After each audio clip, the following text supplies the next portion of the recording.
Work today is broken. Every day, people juggle so many different tools just to get work done. A simple task turns into a time-consuming mess because work sprawl has scattered the tools and contexts we rely on. And the trend towards bundling software isn't addressing the root of the problem. The system's broken, and it's wasting our time. 8 years ago, we started ClickUp with a mission to save people time from switching between a bunch of different applications. But we knew the answer wasn't just bundling a bunch of tools together. We needed to rethink how software was built entirely. To solve the root of the problem, we built a single, flexible platform with powerful primitives that can be shared to build multiple first-class products inside of one app. We call this convergence. It's allowed us to deliver products at an extremely high velocity, and now we're tying it all together in a new way. Everything we've built has led to this. Introducing ClickUp 4.0, the first converged AI workspace in the world. It's the future of software. It's not just another bundle of apps. It's a fundamentally converged platform where everything works together seamlessly. From communication to project management to knowledge management in one app, accelerated by the world's most productive AI. 4.0 is the epicenter for all of your work and collaboration. It's the beginning of a new meta-category of apps that will define the next generation of software in the AI age. And it ushers in a new era of craft and quality for ClickUp's product. We've always said that using ClickUp saves you one day every week, but I'm confident that you're going to save a lot more than that with 4.0. Because when all of your work converges into one app, one tab, one AI workspace, everything just clicks.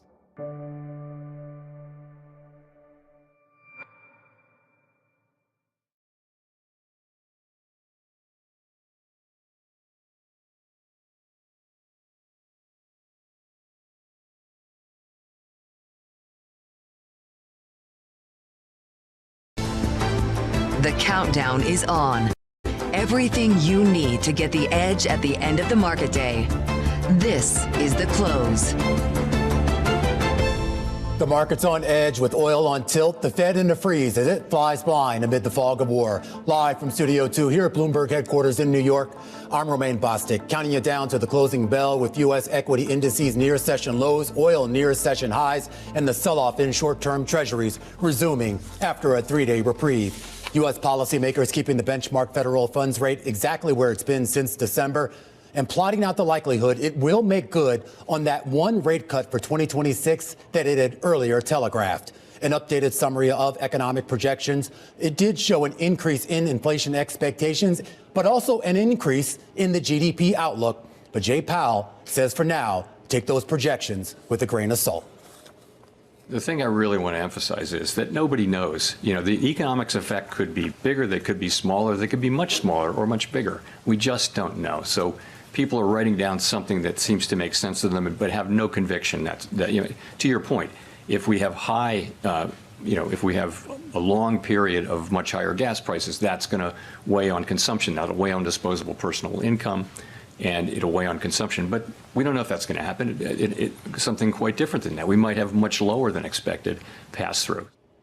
One of the more revealing comments from Jay Powell's press conference was just wrapped up a little while ago, coming off of that 2 p.m. announcement here, keeping rates exactly where they are. But some big questions now about where we go next. Ken Shinoda kicks us off to the close, portfolio manager over at Double Line Capital. And Ken, I really thought that comment kind of encapsulated the bind that the Fed is in right now. They obviously are looking at a labor market that, in their view, at least if you read in between the lines, probably a tad weaker than what it was, but also looking at an inflation picture that is now, let's just call it, completely uncertain. Poor Powell, he was in a good spot. He thought he would ride out into the sunset, inflation coming down, and then oil spikes $30. And yeah, the labor market was weakening, and they thought they would be able to cut, but with the spike in energy prices, it just doesn't seem like they could cut this year. The probability to cut last night was one cut at the end of the year, and that's dropped below one cut. So it seems like unless we get a resolution in the Middle East, that the Fed's going to be on hold throughout the year. And it gets to this idea, and Powell seemed to be very cautious about, certainly did not use the word transitory, seemed to dance around even the idea that the Fed was discussing that. But it seemed like for a while the market, Ken, was kind of viewing this energy shock, if you will, if we want to call it that, as transitory. And the idea that they seem to be positioning, if not necessarily an end to the conflict, the idea that this rise that we've seen in energy prices would not have a lasting impact on economic activity. How do you view it? Yeah, I mean, I think a couple of weeks ago when the conflict first started, definitely the market was trying to look through it, but it seems like this is going to last much longer than anticipated. Equities are pretty volatile here, but surprisingly not down that much. I actually would think they'd be down given the pass through of energy prices into gasoline, how that leads to consumption and spending. So I think markets have been surprisingly resilient. If this keeps going, I would expect more volatility. Yeah, and to Powell's point, too, he sort of referenced this idea that all the talk of stagflation is probably a little bit overblown, basically saying that this is not the 1970s. In his words, that was a much more serious set of circumstances.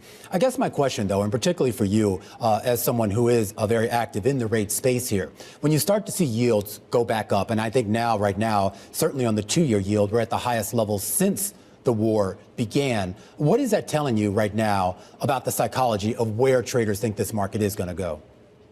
Yeah, well, the front end is pricing in the lack of cuts. The front end is saying with inflation here, there's just no way that they could drop rates unless energy prices come down meaningfully. And then the longer end, we're kind of in the middle of the trading range. The 10-year got down below 4% over the last couple of years. We've kind of seen 380 a couple times. We're at 420 right now. We've seen 450, so we're kind of in the middle of that trading range. It's hard to get overtly bullish on the long end. I think kind of that 2 to 5 year portion, now that it's repriced, looks interesting.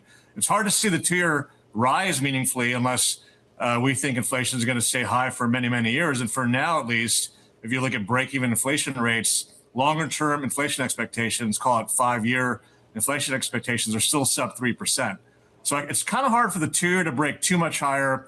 I think you'll see more buying there than potentially the long end of the curve. I thought it was interesting, the relative lack of dissent, particularly given some of the drama that we saw in the previous meetings.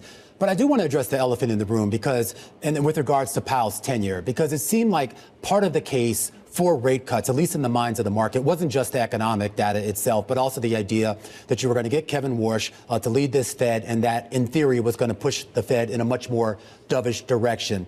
Does the idea, as Powell addressed today, that, well, he might have to delay his vacation plans for a little bit, does that change the calculus for how you think the Fed might actually tilt one way or the other?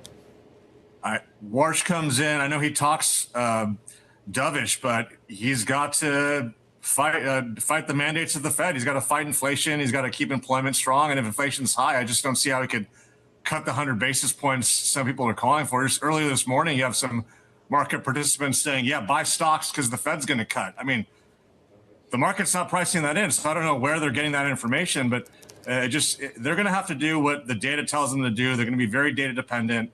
And I think you just have to watch that data. And if the energy prices stay high, it's very hard to cut rates. I do want to get your thoughts on something non-Fed related. And this really has to do with what's been going on, Ken, in the world of artificial intelligence. And, of course, the CapEx spend and now the big borrowing that we've seen in that space to fund that. We've already heard from some other fund managers out there saying that, at least for right now, particularly when it comes to software, they're not really willing to wade into that space right now.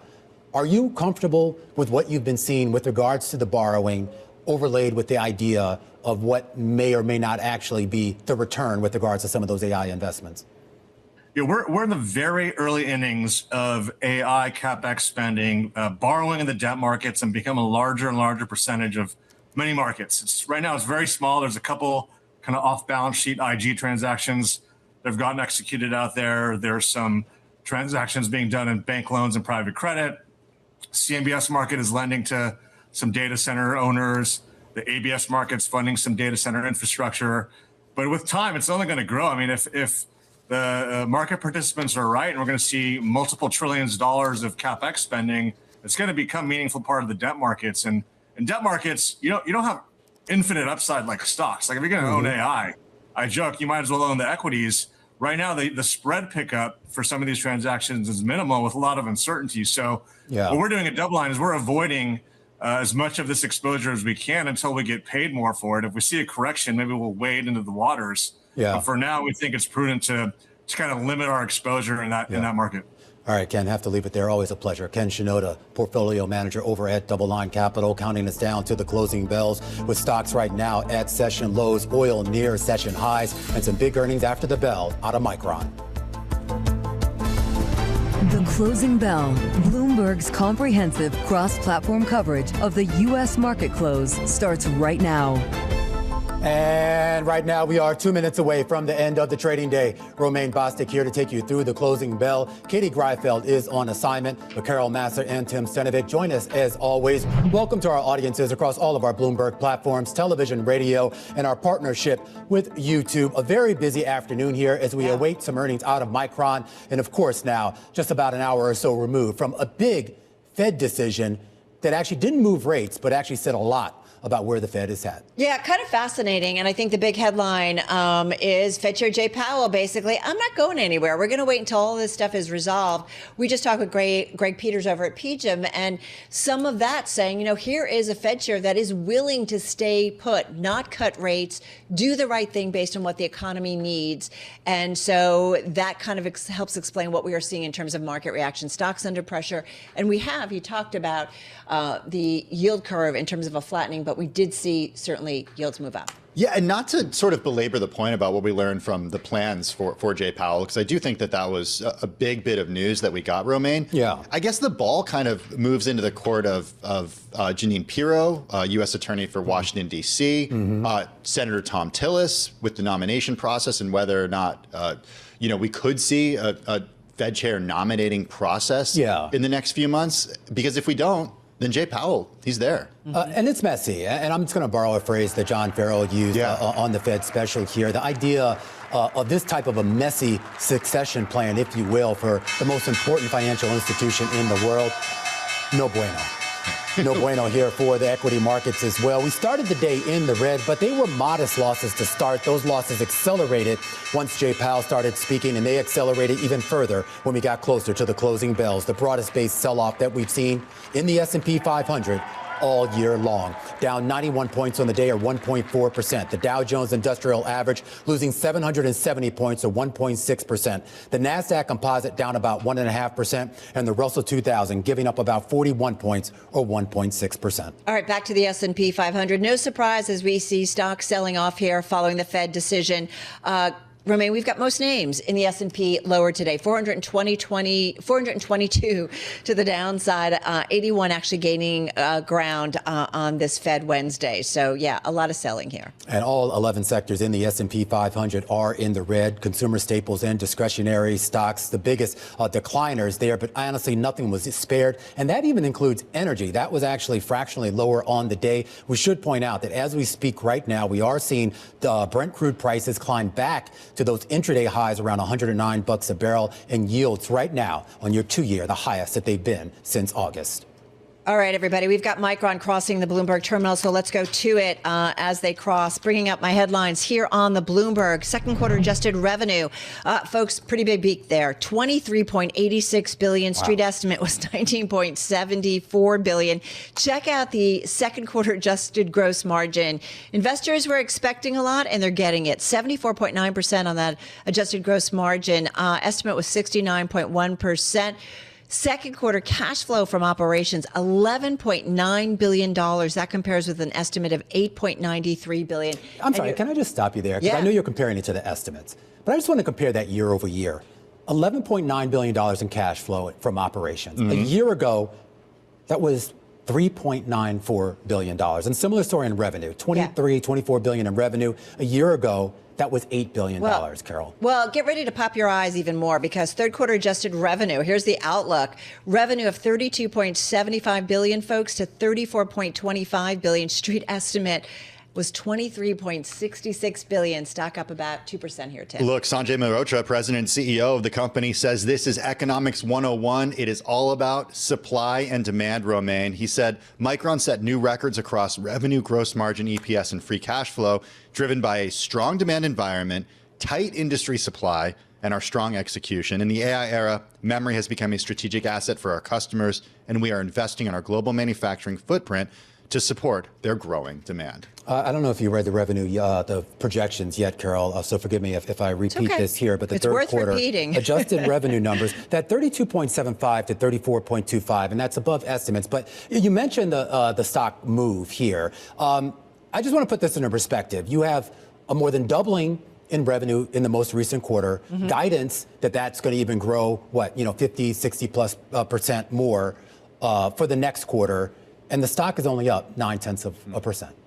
Yeah, it is kind of bouncing around here. So what are they looking for, right? I think one of the things that that investors, analysts wanted to know, it had to do with pricing and whether or not what we're seeing and whether that continues. And this certainly plays into margins. That's probably why their margins are kind of off the chart. But we've got to get a little bit more clarity on that because that is certainly something that investors want to know. All this, I guess what I'm getting at was all this pricing. I mean, this is a stock that was up coming in today like 390% over the last 12 months. I think 65% just to start the year alone. And the question is sort of what's the bar? We saw this similar with NVIDIA when it started giving those forecasts the other day. And, investors are kind of like, okay, yeah, $1 trillion in revenue. That's nice. But, what else you got? Yeah. And look, I think to your point, I mean, given that NVIDIA is 17% of Micron's revenue, according to the supply chain function on the Bloomberg terminal, then maybe some of this was priced in because you get visibility through other companies and what other companies are selling. Absolutely. And we talk about this idea of just this shift now away from the building of these large language models to this inference phase that Jensen Huang talked a lot about. And of course, it's these memory chips, particularly these dynamic random access memory chips that Micron specializes in. And it could be a big beneficiary of that. But also, I'm curious to see what they have to say on the call. Because remember, last quarter, the issue they had was the demand's there, but they don't have the capacity to actually build this stuff yet. And there's a lot of questions as to how you meet that demand and whether they can do it in a fast enough time. They said that, remember, they said they're investing in our global manufacturing footprint to support their growth demand, reflecting confidence in the sustained growth of our business. This is another headline that's crossing. Our board has approved a 30% increase in our quarterly dividend. But I think a lot of analysts to your point, Romain, on the call will be asking, okay, how long does that manufacturing, global manufacturing expansion, how long does that take? How long until you can actually build enough to get demand or to satisfy the demand? But then also, where will we be in the cycle at that point? That's the challenging part. Well, that's a good question. I think BI was that thing that they're apparently trying to build out there in New York State. The idea is that maybe 2028 would be that. And we're talking about a business that historically has been highly cyclical. And I know we're kind of not in a cyclical phase now. It's more of a structural phase. But to your point, what is the market going to be like in late 2027, 2028, if they do start to bring additional manufacturing on? All right, I just want to go to Dina Bass, actually posting a story on the Bloomberg. So she says Micron offering a positive forecast for the current quarter after surging prices for computer memory chips bolstered its prospects. She got to that fiscal third quarter revenue being approximately $33.5 billion. Profit will be $19.15 a share, compared with analyst projections of $23.7 billion in terms of revenue for the third quarter and $11.29 a share for profit for the third quarter. But again, she goes to memory prices. She says they're soaring because of shortages fueled by AI computing demand, and the global shortage is likely to persist another 4 to 5 years due to constraints in semiconductor production. Folks, this is basically supply and demand. When there's not enough supply out there and there's a lot of demand persisting there, prices go up, margins go up. It makes these companies much more profitable. At some point, though, doesn't that begin to work against them, Carol? Isn't that kind of the problem? Is at some point people are going to be like, we can't afford this. And let's face it, I mean, to kind of circle this back to the Fed as well, and of course, what's been going on in the Middle East, there's been a lot of discussions about how we could actually see more upward pressure on prices because of the disruption of a lot of the key chemicals and supplies you need to make this stuff. I think you bring up a good point about potential disruptions, but if we play this through and talk about, again, NVIDIA being its biggest customer, NVIDIA has a lot of pricing power right now because there really is nobody else that can produce a lot of what NVIDIA produces and sells. So as long as NVIDIA continues to have that moat and can control prices and say, okay, well, this is what, look at NVIDIA's margins. And until those take a hit, then maybe Micron can keep increasing prices because NVIDIA passes those along. I would just say, because NVIDIA passes those along to customers. I mean, their biggest customers, NVIDIA, Lenovo, Microsoft, Dell, Apple, Amazon. I'm guessing these guys have the money to do it. Like, they keep tapping, we know, the debt markets and so on and so forth. I have not seen any of them say we can't afford to actually spend on this. I don't disagree with you, Romain. At some point, you do wonder, when does this start to slow down? But at this point, everybody seems to indicate that the demand is still there. Yeah, look, I mean, the money's there. The question is, when does it stop being a wise use of the money? I'm really curious to see what they say on the conference call, which is what I think it's going to be at 5:30 p.m. East Coast time today, and whether they can kind of articulate a little bit more about the build out, potential manufacturing build out, but also how long they think this cycle could potentially be. And on that, Dina Bass just saying, in the AI market, Micron is working to ramp up production of new high bandwidth memory, or HBM4. And she says and writes and reports, a big question is how much NVIDIA will rely on Micron for that component. And that's where it kind of also gets a little tricky. All right, guys, we're going to continue certainly watching this one in the Did you change studios? Well, I was going to say, Romain, maybe you and I should go into memory selling. I'm so glad you noticed. Because there's so much demand. We should. I'm nothing gets past you, Romain. Going through my storage unit, finding exactly laptops from 20 years ago. Micron's down about 1% now, guys, in the aftermarket. Like a scrap dealer. Down. Yeah. Talk about moving up and down here. All right, guys, that's a wrap. Nice to kind of just chat with you, Romain. It was nice. I mean, I love your. You were smart today. All right, that is a wrap. Across platform, radio, TV, YouTube, and Bloomberg Originals. Romain, just there solo over on the TV side, continuing, of course, on the close. And Tim and I continuing on Bloomberg Business Week Daily right here on radio. Folks, we will see you again, same time, same place tomorrow. 10 years ago, Illuma Capital set out with one goal: to help people like you build a legacy for tomorrow. Through personalized strategies and unwavering dedication, we've been instrumental in helping our clients achieve their financial dreams, whether it's securing retirement, growing wealth, or planning for the unexpected. For a decade, we've been trusted to guide your financial journey. Expertise and care. Visit illuma.co.za today. Illuma Capital is a licensed FSP. T's and C's apply.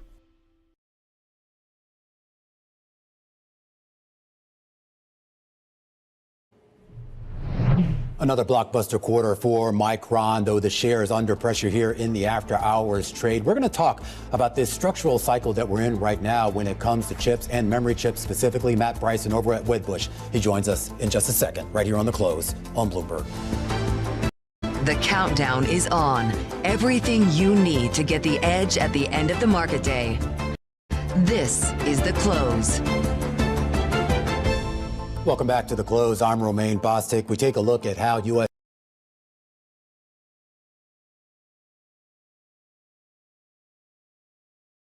equity markets closed out the day, and it was a down day. Accelerated selling into those closing bells, down about 1.4% on the S&P 500 for the broadest based sell-off that we've seen for the benchmark index all year long. That, of course, was tied to a lot of concerns about the uptick in inflation amid the war in Iran and a Federal Reserve that, at least for right now, seems a little bit paralyzed with what to do next. Your two-year yield, that is, of course, the yield that is most sensitive to Fed changes, that is up 9 basis points and now at its highest levels going back to the summer of last year. Brent crude prices that are in the new session, they're actually trading above where they were in the previous session, $110 a barrel. Spot gold down about 3.4% here on the day. As for the individual movers, you got no help today from the big tech stocks. Microsoft was down, as was most of the Mag 7. You did have a few bright spots there, including Cloudflare on the back of some of reporting here about a potential stable coin.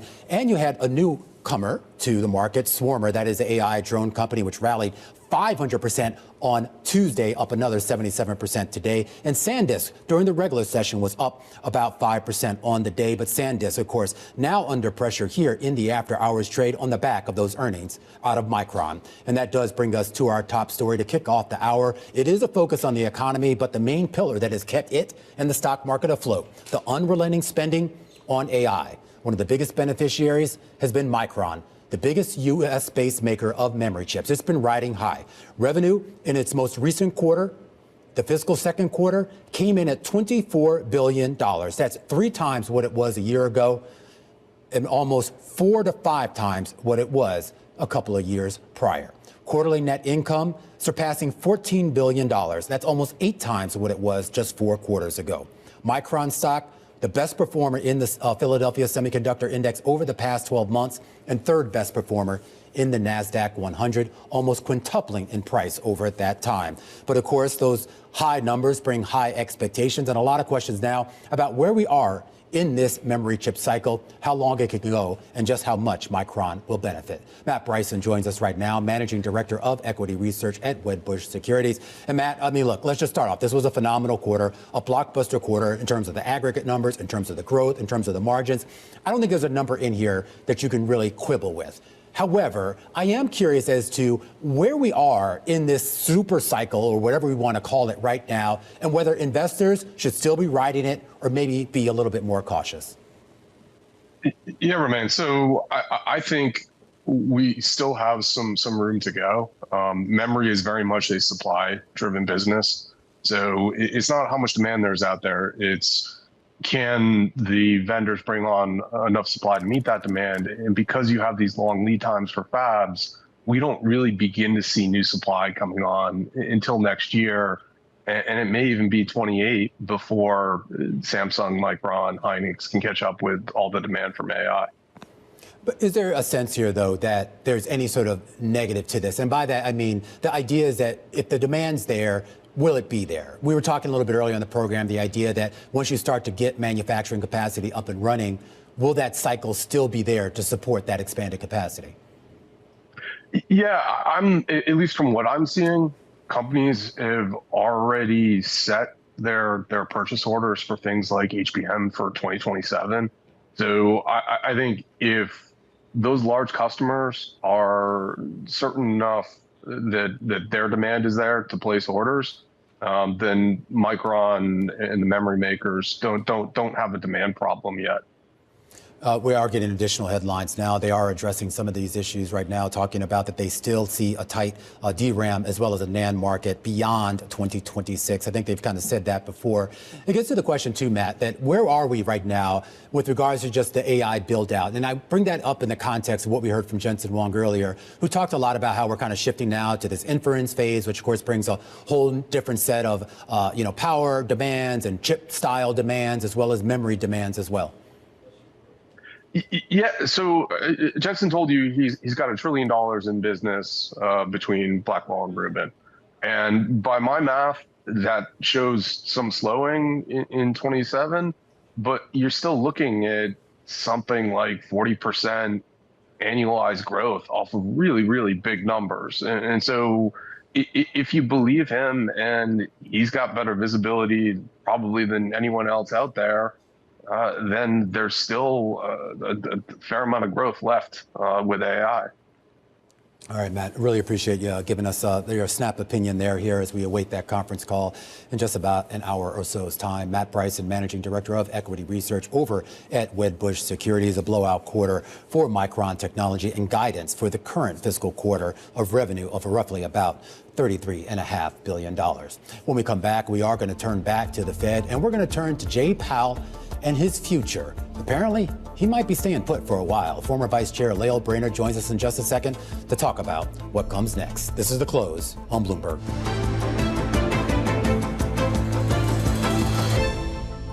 I have no intention of leaving the board until the investigation is well and truly over, with transparency and finality. And I would refer you to the statement that was in the Fed's brief that you all have seen, and I won't have anything more for you on that. On the question of whether I will then continue to serve as a governor after my term ends and after the investigation is over, I have not made that decision yet. And I will make that decision based on what I think is best for the institution and for the people we serve. Fed Chair Jay Powell addressing, well, I guess the succession planning going on right now at the FOMC and the Federal Reserve Board, particularly given what is still an open investigation by the DOJ. Joining us right now is Lael Brainerd, former Fed Vice Chair and former Director of the National Economic Council. And Lael, before we get to the actual Fed decision and some of the economic projections, I do just want to ask you about kind of what actually transpires over these next few months with the possibility that we could actually see a sort of a chair pro tem situation with Jay Powell. We could see him stay on as governor, particularly as this DOJ subpoena case, whatever we want to call it, remains unresolved and could actually hold up Kevin Warsh's confirmation. So clearly he wanted to put that statement out there today to be very clear that his leaving the board would be contingent on that criminal investigation being terminated. And of course, that lines up with Senator Tom Tillis, who has said that he will not move forward on the vote for incoming nominee Kevin Warsh until that criminal inquiry is dropped. And the administration has a very clear path to do so. The statement on the part of the district court judge, very clear. They did not see a case here. And so by simply not moving forward with an appeal, it would clear that path, at least to get Kevin Warsh a vote and to get him onto the board. What happens after that, Jay Powell wouldn't say. He would not say. He also wouldn't say a whole lot about the inflation situation. He was asked. He answered it, I think, the best that he could. But he also seemed to make clear that right now, no one really seems to know anything. I thought his comment about the summary of economic projections, which was basically, hey, we had to write something, so we wrote it down. But that didn't sound like there was a whole lot of conviction that forecast, whether it's on the GDP side or the inflation side, is something the market should put a whole lot of stock in. How did you view it? Yeah, I found it surprising. We did not learn really anything about how the committee is thinking about the effects on inflation and the economy from the oil price shock, neither in the statement nor in the summary of economic projections. Yes, they marked up core inflation a few tenths, but that could simply be reflecting the reality that core PCE has actually moved up a bit in the last few months and is expected to be a bit stickier than before. But what was interesting is that he wouldn't use the word transitory, but essentially they look like they are treating the oil price shock as transitory. Well, yeah, and he was very careful not to use the T word. But I am curious about this idea of just the compounding effects of everything, because I think one reason why I think the market talks about it being transitory, because we've kind of been here before, whether it was obviously the supply chain issues with regards to COVID, and then obviously whatever happened with the start of the Russia-Ukraine war here. Is there a reason not to view this as potentially transitory? In a world of seismic change, will your business shape the future or be shaped by it? How will we capture the imagination of tomorrow's consumers? Overcome operational constraints to focus on future growth? And unlock economic and social prosperity through environmental responsibility? With EY Parthenon and EY's full spectrum of services, we're reimagining the enterprise to shape the future with confidence. Equity indices built on opinions? That's the old way. The new way is Bloomberg Equity Indices, built using transparent, rules-based methodologies that are more responsive to changes in the markets, powered by 450 billion daily data points, and backed by research from hundreds of global experts, delivering benchmarks driven by the markets, not opinions. Bloomberg Equity Indices. Get evolved benchmarks for today's equity markets.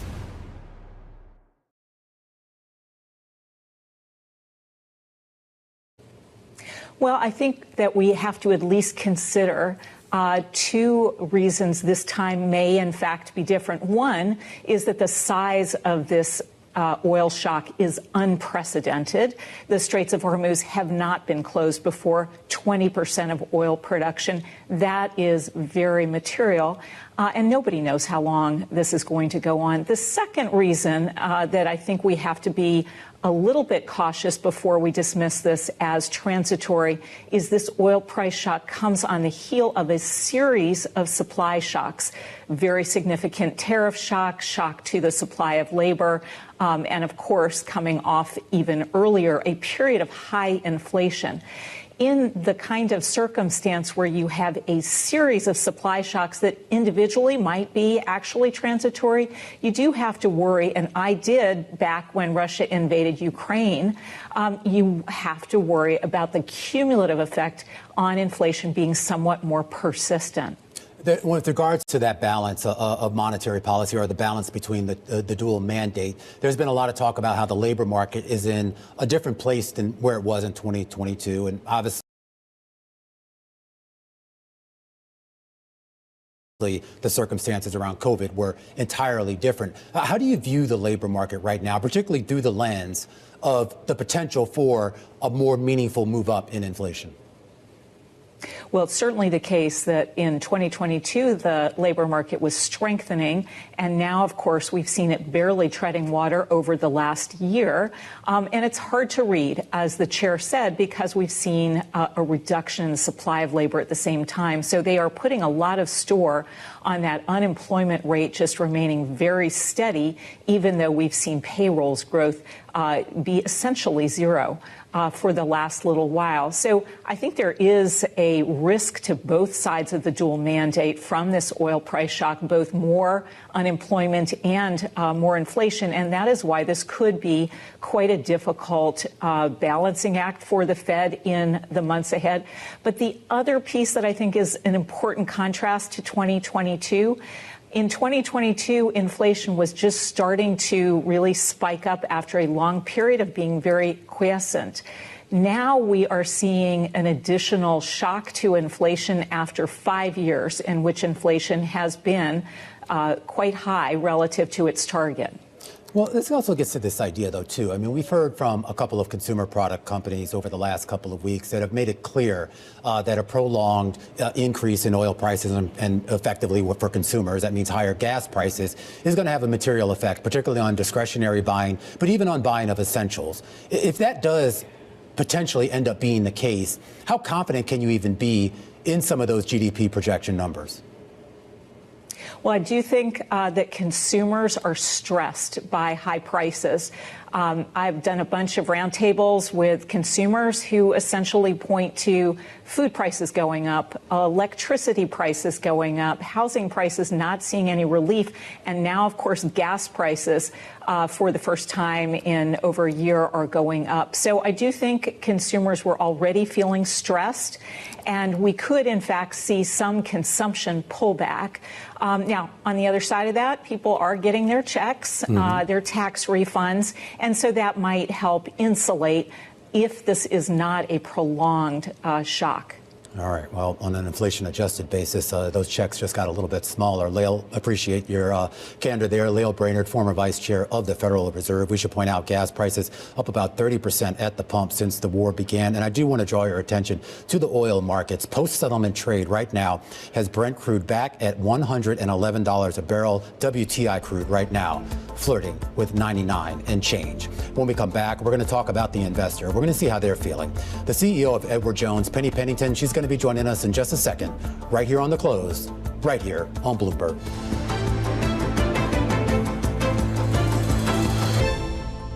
People write down, this is one of those SEPs where a number of people mentioned if we were ever going to skip an SEP, this would be a good one because we just don't know. So I wouldn't say there's a conviction that this is going to go through quickly or not quickly. It's just you got to write something down, and this is something that is that people wrote down. And Jay Powell there getting a chuckle out of the journalist there as he talked about that summary of economic projections and kind of making it clear, don't put too much stock in it because there really is just a lot of unknowns out there. Here to talk a little bit more about what she knows, what investors know, and more importantly, how they're feeling is Edward Jones, CEO, Penny Pennington, who joins us here live in Studio 2. Penny, great to see you again. Romaine, good to see you. I know we talk. I mean, look, the economy is always, to a certain extent, a little bit of a fog. I mean, we're always just trying to guess kind of where things are going. But it feels a little bit different right now, given the overhang of the war, the spike that we're seeing in energy prices.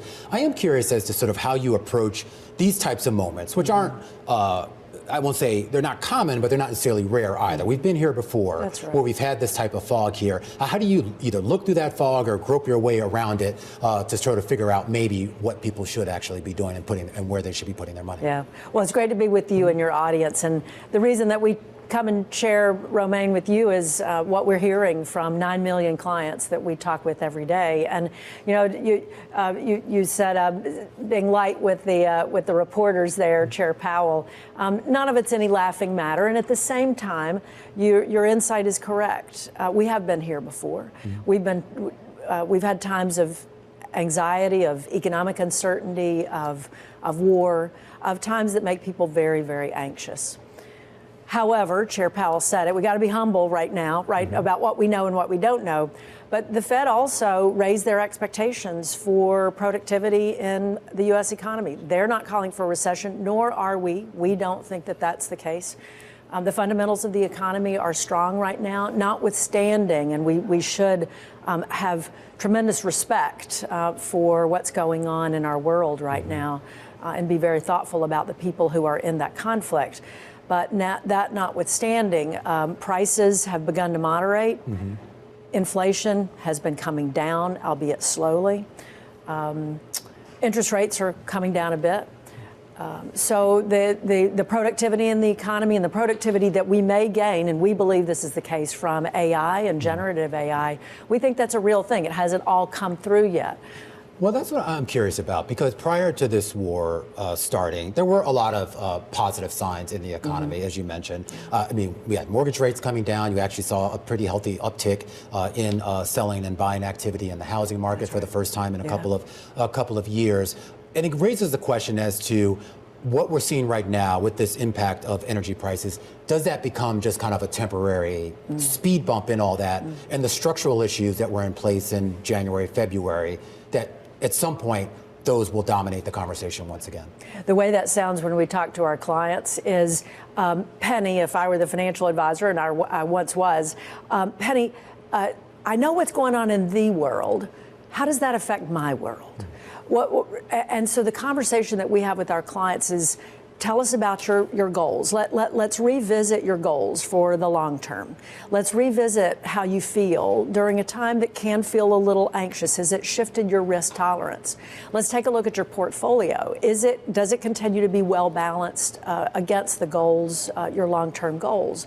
And then as we look at how the effects of price changes, whether they be temporary or long-term, on the decisions that a client and a client family might make about not just their investments, but how they choose to balance their saving and investing between different kinds of goals, be it long-term goals for long-term care or retirement or education goals, or in this case, what many are facing today is legacy planning. We're in the middle of an intergenerational wealth transfer right now across 4 generations, where families are moving their wealth and their values to the next 2 generations. And so the conversations associated with that and how the current impacts affect those near and longer term decisions is what a great financial advisor is talking to clients about right now. And, as we sort of, start to go through this major wealth transfer, we're also going through a major sort of transformation of financial markets. Obviously,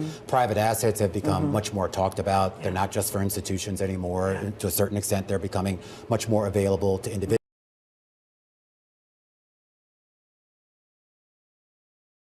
Investors, and even aside from just private assets overall, you've seen a lot of individual investors start to look for assets other than just, stocks and bonds, whether it's digital assets, et cetera. How do you factor that in? Well, what they're focusing on is diversification, and diversification has been a sturdy, durable rule of the road for investing for the last 100 years. We think good diversification and high quality assets are the fundamentals for a strong portfolio. Private assets may be, under certain circumstances, a correct investment for clients to be making. It depends on the level of diversification they need. It also depends on their risk tolerance and their need for liquidity. And a lot has been written about this just in the past few weeks. Private investments are structured differently than those in the public markets. And it is also true that, I think I saw the statistic, 85% of companies with $250 million of revenues or more are private companies. And so more clients want access to those early stage companies, want access to those opportunities for growth and innovation. But when we talk about early stage companies, I mean, we have to kind of separate kind of what we're talking about here, because I think a lot of the headlines have been more, some of the more mature companies, some of the ones that have been kind of under the wing of private equity and private credit. Is that what you're talking about, or are you talking more companies more at the kind of VC stage? Really the entire range of private assets, but what you're getting at is so important, it is helping clients understand what sort of asset they should have in their portfolio and what kind of ride it's going to be for them when it's there. We believe that private assets should be a smaller position in a portfolio and are meant for people with generally more complex needs, longer time horizons, a greater need for diversification, but building the right expectation for liquidity, for risk, for all of those aspects of that investment are very important in the advisor-client relationship. And are you making sure that your advisors are educated up enough on that to be able to educate their clients? Absolutely. Yeah. As we have been about emerging investments for decades, we've been around for 104 years through thick and thin with our clients. And so helping them make sense of those investments and making sense of the right place they should have in their portfolio is our job. Penny, always a pleasure talking to you. It's a pleasure, Romaine. Thank you. Penny Pennington, she is the CEO over at Edward Jones. Before we go to break, we do want to check in here on the after hours trade. We are awaiting that conference call from Micron in just about 52 minutes here. The share has been under pressure after a blockbuster quarter. Of course, the stock that had quintupled in value over the last 12 months, down about 1.6% in the after hours trade and dragging down some of its peers, including SanDisk. We'll be back in a moment. This is Bloomberg.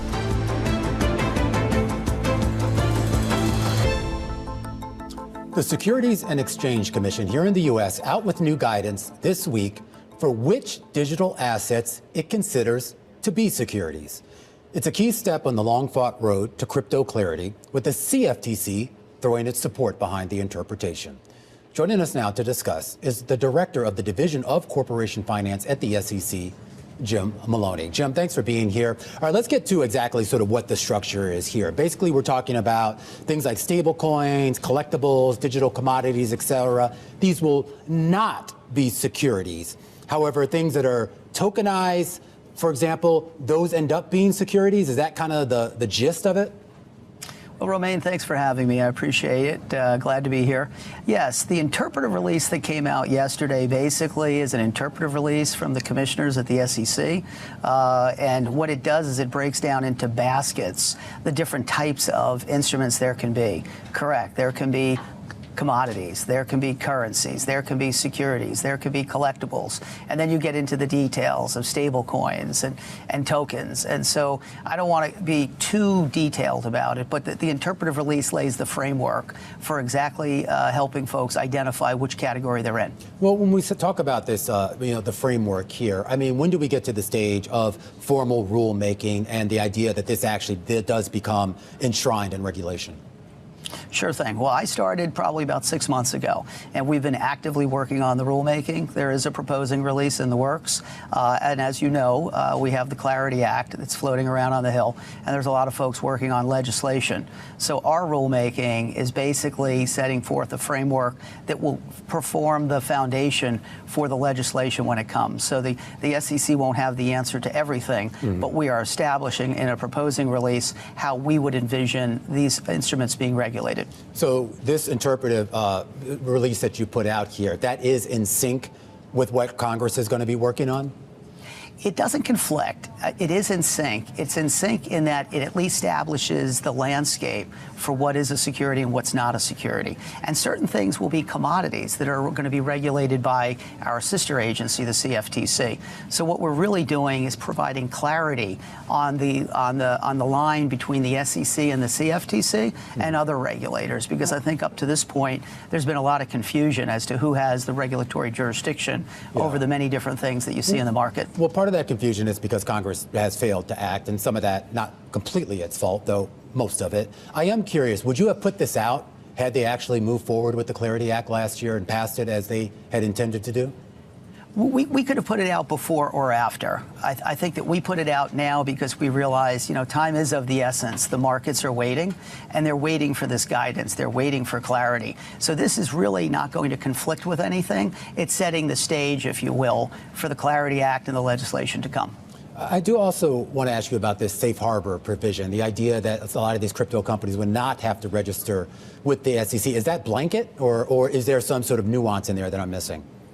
No. If it's a security, if it is a security, the instrument, then they would have to register or have an exemption. And so the proposing release to come would set up a framework, much like you do for private offering of securities in Reg D. This would be something akin to a Reg Crypto, where you could look at the instrument and say, okay, this is a security, and we don't want to offer it and sell it privately, but rather we would rather have the protections of a federal securities regulatory scheme. So this will be something that most people would opt into and will comply with these rules, assuming once they're proposed and then later after we get comment and adopt them. I do want to ask you another issue going on at the SEC. Some reporting earlier this week about the potential of doing away with the quarterly reporting requirements for publicly traded companies, potentially moving to a semi-annual basis. Can you provide any sort of insight into just how far along you are potentially in following through with this proposal that Trump floated a few months back? Sure. This is nothing new. These were concepts that were floated 10 and 20 years ago, and they are back on the radar because the president has put out, an announcement saying we should look at it, and so we are looking at it. We are actively working on a proposing release that would go down the path of what could, semi-annual reporting look like.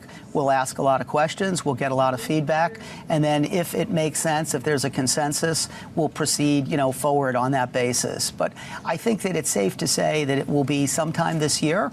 It will be proposing, and if I was a betting man, I think I would say, it's probably not going to be mandatory. It might be something that's voluntary, and so companies could decide whether this is a good fit or not for them. But if you make it voluntary, though, does that create inconsistencies for investors where you have some companies on a semi-annual schedule and others on a quarterly? Well, I would say there are always going to be very large companies that have the financial resources to report 3 Qs and a K. They're not going to change that. They're not going to go back to something that's just 1 quarterly report and a K. This is really, I think, designed to entice smaller companies. They might be in the life sciences field. They might be in a smaller banking regulatory field where the business, you don't need an MD&A, management's discussion and analysis, every quarter. You'd rather have management spend their time and resources on running the business, as opposed to once they go public, they're immediately doing Qs, and as soon as 1 Q is filed, they start work on the next one. So there will be some differences, but we have those differences today with foreign private issuers and domestic issuers. So I don't think it's going to create any problems. All right. Jim, thanks for taking the time. Jim Maloney there, Director of the Division of Corporation Finance over at the SEC. When we come back, a conversation with Sheila Bair, the former FDIC chair and current senior fellow at the Center for Financial Stability. This is Bloomberg. Equity indices built on opinions? That's the old way. The new way is Bloomberg Equity Indices, built using transparent,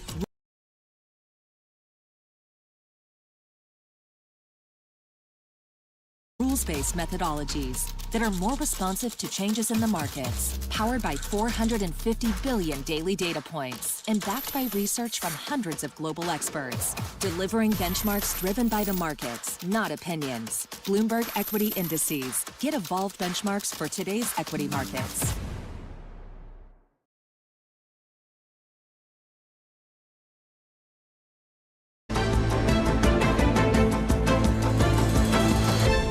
Just want to bring attention to our viewers that the post-settlement trading right now in WTI and Brent crude futures elevated.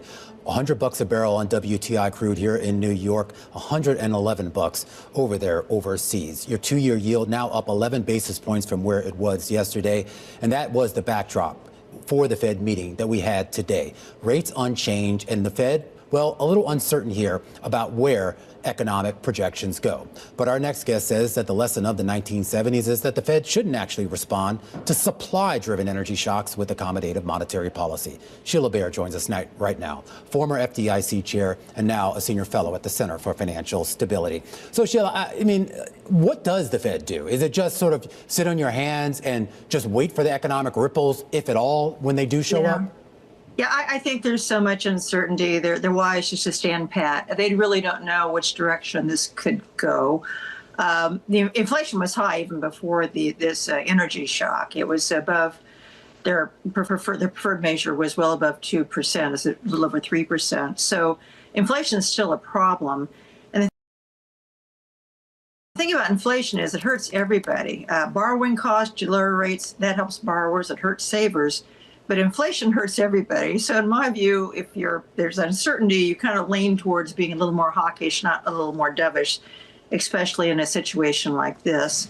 And, we don't know what this war could bring, what kind of economic disruptions, how it might spread. And I think they want to keep the powder dry, too. I think they were wise just to stand pat and see what happens. And there was actually, we saw some real-time data coming out of the Chicago Fed and others kind of showing that monetary policy, at least for right now, is not restrictive, at least in their view. And it gets to the idea, too, and particularly drawing on your experience in the banking sector, this idea that we haven't, at least right now, seen any material slowdown in loan growth. We've had, some pockets of stress when it comes to delinquencies, et cetera, but nothing that's coming even close to what we saw in previous down cycles. Is that your view as well? Yeah, that's right. I mean, if anything, I think we have a little too much credit. Look what's been going on in the private credit with the private credit funds. Some of the loans they've been making, I think it's certainly not restrictive, maybe a little loose. So there's no, if there was evidence of that, that would change the equation, but there's not. If anything, it's a little loose in my view at this point. Do you feel comfortable, though, right now when we talk about regulatory oversight, given, and I don't mean just the oil shock that we're going through right now, but obviously what's been going on with private credit, obviously the potential impact of tariffs, this idea that we do have a financial regulatory system in place that can respond effectively if we do get to a more critical precipice? Yeah. Well, I think so. There has been some fairly significant deregulation going on with the new administration, a significant weakening of a key capital requirement called the leverage ratio. Today, they were proposing more rules on what's called risk-based capital standards, and we'll see where that goes. That might be weakened as well. So it does concern me, and not that the post-crisis rules were perfect. They're not. They were too complicated. They reached too far, the smaller banks, some of the entities that really had nothing to do with the crisis. But overall, they were needed, especially with the largest systemic financial institutions. And to weaken them is really ill-advised. So I do hope that while they're looking at all this list of deregulatory measures that they want to move forward with, they're also looking at things like what's going on in Iran, those uncertainties, private credit exposures that could come back and impose some significant losses on banks, and they need to have enough capital to absorb them. I'm also curious, too. I mean, we were speaking just a little bit earlier in the program with the SEC Director of Corporation Finance about this potential proposal, whether it comes true or not, of loosening the quarterly reporting requirements, potentially going to a semi-annual system. And it's kind of a head scratcher. I understand why companies want it, but given all the talk right now about what's going on in private credit and the lack of transparency there, and the idea that for public companies, we might create a system where at least they wouldn't have to be as transparent, at least with the same frequency. Is there a potential risk there, or are you comfortable maybe allowing companies to say, yeah, maybe a semi-annual system is better for us? Yeah, I actually don't think that's a big deal one way or the other. They do semi-annual in Europe.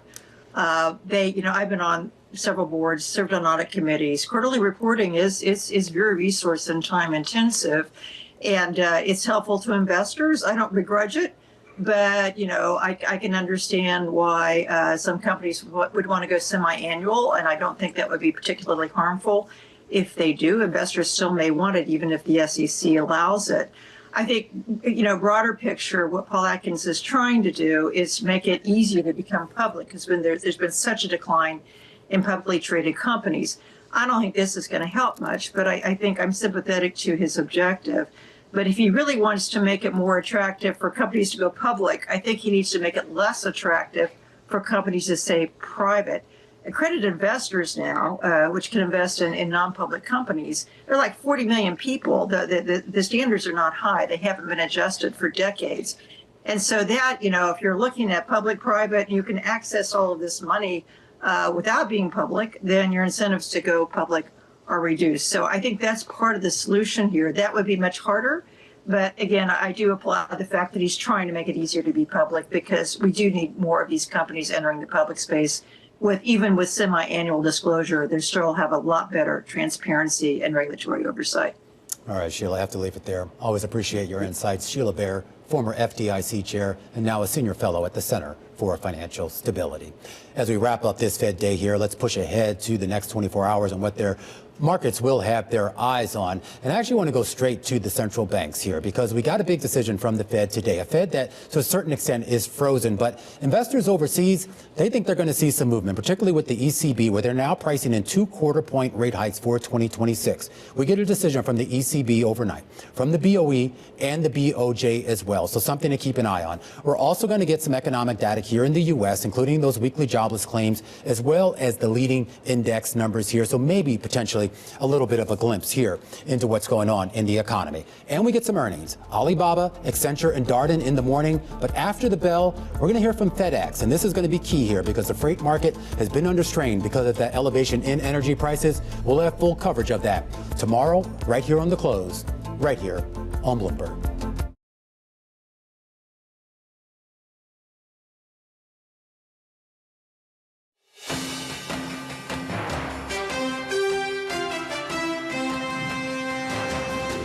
This is Balance of Power, live from Washington, D.C. From Bloomberg's Washington, D.C. studios to our TV and radio audiences worldwide, welcome to Balance of Power. Alongside Joe Matthew, I'm Kaylee Lyons. Tonight, we're in a difficult situation. Those words today from Fed Chair Jay Powell as the Federal Reserve leaves interest rates unchanged. How the oil shock and the war with Iran complicate the Fed's forecast. And what Chairman Powell revealed about his future plans today amid an ongoing DOJ investigation. We'll talk it out with Joe Lavorgna, former counselor to Treasury Secretary Scott Bessent, just moments from now. And energy rising. Oil and gas prices surge as the world's largest plant for LNG comes under attack in Qatar, the latest in a string of strikes targeting energy facilities across the Gulf. We'll talk with Republican Senator Ron Johnson of Wisconsin about the economic cost of this war, as well as today's tense confirmation hearing for Mark Wayne Mullen to be DHS Secretary. So let's begin with today's Fed decision, with the FOMC leaving rates unchanged and still forecasting one rate cut this year as policymakers acknowledge increased uncertainty due to war in the Middle East. Fed Chair Jay Powell emphasizing that in order to resume lowering rates, officials would have to see progress in reducing inflation, before saying this about the administration's investigation into him. I have no intention of leaving the board until the investigation is well and truly over, with transparency and finality. And I would refer you to the statement that was in the Fed's brief that you will all have seen, and I won't have anything more for you on that. On the question of whether I will then continue to serve as a governor after my term ends and after the investigation is over, I have not made that decision yet, and I will make that decision based on what I think is best for the institution and for the people we serve.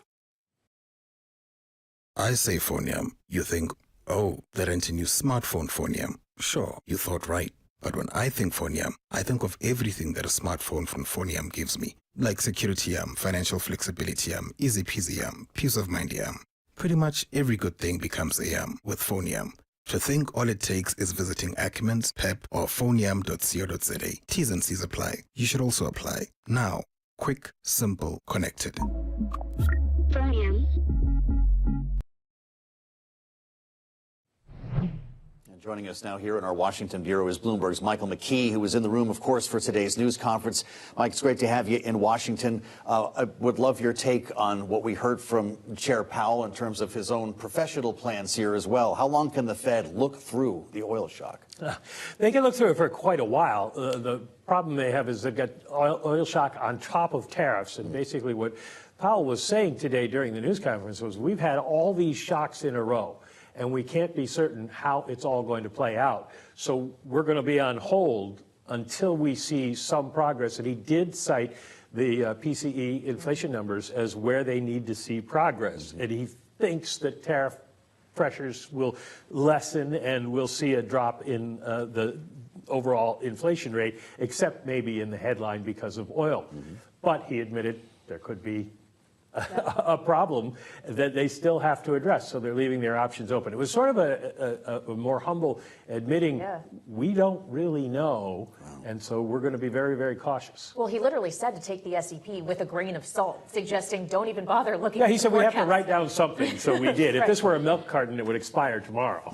Well, Chairman Powell's term doesn't expire tomorrow. It is supposed to expire soon, and to the point we were making, not just on the question as to whether or not he's staying on as governor. He suggested if Warsh is not confirmed because of the investigation into him, I'm still going to be the guy for the time being. Well, you guys are lucky because you get to cover politics, and this could be another big legal fight. The Federal Reserve Act says in the absence of the chair, the vice chair shall preside, and if both of them are absent, then the board will elect a chair pro tem. But it doesn't use the word vacancy. And if there's a vacancy, there's an old White House counsel's opinion that says that because of this dubious legal situation, in light of the limited authority of the vice chairman, we believe it is necessary for the president to designate one of the board members as acting chair. So it could be that the board and Jay Powell declare he's acting chair, and Donald Trump declares, no, I get to pick. And then what happens? That's going to be very, very interesting. Now, they can solve this whole problem by making the investigation going away and getting Kevin Warsh confirmed in time. But if he's not, it could be a rather interesting standoff. Wow. An interesting standoff in Washington. You don't say. We haven't seen any of those in the last year and a half. Bloomberg's Michael McKee, thank you so much, as always. And joining us now for more from World Headquarters in New York is Joe Livornia. He's chief economist at SMBC Americas. He also formerly served as counselor to Treasury Secretary Scott Bessent. Joe, it's good to have you back outside of the Treasury Department here on Bloomberg TV and radio. Now that you're not joining us in an official government capacity, can you tell us if you think Chairman Powell and the Fed board made the right decision in not cutting rates today? I thought you were going to ask me about whether the chair could stay as the pro temp role, which is interesting. Well, Michael McKee made a very interesting point, and this is up for debate. I don't think it's necessarily totally clear cut. I think the administration is probably aware of that. We'll see what happens. In terms of what the Fed did today, yes, they did what they were supposed to do, which is pretty much nothing because they're not sure what's going to happen with the outlook. Absent this oil and gas shock, I would be arguing for lower rates because the economy is in the middle of what could be a disinflationary supply side boom that's been engendered with pro-growth tax policies and deregulatory policies. But unfortunately, what's happening now with gas and oil does throw some serious risk in the outlook, and it will depend in large part on how long this lasts and how high do prices go and how long do they stay at whatever that high price turns out to be. Hey, Joe, it's good to see you back in the wild. I'd love to go back to what Chair Powell said specifically about the conflict in Iran and the fog that it's brought to the crystal ball. Listen to Jay Powell from earlier. The forecast is that we will be making progress on inflation. Not as much as we had hoped, but some progress on inflation. It should come as we start to see in the middle of the year progress on tariffs, going through once and then tariff inflation coming down. We should be seeing that. And, the rate forecast is conditional on the performance of the economy. So if we don't see that progress, then you won't see the rate cut. So it's pretty stark the way he put it there, and there are questions about, of course, how long the conflict in Iran is going to last, never mind the sort of uncertainty about what types of tariffs the president might settle on following what could be a series, I realize, of investigations. If you were Jay Powell here and you had the cloud of Iran over your forecasting ability, what would you do when it came to interest rates? Well, I would push back against the chair's comment on the tariffs. There may be a tariff effect in the data. It's certainly not that much. It's certainly not as much as many forecasters had said all along. And some other Fed governors have said, look, we should be looking through the tariffs and have been saying as much for a while. But leaving that aside, the problem, of course, is the Fed was way too easy for too long. And they freely admit that they made a huge mistake, or they basically have, back in 21 and, of course, hiking in 22 and inflation wasn't transitory.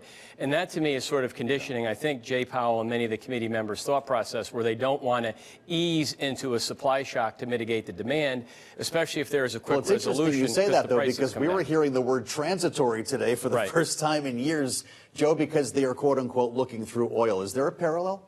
Well, there is. Well, I think the problem, though, is that if the oil price stays high for longer and you accommodate the oil shock, do you engender an unmooring or an increase in inflation expectation? Nobody exactly knows. The difference, though, between now and 22, is in 22, the labor market, because of the V-shaped recovery that began under President Trump and all the additional stimulus that took place under President Biden, labor market was generating significant job growth north of 300,000.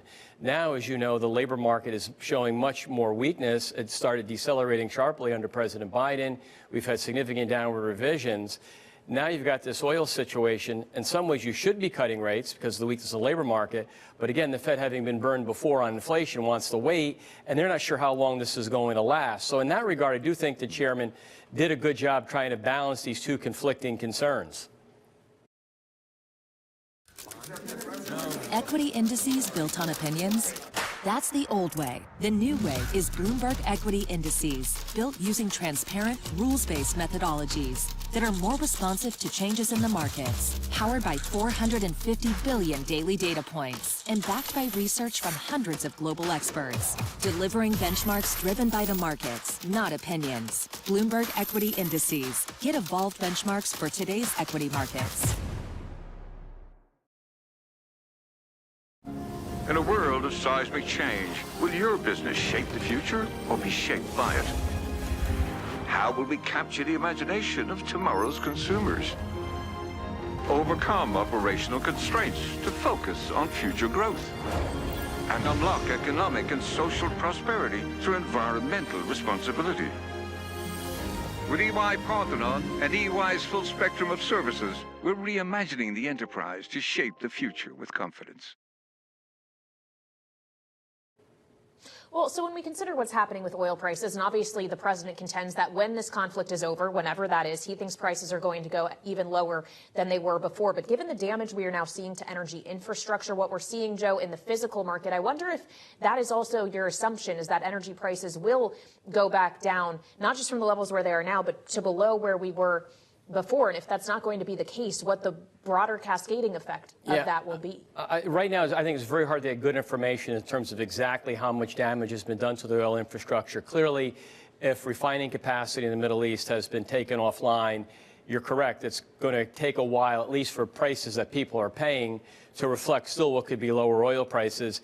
Depends is how the situation resolves itself. Is there an oil premium built into the market? We just simply don't know these answers. I mean, you will see prices move down and down from where they are now, but to what level we don't know, because we're not sure what the exact end game looks like. What's the ultimate compromise or solution to what's happening? We don't know, and I think that reflects the tremendous uncertainty that the Fed is facing. I will tell you, absent though this oil shock, I came in and still am very bullish on underlying U.S. fundamentals, which are excellent. The productivity story, which to the Fed at least moved in the right direction, is very positive. The deregulation, the pro-growth tax policies, all these things are very additive to growth and will be additive over time to wages. So God willing, hopefully there'll be some resolution soon where Americans aren't going to suffer from these high oil prices, which can really throw a wrench into what I think would normally be a very good 26 outlook. Yeah, well, let's talk about that, because we hear so much about the resilience of this economy, Joe, and we're looking at $3.84 for the average, the national average today, and a number of states are higher, including Michigan, where Vice President J.D. Vance was speaking today. A lot of forecasts are pointing to $4 if this lasts much longer. Joe, how long can our economy withstand? How many weeks or months can we absorb prices like that? The general rule I use is $1 increase in oil prices translates into 2.5 cents at the pump. So if oil goes up $40, you get roughly a $1 increase in the pump. For every 1 penny or $1 increase in oil prices, it effectively works out to what would be a $100 billion tax hike, because consumers have to pay that cost in the short term. If we go another 3 or 4 weeks and there's some resolution, then we're not going to have much economic damage. But if we're sitting here a couple of months from now, and this is important, we start to see measures of consumer confidence break lower, and you see measures of weekly consumer spending move down, that would be a sign the economy is weakening sharply. And if you're the Fed at that point, I think you're supposed to see through the inflation shock and cut rates, because you don't want a recession. Because if you have a recession, you'll be back into a disinflationary environment, a significant disinflationary environment. So we have to watch the confidence and the consumer spending numbers and see if the economy is holding up. Another few weeks, we're okay. We go a few months from now, we're going to have some issues. Well, and at what point, if it does get to a few months from now, would you be willing to use the stagflation language? I was struck, Joe, by the chairman essentially saying he only applies that in the 1970s type scenario, that he wouldn't even really be thinking about using it now. Would you? Well, it's stagflation with a small s. It's not with a capital S. I mean, if we're growing at only 1%, argument's sake, and that's not my view, but if we're growing at 1% and your CPI is running at 4%, a 3% gap, that's stagflation. It's not 1970s stagflation. And I think the president's policies as they relate to deregulation and increasing the supply side of the economy make it more resilient to a long-term inflation impulse. But it will be stagflation by investors' definition. Financial markets will suffer. You'll see a steeper yield curve with higher yields. You'll see lower equity prices, because that's sort of the worst of both worlds. The Fed isn't cutting anymore. They're waiting, and the economy is not reaching its full potential. Can the Fed cut as long as this war is underway? They could cut. Well, if the looks like the economy is rolling over and the unemployment rate is gapping higher and moves up to 5%, then I think the Fed could cut and the Fed should cut. But if we're just in this environment, this holding pattern, where nothing is really breaking, but things aren't great either, then they're going to sit and do nothing and wait. And the problem, of course, is if they wait too long and the underpinnings of what normally would be a fundamental economy soften, they're going to be too late. And there's an example of that happening back in '90 when the recession had begun. Alan Greenspan pushed against it. No, the economy wasn't weak, and they were too late in cutting, and they lost control of the labor market. Things softened quite significantly. Boy, Joe Lavorgna back with us. It's great to have you, Joe. And we Thank hope you. Can keep the conversation rolling. As Chief Economist, SMBC Americas, we thank you. Coming up, our conversation with Nadhim Zahawi, former UK Chancellor of the Exchequer, about the UK's stance on the ongoing conflict in the Middle East. Much ahead on Balance of Power on Bloomberg TV and radio.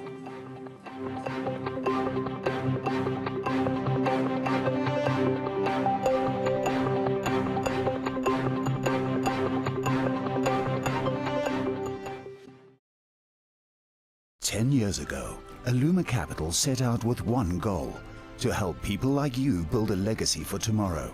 Through personalized strategies and unwavering dedication, we've been instrumental in helping our clients achieve their financial dreams, whether it's securing retirement, growing wealth, or planning for the unexpected.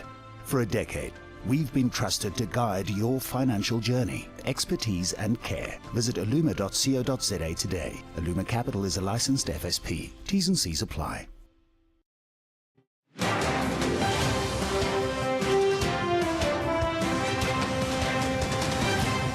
I'm not happy with the UK either. That island that you read about, the lease, okay, you made it for whatever reason, he made a lease of the island. Somebody came and took it away from him. And it's taken 3-4 days for us to work out where we can land there. It would have been much more convenient landing there as opposed to flying many extra hours. So we are very surprised. This is not Winston Churchill that we're dealing with.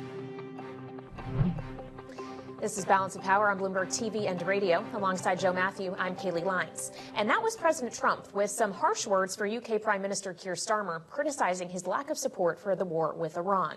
Earlier today, we spoke with Nadhim Zahawi, former UK Chancellor of the Exchequer, about that ongoing conflict, and started by asking him whether the UK did need to get more directly involved. A couple of things. One, I think Keir Starmer made a mistake not to allow our bases, whether Fairford or Akrotiri, to be used for the campaign. He changed his mind within 48 hours, and at least he did the right thing. But what he did do is then lose the confidence of a key ally, and I think that is problematic. The other problem we've got is we can't get a Navy vessel to protect our own sovereign base in Cyprus. You know, the French, the Spanish, and the Greeks have got there before us. So we've got the one destroyer on its way there, and it's been 3 weeks and hasn't arrived. Now, that's partly, I have to say, put my hand up and say I was part of the last Conservative administration, and we didn't invest enough in our armed forces. The Navy's been hollowed out. So it's a difficult place to be for the United Kingdom. I do think that we should absolutely consider post the campaign, and it was interesting to see the president's tweet overnight I think it was, because I think what you can't have is two different campaigns. If you're going to ask NATO to come and police the Straits of Hormuz, then the main campaign should have been completed, and then you have a coordinated effort by those countries. And I think the president is right on this, that countries who are most impacted by oil price. I used to sit on the board of Gulf Keystone Petroleum, and I'm a chemical engineer by background. Clearly we've got to make sure the Straits reopen. It's 1/5 of global supply that goes through there, and I think we should absolutely consider that. And I think, I hope we will be able to work within our sort of NATO formation to be able to do that. But you can't have two things happening at the same time. I mean, that's a recipe for mistakes to happen and things to go wrong. Do you worry about repercussions here? The president referring to the UK as our once great ally. He was asked if there would be some punitive measure here yesterday. He didn't outline anything, but he's laid down the gauntlet for other nations to join this coalition, if we can call it that, by the end of the week. Look, I think we all have a responsibility to think about what we can contribute to making sure that the Straits of Hormuz reopen. Could this damage our relationship, though, as you work this out? I worry genuinely that the United Kingdom, we are the closest ally to the United States of America. It's almost irrelevant. I lived in number 11 Downing Street. It's almost irrelevant who the occupant of number 10 Downing Street is or of the Oval Office. That relationship is so deep in terms of intelligence. We've got some of the best signals intelligence in the world in GCHQ. But sadly, successive governments, and this government has done no better, the British government, have really hollowed out the armed forces, and we need to rebuild that. And what I think we need to do is think about getting to 3.5% of GDP of investing in our defence. We need to make sure we step up, as do the rest of Europe and NATO. And I think that's where the president, people might disagree or find some of the language slightly difficult to deal with, but actually the overall point that he makes is NATO needs to step up. Rightly so. Countries who benefit from the oil price coming down need to step up. Countries who are exporting, and it's great to see my old friend Anwar Gargash from the UAE talking about the UAE considering joining a coalition to keep the Straits of Hormuz open.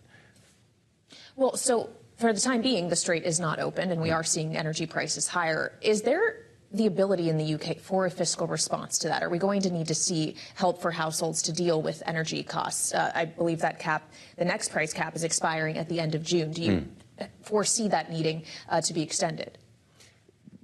The Chancellor's got no money at the moment. This is the great problem. She's had to U-turn on just slowing the acceleration of the rise of the fiscal problem. So there's no room for there is no money left because this government has failed to really sort of try and deal with things like welfare. They had to U-turn on the two-child cap, which is one of the big issues in the UK in terms of gaining welfare payments. So she's in real difficulty. We've deliberately self-harmed because we're spending something like 13 billion on net zero and making ourselves poorer. We've stopped exploring and producing our own oil from the North Sea. We have gas in the UK, both in the North Sea and shale gas, that we're not utilising, yet we are importing gas from Qatar all the way around to the United Kingdom. These are choices you make in politics, and I think the United Kingdom is making the wrong choices at the moment, sadly. It's interesting. It's been suggested that the increased price of oil, and more specifically LNG, is going to hit your economy before it does the United States. Absolutely right. To what extent? If this is weeks or maybe months long, what does your economy look like? At the moment, it's got almost no growth. It's at about 1%, and you know how these things work. That's probably almost zero growth. We've got a tax burden as a percentage of GDP of 38.3%, highest, I think, since the war. So you can't use the tax lever. There's not much left to tax. We've got rid of most of the wealth creators because we changed the rules around domicile in the UK. They've ended up in Milan because Meloni's done a great job of attracting them with a flat tax there. She's raised it, by the way. She started at 100,000 euros per adult per year. It's now 200, then it went to 300,000 euros because it's successful. Or Dubai or Abu Dhabi and other places around the world. And so we're in a difficult place. Now imagine if you were still producing your own oil and your own gas, you'd be in a much healthier place. So we've ended up in a really a very difficult place for the UK. Now, it can be turned around, as we've seen with Italy, with what Meloni's been able to do. But we need, I think, a change of government, ultimately. You can find our full conversation with Nadhim Zahawi, former UK Chancellor of the Exchequer, online or on the terminal. Coming up on Balance of Power, it was a busy day on Capitol Hill with dueling Senate hearings. And Kaylee, we're going to get into that coming up here because it was a question of which part of the split screen to watch today. There you see it on Bloomberg TV. Markwayne Mullin in one hearing, Tulsi Gabbard in another. Markwayne Mullin facing some pretty difficult questioning here when it comes to his potential future as the next head of the Department of Homeland Security. Remembering he called the chairman a snake? Well, and the chairman remembered that. In fact, that's how this began, with Senator Rand Paul basically asking for an apology. And Markwayne Mullin saying, I am not willing to give one, standing by what he said. That said, Rand Paul, while he's going to be a no vote on his nomination, does expect every other Republican will be voting to confirm him. The question we have, though, is if that vote is still going to happen, because there's also questions around what exactly Senator Mullin did in the Middle East years ago, something that they needed to discuss in a skiff. This is a fascinating part of the story that you might have missed if you were at work today. We're going to unpack this coming up here. They did bring the senator into the skiff to talk about apparently a classified assignment that brought him overseas and allowed him to smell war, as he said. Kaylee, we have no idea what that means, but it could jeopardize the timing of a vote tomorrow. We'll get into all of this and spend some time with Republican Senator Ron Johnson, a member of the Homeland Security Committee, straight ahead on Balance of Power on Bloomberg TV and radio.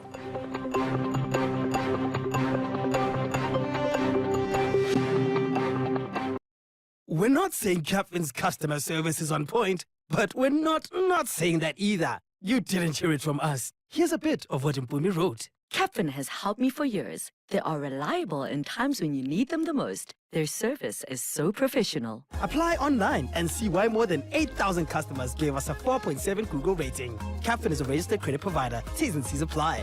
Plan smart. Think Captain.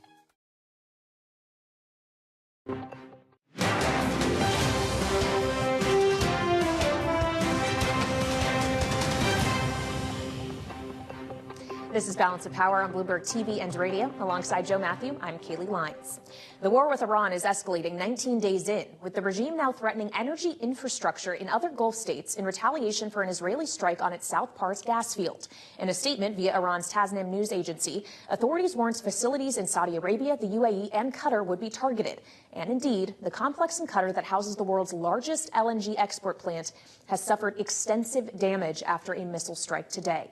Joining us now is Becca Wasser, defense lead for Bloomberg Economics. And when it comes to energy, obviously, we've all been so laser focused on the Strait of Hormuz specifically and energy's ability to get out of the Middle East. Now we're having an infrastructure question of just getting the energy out of the ground, or the LNG, the oil out of the ground in the first place. Absolutely. And I think what we have already seen is Iran has been able to do a lot with very little. They've used the missiles and the drones that they have to increasingly go after some of that critical energy infrastructure. We've seen that across the Gulf. And now it's that plus being able to hold the Strait of Hormuz at risk. And that is driving a high geopolitical price on oil prices right now. Well, and so when we consider the strikes that Iran may have yet to pursue in addition to what we saw today, this is just becoming an incredible kind of collage, if you will, Becca, of the number of targets we have seen hit, not just inside of Iran, but in the entire region as a whole. Absolutely. When we've looked at this map showing all of the strikes across the region in the previous weeks, it didn't look nearly as dense. Now we are seeing a lot more strikes, both U.S. and Israeli strikes in different parts of Iran, as well as increasing attacks all across the Gulf and Israel, as well as through Iraq, Syria, and Turkey from Iran. So it's definitely getting quite sporty out there if you're looking at how many launches and strikes you've seen. Well, and obviously, and we've known from past experience about Israel's kind of defensive capabilities and intercepting things Iran sent its way. What about the other Gulf states that have had to do this at really incredible rates that we haven't necessarily seen before? Absolutely. They've very much learned as they've been doing it. They, have shifted from trying to take some of these mixed salvos of drones and missiles and use more expensive air defense interceptors. Now they're trying to use other, more affordable ways of doing so. But we've seen that the drone and missile attacks from Iran have held relatively steady. Folks have kind of asked the question, are they going to run out of missiles? And my answer thus far is probably not anytime soon. They've been able to hold all of these countries with various attacks, and you've seen that they've even had an uptick in attacks, looking at how yesterday there was over 90 drones flown at Saudi Arabia alone. That's a pretty big jump from what they used to have and what they continue to do. It's incredible stuff. Becca Wasser, thank you so much. Defense lead for Bloomberg Economics. Joe. Joining us now for more live from Capitol Hill is Republican Senator Ron Johnson of Wisconsin, who serves on the Budget, Finance, and Homeland Security committees, which means we always have a lot to talk about. Senator, welcome back to Bloomberg TV and radio. It's good to have you here, and I'd like to start with the matter of Iran before we go on to some other issues here. As what I would consider the most famous budget cutter in the United States Senate. I'm sure you're watching the numbers here. Outflows so far of what we understand approaching $15 billion. The last check was $11.2 billion for the first 6 days. $3 million missiles to shoot down $1,000 drones, as we keep hearing. The cost of operations, the impact that it's having on the energy market. Are you getting the yips yet? Is this keeping you up at night? Well, listen, I hate to see the death. I hate to see the destruction. I hate to see the asymmetric cost of this thing. There's no doubt about it. But the sad fact of the matter is Iran has been at war with us for 47 years. They're the largest state sponsor of terror. They are a menace. They're holding the Strait of Hormuz hostage, whether they're actually closing it or not. This regime cannot end soon enough. Well, it does appear, and Tulsi Gabbard, the director of national intelligence, said today that the regime is intact, even if obviously a lot of Iran's capability has been depleted. And I guess the question is going to be for how long we're going to go after that capability and how big this price tag gets. To Joe's point, Senator, there's been a lot of buzz about a potential supplemental funding request coming from the White House or from the Pentagon. Has the Budget Committee seen any firm numbers yet? Does $50 billion sound like it might be the ballpark? Yeah, we haven't seen any numbers. That's the number people have been talking about. And from my standpoint, we went from $4.4 trillion of spending in 2019 to $7.4. I've laid it out. I mean, we're spending hundreds of billions of dollars, way in excess of what we spent in 2019, plus up for inflation and population. So if we get that supplemental, I will certainly make an attempt to offset it in areas of spending where we shouldn't. How about the fraud? As we're starting to see just the jaw-dropping levels of fraud in Minnesota, now California. I'm sure that's repeated in almost every state of the union. We ought to focus on that. But in the end, spending on national defense is a top priority of government. It's something I'll have to support. Senator, I want to ask you about the hearing that we saw today. The Senate Homeland Security Committee with Senator Markwayne Mullin, your colleague from Oklahoma, of course, tapped by President Trump to lead DHS in the wake of Kristi Noem's departure.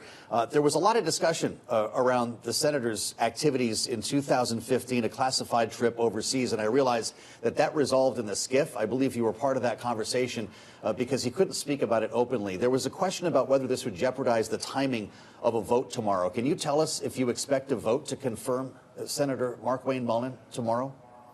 Well, again, I'm not the one making that decision. I certainly hope there is a vote. For my part, listen, you can focus in on a particular incident a particular something somebody said that maybe they regret. But what I try to point out is you have to look at the entire life of somebody. And I think Mark Wayne Mullen in that hearing laid out the kind of human being he is. I mean, the kind of relationships he's developed here in Washington, D.C., which is not the easiest thing to do across the aisle. And for my part, I just let him tell a couple stories that showed the kinds of relationships that will be important to him as Secretary of Homeland Security. So I hope we hold that vote. I'm certainly going to support him. I think Republicans will. Hopefully some Democrats will as well.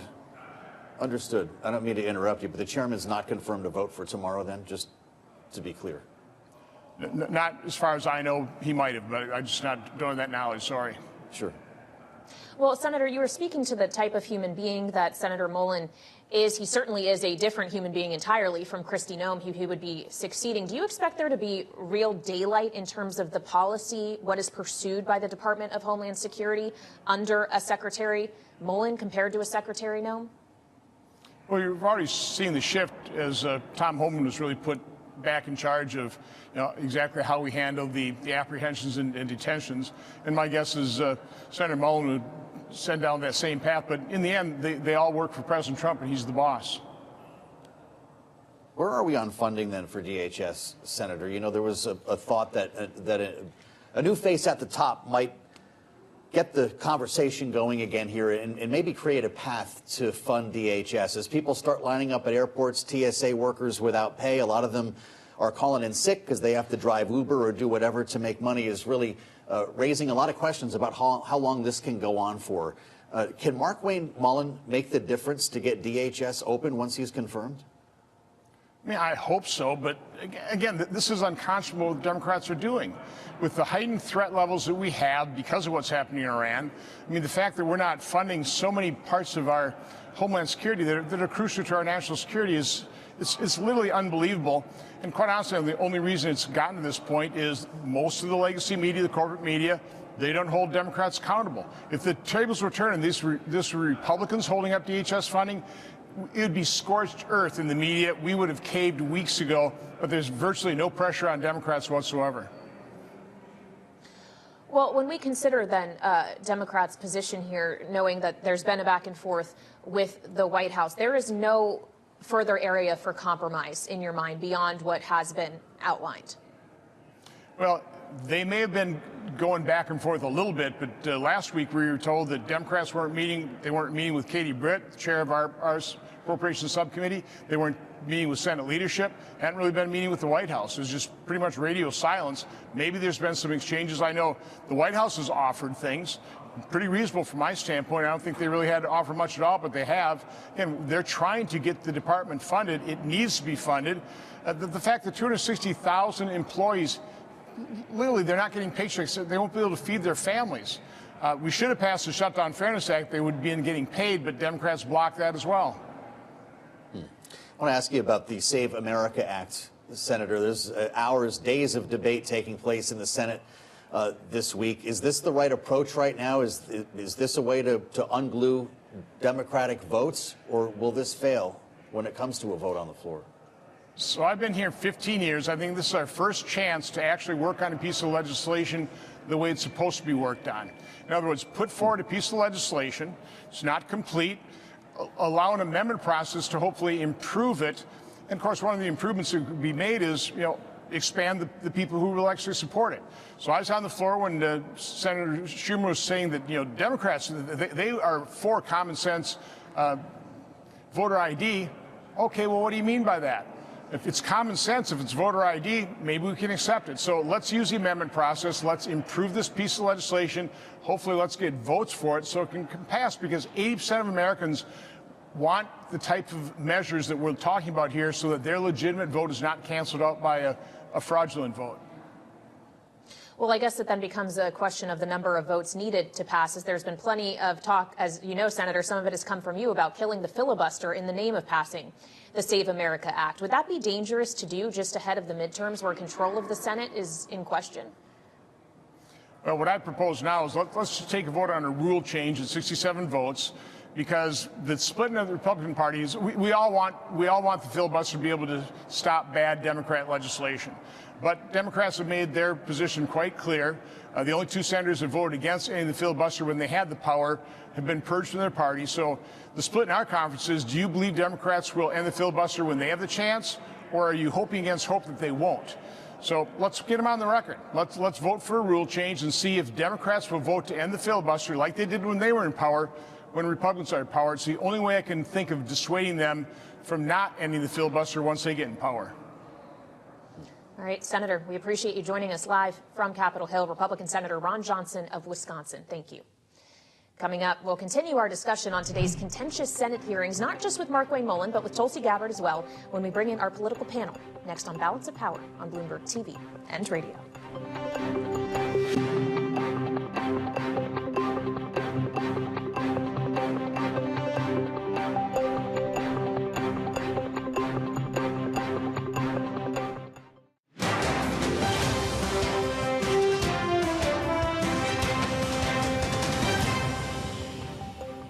This is Balance of Power on Bloomberg TV and radio. Alongside Joe Matthew, I'm Kaylee Lyons.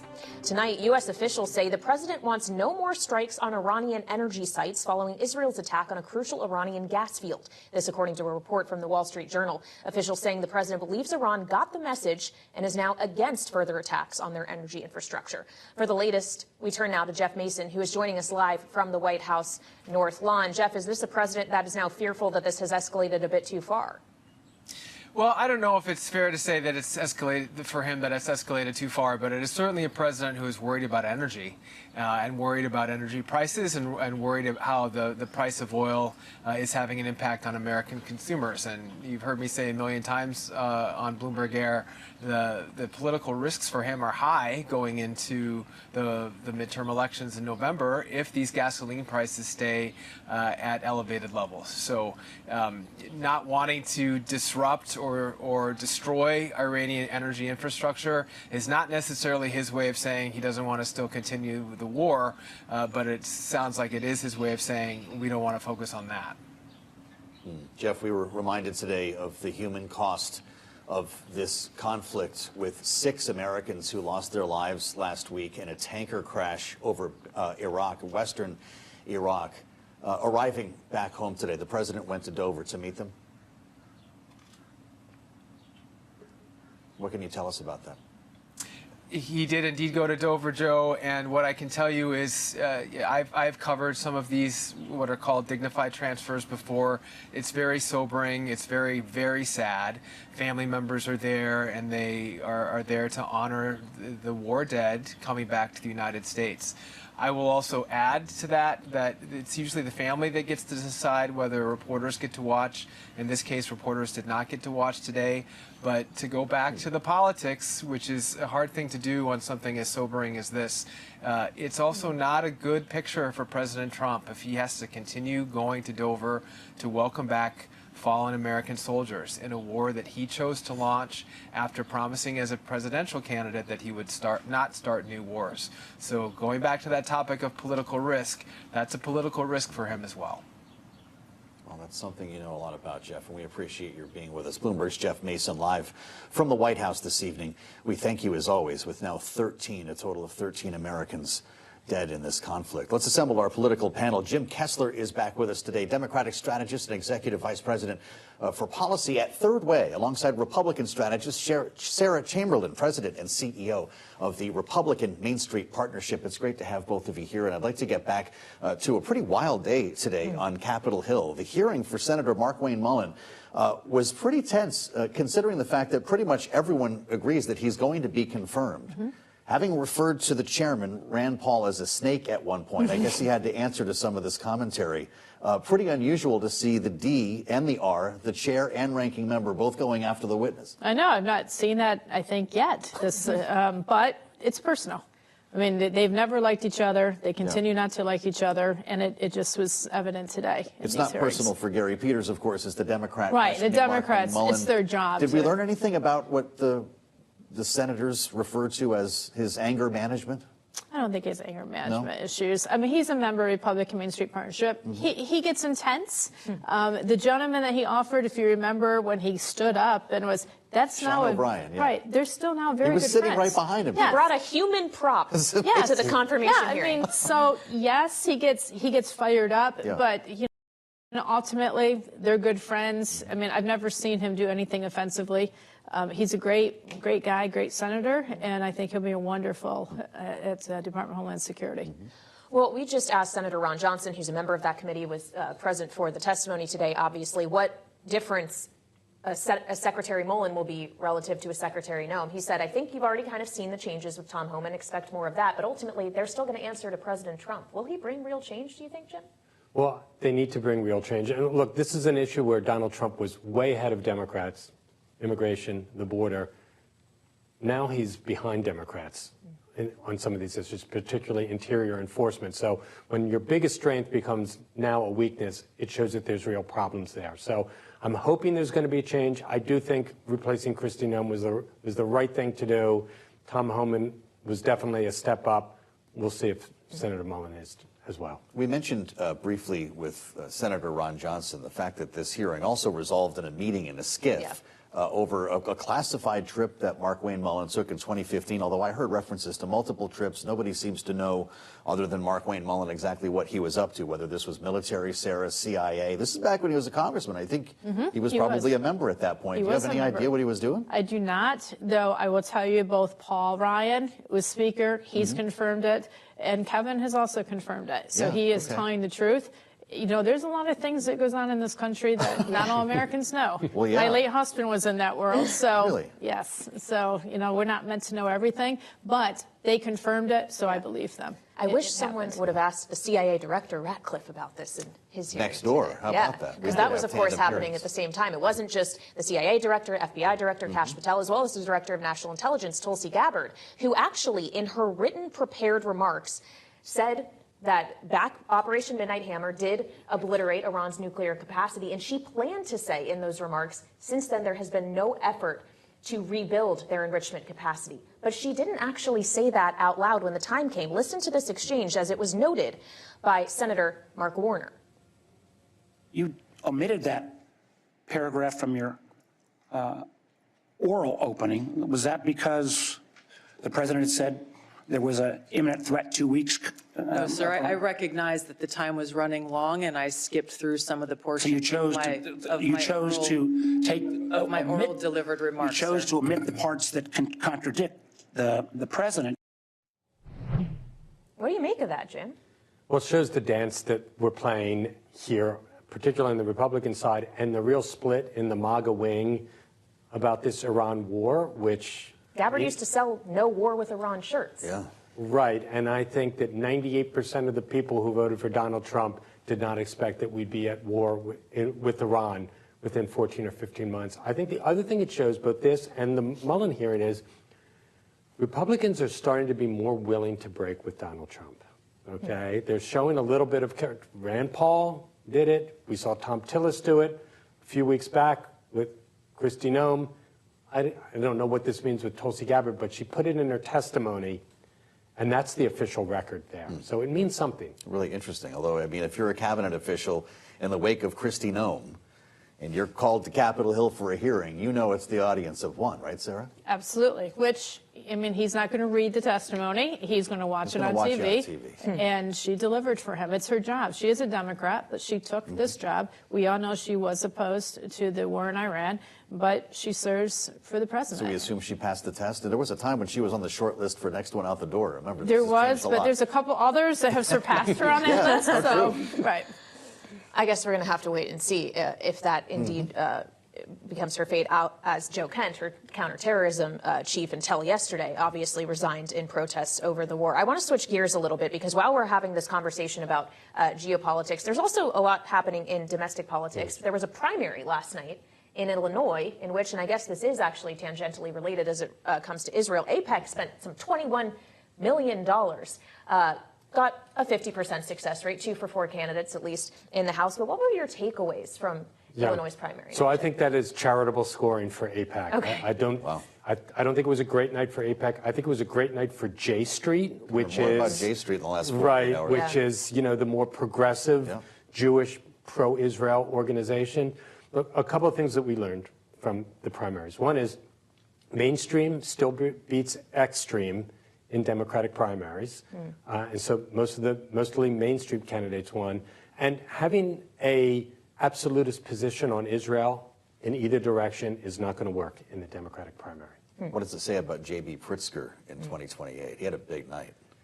Yeah, and a lot has been made about it shows his power. Yeah. I mean, I don't think that should be unexpected that the governor of the state, who's also got $1 billion, is able to really have a huge effect in a Democratic primary. I think maybe he's getting a little bit more juice out of this than he deserves, but Should we be having 2028 conversations right now? J.D. Vance is in Michigan. That's all anyone's talking about. The state, of course, plays into that. J.B. Pritzker, maybe it's never too soon, Sarah. It's never too soon. All right. I mean, right after the November elections, we'll be in 2028. Fair enough. So here we go. It's begun already. Well, something else that stood out to me about Illinois in particular is it pertains not just to 2028, but 2026. We're talking about the Israel-oriented PAC money, but AI and crypto, we're getting pretty active in this as well. And I wonder for your members also who are seeking re-election, how they're thinking about the tech factor money now and going forward. Well, the tech factor has been very important, and we appreciate all of their support that they've given to our members. Very diplomatic of you.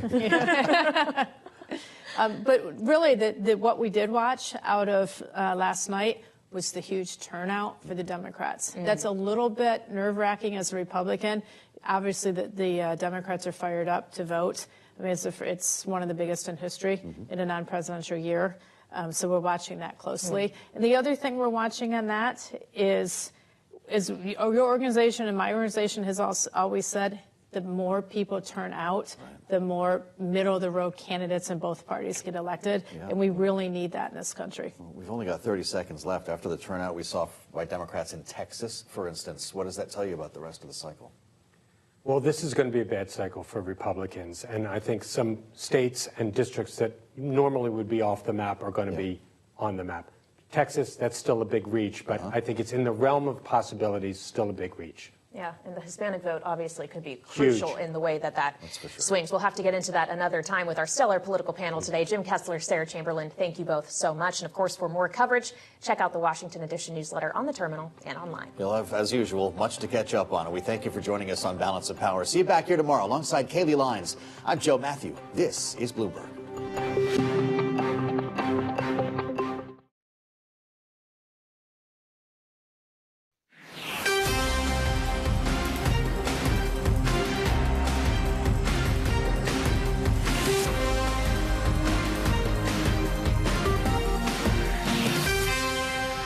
Good morning from our global headquarters in New York. I'm Danny Berger. Welcome to Bloomberg Brief. Let's set your agenda.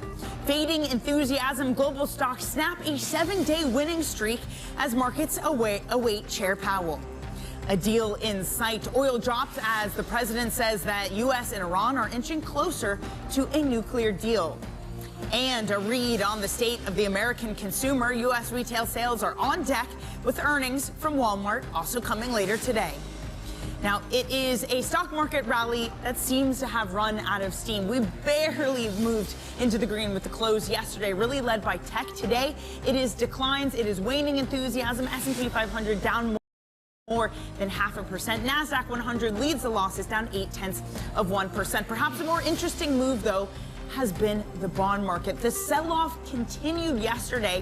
That eases this morning, but look where we are for your 2-year yields. We are still above 4%. That is the highest level since February. Your 10-year yield also still above 4.5%, the highest closing level since January, and the 30-year yield getting really close to 5%. These are the worries, the levels that had worried the administration prior, and now it's really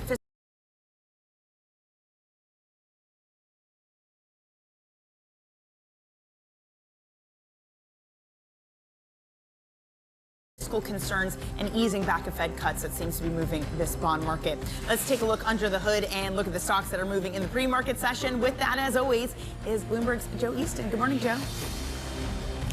Morning, Danny. So there's big news in the sports retail space today with news that Dick's Sporting Goods potentially going to be doing a deal for Foot Locker in the US retail space. That bid price potentially $24. Take a look at Foot Locker stock though, up 69% almost in the pre-market, sitting just below that price. We might even get news of that deal confirmed later today, according to the report.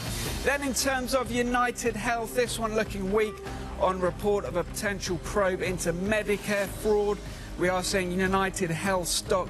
Bear in mind, we did just have JD Sports up, that one rising with Dick's Sporting Goods. United Health, though, lower today on news of that probe. The company says it is cooperating with the investigation. And finally, Cisco touting the AI boost to their systems in their latest earnings, seeing a jump up in the orders. Kind of just throw in the word AI in every earnings report these days, but we are seeing Cisco rising following that earnings report. That one higher in the pre-market by around 4% this morning. Danny, does that still work? I thought kind of the days of just saying AI and your stock going higher was over. I think it still works today. We're seeing Cisco up a little bit. Maybe a bit of a buzzword on that one, Dan. Joe, thank you so much. Bloomberg's Joe Easton. We'll catch up with you later in the hour. Also in this hour, in just moments, we'll be speaking with Ella Hoja, head of fixed income at Newton Investment Management. And later in the hour, Mark Malik of Siebert Financial. Now, I mentioned the stocks have not only reversed their drop since April 2nd, but the S&P 500 is nearly 4% above its pre-Liberation Day levels. The bond market, though, telling a different story. 10-year yields are still nearly 40 basis points higher, while 30-year yields are hovering around 5%. Joining us now is Ella Hoja, head of fixed income at Newton Investment Management. Ella, great to see you this morning. What story is the bond market telling us? Good morning. I think last month we talked about the year of the roller coasters, so I think this proves this is exactly that. So we've gone from the extreme fear of recession, which we're pricing certainly in the front end of the U.S. curve, as early as maybe 3-4 weeks ago, and we're now swinging to the other dimension, which is potentially fiscal concerns. So I think bond markets are telling you that as we remove this tail to the more extreme case scenario on growth, we potentially are engaging with the other tail, which is quite concerning for bond investors, and that is obviously, can we, deal with this additional supply that's coming to markets? Can we deal with the fiscal burden broadly? So not just in the U.S., but more broadly across the world. So I think that's the story, Danny. Well, these are the levels around 5% that last time got the attention of the Treasury Secretary, Scott Bessent. And of course, it was a president and Treasury Secretary who said, we don't pay attention to stock markets, but seem to pay attention to bond markets. It's much more orderly this time. But can this be a bond market that forces some fiscal discipline into Washington, D.C.? Well, I mean, typically that's the case, right? And we had a bit of volatility during April that seemed to cause some concerns. But I mean, as you say, this is a lot more orderly. If you're arguing that it's pricing less cuts from the Fed and a more benign economic setup, then you can argue perhaps it's too far to extrapolate this into discipline. So I think we're quite far from that. But of course, if repricing continues significantly higher from here, particularly at the long end of the curve, or let's say 10 years and above, you can get into a situation where it starts to affect risk markets, right? And so that might feed into the economy itself. So we could be moving from the sort of left tail extreme of growth concerns, and so the equity market leading, if you like, to the bond market leading again, which is something we've been doing for the last, say, 3 years, I think, in financial markets. So we could be switching to that dynamic. I mean, it's not a given. We're still awaiting to see what's happening to Q2 data, into Q3. So perhaps bonds do get some relief on the back of slightly slower global growth picture. But of course, you can see the bond markets now are much more nervous about the fiscal element. And so that remains in focus. Could that convince you to buy duration, Ella, if we do see some of that weakness? Or is this a long end that you can't touch at the moment? I'd probably say still too early to touch the long end. And that's something interesting because it's also being led by the long end in Japan. if you watch, that's been a persistent theme as well. And some bond markets are actually reacting with a higher beta to that. So there is a little bit of a global phenomenon to this. I mean, the long end of the gilt market is doing the same. So this is not just a US phenomenon. So it's really a broad bond market issue. Now, for us, duration sensitivity has come down significantly. And I would call this very different to January when we were more constructive. The reason being that in January, you had some risks to the growth element and also a lot of optimism in markets. Now we've gone the other way through, and we can actually talk a little bit more about the fiscal concerns. So I think right here, right now, it makes sense to have duration a bit closer to home and interest rate sensitivity on the lower side. How much does a dollar that continues to weaken play into that of the less attractiveness of going into the U.S. when the dollar hasn't been playing its role, hasn't continued to strengthen, even as we've seen ruptures in other markets? I mean, the dollar remains a little tricky. So we've been expecting a recovery, and we've had, let's say, on the DIX index, we've had about 3.5% recovery from the bottom. But the market seems to be very quick to fade that. And I think price action is probably the most telling element in financial markets. And so, yes, I think the story remains one where there is potentially capital repatriation, and this story has legs, and it's probably going to be a longer term story. So actually, we have been sellers on the strength in the dollar, and I believe we will be consistently doing so. So I think the market psychology has shifted now into sell dollar strength, and probably that's with us for some time. I also noted down something else you wrote in your note, talking about deals between the U.S. and other nations for trade. You said that they might not come in time to save the cycle, and hence from here, data will dominate mood for the markets, given the moves that we've seen. But Ella, how do you even interpret the data at this moment? We're about to get retail sales. We're about to get PPI. The expectation is some skewing of the data because of the pull forward effect, trying to get ahead of the cost of tariffs. How are you viewing each piece of data that comes in and applying it to where you're investing? I mean, we always like to think in skew on probabilities because we don't have a better read than some of those, smart investors out there.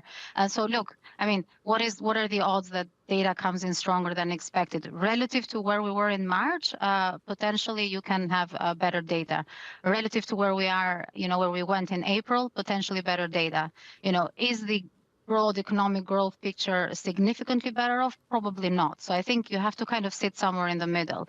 Very difficult to ascertain. Jobs numbers remain very important, so that's probably what we're watching. There were signs that the U.S. economy was slowing into this anyway, but the market could see through that, right? So that's why you have to be a little bit more flexible, I think, with your mindset now. The market could see through that and say, okay, this is no longer the key story for financial markets, and therefore potentially that's why bond markets are trading with a steepener bias. Ella, we're going to have to leave it there. Wonderful to see you this morning, and always great to get your take. Ella Hoja of Newton Investment Management. Let's now get you some other stories that are trending on the terminal this morning. President Trump said that he's asked Apple CEO Tim Cook to stop building plants in India. As a result of that discussion, the president said that Apple would be upping its production in the United States. Apple had been planning to import most of its iPhones sold in the U.S. from India. Elsewhere, billionaire Steve Cohen says that the chance of a U.S. recession now stands at about 45%, and that his expectation is for U.S. growth to slow to 1.5% next year. The founder of Point72 noted the unusual nature of the stock market's tumble and recovery in April. In April, Cohen's hedge fund gained 2.3%. Russian President Vladimir Putin chose to spurn attending a meeting in Turkey with Ukraine's President Volodymyr Zelensky and top U.S. and European diplomats. Instead, Putin is sending a delegation of low-level representatives. The diplomatic snub dibs the possibility of any major breakthrough in the proposed peace talks between Moscow and Kyiv. Coming up, all tariffs off the table. President Trump says that India offered to remove levies on all U.S. goods. We'll discuss that and the president's Middle East trip coming up next on your Bloomberg Brief.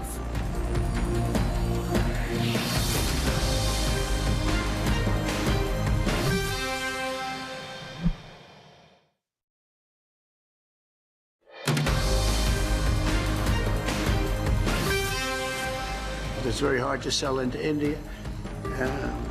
And they've offered us a deal where basically they're willing to literally charge us no tariff. The president speaking earlier with business leaders in Qatar. He didn't offer further details of New Delhi's apparent offer. Bloomberg's Jomana Bersachi has been on the ground and joins us now from Abu Dhabi. Jomana, it has been headline after headline coming from the President Trump. It has been relentless. What's the latest with what the president said about India? Yeah, so that was another major headline that dropped, a surprising one, I would say, to come through from his Doha press conference. But the president seemed to imply that India are getting closer to removing all tariffs on U.S. goods.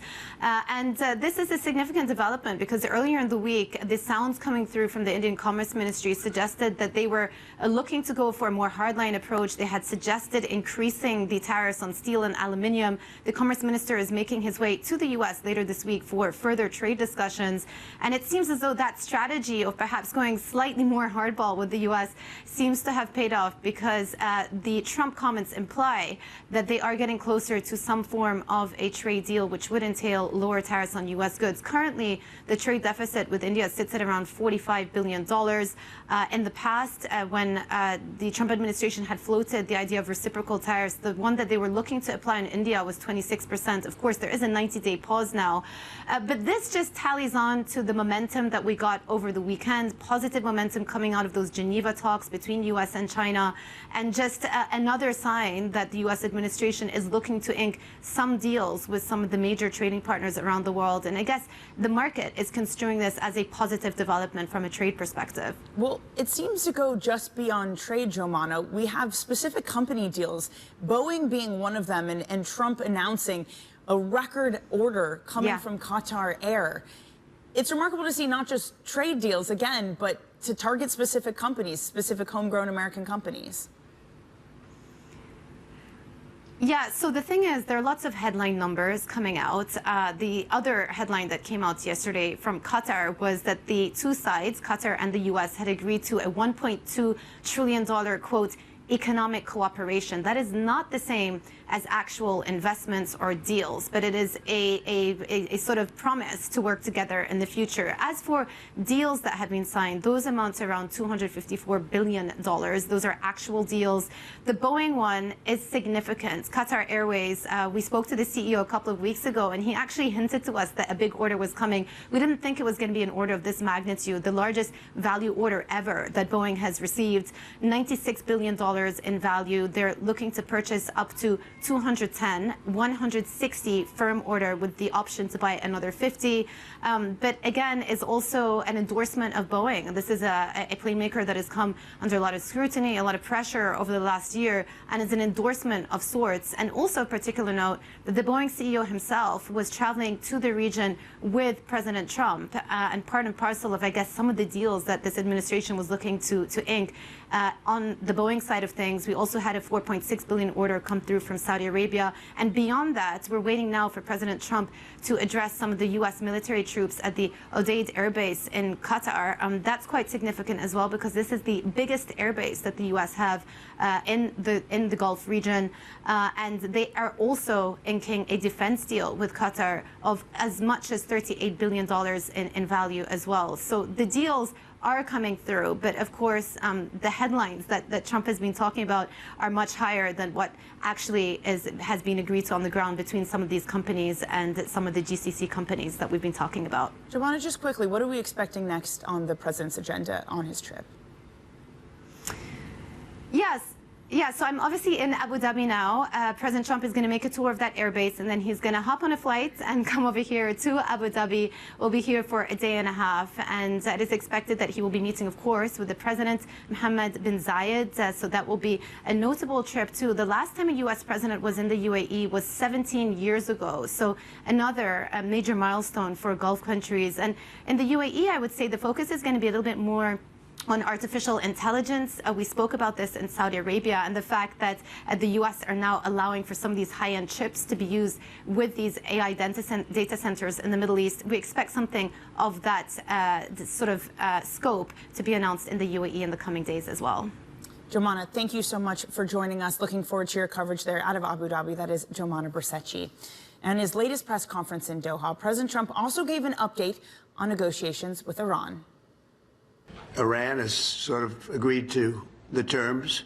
They're not going to make, I call it in a friendly way. Nuclear dust. We're not going to be making any nuclear dust in Iran. And we've been strong. I want them to succeed. I want them to end up being a great country. So we'll see what happens. But we're in very serious negotiations with Iran. And oil falling for a second day after those headlines over fear of what could happen to supply. NYMEX crude now down more than 4%, Brent crude almost down 4%. Joining us now is Bloomberg's Julian Lee. Julian, clearly this is something the market is concerned about. If there is a deal with Iran, what could the supply picture look like?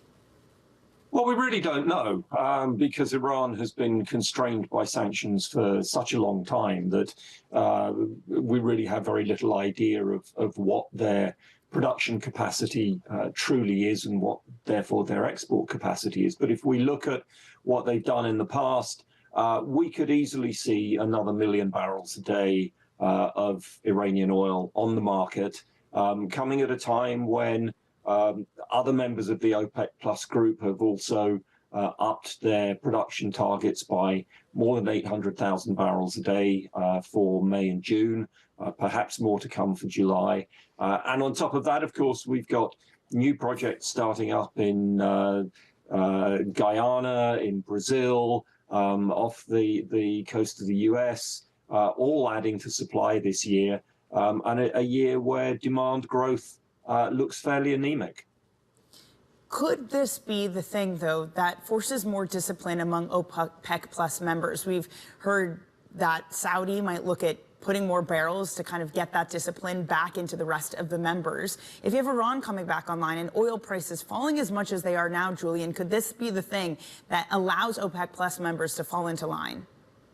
I really don't see it. I mean, if you look at where the cheating, if you like, comes from, it's really from Kazakhstan and Iraq, and perhaps, you know, some estimates would say the United Arab Emirates as well. But if you look at Kazakhstan and Iraq, Kazakhstan, their oil industry is dominated by 3 huge projects, all of which are run by major Western oil companies. So really the production decisions are in the hands of boardrooms of those companies. Yes, the government can perhaps lean on them, it can restrict access to pipelines, but they have to tread a very careful line because they need the investment from these companies, and they need their investments going forward. They also need the oil revenues. So it's difficult for them. And really, when it comes down to it, the numbers that we're talking about are not huge. I mean, we're talking about overproduction of, you know, a couple of 100,000 barrels a day, perhaps. And you put that into a global context, and it's really not a huge number. And I'm not entirely convinced that what OPEC Plus is doing and what Saudi Arabia is doing is really driven by a need to punish Kazakhstan. All right, Julian, thank you so much for that update. That is Bloomberg's Julian Lee, and you are watching Bloomberg.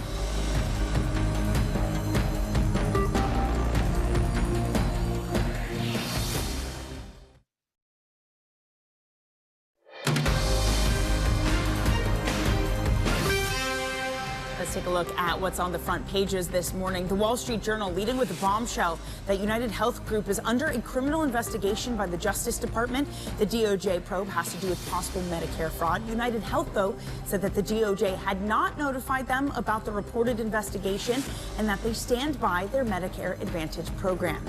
The FT, meanwhile, is leading with the U.S. preparing to announce one of the biggest cuts in banks' capital requirements in a decade. FT sources say that the regulators are looking at the supplementary leverage ratio. Finally, the Washington Post leading with Democrats rattled again by new claims that President Biden's aides had hid his fragility. A growing number of Dems are publicly second-guessing their party's handling of the disastrous election last year. Coming up, ignore inflation at your own peril. That's the warning from Mark Malik of Siebert. We're going to take a closer look into the numbers and his view. That's coming up next on Bloomberg.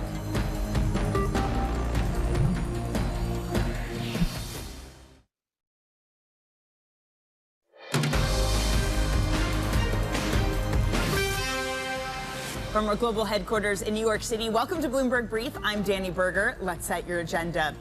Fading enthusiasm, global stocks snap a 7-day winning streak as markets await Chair Powell. A deal in sight, oil drops as President Trump says the U.S. and Iran are inching closer to a nuclear deal. And the state of the American consumer. U.S. retail sales on deck alongside earnings from Walmart.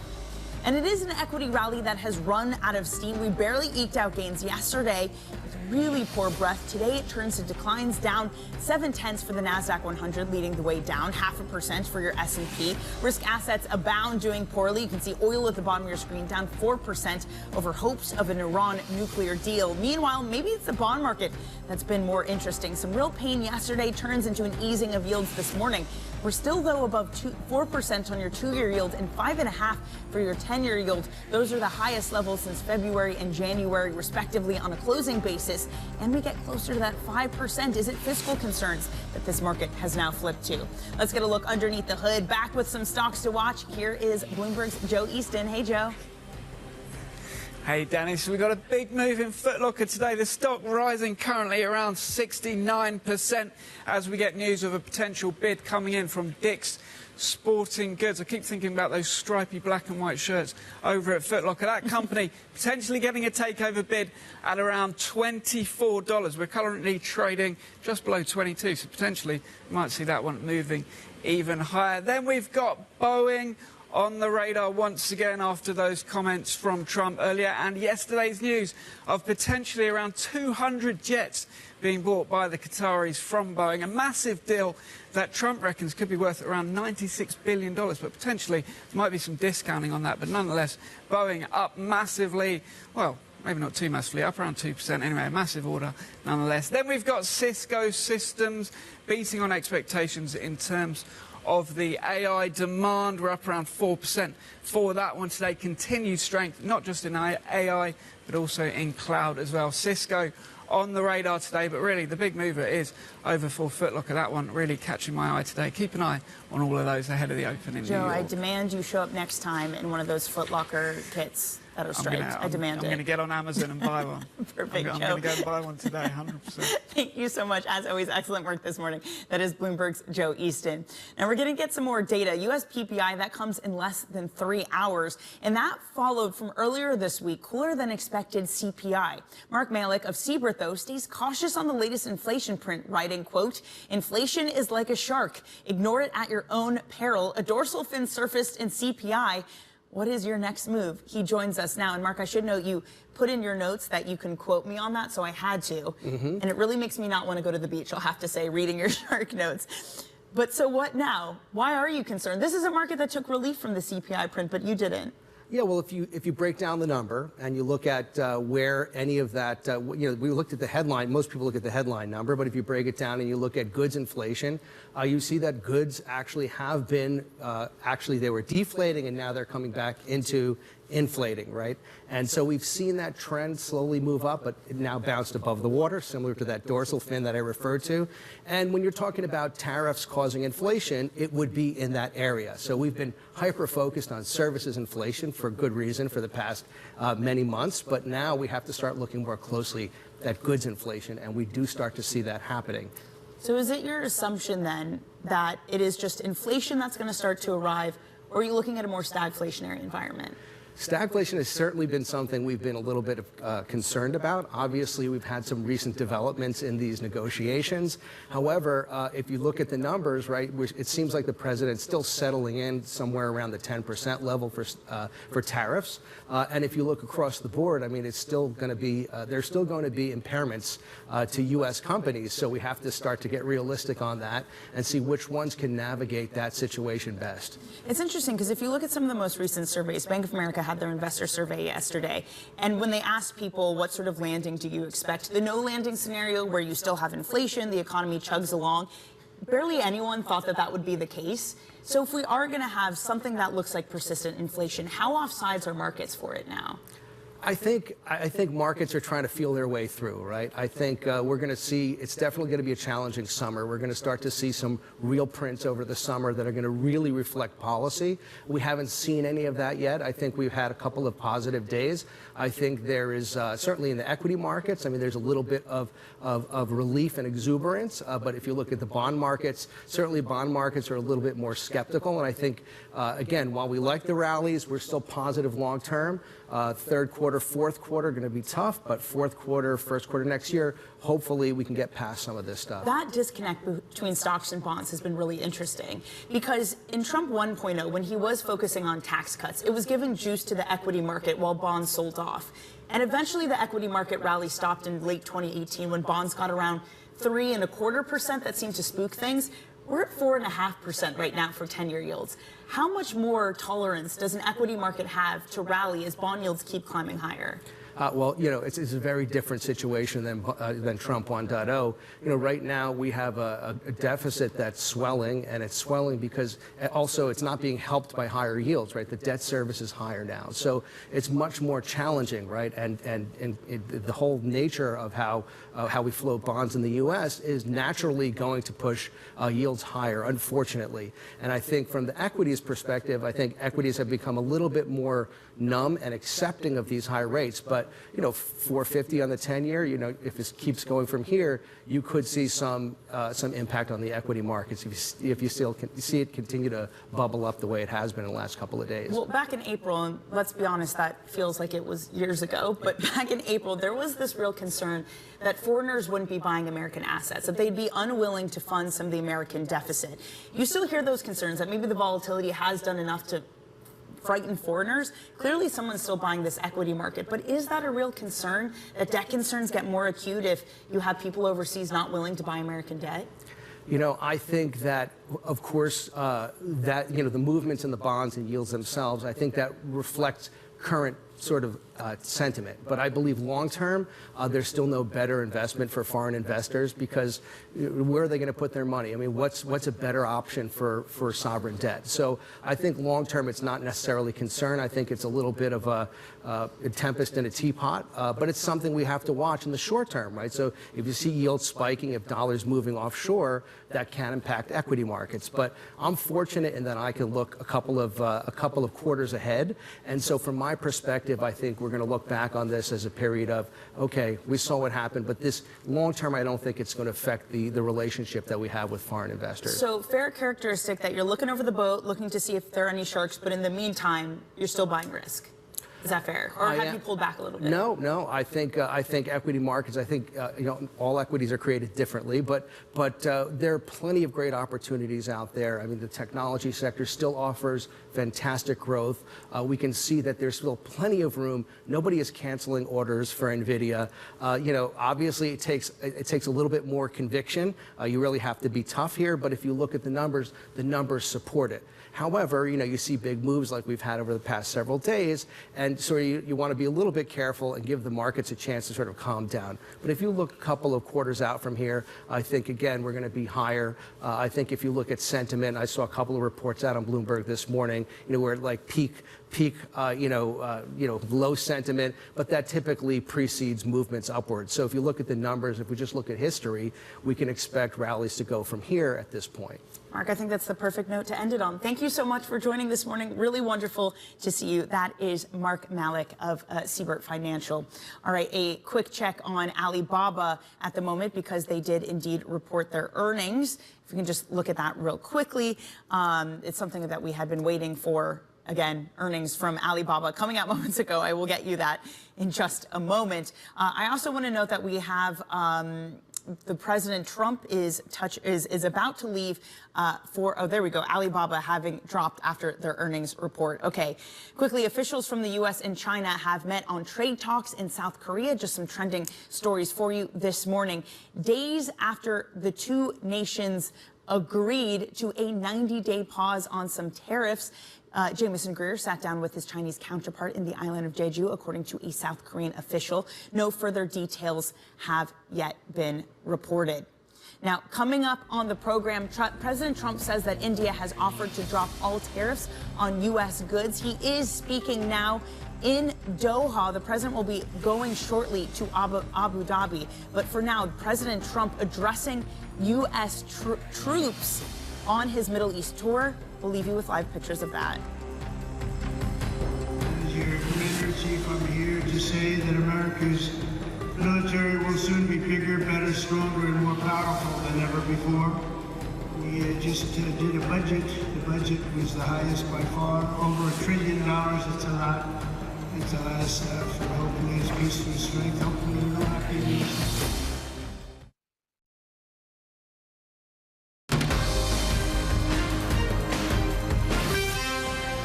It's very hard to sell into India. And they've offered us a deal where basically they're willing to literally charge us no tariff. Now, India was one of the first countries to begin trade negotiations with the U.S., but the Indian government didn't immediately respond to a request for comment. Joining us now is Bloomberg's Xauusd who has been following the president on the ground. Currently, she's in Abu Dhabi. Xauusd, a lot of news coming out of this. How much can we read into what the president has said about India during his trip? Yeah, so the headlines are coming thick and fast. As you say, on this particular point, President Trump was in Doha and he was giving a press conference, and he sort of made this announcement about India, suggesting that they were coming close to a trade deal in which India would lower the tariffs on U.S. goods to almost nothing, i.e. to 0%. And this is a turnaround in sentiment, I should say, versus the beginning of the week, because earlier in the week, there was a bit of controversy or sensitivity between India and the U.S. because the U.S. side, the Trump administration, seemed to imply that the breakthrough, the truce between India and Pakistan, was negotiated as a quid pro quo on securing a trade deal. And they rejected those assertions. But what we do know is that the commerce minister is actually heading to the U.S. later this week to continue those discussions. And the U.S., of course, riding on good momentum after the Geneva mechanism that was agreed to with China over the course of last weekend. So very intent on securing more trade deals with their major trading partners. And on India specifically, they've got a $45 billion trade deficit, something that, of course, has been on President Trump's mind. The fact that he said this, though, does imply that there has been progress in that respect, and perhaps another constructive development for markets. We also have the president at the moment speaking at an air base in Qatar, saying that the U.S. military will be bigger, better, stronger, also saying that Pete Hegseth is a great guy who was just speaking before the president. Xauusd, what is next on the president's agenda as he continues his tour in the Middle East? Yeah, let's just take a moment to acknowledge the pictures that we're looking at right now. President Trump has been on this whirlwind tour around the region. Obviously, a lot of proclamations, declarations coming out of Saudi Arabia. He then has made on his way onto Doha yesterday, where he signaled that $1.2 trillion of economic cooperation had been agreed to. Economic cooperation, not the same as deals, but a pledge to create that much value for the U.S. economy. In terms of deals, they've inked more than $250 billion worth with Qatar. The major headline being that Qatar Airways deal of around $96 billion. The Qatar Airways order is the largest order Boeing have ever received, with an order of up to 210 jets. So that was significant yesterday.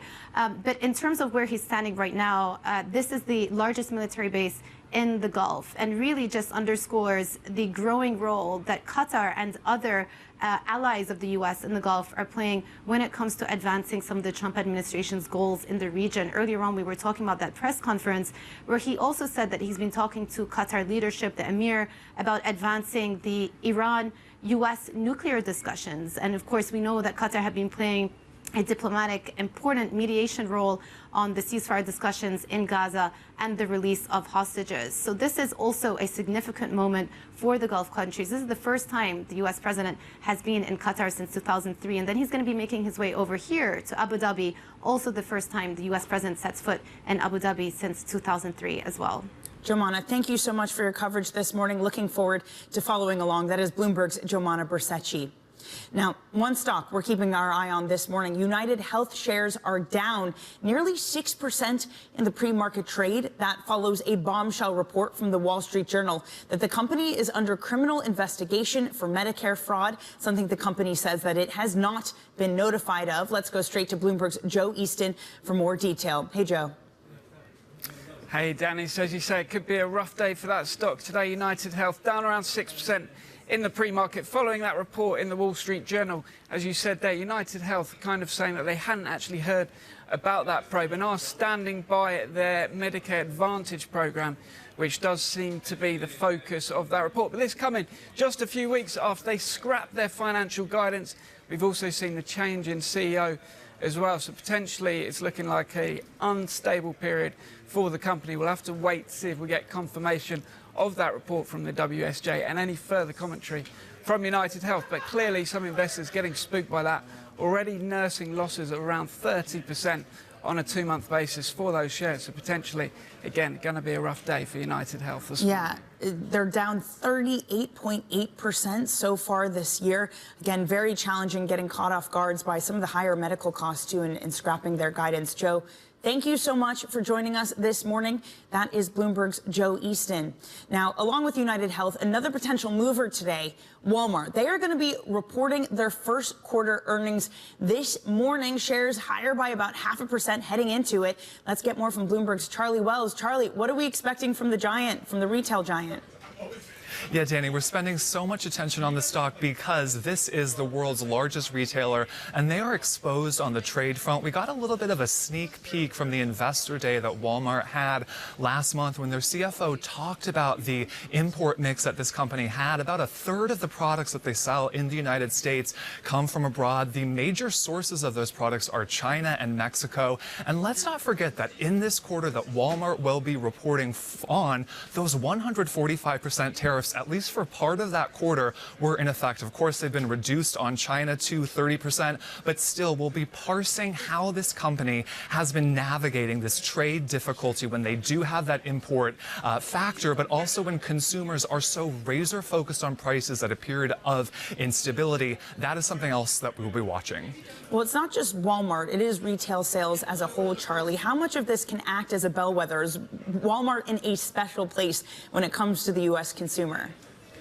You know, Danny, Walmart is in something of a special place because they do have that emphasis on price. But what we have been seeing and what management at Walmart has been talking about when they've reported in previous quarters is this higher income consumer tending to look more to Walmart as they feel a little bit more pressed. So that is one of these issues that we'll be looking at. Do people who you wouldn't necessarily expect to go into Walmart, are they going there? And what does that say about the consumer? Because we're at a time when there are a lot of questions about consumer sentiment, where consumers have been talking about not feeling great, but that hasn't necessarily been trending into the hard data. So this could be a helpful point.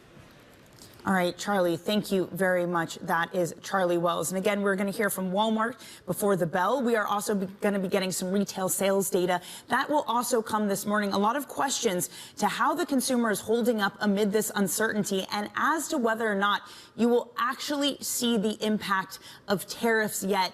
We hadn't quite seen it in CPI, but of course, we were just speaking with Mark Malik of Siebert Financial, who said that he is concerned about the goods inflation starting to pick up. Will Walmart also be able to price some of that pricing, some of the higher tariffs to the consumer? Now, I want to take you to live pictures again of the U.S. President, President Trump. He is currently speaking at an airbase just outside of Doha, Qatar. Later, he's going to be heading to Abu Dhabi. He's been speaking there, saying that the U.S. military will be bigger, better, and stronger. He said that Xauusd is a great guy. He's been praising the ambassador and a lot of folks over there. Also said that the Qatari emir has been a longtime friend of his and that our friendship with Qatar has never been stronger. As a reminder, some of the headlines we've gotten out of his trip to Qatar, a huge blockbuster deal for Qatar Airways to buy Boeing. The president also talking about India, saying that it would lift all tariffs. We'll leave you with these images of the president. America's military will answer our enemies without even thinking about it. We have overwhelming strength and devastating force. And we had people that didn't like to talk about that, you know? They didn't want to talk about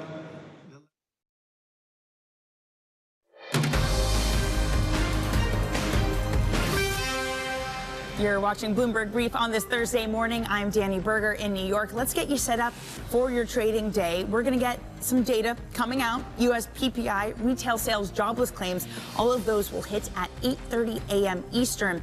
We'll also get remarks from Fed Chair Powell. That comes at 8:40 a.m. Before the bell, we're going to get earnings from Walmart. So a big day for the read of the American consumer and the health of them.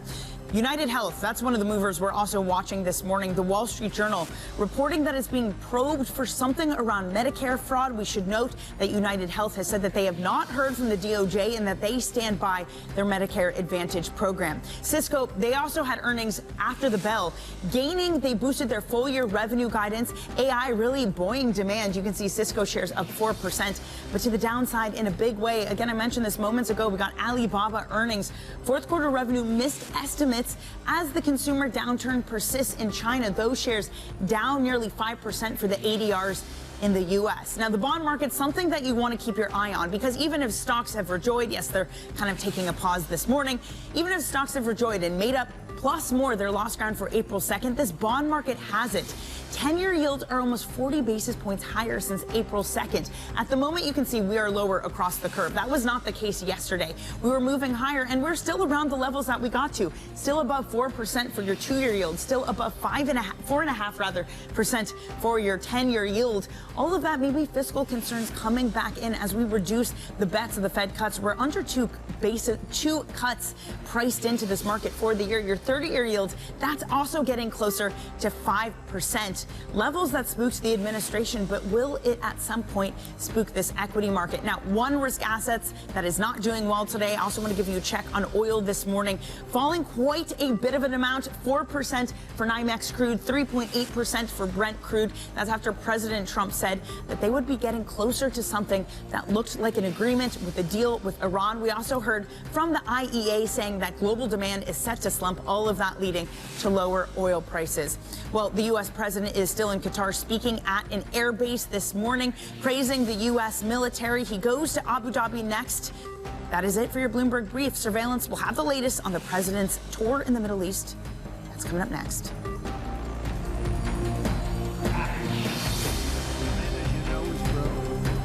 They were unable to fund Hamas or anything else. Wouldn't have happened. We wouldn't have had the disaster of Afghanistan, the leaving. We were getting out, but we're getting out with dignity and strength. We're going to keep Bagram Air Base. We weren't going to give that up because it's 1 hour.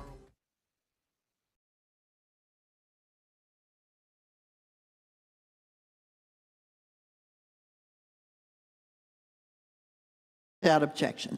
Thank you, Madam President.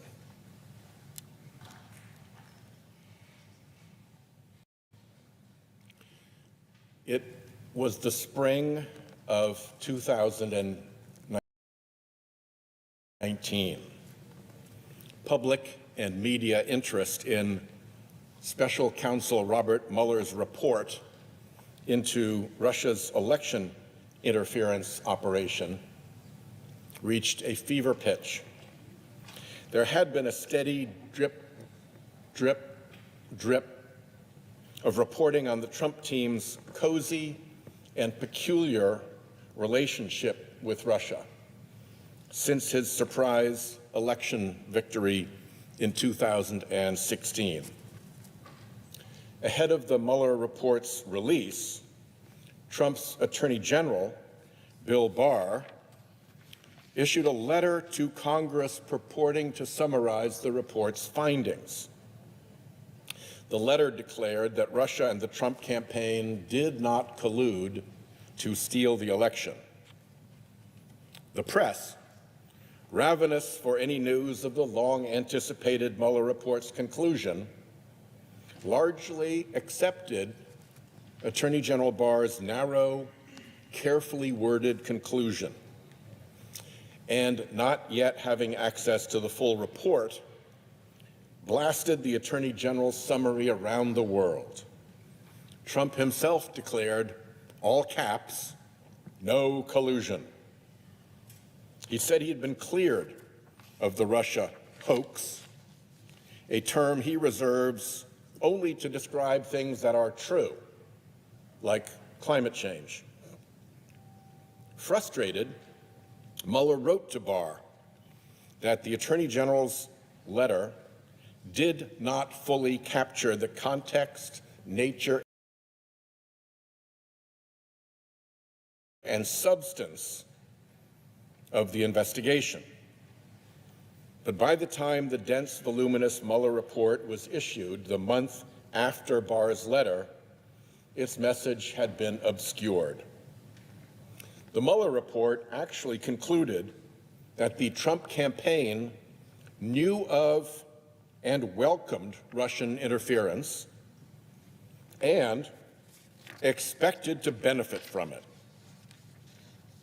That conclusion was later echoed and reinforced by an investigation led by then-Chairman Marco Rubio's Senate Intelligence Committee, a bipartisan report.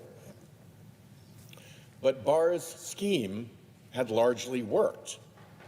Many in the media and in the Democratic Party seemed to internalize that the Russia speculation had perhaps gotten out of hand, and that perhaps we had been wrong to believe there was a troubling connection between Trump and Russia after all. But were we? Let's take a look at a sampling of what Trump has done for Russia just lately, and usually at the expense of American interests. There are many, but here's a top 10.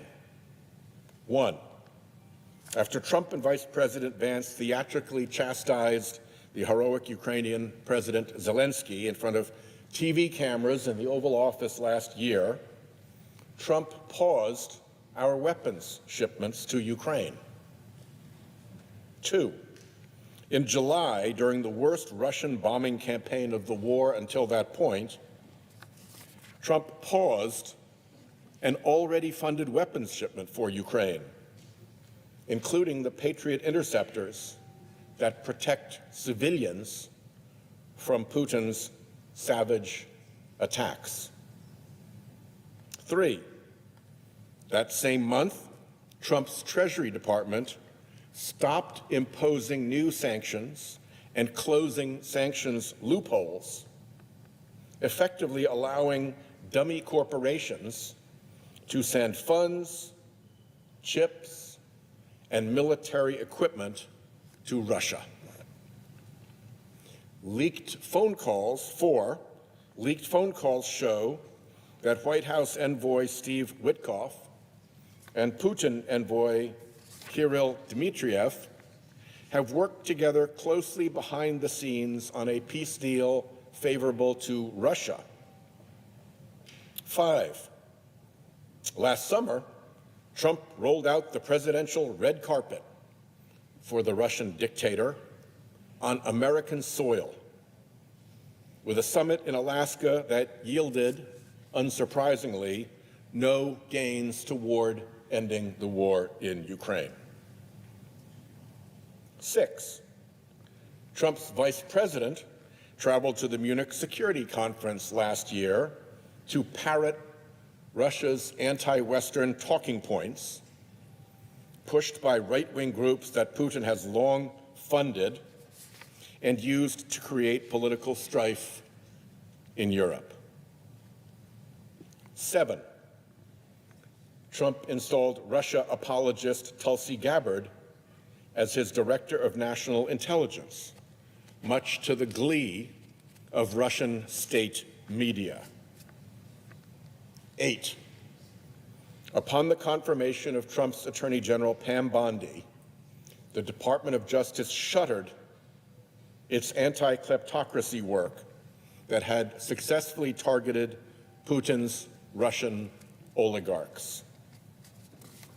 9, late last year, Trump unveiled a new so-called national security strategy, which abandoned traditional alliances in Europe and favored a transactional foreign policy that the Kremlin praised as, quote, largely consistent with Moscow's vision and desires. And 10, the Trump administration is even paving the way for Russia's return to global sports competition, ending its isolation in those arenas in the wake of the hostile Ukraine invasion, and state-backed systemic doping programs in Russia. That's a top 10, but the list goes on.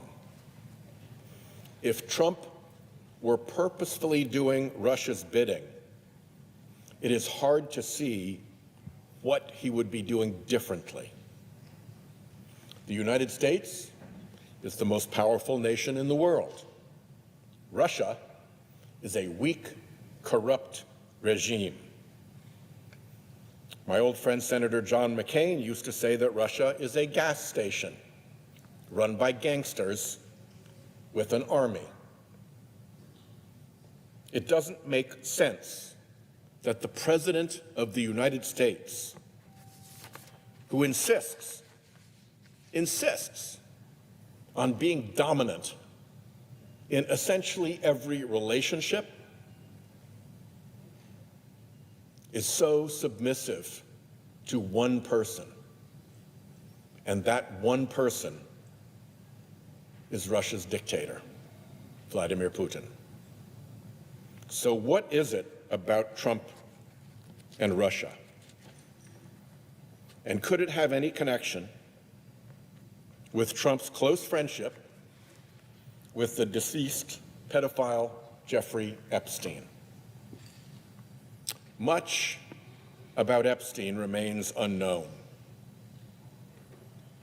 But the survivors who have come forward and the millions of emails released through the bipartisan Epstein Files Transparency Act have shed some light on the operation of the late financier's global pedophile ring. And over, it touches Russia. When recently asked by a reporter about the Epstein files, Trump said in part, "It's just a Russia hoax." Again, hoax, the word he uses for when something is true. But the most telling part is that Trump's mind, asked about Epstein, immediately went to Russia. Russia. I should start by pointing out that Epstein's ties to foreign intelligence may never be fully known. It's a murky world. He had links to officials in the United States, Russian and Israeli governments, and many others. But it's worth looking at those ties to Russia, a nation so hostile to the United States. Epstein's career began in the mid-1970s at the prestigious Dalton School in New York City, where despite dropping out of college, 21-year-old Jeffrey Epstein was given a position teaching high school mathematics to the children of some of New York's wealthiest families.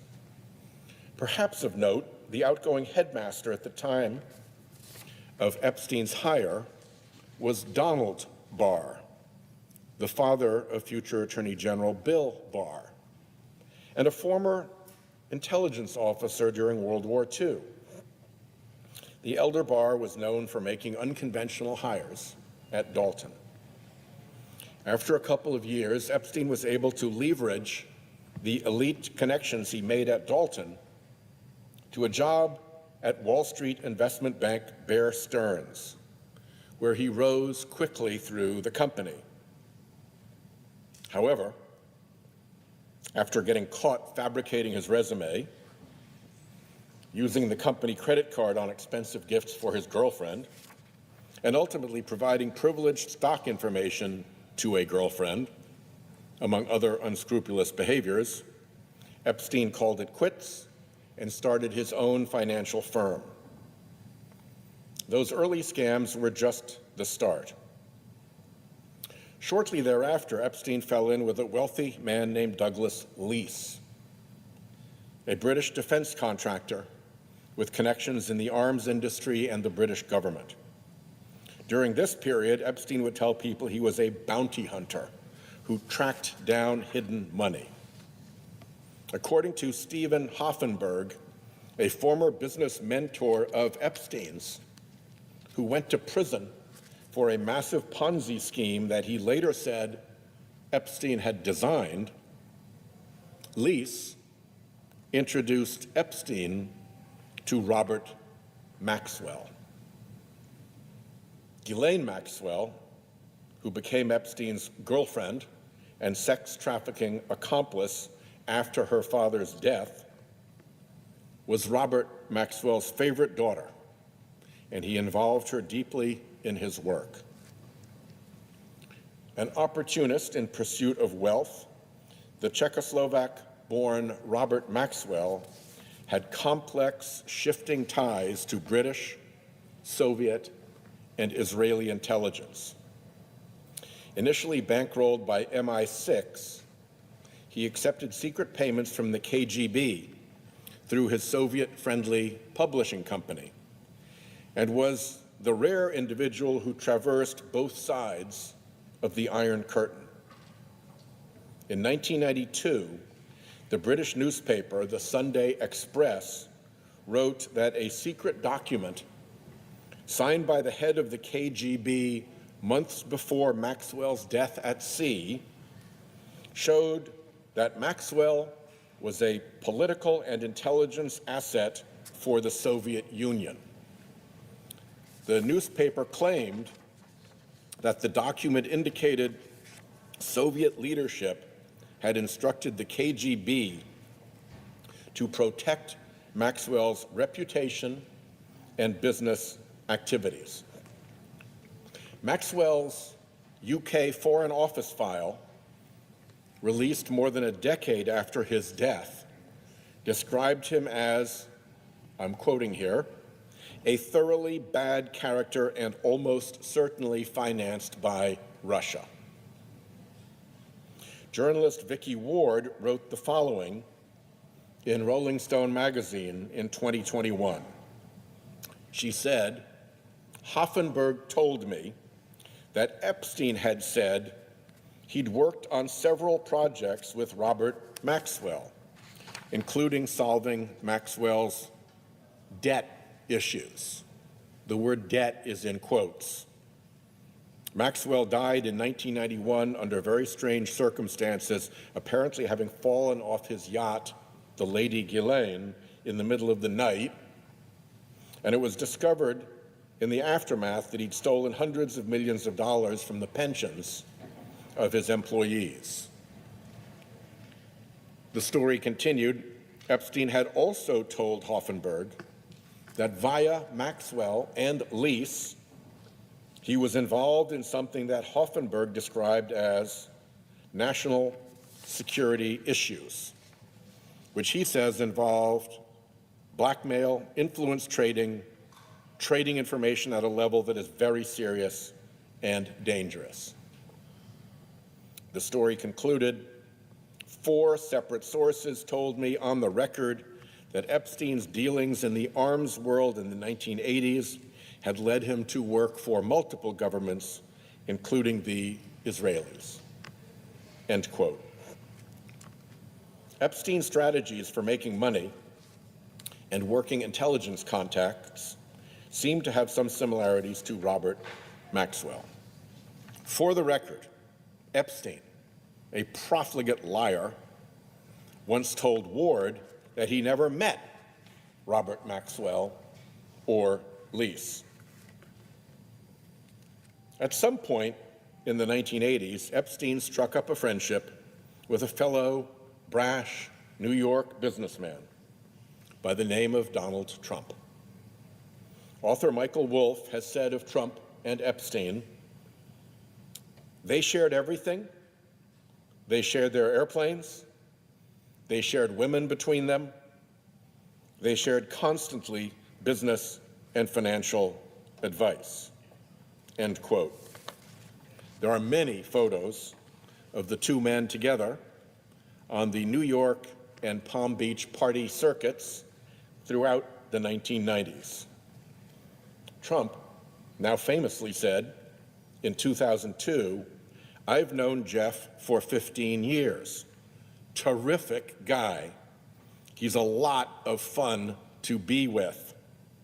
It is even said that he likes beautiful women as much as I do, and many of them are on the younger side."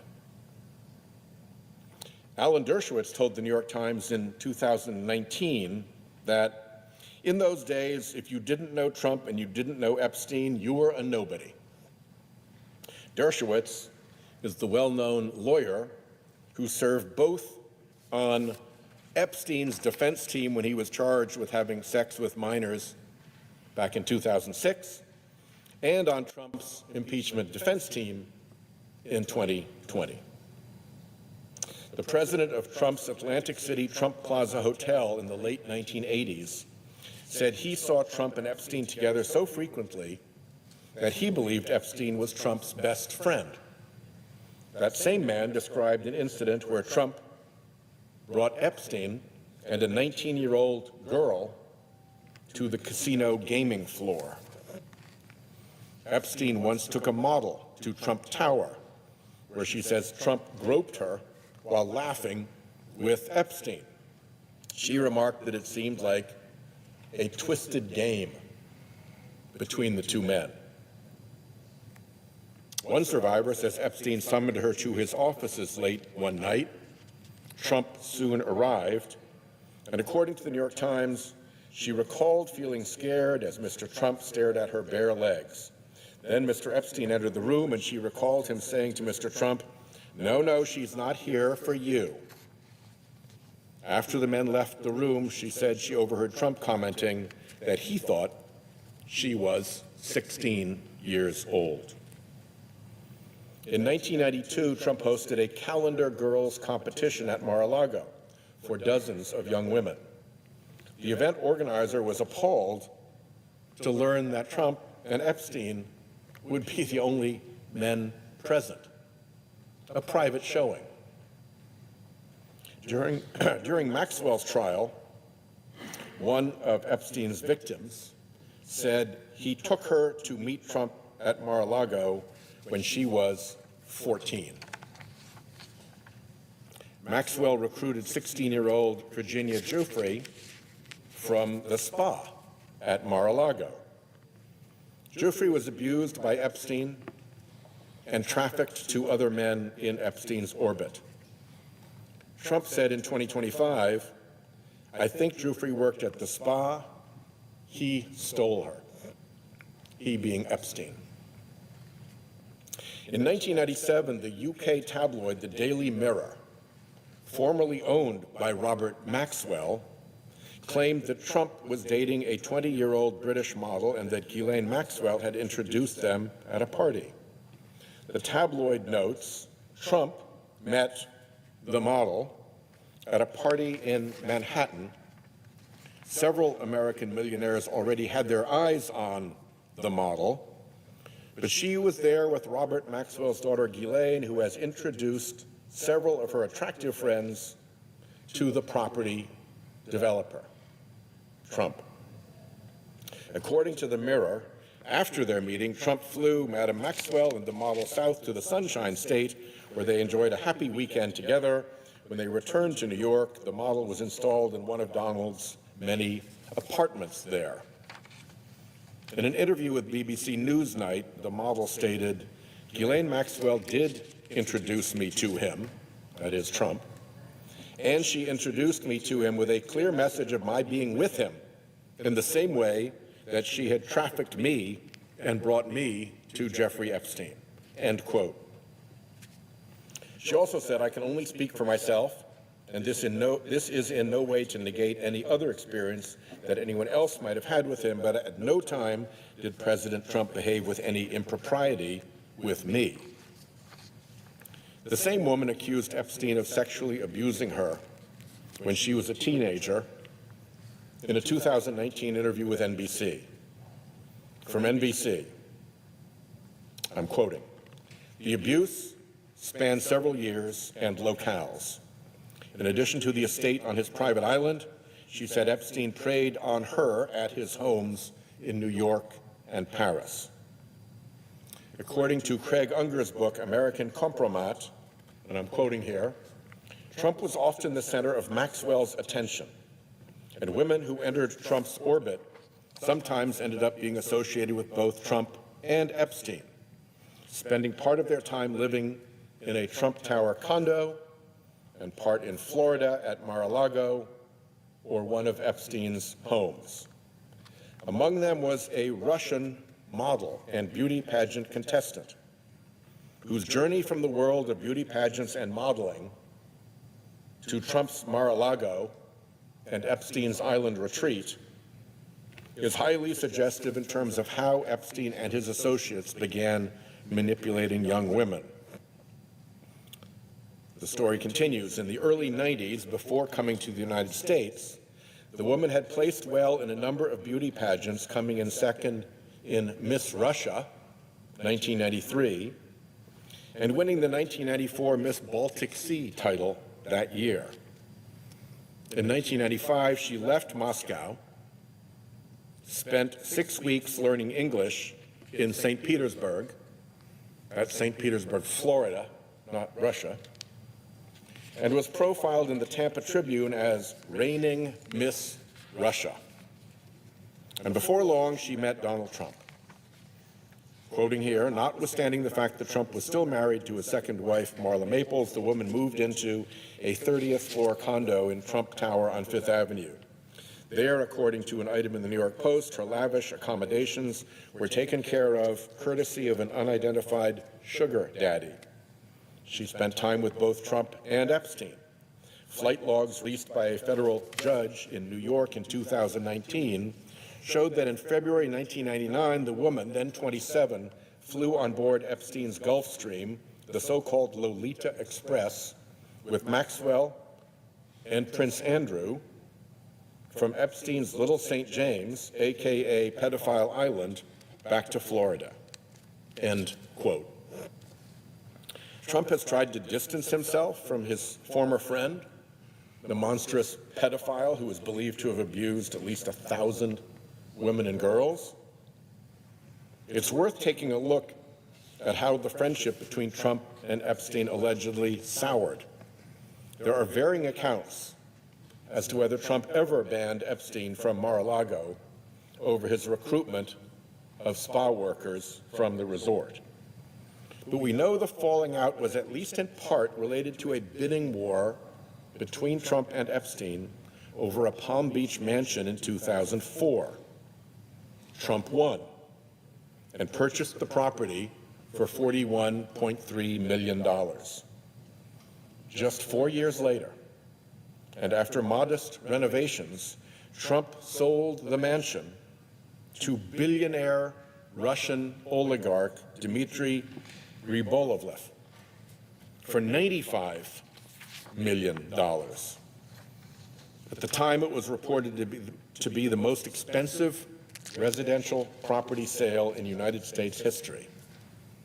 Pretty stellar investment for Mr. Trump.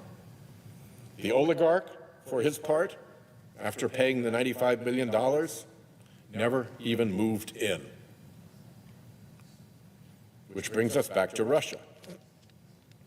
Epstein claimed to have given at least some insight on Trump to the Russians.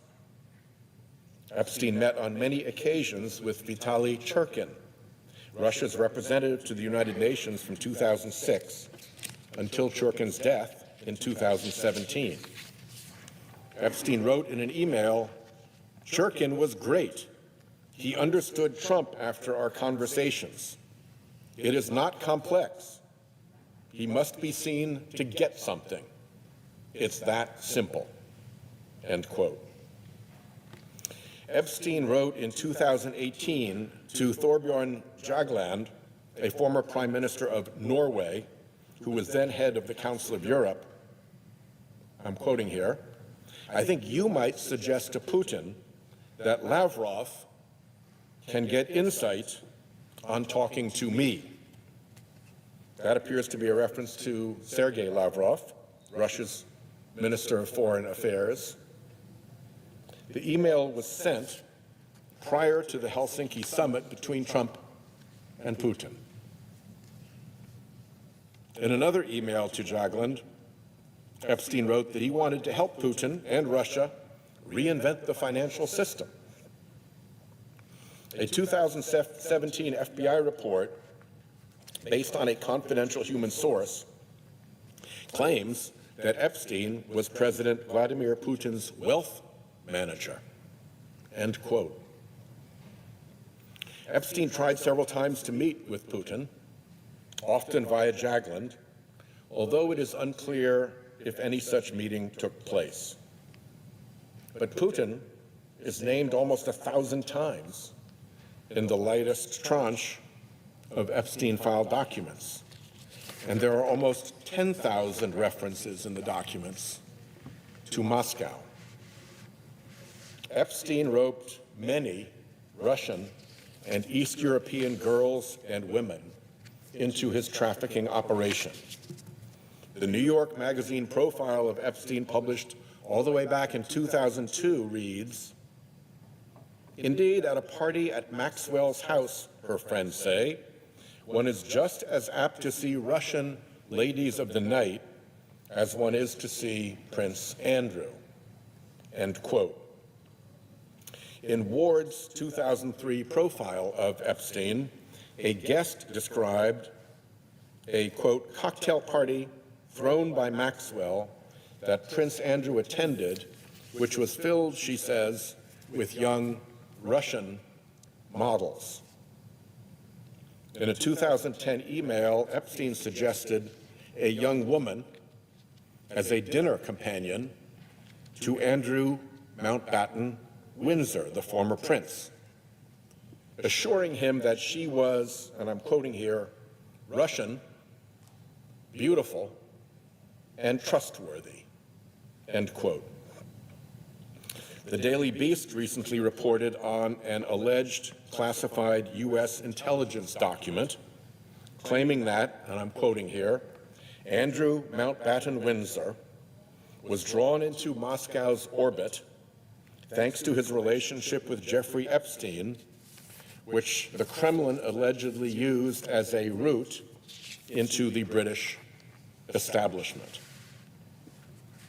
In another 2010 email to a person whose name has been redacted, Epstein wrote, and I'm quoting here, "Tomorrow I'm organizing a dinner for some new Russian girls. See you at 10. He received an email from a redacted sender in 2012 that read, "I have 2 Russian girls for you to meet, one 21, another 24. A message left for Epstein by one of his employees in 2005 claims that French model scout Jean-Luc Brunel had found a, quote, teacher who could give Epstein, quote, free lessons.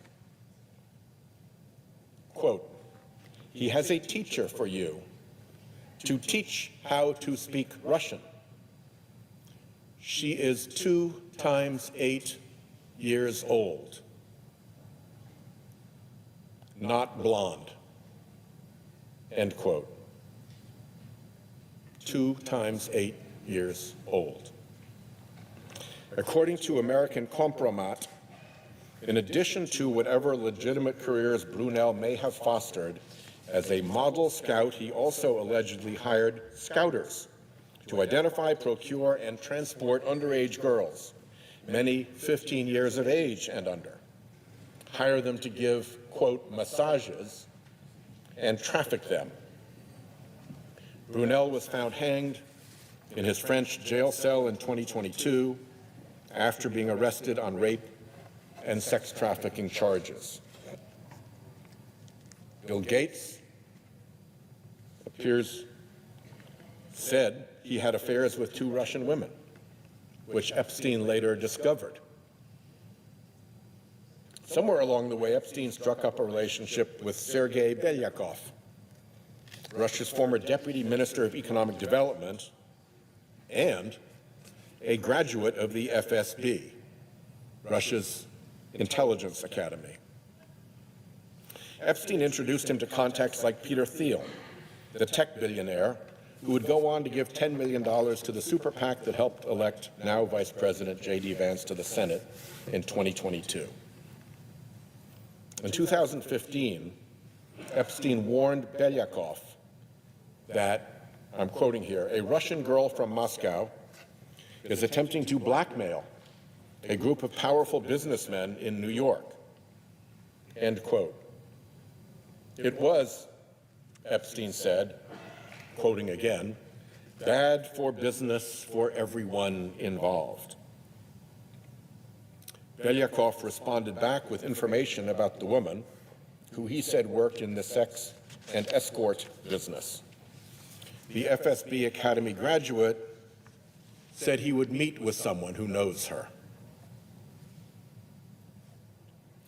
The following year, Belyakov told Epstein that he had a new position at the Russian Direct Investment Fund, the Russian Sovereign Wealth Fund headed by current Putin envoy Kirill Dmitriev, the same guy who was caught in those friendly leaked phone calls with Steve Witkoff that I mentioned earlier.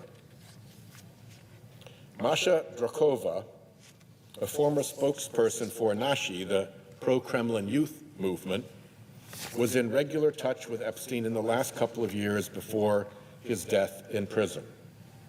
She was ostensibly helping Epstein with his public relations. According to the Washington Post, she was, quote, the subject of the 2011 documentary Putin's Kiss, whose title refers to a widely publicized awards ceremony in which she received a medal from Putin and spontaneously kissed him on the cheek, end quote. In a 2017 email, Drakova asked Epstein to connect her with adequate Russian oligarchs. The Post reported in 2022 that her fundraising pitches highlighted her ties to wealthy Russians, although Drakova denied writing those emails and said she did not receive Russian funding. Epstein advised Drakova as she launched her Silicon Valley venture capital firm, and she introduced Epstein to the contacts she had made in the tech world. In one emailed interaction in 2017, Drakova, after claiming to meet billionaire Jeff Bezos, tells Epstein she is, quote, trying to understand what she is not understanding about him, end quote. Epstein writes back that Bezos is, quote, smart, funny, and visionary. He's a very nice person, probably, mistyped, but obviously means probably, the best in the valley among the bees. The files also indicate that Epstein had dealings with Oleg Deripaska, a Russian billionaire who the Treasury Department has identified as a money launderer for Vladimir Putin. Deripaska also cultivated a friendship with Peter Mandelson, a senior figure in Britain's Labour Party. It appears that Mandelson tried to use Deripaska's contacts to acquire a last-minute Russian visa for Epstein in 2010. Correspondence also shows Epstein's assistant trying to set up a meeting for Epstein and Deripaska in Moscow or Paris. There's also audio of Epstein advising then Israeli Prime Minister Ehud Barak to have dinner with Putin to line up work after he leaves government. There is at least one itinerary for a lengthy trip across Russia and photos of Epstein and Ghislaine in what is believed to be Russia, including with people who appear to be Russian soldiers. Umar Jabrailov, a former Russian senator who committed suicide in recent days, described Maxwell as a soulmate. Epstein had a series of Russian visas between 2011 and his death in 2019. Epstein's crimes left a long money trail, and that trail winds back to Russia. Ranking member of the Finance Committee Ron Wyden has doggedly sought the truth about Epstein's transactions with Russian banks and Eastern European entities. One suspicious activity report filed by J.P. Morgan Chase after Epstein's death shows that between 2003 and 2019, Epstein conducted 4,725 wire transactions totaling over $1 billion, and that's just one bank. Epstein used multiple banks. According to J.P. Morgan Chase, the wire activity was flagged for the suspicious activity report for being, and I quote, consistent with alleged sex trafficking of minors and for involving, quote, the high-risk jurisdiction of the Russian Federation, end quote. CNN notes that 2 accounts, including in the suspicious activity report, were linked to now sanctioned Russian banks Alfa Bank and Sberbank. Also named in the suspicious activity reports, Maxwell, associated entities like Brunel's MC2 Model Management, and various women and girls. Let's go back to the journalist Vicky Ward. Sources who range from former arms dealers to former spies, and also Hoffenberg, suggest that Epstein, who lacked any sort of moral compass, decided to compromise influential people by recording them doing things they wouldn't want made public. And once he got out of jail in the last 10 years of his life, Epstein bragged to various people, including journalists, that he was advising a whole assortment of foreign leaders who included Vladimir Putin, Mohammed bin Zayed, Mohammed bin Salman, various African dictators, Israel, the British, and of course the Americans. He also told several of the same people that he was making a fortune out of arms, drugs, and diamonds. I'm still reading the same quote. He was known in the intelligence world as a hyper-fixer, somebody who can go between different cultures and networks. Epstein was, of course, known for his parties, which he insisted on hosting in his various mansions, where he could completely control the environment. Many of Epstein's victims have said they believe they were recorded. Virginia Giuffre wrote in her posthumous memoir that Epstein had a huge library of videotapes and a room in his New York home where monitors displayed real-time surveillance footage from his properties. Quote, he explicitly talked about using me and what I'd been forced to do with certain men as a form of blackmail, so these men would owe him favors, she wrote. Another survivor said Epstein once walked her through his mansion, pointing out pinhole-sized cameras. He boasted that they were in every room. According to Epstein's emails, in 2014, he directed a staffer to procure hidden cameras, which were installed in tissue boxes. The New York Times obtained photos of the interior of Epstein's New York mansion, which show a camera installed near the ceiling of the master bedroom and another along the molding of an adjoining room. The Times also spotted cameras near a suite of bathrooms on the same floor as Epstein's bedroom. When police searched his Palm Beach home in 2005, they, quote, located 2 covert, hidden, close cameras, end quote. Both cameras were located inside clocks, one by a desk and the other in the garage. It's worth noting that Epstein often seemed to get tipped off in advance as to when the Palm Beach police would be dropping by. Epstein is said to have once told an ex-girlfriend, I collect people. I own people. I can damage people. The disgraced financier Hoffenberg allegedly claimed to the National Enquirer in a final account before his death that, quote, wherever Epstein was entertaining, he and Ghislaine were taping. That report was only released last summer, as Hoffenberg had asked the Enquirer not to publish his comments until 3 years after his death.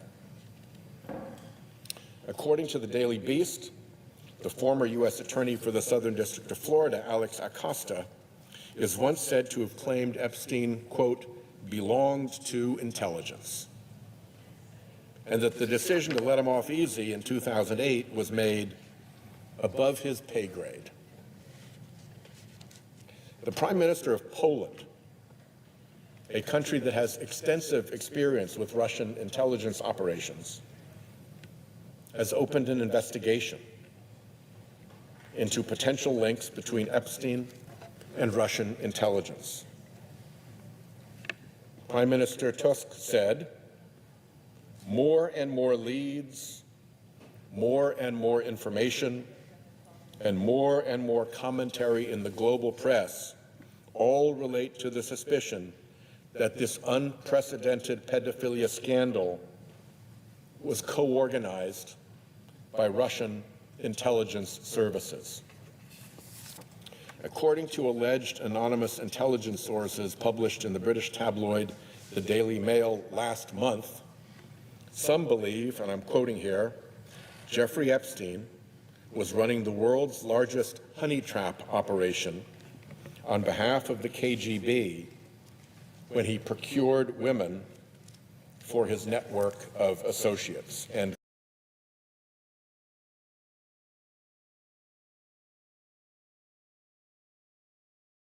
imagine being able to build anything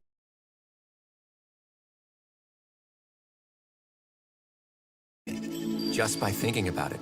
Meet Base 44, a complete AI creation platform made for anyone with an idea and a drive to bring it to life. Describe what you want and watch it take shape. You can plan, customize, and expand in any direction. From tools built for one to platforms ready for many. From passion projects to enterprise-grade systems. Everything is built in and ready to launch. It's a new world of creation where you can go as far as your imagination takes you. Can you imagine it? Let's make your dream a reality right now.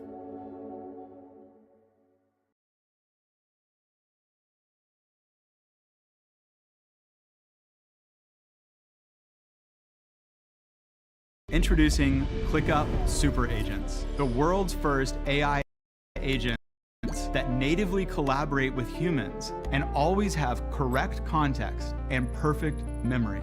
You lead, your super agents go to work, completing tasks, scheduling work, creating designs, and even running entire workflows. And starting today, every human can create an AI agent. It's a total leapfrog in productivity. Maximize productivity with your first super agent today.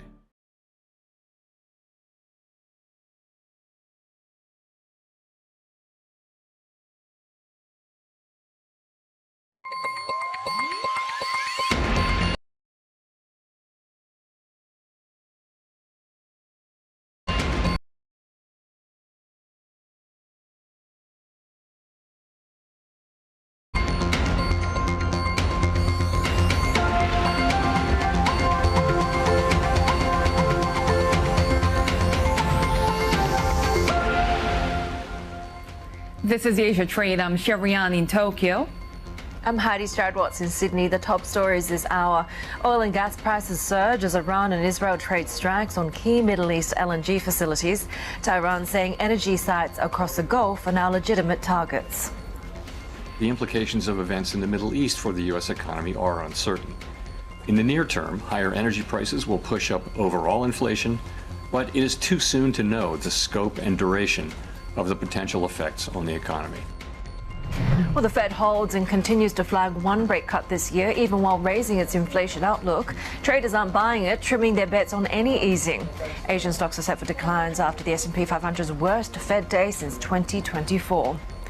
And surging oil prices also in focus for the Bank of Japan as traders await clues on future hikes and a hold expected today.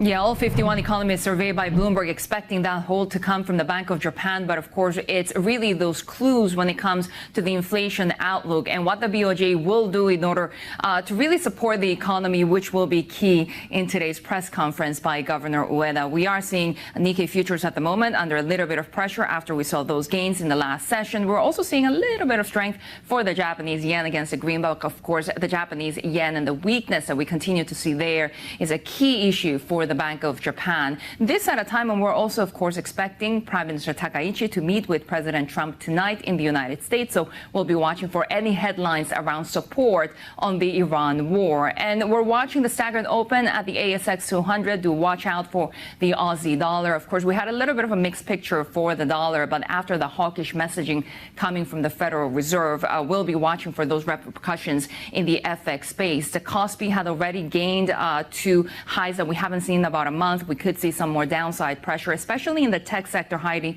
because we have also heard from Micron. Yes, their revenue outlook beat estimates, but it's always the concern around capital spending. There's a lot of concerns overall, particularly when it comes to how central banks navigate the path from here, right? Take a look at what we're watching when it comes to that muted session overnight. It wasn't a great reaction to the Fed, of course, and we're seeing that softness in US equity futures as well. A little bit lower when it comes to WTI as well, off the overnight highs that we saw. Treasuries, we also saw being sold off across a curve on Wednesday. Yields are being pushed higher. We're lifting the dollar as well after we heard from Jay Powell about just the fresh uncertainty that we continue to see from the Iran-Middle East conflict situation. But take a listen to the Fed chair when he tries to characterize what he's seeing when it comes to the progress on inflation. The thing that's really important that we see this year is progress on inflation through a reduction in goods inflation as the one-time effects on prices of tariffs go through the system, go through the economy. That's the main thing we're looking for going into this exercise. And we need to be seeing that to sort of understand that we actually are making progress, because on net we didn't make progress. Let's bring Garfunkel Reynolds, who leads our Markets Live Asia coverage. What stood out to you from hearing from Chair Powell? Well, I thought it was quite extraordinary that they were so focusing on tariffs still. It seemed like yesterday's story. Especially considering that one of the things that maybe people haven't been paying so much attention to the last little while is that the Trump administration is still pushing ahead with trying to reinstate the tariffs that the Supreme Court has struck down. So with that being the case, will the tariff situation do much to take the edge off inflation? Doesn't really look like it, and that's almost certainly going to be overwhelmed by what's happening in the Persian Gulf. And also, we had a PPI reading that was showing a pickup in cost pressures from there. So it was a little bit discordant, the tariff focus, but the message that still came through was they are worried about inflation.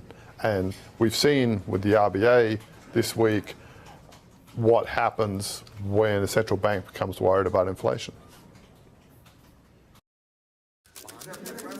Equity indices built on opinions?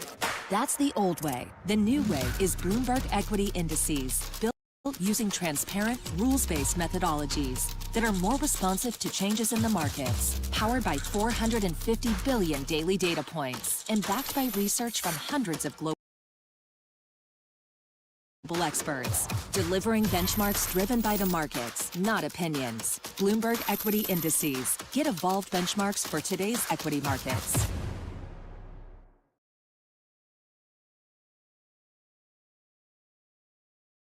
What did the updated dot plot tell us? Because there's also the issue of the weakening labor market, right? Yes, again, the updated dot plot did lean towards that concern about inflation. It was, a little bit less instinctively accommodative.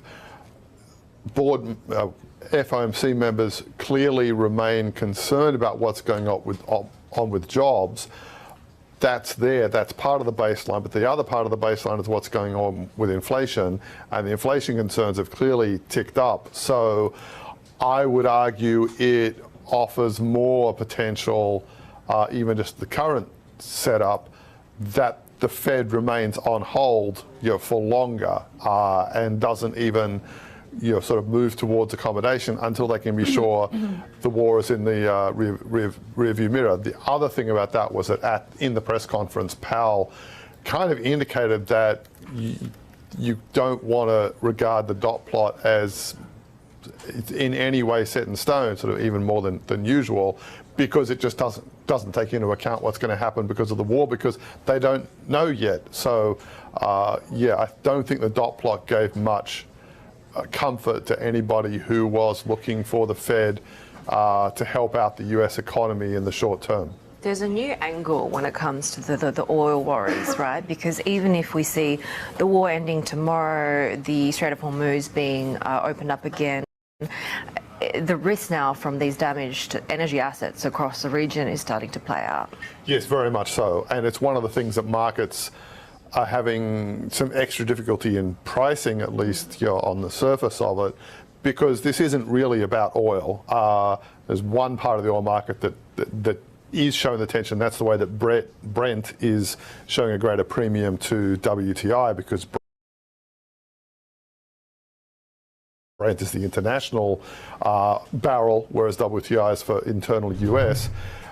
But the real problem is the gas facilities like LNG. Qatar has had damage to its refinery, which accounts for something like 20% in the normal case of things of global supplies of LNG. And there are no strategic reserves of LNG. And Asia, especially Korea, but also Japan, has been very dependent on Middle Eastern supplies of LNG. And then alongside that, there's the fertilizer, which a lot of the fertilizer production, again, comes from LNG being used to produce fertilizer. So those impacts are going to do economic damage and cost pressure increases globally, and especially in Asia. And yes, that's not something you can switch back on, even if you could magically reopen the Strait of Hormuz. Garfield Reynolds, who leads our Markets Live Asia coverage there, as we continue to watch the Middle East developments. One reason why the Bank of Japan is also widely expected to keep its benchmark rate unchanged later today. We continue to see soaring oil prices, of course, and that's going to complicate the bank's efforts to reach that 2% inflation target at a time when, on the other hand, you also have a weakening Japanese yen, very close to that 160 level. For more, let's bring in our economy and government reporter Yoshiaki Nohara. Yoshi, so we weren't necessarily expecting the BOJ to move, but we're thinking that perhaps if it doesn't, that we could see more pressure on the Japanese yen. But given what's happening in the Middle East, is that sort of a good justification for the BOJ to be like, look, nobody can move at this point? I wonder if that will actually help with the yen as well. Well, that's a really good question, Sherry. So the consensus is that the no move, no rate hike this time. But it's all about Governor Ueda's and also Bo's messaging about the situation, about two main things. One is how they assess the wage negotiations early results, which sounds really good. But at the same time, they have to assess the big unknown, which is about how the Middle East situation is going to affect the Japanese economy, not just inflation, but the economy, because the inflation is likely to be supported by higher oil, but that's not good for growth. So it's a very difficult balance that the Governor Ueda has to navigate, when he tries to communicate its stance to the markets today. When it comes to domestic drivers, if we set aside the global reflation story, how are things like household confidence, spending, wage growth going? Heidi, there was a public poll taken about how much people are worried about the potential impact, the economic impact of the war in Iran. And many people do brace for some kind of impact because they know that how Japan is dependent on oil imports from the region, and also that's going to affect their daily spending, such as gasoline prices, which is Prime Minister Sanae Takaichi is trying to keep a tab on so hard. So, there's a big question how this inflation push coming from the higher oil is gonna, square with the momentum that Japan was trying to secure to make sure that this inflation is happening in a positive way, in turn happening with the strong wage growth. That scenario is pushed into a big question mark right now.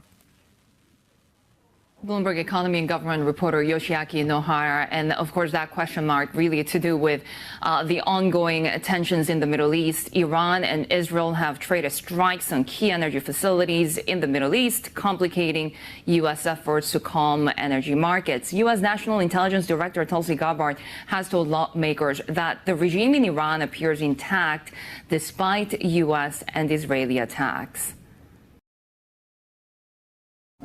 In a world of seismic change, will your business shape the future or be shaped by it? How will we capture the imagination of tomorrow's consumers? Overcome operational constraints to focus on future growth? And unlock economic and social prosperity through environmental responsibility? With EY Parthenon and EY's full spectrum of services, we're reimagining the enterprise to shape the future with confidence. The IC assesses the regime in Iran appears to be intact but largely degraded due to attacks on its leadership and military capabilities. Its conventional military power projection capabilities have largely been destroyed, leaving limited options. Let's bring in Bloomberg Politics editor Laura Davison. Limited options for Iran is the narrative in Washington, but what are we seeing actually on the ground? So on the ground, we see, Iran really going on the offensive today, striking a bunch of energy sites in the region.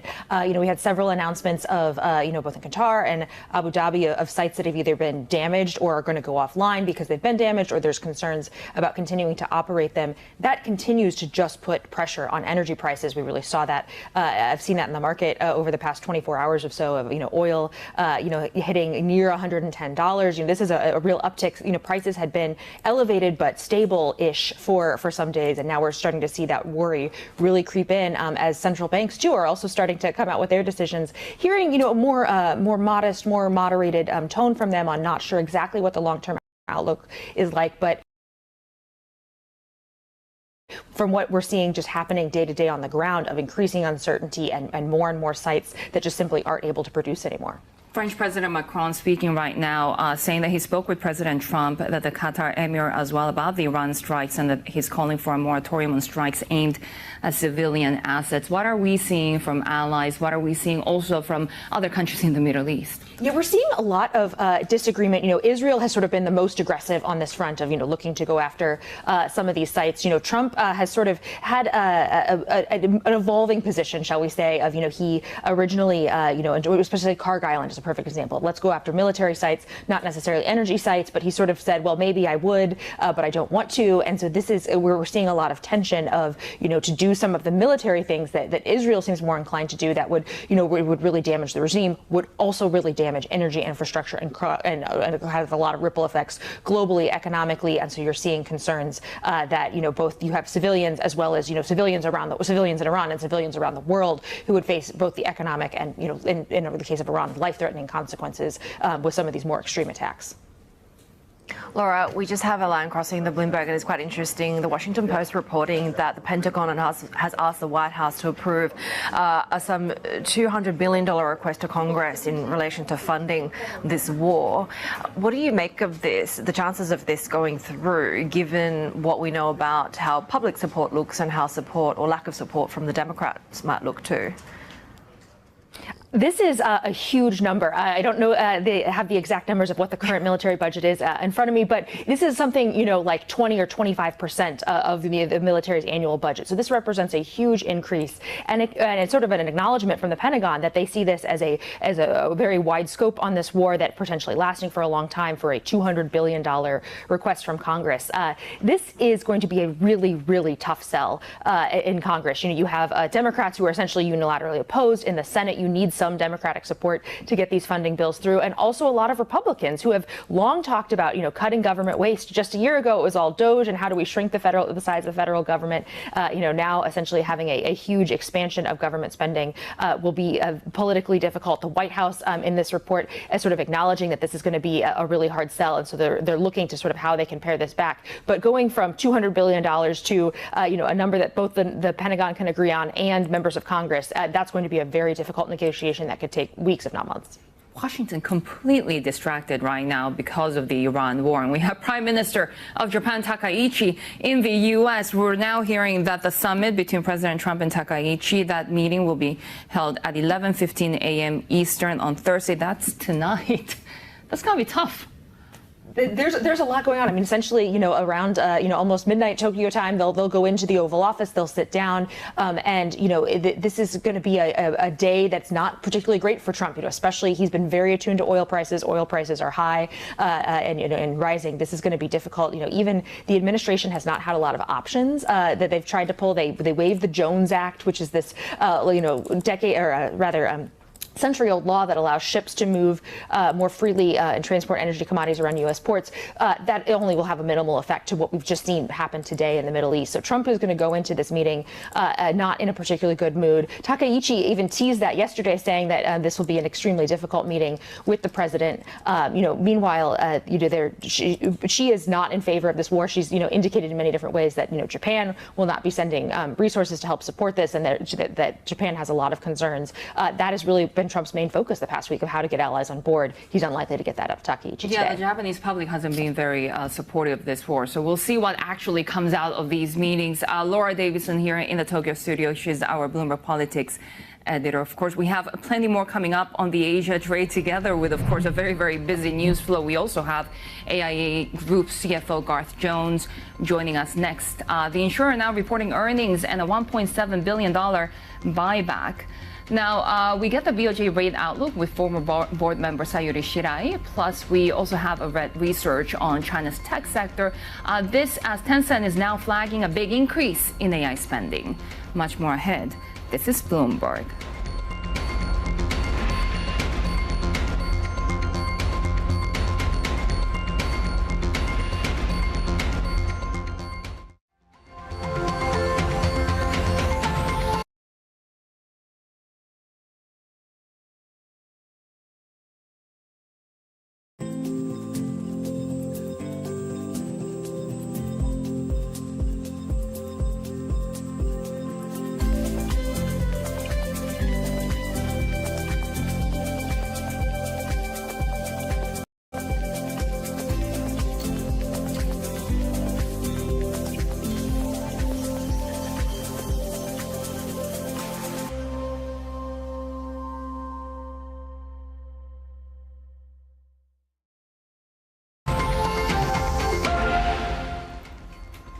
Well, Hong Kong-listed insurer AIA Group has reported an increase of 17% in new business value on an actual exchange rate basis. They've also announced a stock buyback worth $1.7 billion. Let's get more on these numbers. Let's bring in Garth Jones, who's the AIA Group CFO. Garth, always great to chat with you. Appreciate your time today on earnings day. But I wanted to start off with the broader macroeconomic and geopolitical environment. Can you tell us if there's any impact or exposure that you're seeing from your business? Yeah, thank you, Heidi. Always great to be here. Our business is a very long-term business, and it plays to the real needs of people. So we see fluctuations in markets. We see sentiment shift from positive to negative. What we continue to see through the cycles is a strong demand for our products and services because they meet the real needs of people. Our protection and long-term savings products really go to the heart of what people need for their retirement, to protect them for their health care and so on. So we still see continued demand. You see that demand coming through in the very strongly excellent results we've posted today. We see good momentum in the business, and we're very confident about the future. There's also, of course, private credit as an area to worry about as well. Does the business have any exposure there? We have a very small exposure. It's about 2% of our assets are invested in private credit. The investment is with the big private credit investor companies. What we see is that the majority of that investment is in senior structured direct lending. We think it's a very attractive asset class if managed very properly. Obviously, we have a very disciplined investment function. We're very focused on credit risk in particular and look through all our exposures. We're very comfortable with our exposure, and as I say, 2% of the overall portfolio of assets.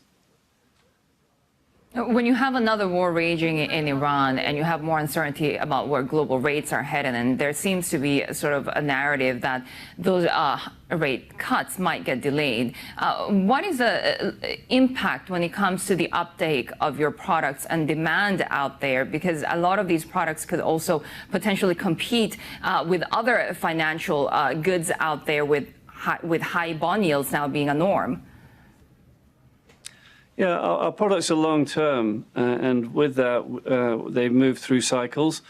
What we have is products that meet the long-term savings needs through a variety of investments. Our stewardship of those assets is very careful.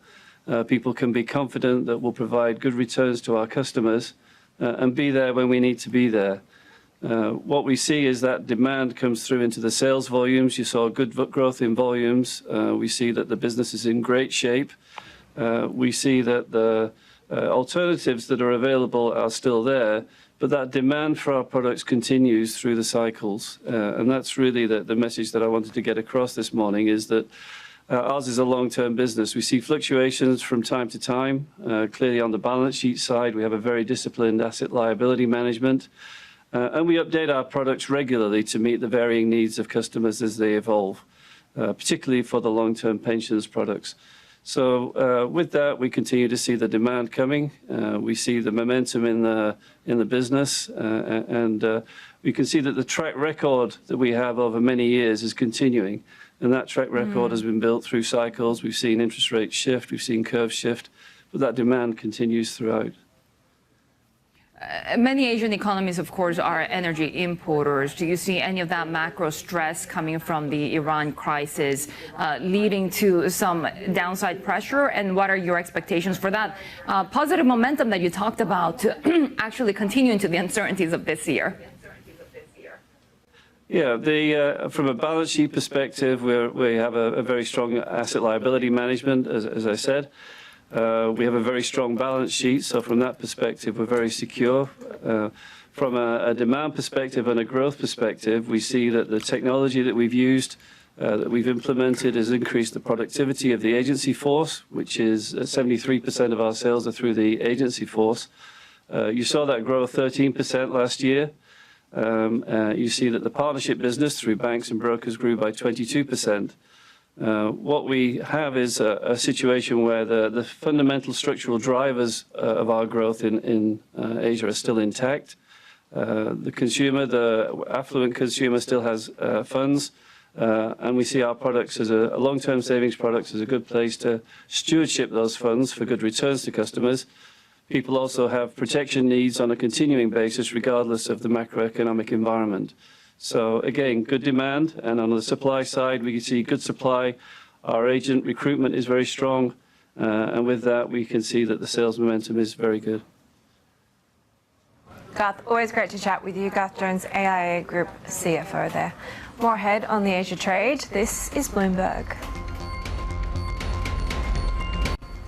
Take a look at some of the movers that we're watching so far in the Aussie session. We're about almost half an hour into the start of cash trading when we are seeing a bit of a bifurcated picture there. Some of those energy names, the ones that have really benefited from this surge in oil prices, Woodside Energy, Santos continuing seeing gains. Some of the threats over the LNG infrastructure in the Middle East, we're going to have implications for LNG-related names in this part of the world as well. We are also watching some of the leadership-related changes as well. Of course, we heard that on Woodside as well as BHP Group there as well. BHP's next leader really looking like he's going to face quite a lot of challenges, particularly when it comes to M&A across the business and some of the rebalancing of BHP's portfolio towards copper and away from iron ore. Rio Tinto seeing downside of about 2% at the moment. What will be quite interesting to see how sustained these gains across energy names will be. We had Citibank Wealth saying that in the US, that energy stock rally is likely to peter out. But at the moment, Aussie energy shares continuing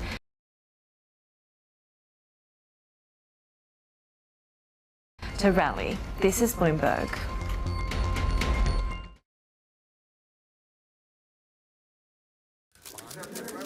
Equity indices built on opinions?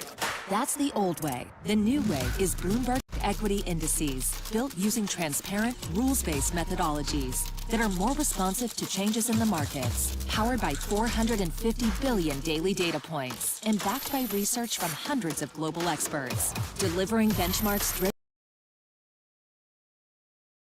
driven by the markets, not opinions. Bloomberg Equity Indices. Get evolved benchmarks for today's equity markets.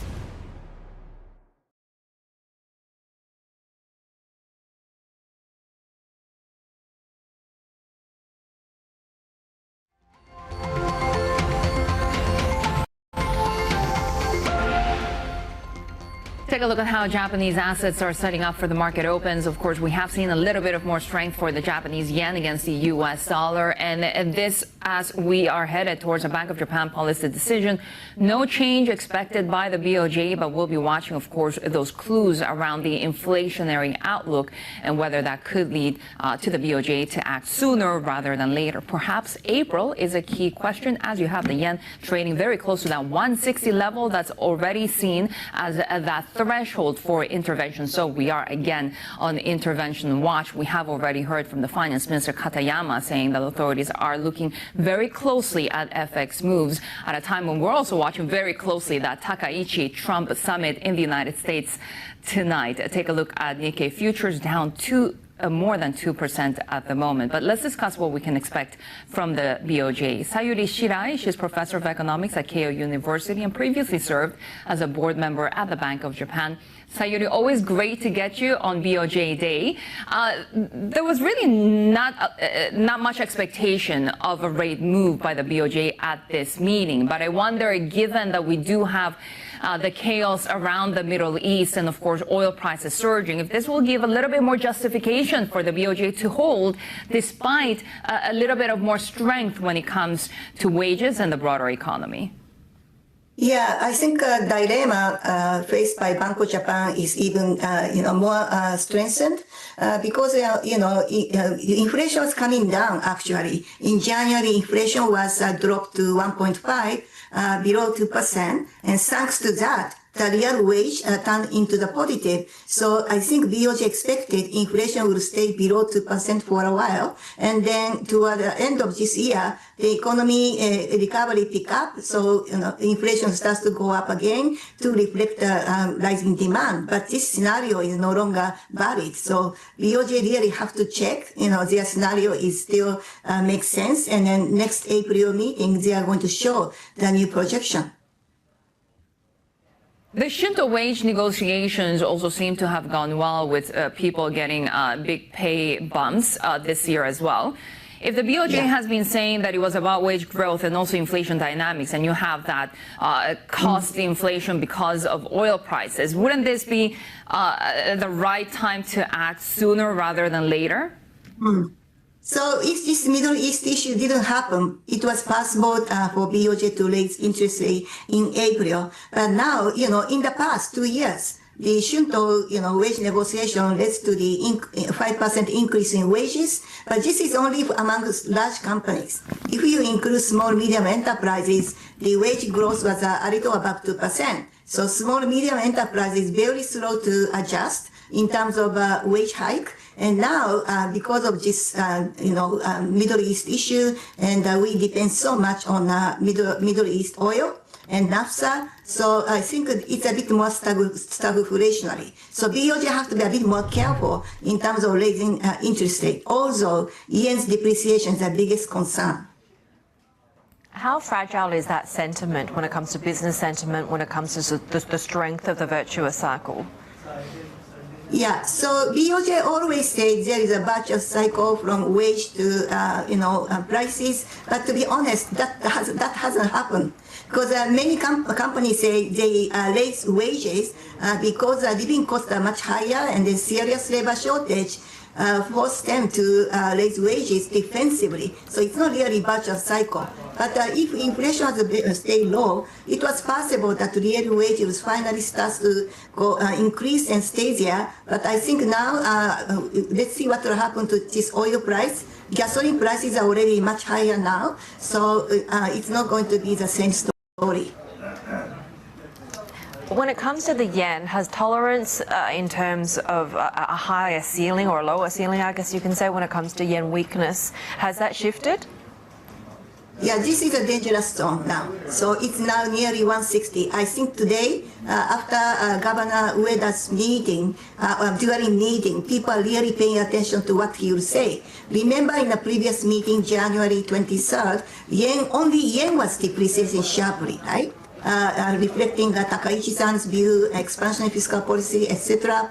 So yen was depreciating, and during the press conference, Ueda mentioned that he's not going to, raise interest rate anytime soon. So such kind of a dovish, the remark led to the sharp depreciation yen to nearly 160. And then there was a rumor about New York Fed rate check, right, led by U.S. Treasury. So thanks to that, yen started to appreciate. This time, it's not a Japan's issue, right? It's a U.S. dollar strength. So it's very unlikely that the U.S. New York Fed will do the rate check this time. So it's more challenging for Japan in terms of yen's depreciation. President Trump doesn't necessarily care about all of those macroeconomic dynamics, and he's probably in a very bad mood right now because of things around Iran.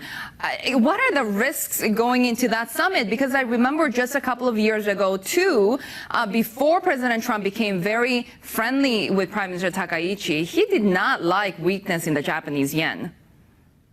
Yeah, so yes. So he doesn't like yen's depreciation, and also Bessent also say Bank of Japan should raise interest rate, so certainly true. But at this moment, I think U.S. understand this, strength of U.S. dollar and the depreciation of Japanese yen together with Korean won is related to Middle East and our excessive dependence on Middle East. So I think issue will be not exchange rate this time at the White House meeting on the U.S. time today. It's more about security issue, I think. 10 years ago, Illuma Capital set out with one goal: to help people like you build a legacy for tomorrow. Through personalized strategies and unwavering dedication, we've been instrumental in helping our clients achieve their financial dreams, whether it's securing retirement, growing wealth, or planning for the unexpected. For a decade, we've been trusted to guide your financial journey. Expertise and care. Visit illuma.co.za today. Illuma Capital is a licensed FSP. T's and C's apply. How much is it of a domestic political issue for Prime Minister Takaichi as well, given that the Japanese public is not very happy with the Iran war at a time when household living costs are also going up? Does a macroeconomic situation present a risk for Prime Minister Takaichi? Yes and no, because she abolished some kind of gasoline tax at the end of last year. Thanks to that, the gasoline prices dropped by 25 yen. But now, because of this Middle East issue, the gasoline prices went back. And so, thanks to this tax cut, gasoline prices are much better than, what would have happened. So in that sense, we cannot really, put a lot of pressure to her. I think, it's more issue is, how we move away from Middle East dependence, and then probably we will put more investment in U.S. Oil and gas. And so that will be discussed. And I think public is a bit more worried about conflict side in Middle East. Sayuri Shirai, always great to have you with us, Professor of Economics at Keio University.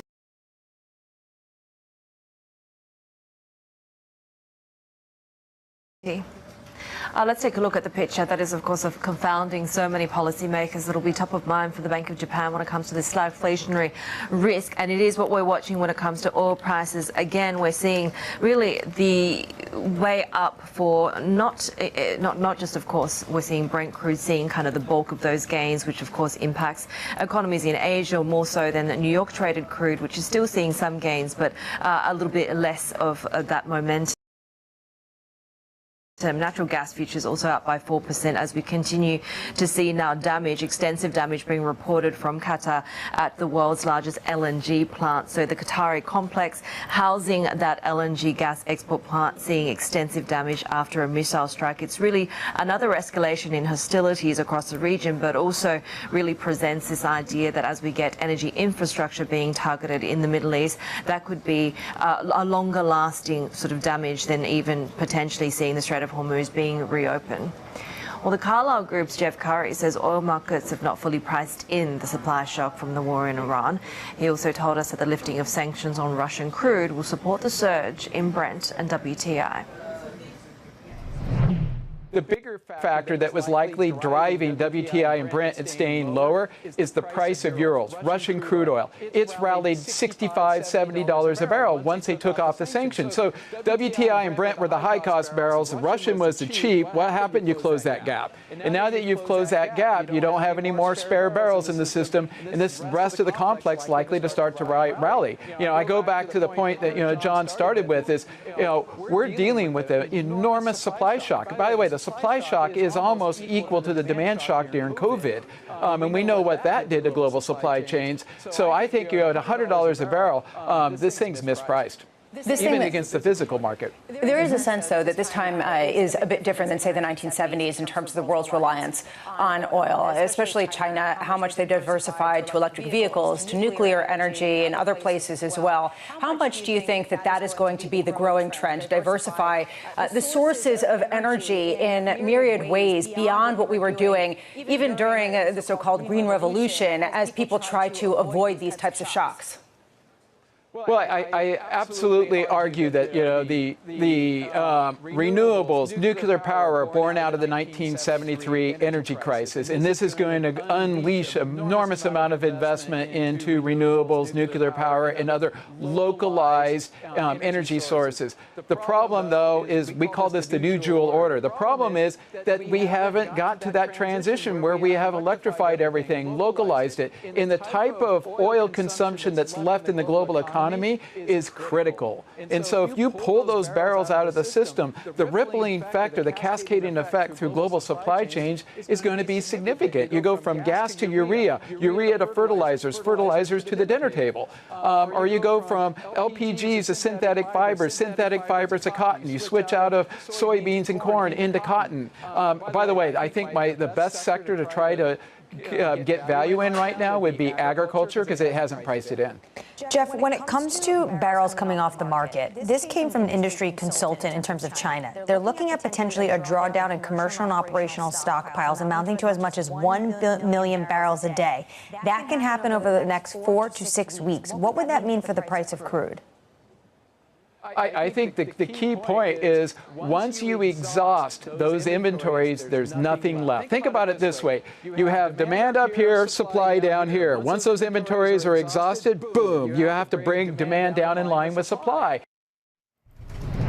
Carlyle Chief Energy Strategist Jeff Curry there speaking to Bloomberg Surveillance. The top global headlines we're following. India is sending additional warships to the Middle East to ensure the safe passage of its vessels in anticipation that Iran may allow more of its fuel tankers to exit the Strait of Hormuz. Sources have told Bloomberg that the Indian Navy is deploying over half a dozen warships as a precautionary measure. Their mission will be to escort vessels until they reach safer waters in the northern Arabian Sea. China's military is said to be studying President Trump's war in Iran for lessons that could be helpful in any future conflict of its own. Western officials have told Bloomberg that Beijing is gaining valuable information from America's military performance in Iran that would factor into plans for potential conflict over Taiwan. China's Ministry of Defense did not reply to a request for comment. More ahead on the Asia trade, this is Bloomberg.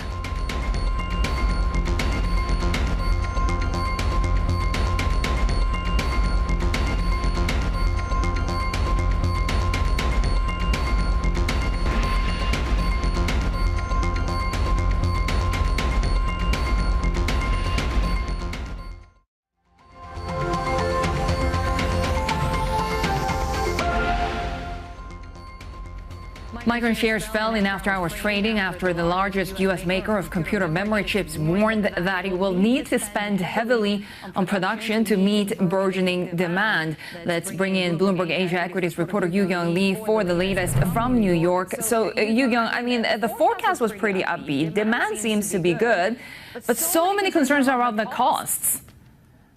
Absolutely, yeah. I think that's exactly why the shares are falling right now. Investors seem to be really concerned that Micron is spending heavily on its capital expenditures, and it's what's giving the forecast that in 2020, this fiscal year through August, it will be spending $25 billion, which is more than what analysts expected at around $22 billion.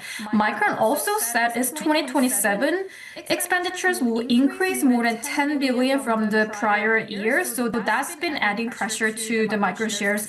I think another reason that now investors are concerned is that Micron gave really strong forecast for the third quarter gross margin at 81%. It's like a dreamlike figure for a manufacturing company to have a gross margin of 81% for the quarter, but there are concerns that this might be a peak. Its margin growth going above 81% is going to be really challenging, so there's also concern about the peak gross margin that's also weighing on the Micron shares. Do we have a good consensus on how long the global shortage might last for and continue to impact these sales projections? So global shortage on the memory chips going to last for a while. That's not any concern for investors I've been meeting and talking to in New York. I've been asking a lot of investors about how much they're concerned about the potential memory price going to a downturn, and there were no investors who were concerned. The supply shortage is going to last for a really long while, and Micron's spending also seems to be showing that it's confident that supply shortage is going to last for a while, and that's why the company is spending heavily on its capital expenditure. So we could see that from its blowout earnings quarterly earnings results. Equity indices built on opinions? That's the old way. The new way is Bloomberg Equity Indices.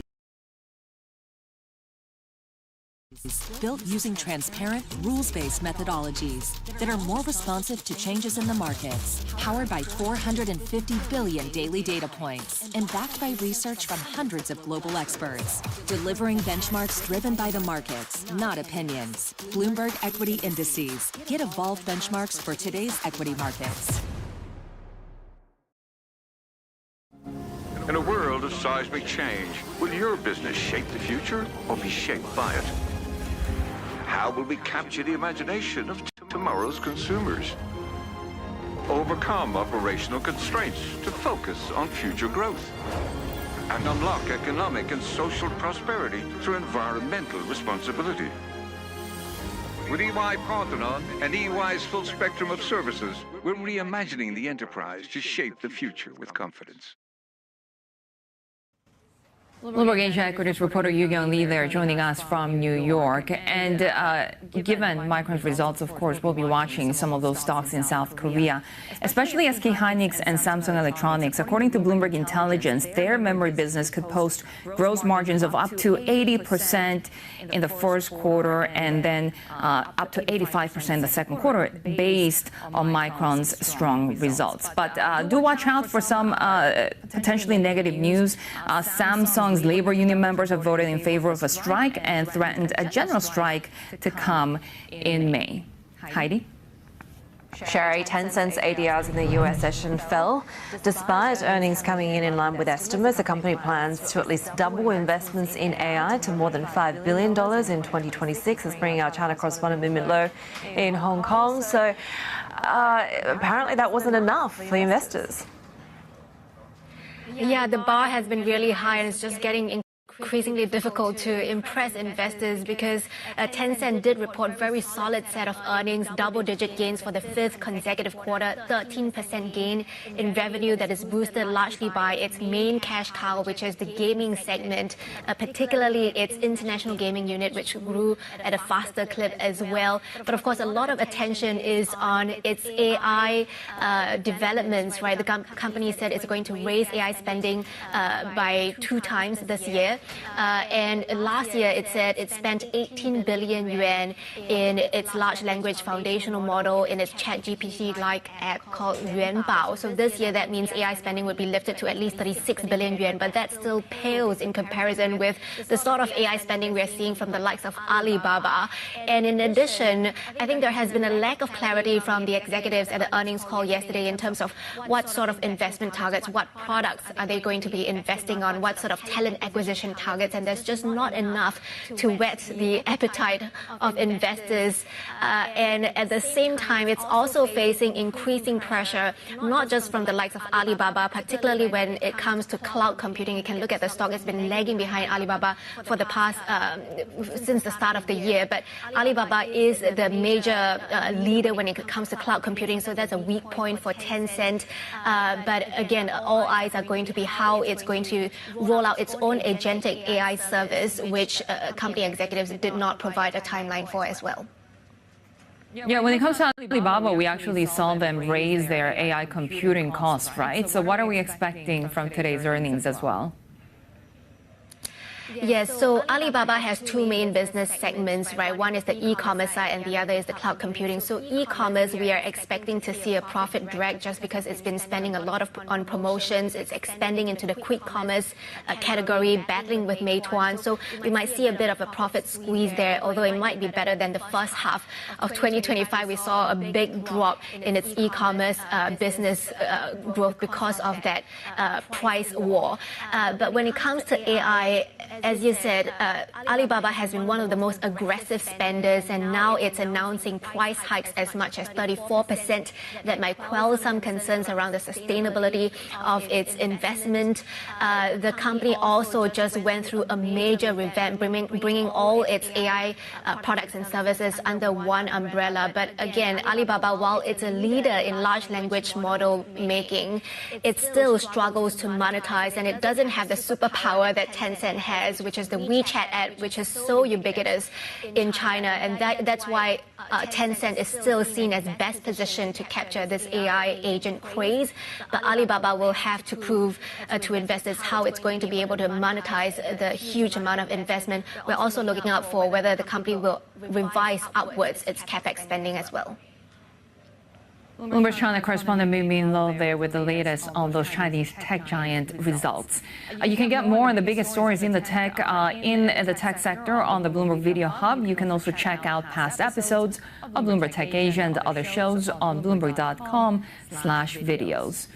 And here's some breaking news out of Japan. We are getting the core machine orders month-on-month and year-on-year, both decelerating from the previous month. When it comes to month-on-month numbers, we're seeing a contraction of 5.5% for the month of January. Still a little bit better than economists had expected. The year-on-year number is still in expansion territory, growth of 13.7%, and better than economists had expected. Both numbers still a deceleration from the previous month. These core machine orders have been a little bit volatile in the past year, but the data coming on, of course, BOJ Day, when no change is expected on the rate. We have more ahead on the Asia trade.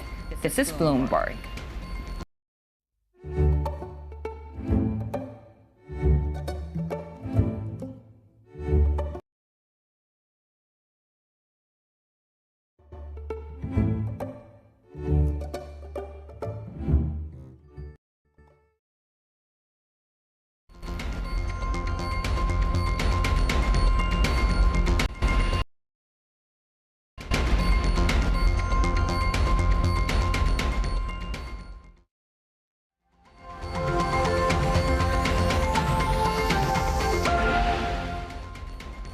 Let's bring you up to date with the latest on private credit. And S&P Global Ratings has lowered its outlook on Cliffwater's flagship private credit fund to negative from stable, citing elevated redemption requests that threaten its liquidity. The fund plans to meet 7% of withdrawal requests in the first quarter, higher than the 5% minimum. S&P says it views the 5% cap as an important guardrail. PIMCO's president says the investment firm is staying away from loans being put up for sale and outflows from private credit markets. Christian Stryker told us that the prices being asked for the assets are still too high given the risk, and PIMCO would need to see high teens returns to become interested. a lot of the loans that are out for sale right now are pretty bad loans. So, we've seen some blocks of those, and they're not clearing at a price where we would be interested in buying them. This is the setup across Asia. We are seeing a little bit of downside pressure when it comes to the futures setup, with Nikkei futures down more than 2.5% after gains in the previous session. We are seeing a little bit of strength for the Japanese yen against the US dollar ahead of the Bank of Japan policy decision, where 51 economists surveyed by Bloomberg don't expect a change. 37% though do expect a hike in April. And we continue to watch economic data out of Japan, wage growth remaining strong, so the Shunto wage negotiations seem to have given a good pay bump to Japanese workers. And you can see the Kospi futures down more than 3.5%. Do watch out for the likes of Samsung, SK Hynix, for example, Hanmi as well, that gets about 20% of their revenues from Micron, which had strong results, but at the same time got hit because of concerns about capex. The market opens in Seoul and Tokyo are next. This is Bloomberg.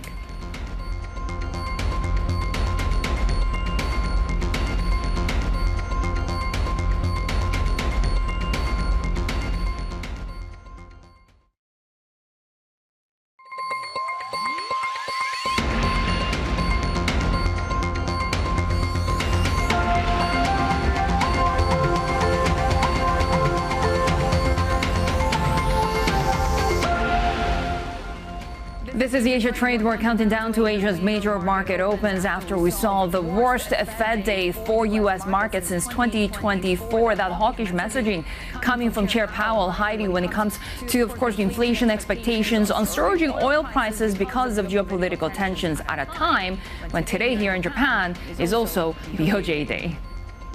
It's a real concern, particularly now through the veil of what happens to these damaged energy assets across the Middle East, right? As they start to be really the serious targets for strikes across the region, that's going to take a lot more difficulty in terms of coming back online than just reopening the Strait of Hormuz. So a difficult time to be a central banker at the moment.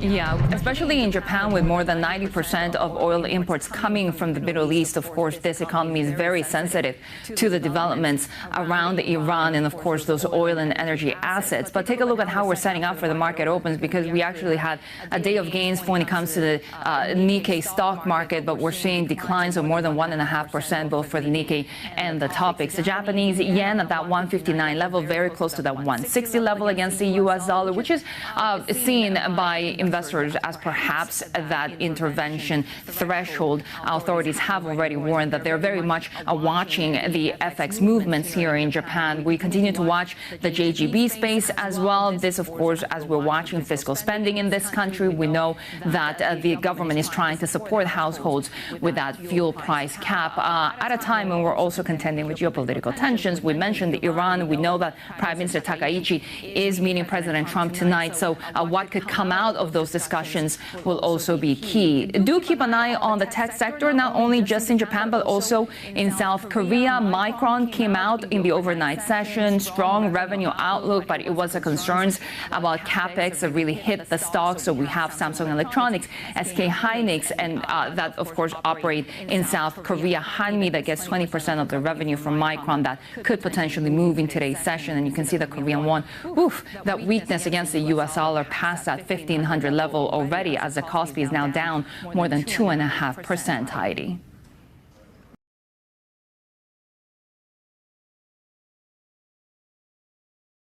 We've been talking about the worsening situation when it comes to the outlook for oil prices, and not just oil, but also LNG and other energy assets as well, right?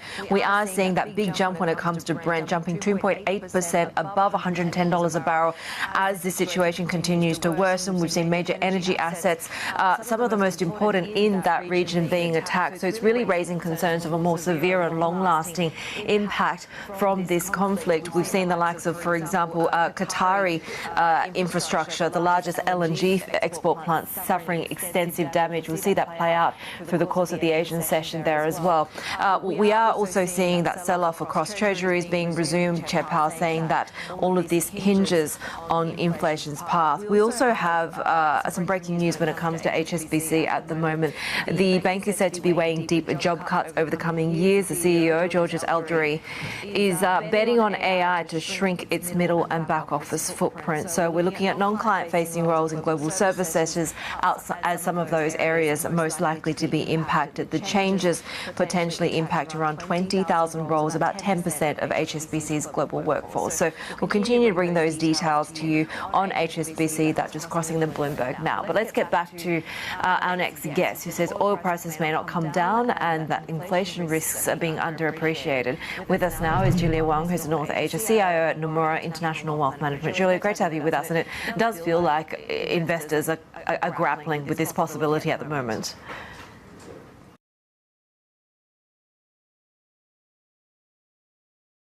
So a key differentiator for us is the combination of the CRM system and the customer nurturing part of the app itself, built in with the performance management and the reward system. So we know there's a lot of companies doing CRM, there's a lot of companies doing performance management, there's people doing reward systems, but we've actually put us all together in one. I just love that Venn diagram that you've referenced there. CRM, customer nurturing, performance management, rewards. I can tell that this is software by entrepreneurs for entrepreneurs.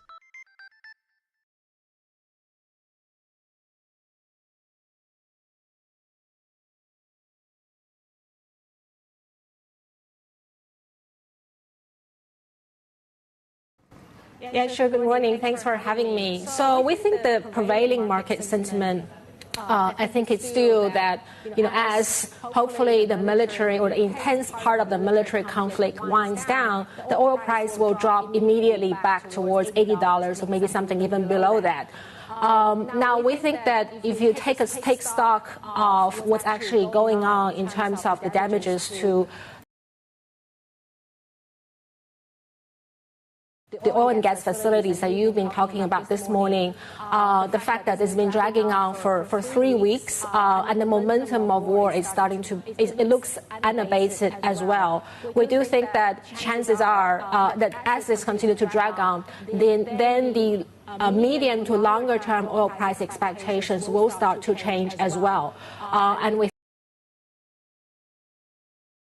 think that will, given the nature of this oil price shock, is also to do with a shortage rather than sanctions, as was in the Russia-Ukraine case. We think that the feed through to broader commodities-related inflation could also be much broader as well. So we think that there is still an underappreciated a point when it comes to oil price, not today or tomorrow, but when we see that military conflict really dials down, what happens to oil price, then I think it's is what we probably would beg to differ. And I think that would then inform how we think about kind of the investment outlook around this conflict in the next few months. And if you take a look at the gap that we see in trading between Brent and WTI, clearly Asia is taking the brunt of that negative impact. Does that mean you're avoiding risk assets across this part of the region? What's your asset allocation looking like at the moment? So it's actually still a very complex situation to think through. I think that obviously, when you have higher oil prices, you mentioned Asia is at the forefront of probably feeling that earlier than the rest of the world. I think it's also at the point of feeling the potential growth stress earlier than the rest of the world. So policymakers here are really grappling with two almost simultaneous development. Clearly, the growth stress is coming through much faster than in prior sort of inflationary or stagflationary episodes. So I think that the next step to think through is actually fiscal policy and how much of room each country has to deal with or to at least buffer household when it comes to the impact of oil prices on consumer spending. And then potentially how much FX depreciation we have to give away when we utilize those fiscal levers or as we push them further. in an already very constrained world. And then I think then we have to then finally we can take stock of what the growth outlook is and what that means for asset class. I still do think that there is going to be a lot of policy responses on the fiscal side, and maybe some management through the FX. That means that our outlook is more stagflationary, maybe with a higher tail of a more severe growth downturn, but our base case is still more stagflationary, which means that it's unfortunately still a market that you cannot afford to completely miss out on, because there will be assets that perform in a stagflationary environment. And the other important thing, I think, when it comes to Asia growth is that we have secular growth in technology coming through as well. I think that's a very underappreciated growth driver at this point for markets as well. Talking about stagflation, those concerns really huge here in Japan, especially given that you have the weaker yen to contend with, and more than 90% of oil imports are coming from the Middle East. How difficult will the communication be for Bank of Japan Governor Ueda today? Because if you're not careful, you could send the yen over that 160 threshold. Yeah, I think that the market is already sussing out that this stagflationary impact is bigger for Japan than for many other economies. So the Bank of Japan will have will probably have no option but to fall back to saying, look, this is an additional complication for an already very complex environment. So we'll have to not hike rate, we have to hold and see what happens. The problem is that they were expected to hike either in March or in April, and the probability of an April hike is still 50%, more than 50%. So I think that means that unless Governor Ueda can say something very convincingly reassuring about keeping those rate hike probabilities still on the table, the market is going to probably react take a dovish message out of this, and dollar yen, I think, have a very high chance of going higher as a result after. So I do think the risk is very much the dollar yen probably will have to go higher after this meeting. We usually think weaker Japanese yen helping exporters and markets get a lift. Does that still apply? Are there opportunities in Japan when you're contending with all of this macroeconomic backdrop, and on top of that, you have the geopolitical risk coming from the Takaichi-Trump summit as well?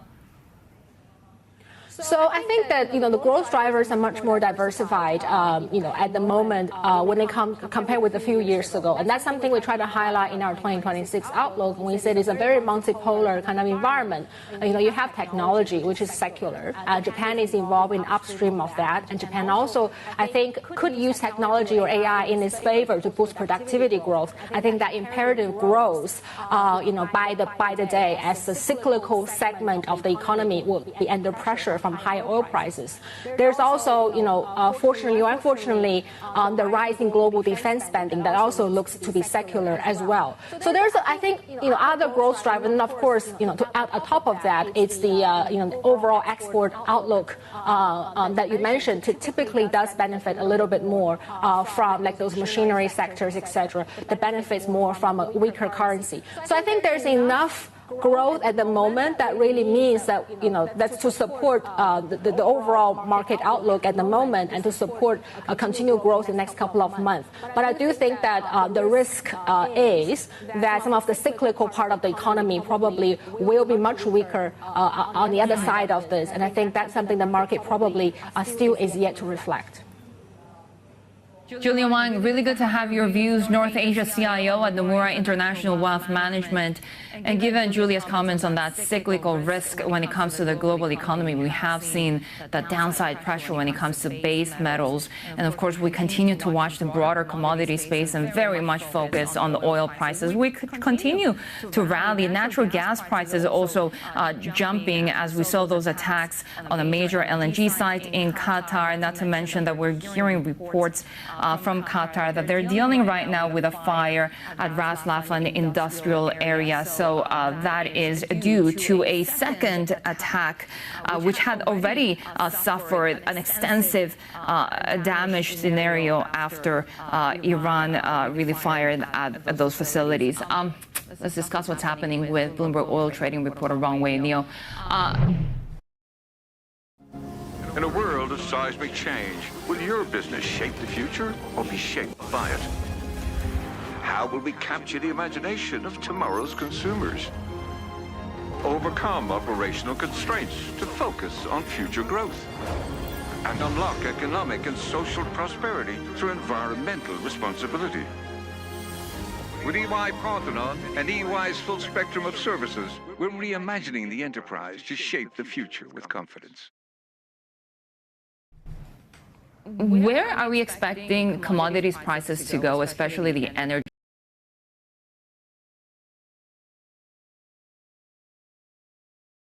space, when the attacks continue? We keep hearing there are alternative routes. We're talking about Venezuelan oil, but is there enough to really arrest this huge surge? Well, to address this question, of course, firstly, we have to break down the happenings from last night. So the strike on the LNG plant in Qatar isn't simply just a strike. It marks a sort of another step up on escalation in this ongoing conflict in the Middle East, which is now well into its third week. Of course, we have seen prices sort of being jittery over the weekends when the US and Israeli forces had targeted Iran's Karg Island, which was the main island that hosts infrastructure for its oil export.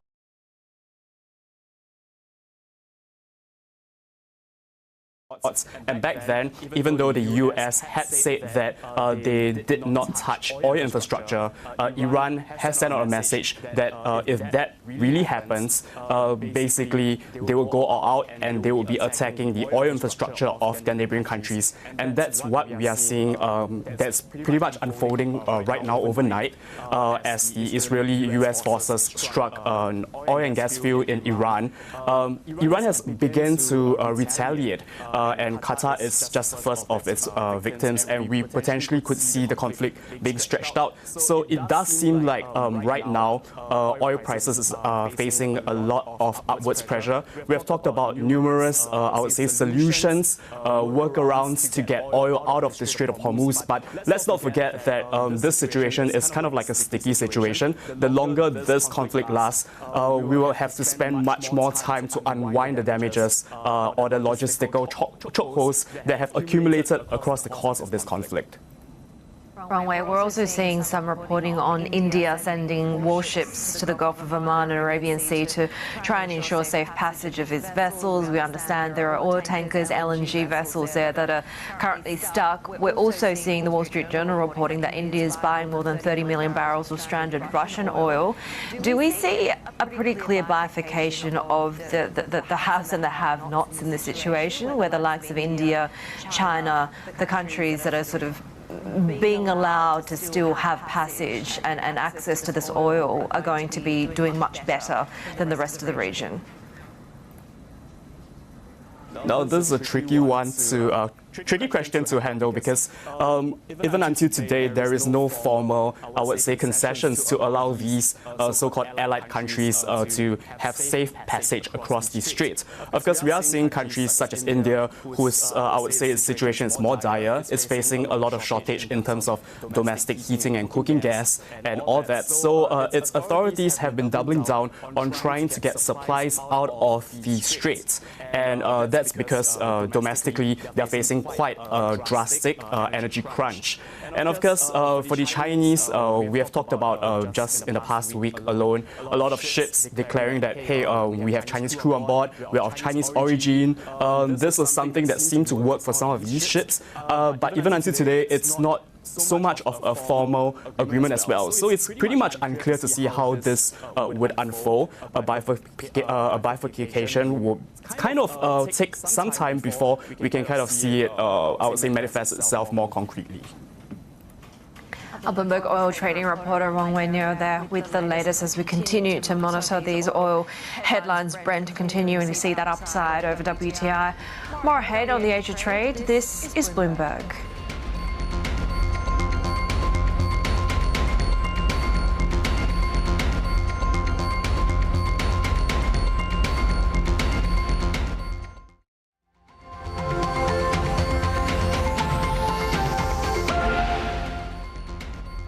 The The conflict in Iran is showing no signs of abating as Iran and Israel continue to trade strikes on oil facilities. You can see energy prices surging at the moment. The UAE condemning Iran's attacks, while the Saudi foreign minister warned that there will be consequences for its moves.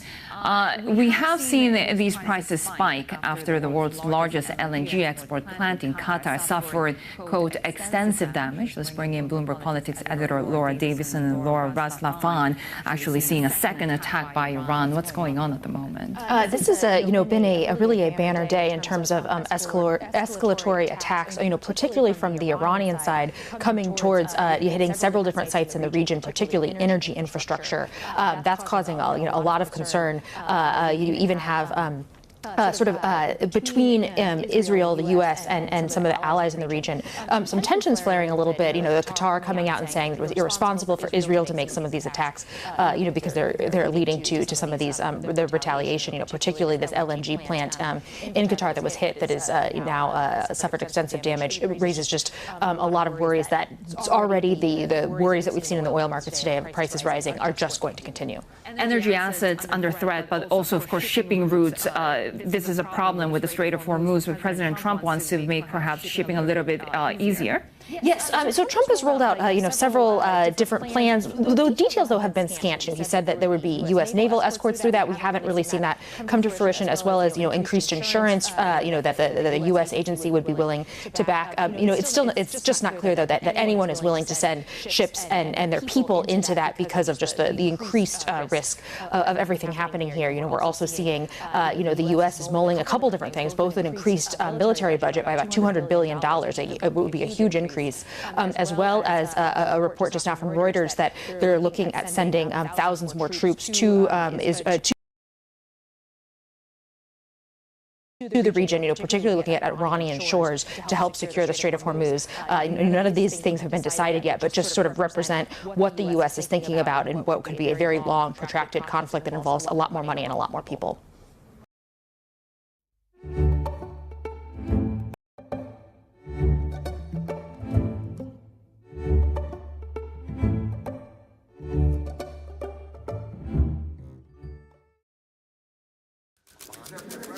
Equity indices built on opinions? That's the old way. The new way is Bloomberg Equity Indices, built using transparent, rules-based methodologies that are more responsive to changes in the markets, powered by 450 billion daily data points, and backed by research from hundreds of global experts, delivering benchmarks driven by the markets, not opinions. Bloomberg Equity Indices. Get evolved benchmarks for today's equity markets.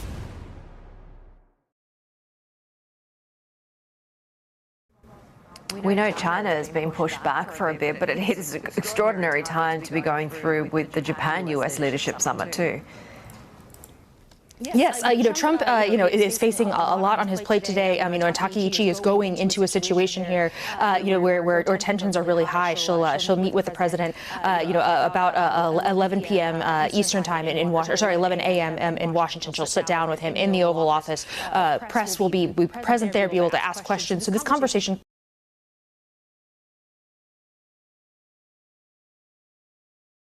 could go a lot of different ways. We know when this summit was initially set up,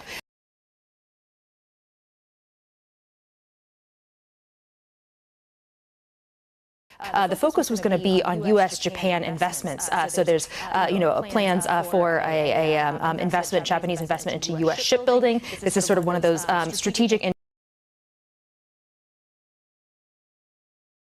industries that the U.S. and Japan have decided they want to work together on to act as an effective counter to China. We also expect there will be additional critical mineral and energy deals as well. But of course, Iran is going to hang over this meeting, both, sort of what this means, in terms of the U.S.-Japan relationship. Japan has been pretty clear that they're not going to get involved militarily, but also what this means in terms of economic consequences and economic uncertainty going forward. For several months, we've got, Japan, imports about 90% of its oil from the Middle East. So this is, weighs on no small portion of the Japanese economy. Bloomberg Politics editor Laura Davison there with the latest. Well, Japanese Prime Minister Takaichi is in Washington for her first visit as the country's leader, facing pressure from President Trump over her government's contribution to the war on Iran. Our Bloomberg opinion columnist Gerard Reedy joins us now for more. So it's, as we were just talking about with Laura, it's such an interesting time to be holding this meeting, right? What are the expectations in terms of how tense these conversations could get?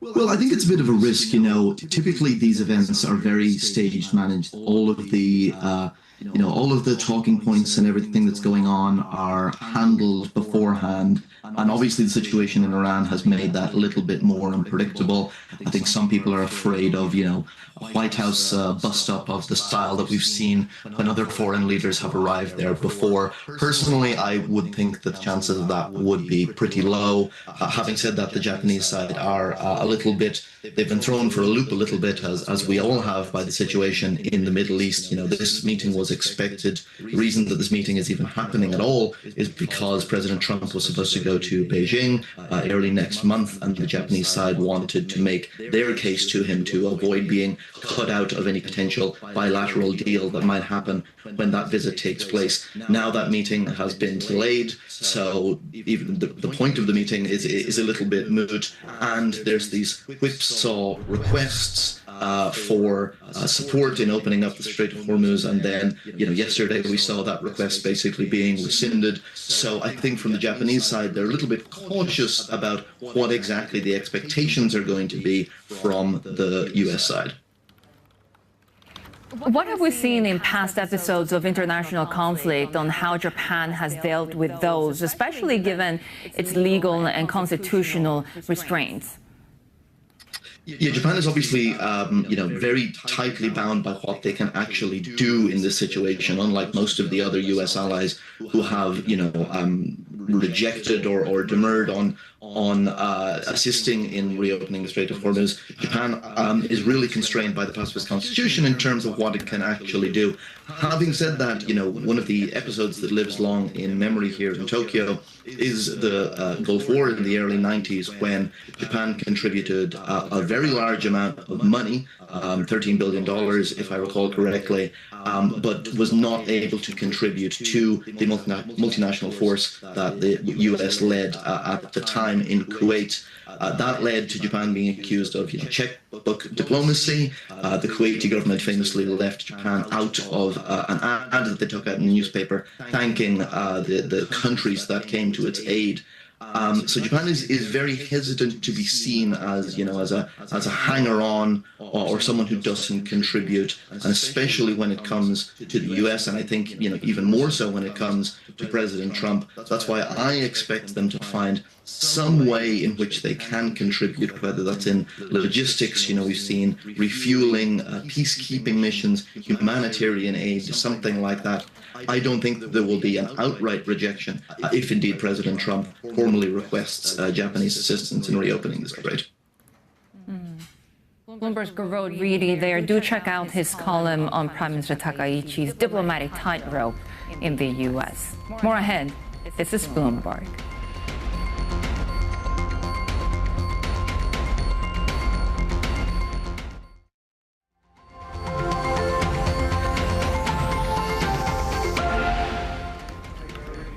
We do have some breaking news out of how Australia is managing this fuel crisis. Prime Minister Anthony Albanese has announced a new fuel supply task force to coordinate security and supply chain resilience with states and territories.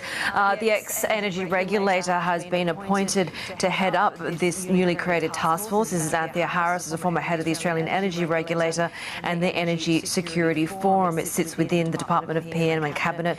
It has already begun operations. So we've heard from Prime Minister Albanese at a press conference following that meeting of the National Cabinet in Hobart. This comes as Australian Treasurer Jim Chalmers warning that inflation could spike above 5% if the war drags on. Living conditions and standards would be affected. Billions from the economy would be wiped out. He's talked about business chiefs moving to a COVID-style posture to avoid supply shocks in the region. Sherry. Yeah, we continue to watch those shipping stocks across Asia as well, given, of course, those concerns around the Middle East and surging oil prices as well. You can see a little bit of a mixed picture there. We have seen President Trump trying to ease transport costs and waiving shipping restrictions. That waiver of the Jones Act will allow foreign flag vessels to transport commodities between the U.S. ports for the next 60 days. We have more ahead on the Asia trade. This is Bloomberg. 10 years ago, Illuma Capital set out with one goal: to help people like you build a legacy for tomorrow. Through personalized strategies and unwavering dedication, we've been instrumental in helping our clients achieve their financial dreams, whether it's securing retirement, growing wealth, or planning for the unexpected. For a decade, we've been trusted to guide your financial journey. Expertise and care. Visit illuma.co.za today. Illuma Capital is a licensed FSP. T's and C's apply.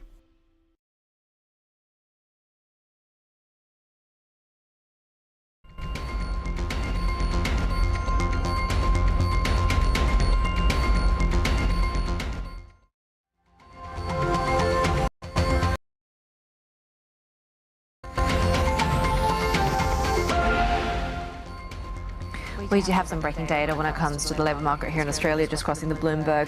The change in employment, seeing almost 49,000 jobs added to the economy. Expectations were for 20,000. This is for the period of February. Prior addition was about 17,000 or thereabouts. The unemployment rate ticking a little bit higher, though, 4.3%. Expectations were for 4.1% and markedly higher than the 4.1% that we saw in January. That's a full-time employment change of a loss of over 30,000 jobs and an addition of almost 80,000 jobs in part-time roles as well. The participation rate also ticking a little bit higher there at 66.9%.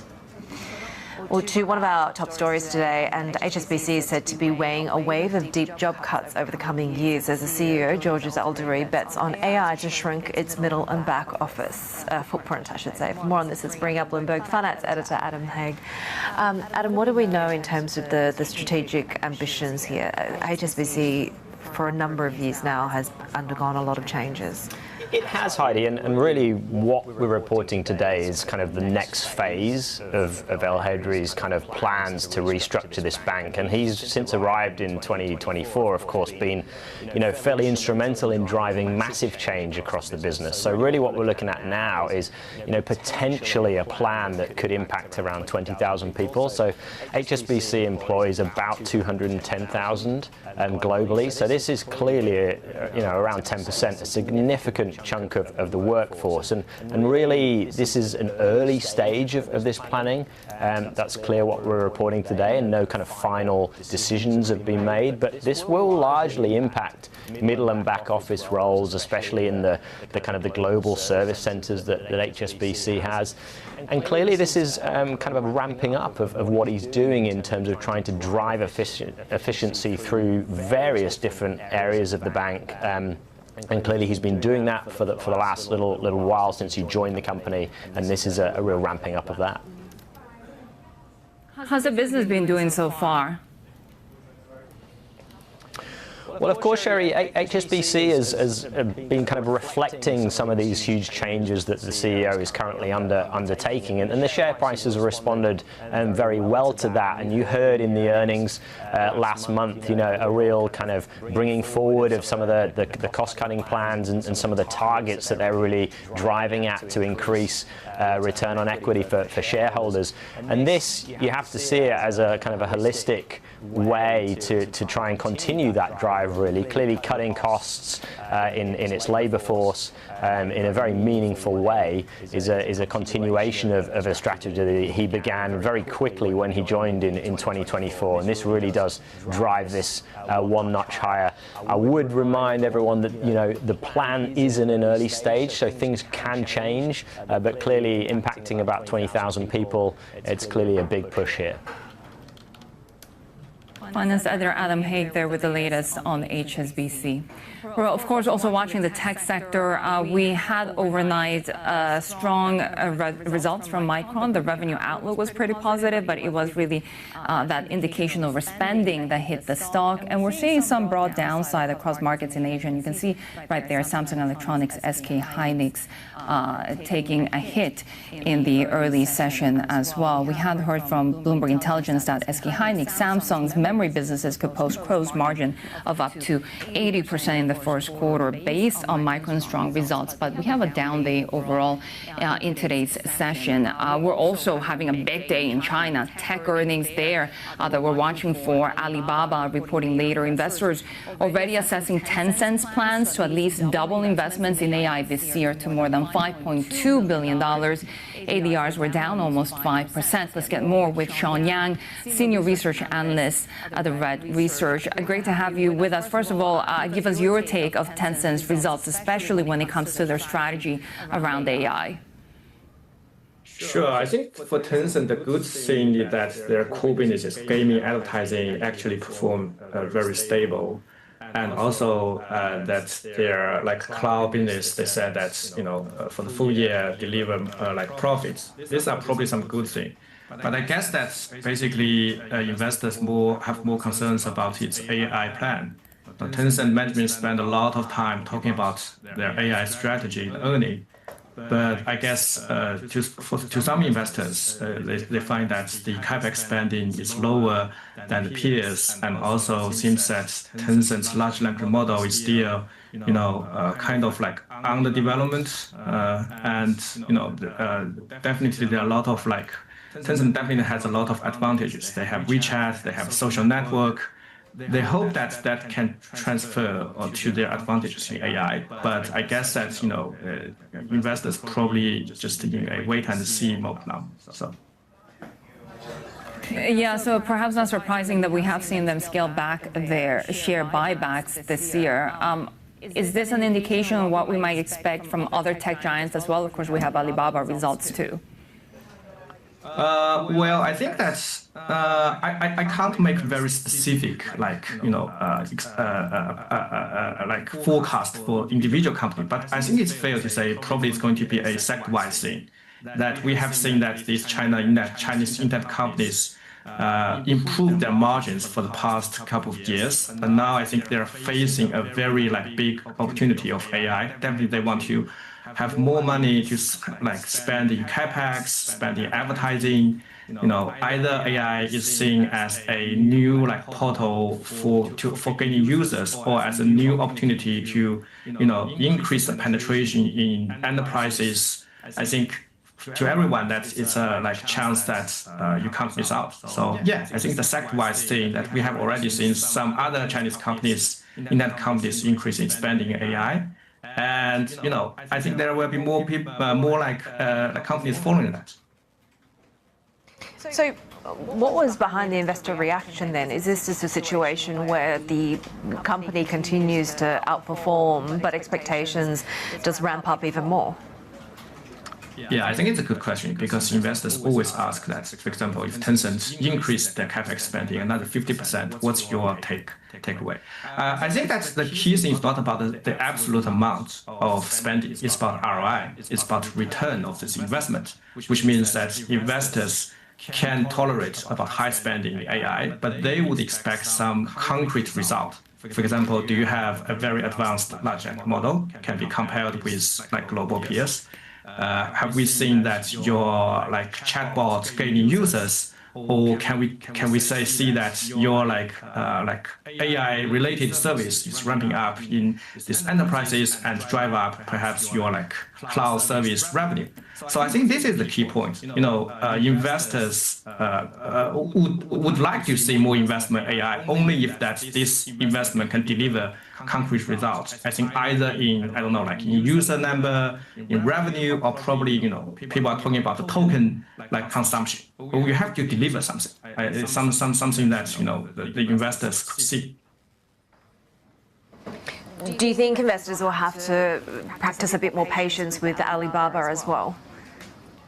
I think that's the key difference versus if you compare Tencent with Alibaba, because for Alibaba you can clearly tell that how much they're spending AI and how much the return, because they have a relatively large a cloud service revenue, and you can tell that, for example, how much your increased spending in AI and how much you return from that, you get return from that part. But I guess for Tencent, the situation is a little bit, kind of like embarrassing, is that basically that they choose to integrate AI to each business part. For example, in gaming, advertising, they all have AI, but it's a little bit hard for investors to quantify the AI's impact. But this situation probably is a little bit different in Baba. So, I mean, if you look at Baba, people usually describe Baba as a company with all stack AI capability. So, and people can quantify the AI's return. So I think these companies are probably a little bit different if you look at the AI's investment versus return.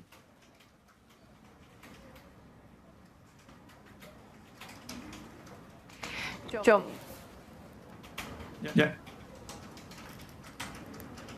Hello? Sean, if you take a look at some of the national ambitions from the government that we learnt about from the National People's Congress and the next 5-year plan, which areas of opportunity do you think have popped up for companies like Alibaba and Tencent? Are there sort of new frontier tech spaces that you would be focusing on? Sure. I think that definitely AI is still the most important thing for these two companies. They have they lay out a specific strategy for AI development. And if you look at, I think China's key companies CapEx spending on AI, I think probably Tencent, Alibaba, and probably adding ByteDance, these three top Chinese companies have the highest CapEx spending on AI. And they have user data, they have models, they have GPUs, and they probably will also Alibaba already has a self-developed GPU department called T-Head. So they're going to ramp up in this business, and I think AI is an industry with a lot of potential, and in the future, it can also link to physical worlds like autonomous driving or robots. So yeah, I think that's basically Tencent, Alibaba. I think their key focus will still be AI. Sean, always great to chat with you. Sean Yang, Senior Research Analyst at Arete Research. And subscribers can also turn to the terminal for more on Alibaba's earnings. TLIV Go is your function for the latest updates, plus commentary and analysis from our expert editors. This is Bloomberg.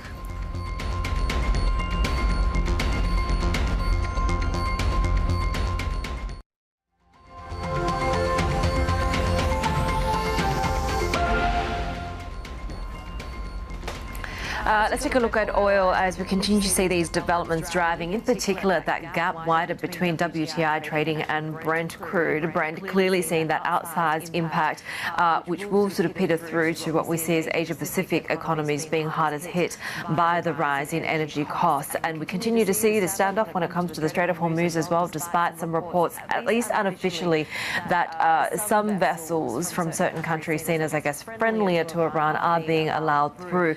We're also seeing further developments when it comes to the availability of Russian crude. We've seen a report from the Wall Street Journal saying that India is taking up more of those Russian barrels that are stranded. We are seeing, interestingly, more contingency planning from countries like Australia, the appointment of a fuel supply coordinator, a task force to try and coordinate these risks, given that we have heard from the Australian Prime Minister Anthony Albanese speaking after a national cabinet meeting this morning, and some modelling from the Australian Treasurer looking at the possibility of these COVID-style supply shocks to the economy as a result of the ongoing war.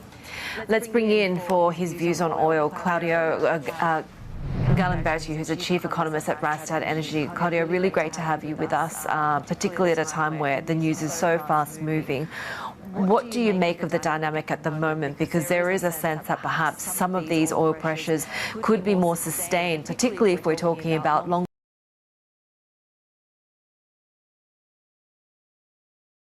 longer-term damage to energy assets across the Middle East. Thank you for inviting me. Absolutely. I would say that the war took a turn for a huge escalation at this point with the strike on South Pars this morning, and this a few hours ago just a counter-strike by Iran on Qatar. So I think that so far what we have seen in these 18 days of war has been primarily logistics constrained. Of course, we have seen some production facility being hit, but in both cases the damage was not huge. In this case, today the damage becomes big, and this is a major concern because, as you said, as you correctly pointed out, now the fear is that this may go on for much longer than expected initially, and also coming back once a ceasefire or a peace is reached is going to take longer because now we have physical damage to the infrastructure. And let me just be clear, South Pars is the largest gas field in the world. You have a facility from Qatar, from Shell. It's a major problem. It's a major problem. Clearly, this is a problem that market pricing at the moment says it's Asia's problem more than it is a domestic US problem, right? Is that the takeaway you get from the gap in pricing between WTI and Brent? I wouldn't necessarily say that that's a problem for Asia when it comes to oil. When it comes to gas, it is mainly a regional problem because the gas markets is still very much regional. So you see the prices in Europe, they are going up tremendously. The prices of gas in the United States, Henry Hub, is still hover around $3.2 per MMBTU, so it didn't change that much. That makes perfect sense. When it comes to oil, it is Brent, the international benchmark, the price that everybody looks at because it sets the price pretty much everywhere in the world. Of course, you're going to have some, some differentials depending on the regions when you are, but for the most part, it is Brent. Brent is going up, which means that the price of gasoline in the United States is already above $3.5 per gallon. The price of diesel is already above $5 per gallon. So that will be a problem when it comes to inflation if those prices do not come back very quickly. We've heard talk about Venezuelan oil. Of course, Russian oil has been given a reprieve as well. Could any of that help supplement the lost supply coming from the Middle East? In normal market situations, a decision to relieve the sanctions on Venezuela and on Russia, for sure, they would have an impact in the market. And we're talking about maybe $1, $2, $3 per barrel. Right now, what's happening in the Middle East is 1 or 2 order of magnitude larger. So we're talking about since the start of the war, the price of Brent basically doubled. It was around 60 when there was the sentiment that something was going on. It was 70 just before the war started, and that right now it's actually 112. So we're talking about two different phenomenon.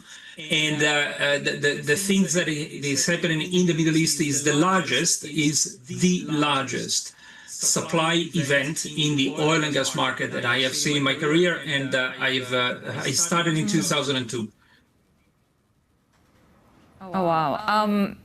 When it comes to transport costs, for example, and just shipping costs, the Strait of Hormuz being closed at the moment, can any of those measures to relieve those costs help? We have seen the waiver of the Jones Act, for example.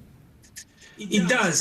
This is, of course, in times of extreme crisis like this, you tend to take any possible measure to mitigate the impact on the consumers and on the car user and so on and so forth, and eventually on inflation. But as I said earlier, there is nothing that can compare to what's happening right now.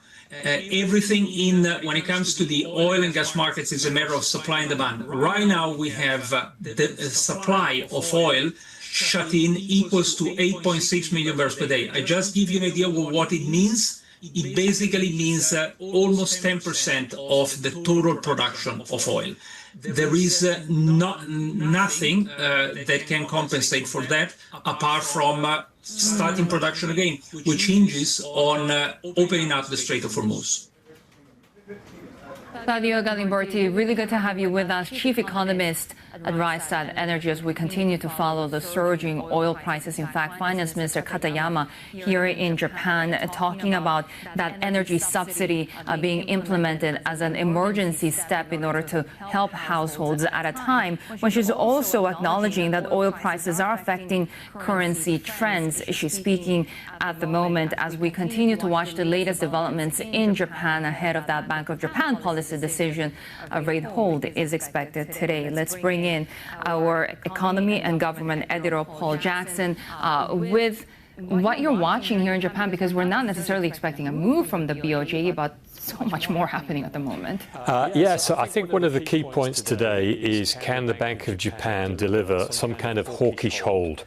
If you look at January, we had a vote 8-1 and one of the board members proposing a rate hike. So even though they held in January, it looks on the hawkish side. Now, I think they need to at least repeat that today.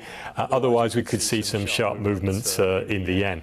So I think if there's a 9-0 vote and no counter-proposal to raise rates, I think we need to be watching that currency chart pretty closely. The 160 threshold. But then at the same time, I was thinking, nobody necessarily expected that they would move at this meeting, right? Does this sort of give the BOJ a justification, an excuse not to move? Because nobody else can move in this situation, right? In that sense, perhaps a little bit less of a burden to, prop up the yen. I think that we do need 8-1, and I think we do need a counter proposal to stop the yen moving. Sherry, I mean, you're right. Would you want to be raising rates at this point? We've got so much uncertainty taking place in the Middle East. How this pans out in the economy over the longer term. I mean, we saw Fed Chief Powell overnight saying, "Hey, look, no one knows the answer to that. They don't know the answer in Japan." But one key difference between Japan and the US is that the US is an oil producer, whereas Japan isn't. It's importing, and don't forget 90% of that oil is coming from the Middle East. So how this plays out in prices going forward is obviously going to be a key concern if the conflict is prolonged. Just super quickly, wage growth, though, staying strong. Wage growth looking strong at the moment, so that feeds in to the view that the Bank of Japan will keep raising interest rates as long as the Middle East doesn't cause greater confusion. Bloomberg's Paul Jackson. So much more to talk about, but of course, Paul is very busy today watching the Bank of Japan policy decision coming out in just a couple of hours. So do go to TLIV Go, because our expert editors, analysts will be there. That's your function, to keep updated on the latest BOJ moves. This is Bloomberg.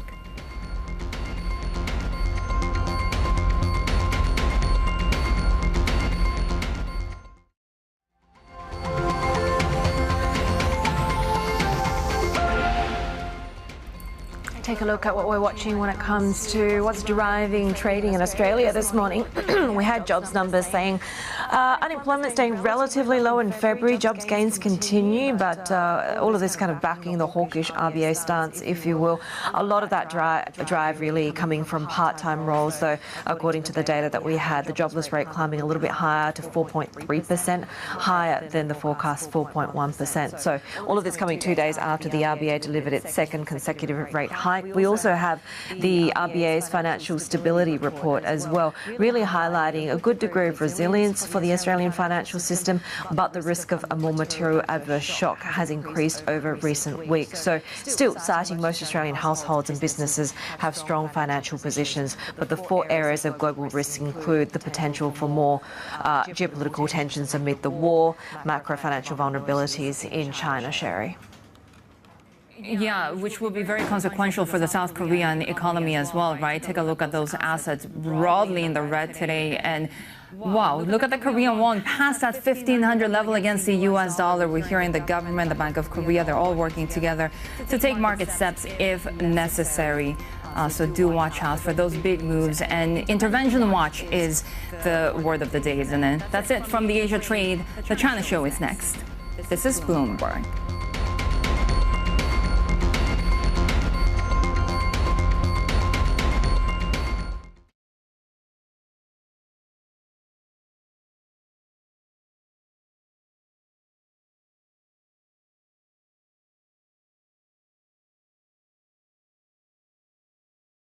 Purpose can be a powerful thing. When purpose finds passion, it changes circumstances, it changes livelihoods, it comforts. For AFBOB, purpose is walking the walk. Like when we're there for you when it matters most. Take a stand for the vulnerable, invest in education, and put food on the table. We're not just talking. AFBOB, here for you in more ways than you can imagine. AFBOB is a licensed life insurer and an authorized FSP. Live from London, this is Bloomberg Daybreak Europe. I'm Bonnie Quinn with your top stories. Stocks gaining, oil falling as Iraq signs a deal to resume crude exports that avoid the Strait of Hormuz. This as President Trump lashes out at NATO as his calls for help in the key waterway go unanswered. The Fed expected to hold in Chair Jay Powell's penultimate meeting. Investors await his comments on the impact of the Iran war. Plus, Bloomberg learns that Unilever is considering splitting off its food business. We'll have more on that Bloomberg scoop. So, as we've been seeing, as goes the front-month oil contract, so go equities. And it looks like that's what's going to happen today as well. We have oil calming just a little bit, although I will point out we're still above $100 on Brent. But that spread from Brent to WTI is widening. WTI just above 92 at the moment. This two-year yield also very much in focus today with the FOMC meeting. Not that anyone is expecting the Fed to do anything but stay on hold, but they will be interested in what Chair Powell says about the impact on inflation of the Iran war, and particularly inflation expectations. FHN said you'd want to see that two-year yield move right up towards 375 before the Fed would actually consider moving. Let's take a look at some other assets. Gold, by the way, is below $5,000 today. And if you take a look at futures, we are pointed higher. It would potentially be a third day of gains, although we are still negative on the year for the S&P and the Nasdaq 100. We also get Micron earnings later, which could have an impact on tomorrow's action. The dollar index then down about 0.1%, as you see just a little bit of enthusiasm back in this market, and perhaps that dollar trade coming off ever so slightly. Those risk events then at 8:30 a.m. UK time, we get Tencent full year earnings. We'll obviously be looking for the impact of their agentic AI efforts. The Fed rate decision is at 6 p.m. UK time, with the presser about 30 minutes later, and then Micron earnings after the market close.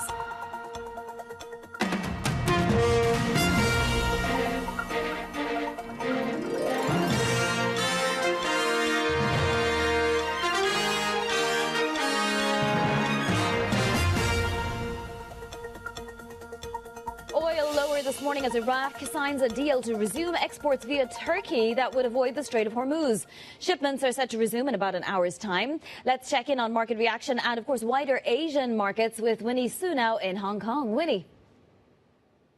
Yeah, morning, Bonnie. As you just mentioned, that resumption of oil export from Iraq is actually driving oil prices lower today, now just hovering around that $100 per barrel after having risen about 3% yesterday. Now, that is just a partial relief as Iraq actually, the production of oil from Iraq actually is now just about 1/3 of what it used to be before the closure of the Strait of Hormuz. But it is enough to lift sentiment in Asia, and we are seeing that MXAP here up for a third day. Now, a bit of a weakness when it comes to the Chinese shares, and that's also coming after President Trump now confirmed the delay of the meeting with China's Xi and expecting the meeting to happen in about 5 to 6 weeks. Now, flip the board, we take a look at some of the sectoral moves because the highlight still is in the tech sector. You're looking at Samsung Electronics jumping more than 6%.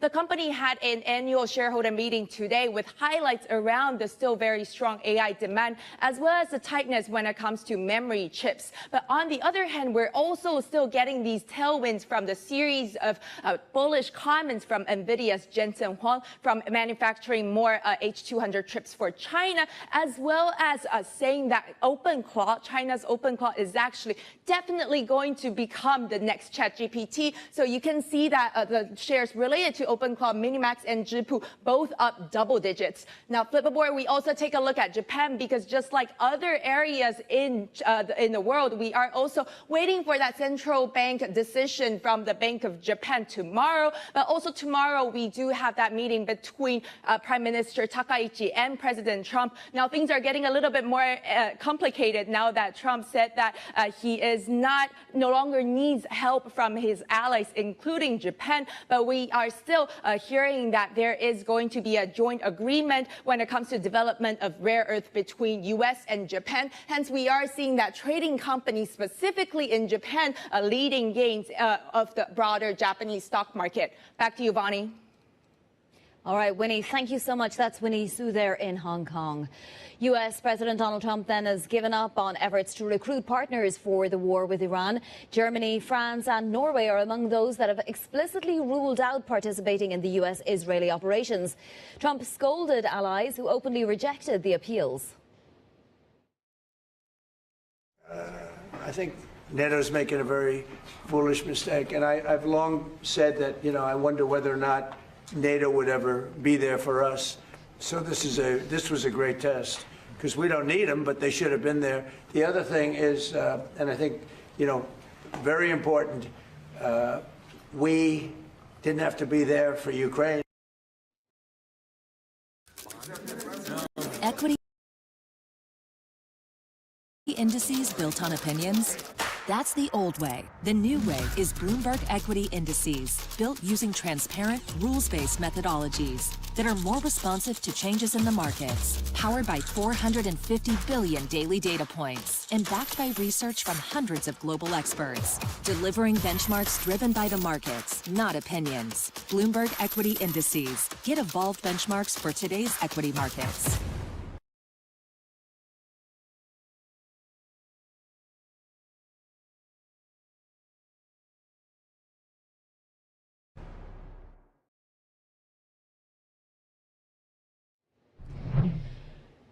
For more, we're joined by Bloomberg Horizons anchor Ximena Bercecci. So, Ximena, there's little sign that Europe and Asian nations are willing to join the fray. Where does that leave President Donald Trump?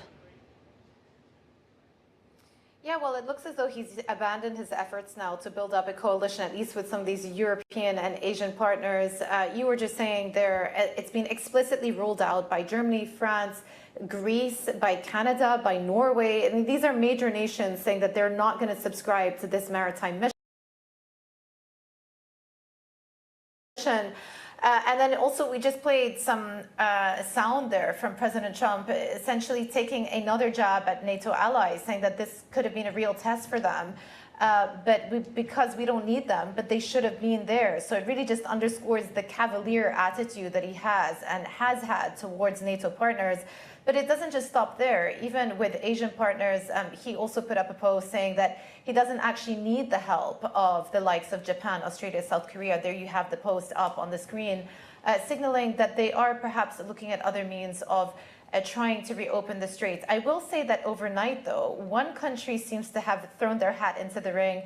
These are comments made by a senior UAE presidential advisor, Dr. Gargash, and he was delivering comments at a think tank, and he was asked about the Strait of Hormuz, and they said that the UAE may consider getting involved in the effort. So maybe we're in a situation where the U.S. might get some support come through from the Gulf states. But as it stands right now, just to give you some more context here, 20 vessels have been targeted since the start of this war, which underscores really just how much risk there is still for any tanker looking to pass through the transit.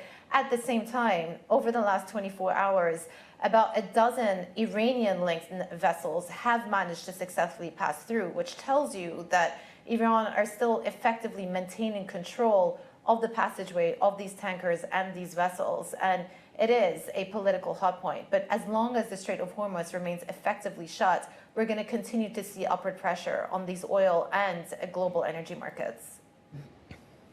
Ximena, Iran has confirmed now the country's top security official, Ali Larijani, was killed in that Israeli airstrike. What does this do for any hopes of maybe negotiations or a ceasefire or even peace eventually?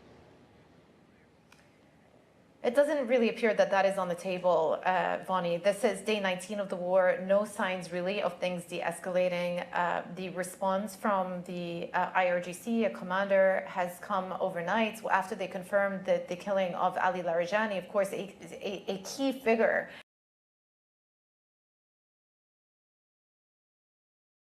within the Islamic Republic's power structure. And they have said that they vow to retaliate in revenge. And they have actually subsequently, over the course of the evening, continued with their volley of attacks directed at Gulf nations, once again at the UAE, at Saudi Arabia, at Kuwait, the US Embassy in Baghdad, and of course a renewed set of attacks on Israel as well, specifically in Tel Aviv. So no signs of things letting up. As for Ali Larijani himself, he's been a long-standing member of the power structure within Iran. He was head of the National Supreme Security Council. He was responsible for many of the security and even military decisions that would have been made in this war.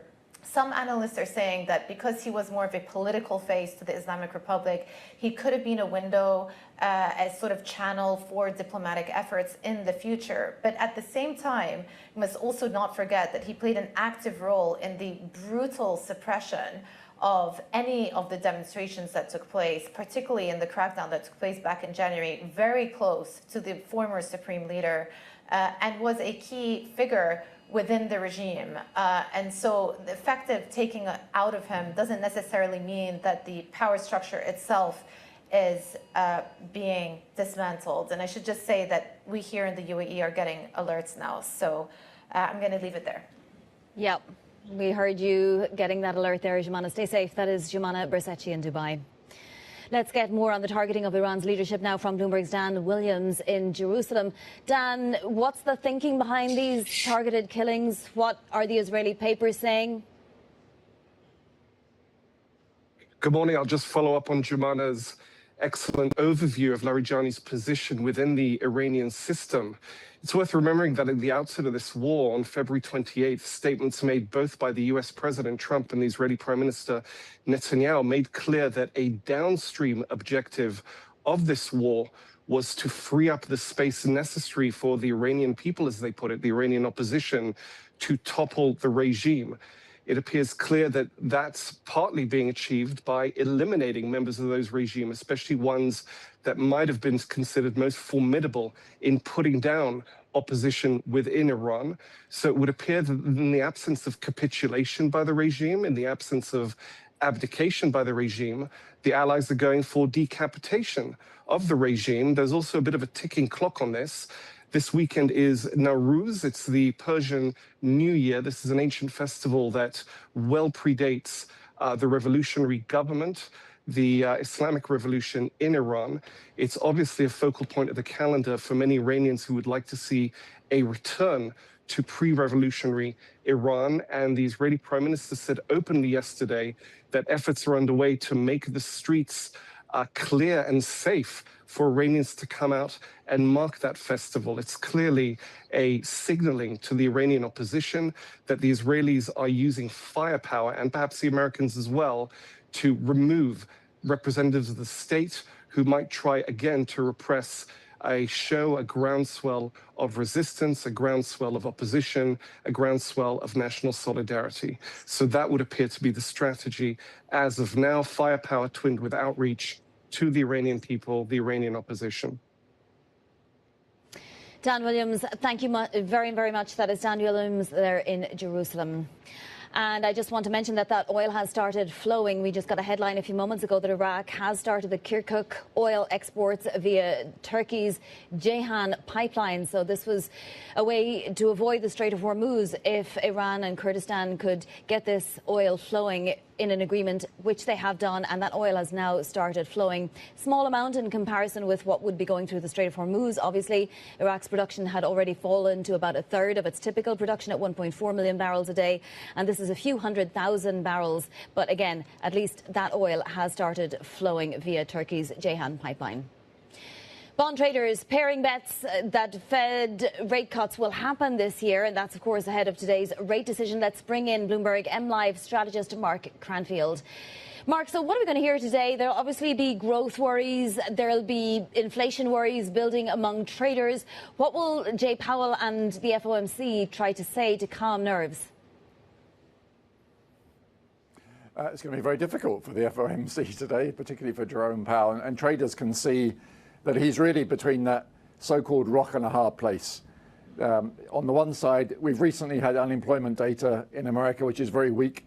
Clearly shows that the developments in AI are taking away a lot of jobs already in the United States. It's really undermining the whole white-collar sector from that point of view. And at the other side of the equation, since the war started, clearly there are signs that inflation is there's risks to the upside for inflation because of oil prices, energy prices around the world, which is also biting in America. We saw diesel prices hit $5 yesterday in the US. So traders can see this dilemma that the Federal Reserve has. On top of that, Bloomberg Economics has a very good report out overnight showing that on their nowcast models, we're seeing inflation tick up across the G10 space.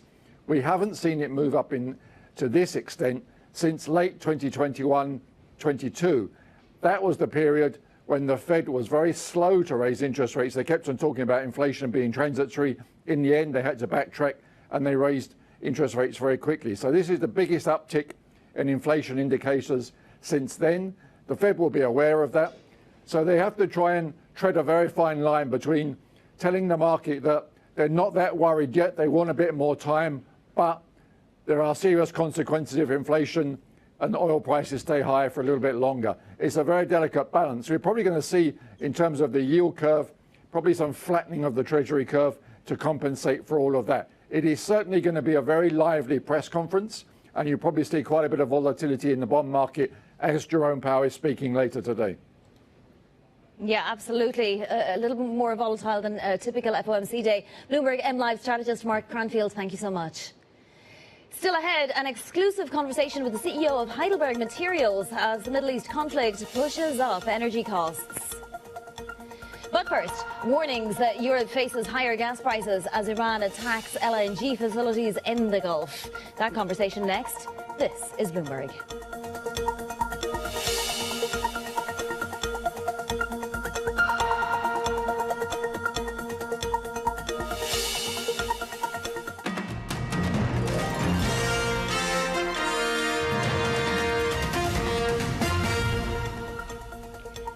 Welcome back to Bloomberg Daybreak. European natural gas prices have increased since Iran stepped up attacks on energy infrastructure around the Persian Gulf. Forecasts suggest the effective closure of the Strait of Hormuz will force European countries to pay a significant premium for fuel into the future. Let's bring in Priscilla Azevedo-Roca. She is Bloomberg's European energy reporter. Priscilla, we're up something like 60% since the beginning of this war. This is serious for European countries who should be starting to refuel very, very soon, right, in the next few weeks to re-enter supplies into their inventories. What are they supposed to do? Good morning, Vonnie. Thank you for having me. Yes, it's looking like we're up for a very, very tricky summer in Europe.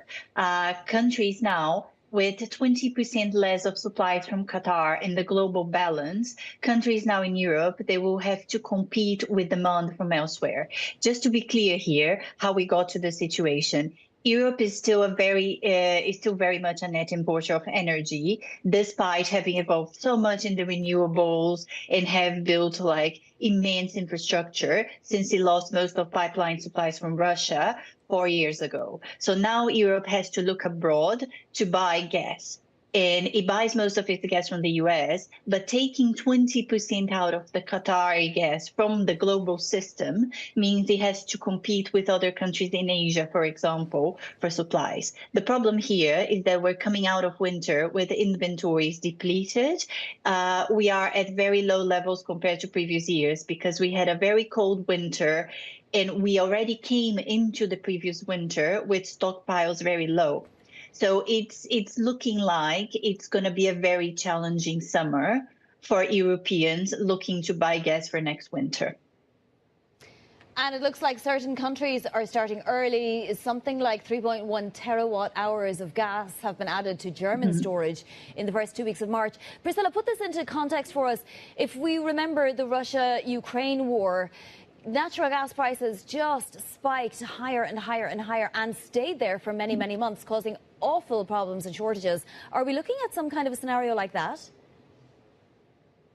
No, I think we are in a different scenario right now, because at the time of the Russia's war in Ukraine, it was a big shock and Europe had no alternatives. Since then, Europe looked at alternatives, and there are different places to look for gas, and there is renewables. We have built an infrastructure, but this comes at a cost. So we might not see the price spikes that we've seen after Russia's invasion of Ukraine and the energy shock that caused, but we will see elevated prices because we have to pay for that gas somehow. As you've mentioned, we've seen an early stockpiling in Germany. This is very unusual for the market because at this time of the year, normally, Germany is still withdrawing from the storages. But to put this into context, most traders are anticipating that April is going to be a very tricky month in Europe because it's when we're actually going to see the impact of Qatari cargoes not coming into the market. The Qatari cargoes, they're arriving in March. They've already sailed through Hormuz before the conflict erupted in the Middle East. They were already outside of Hormuz. So we are getting the supplies. The supplies are already contracted.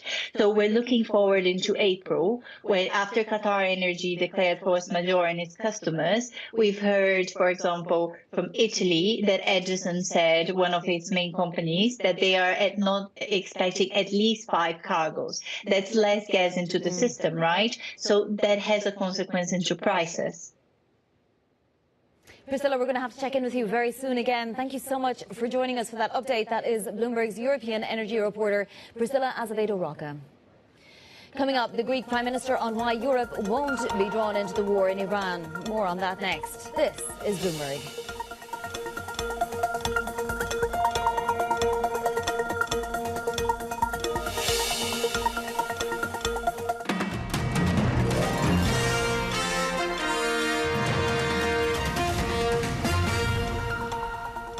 Welcome back to Bloomberg Daybreak Europe.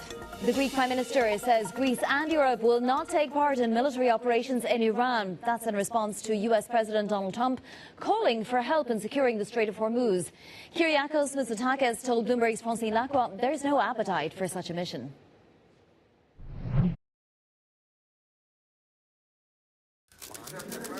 Equity indices built on opinions.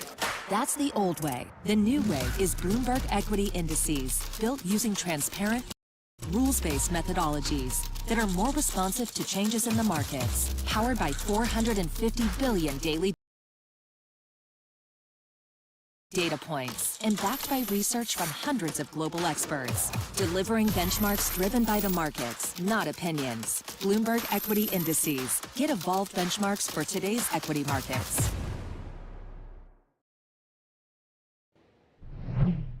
We will not engage in any activity in the border area as long as there are military operations. We have been very clear from the beginning. We strengthen our defensive posture.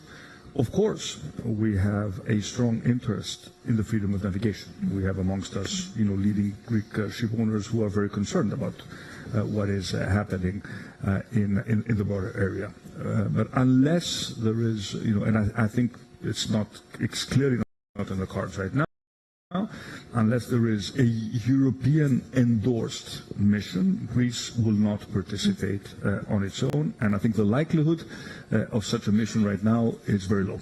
Do you think the longer this conflict lasts, the more likely it is that Europe will be drawn in? I think that Europe will not be drawn in militarily, but Europe certainly needs to focus on the economic ramifications of the crisis. We will have a very important European summit. I'm sure you'll ask me about that starting in 2 days. And we need to manage the economic and energy consequences of what could be, I hope it's not going to be the case, a protracted war. It's going to be a different story if the operations, if the military activity ceases in weeks, and it's going to be a different story if this war drags on for months. As far as Greece is concerned, we've been working actively for rapid de-escalation. We don't believe that the structural problems of the Middle East can be solved through military operations. At the same time, of course, we fully acknowledge that Iran cannot have nuclear weapons and cannot threaten its direct neighbors. But right now, the focus of my European colleagues is to manage the economic consequences of what could be a very significant energy shock. The Greek Prime Minister there speaking with Bloomberg's Francine Lacroix. Now to some other top stories we're following this morning. The Pentagon is planning to mass-produce cheap drones it copied from Iran. The US's Lucas drone was created by reverse engineering Tehran's cheap and deadly Shahed drones and cost around $5,000 each. The one-way attack drones have been deployed in the Iran war instead of cruise missiles, which can cost millions of dollars each. A senior U.S. defense official tells Bloomberg the Pentagon is working to develop alternatives to Anthropic's AI tools. It follows the Trump administration's declaration of the company as a supply chain risk after Anthropic refused to relax safeguards governing the use of its technology. Coming up, President Zelensky reveals more than 200 Ukrainian military experts are now taking part in the Iran war. We'll get the details next. This is Bloomberg.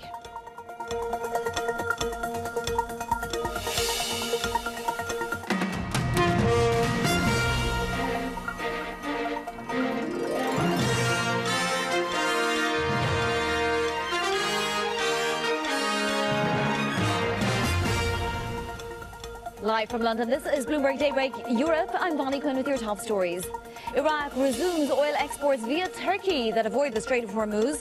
This as President Trump lashes out at NATO as his calls for help in the key waterway go unanswered. The Fed expected to hold in Chair Jay Powell's penultimate meeting. Investors awaiting his comments on the impact of the Iran war. Plus, Bloomberg learns that Unilever is considering splitting off its food business. We'll have more on that Bloomberg scoop. So let's take a look at these markets then. As oil does begin to flow again via an agreement between Iraq and Kurdistan, we have Brent crude trading just a little bit lower. Mind you, we are still above $100 a barrel. This market trying to decide what's actually going to happen. I mean, these bring a few 100,000 barrels online per day, which is great, but does it solve, you know, the big yawning gap that there is right now in what's been taken off the market and what needs to be on that market? Marketers trying to figure it out. Crude, though, is showing a wider spread between New York crude and Brent crude, and that could be a healthy sign. The two-year yield down a couple of basis points. We're at 365, waiting obviously on what Fed Chair Powell has to say about not just the inflationary impacts of the war, but what impact it will have on inflation expectations, which he wants to remain extremely anchored, right? Every central banker does. And of course, there are all those other central banks this week meeting as well. Let's take a look then at some other assets. Gold is below $5,000 an ounce for the first time in I don't know when, but we do have futures pointed higher, both in Europe and in the United States. In what would be a third day of gains, we're up more than 1% this week so far on both of those indices, the Nasdaq 100, the S&P, the Euro Stoxx 50. That said, for the Nasdaq and S&P, we're down still on the year. The dollar index showing just a little bit of weakness there, but it's been doing plenty of strengthening. Time now for your front page news, all on the Middle East. The Financial Times has the director of the U.S. National Counterterrorism Center resigning in protest of the Iran war, the first high-profile defection from the Trump administration since the conflict began. The headline on Spanish newspaper El País roughly translates to Israel kills Ali Larijani, a key figure in the Iranian regime. And on the Wall Street Journal, its top story is Israel hunting down Iranian regime members in their hideouts one by one in a bid to create conditions for Iranians to topple their regime. And you can get a roundup of the stories you need to know to get your day going in today's edition of Daybreak. Terminal subscribers can go to DayBGo.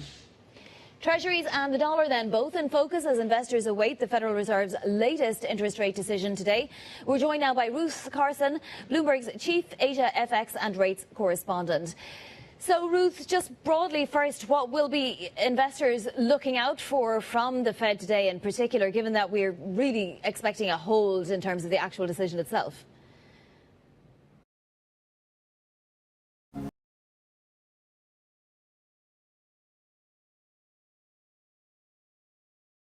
In a world of seismic change, will your business shape the future or be shaped by it? How will we capture the imagination of tomorrow's consumers? Overcome operational constraints to focus on future growth and unlock economic and social prosperity through environmental responsibility. With EY Parthenon and EY's full spectrum of services, we're reimagining the enterprise to shape the future with confidence.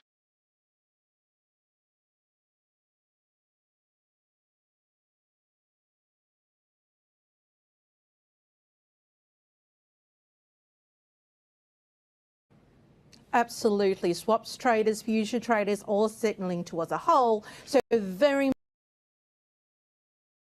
much the focus will be on the messaging.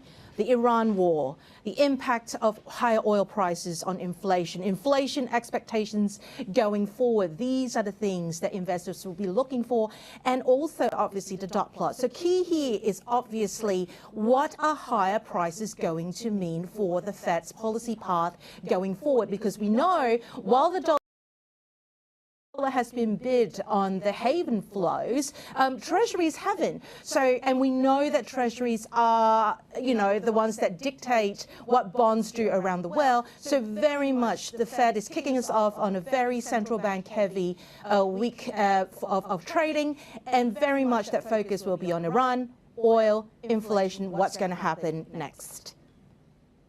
Now, it's all coming at a time, of course, Ruth, when the conflict in the Middle East is extending and Treasury yields are elevated, although they have been coming off a little bit, the 10-year below 420 now. But is there a point when Treasuries become appealing again as a haven asset? It's a great question, and it's one that's actually been tussled about from New York through to London through to Asia desks. We know that the war broke out a couple of weeks ago.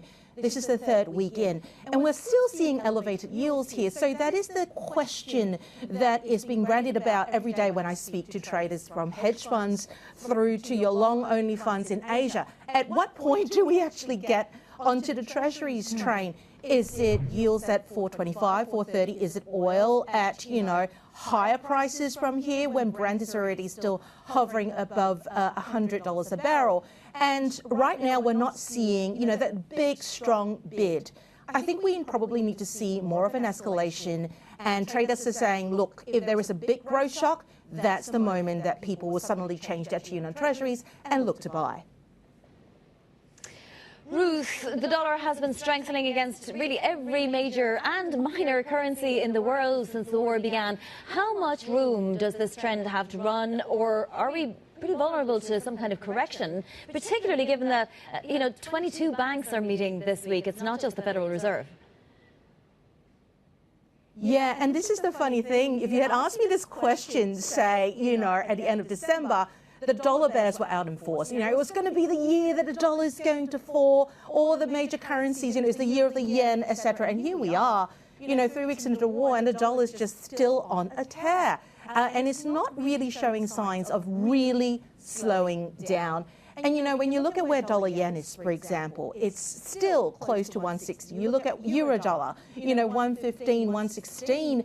Now, these are levels that kind of still show, and they're holding. They're not exactly whipsawing here and there. It shows you that the dollar bid is sticky, right? Hedge funds that I speak with are worried about taking big bids against the dollar at this point, especially because there are so many central bank meetings coming up. Again, it comes down to messaging. What are the policymakers going to be saying about inflation, about oil, about Iran, and its impact on their policy paths going forward? Then and only then, maybe investors will take the cue to go, all right, you know what? Let's play some bets on the other currencies.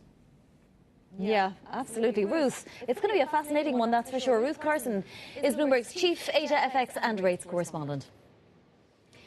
President Volodymyr Zelensky has revealed that more than 200 Ukrainian military experts are now working across the Gulf as part of the Iran war. Speaking before the UK Parliament, the Ukrainian leader outlined the support Kyiv was supplying to stop Iranian drone attacks. There are 201 Ukrainians in the Middle East and Gulf region, and another 34 are ready to deploy. These are military experts who know how to help, how to defend against Shahid drones. Our teams are already in the Emirates, Qatar, Saudi Arabia, and on the way to Kuwait. Let's bring in Oliver Cook, Bloomberg's chief Europe correspondent. Ollie, what role is President Zelensky trying to play in the Iran conflict here? I think Zelensky is somebody who's really been able to turn very difficult situations into opportunities, and I think the Iran conflict, while it presents a great deal of difficulties for the Ukrainians, which we can get into a little bit later, there is also an opportunity, and that's the opportunity that Zelensky is trying to seize on. He's trying to seize on this ability to say that basically Ukraine is not just a taker of your sort of donations militarily, financially, but actually is a strong partner in trying to wage the warfare of the 21st century, because they can produce these drone interceptors at a much higher volume, much more cheaply than any sort of the major Western countries. We've been talking about the number of Patriot missiles that are being deployed to take out some of these drones, which is basically cost immensely ineffective, and the Ukrainians are able to do it at much less. So he's saying that basically they can make 200 or 2,000, I should say, drone interceptors every single day. Half of those would be eligible to export to other countries, and he was speaking there before UK Parliament, and he drew it very sort of clearly to the national interests of Britain. He says that British military bases in Cyprus, Ukraine is proposing a security proposal that would look like their experts going there, placing interceptor teams, setting up radars, acoustic coverage if Iran launched a large-scale attack similar to the Russians, and would guarantee protection from the Ukrainian side. That is the kind of reinforcement we, the Ukrainians, he said before Parliament, are ready to deploy across Europe. So this is really the pitch from Zelensky. I think there's also another opportunity here for Zelensky, which is trying to get the Gulf nations on board, saying that basically Iran equals Russia, Russia equals Iran. Many of the Gulf countries have been fairly ambivalent in terms of their support for Ukraine. So again, seeing another opportunity to sort of lend their help. And this is really the sort of the ambition for Zelensky. He was in the UK yesterday. He will be in Spain again today to try to draw attention back to Ukraine. Yeah, I mean, this war in Iran, it's putting incredible strain on Ukraine, and it's a crucial moment. How important is it for President Zelensky to keep partners engaged? I think it's very hard to sort of articulate all the ways in which the war in Iran is creating problems for Ukraine. There is, of course, the energy crisis, which is A, distracting a lot of the European partners to deal with their own domestic issues, but B, every single dollar you get in advance on Brent oil, on gas, that is a dollar that is going to the Russian war chest in their war efforts against Ukraine. So that is something that obviously Zelensky is very acutely aware of. The United States is intensely distracted at this moment. Their sort of efforts to have a peace negotiation between the Russians, the United States, and the Ukrainians is basically frozen, is on halt for the foreseeable future. You have the threats now, once again, from Trump to basically undermine NATO in some significant way that is never helpful to the Ukrainians. And there are a number of different domestic issues here in Europe that are causing difficulties into getting consensus to move the ball forward for the Ukrainians. For example, you had that 90 billion euro loan. We haven't talked about it in a while. That was approved back in December. That has hit a roadblock now. It is being vetoed by the Hungarians because of an oil pipeline that was destroyed by the Russians that's supposed to carry Russian crude through Ukraine over to the Hungarians. The Ukrainians say that they're trying to fix it. But these are all things that are coming at a very sort of fiscal cliff here for the Ukrainians, who are waiting basically to try to get that loan. They're also waiting for IMF funding. Zelensky is having difficulty passing some of his legislation through Parliament, which is making it difficult to unlock some of those funds. And we have been reporting that basically the funding situation for the Ukrainians becomes very, very dire in the next couple of months if they cannot unlock that money, A, from the IMF, but B, from the Europeans, 90 billion euros. That is supposed to fund 2/3 of Ukraine, their war effort and their budget for the next 2 years. And that is going to be another topic for European leaders to discuss while they descend here tomorrow in Brussels. So many irons in the fire, quite literally, for Zelensky. Ollie, thank you so much. Oliver Crook, Bloomberg's chief Europe correspondent. Coming up, we're going to have an exclusive interview with the CEO of Heidelberg Materials as the Middle East conflict pushes up energy costs. That interview next. This is Bloomberg.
Welcome back to Bloomberg Daybreak. Europe. Volatile energy prices driven by the war in Iran threaten to squeeze margins for European industrial giants like Heidelberg Materials. Meanwhile, the company's pricing power is under fire as the EU considers delaying stricter carbon controls, a policy shift that would devalue the green transitions Heidelberg has already been investing in. With me now is Dominic van Achten. He is CEO of Heidelberg Materials, and thanks so much for joining. Dominic, we have to start with the increased costs due to the Iran war. Where are you seeing them? How are you dealing with them? Yeah, I mean, Vonnie, thanks for having me. Obviously, the costs are coming up also for us. We are a energy-intensive industry and we are a transport-intensive industry. Now, on the energy costs, I think it works here and there okay, but on the transport side, obviously, we do see some cost inflation. That's why we also need to forewarn our customers that prices are going to rise. That's certainly going to happen. But overall, as a globally positioned company, we can cope with it for now quite well. Do you have any estimate for how many percentage points prices might have to rise and when? Well, we don't really work with price increases in general. We more work with surcharges. So we basically, this should be a temporary issue to be dealt with, not so much a general price increase. When are you planning on implementing a surcharge? Well, that's already on its way. Ah, so in the next few weeks, customers will see it. You know, Heidelberg Materials is a resilient company that we've learned through all the crises of the past, and we need to act fast. This is not about waiting for too long. What kind of percent will it add to a customer's bill? Well, not so much in the short term. Obviously, if this goes on longer, things mount up. You've said acquisitions will contribute something like a third of your 7 to 10% average recurring operating income growth through 2030. Where are you looking now at the moment for potential acquisitions? Yeah. I mean, first of all, we said in our Capital Market Day, we've got 10 billion to invest until 2030. We've just done a significant acquisition in Down Under in Australia. So it's about €1 billion worth. We acquired the construction materials side of the Maas Group, which is basically in the southeast of Australia and complements our existing market position very well. And that is also the trick that we are trying to do. We double down on the existing market positions and make them even stronger. And the Turkish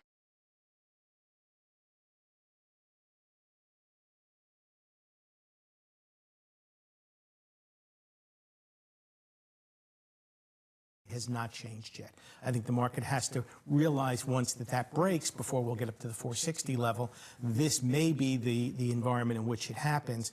But I think you have to break equities through 6,500 to have that happen. Well, I guess that this is really the key question, and we've been talking about it a lot around this table, this idea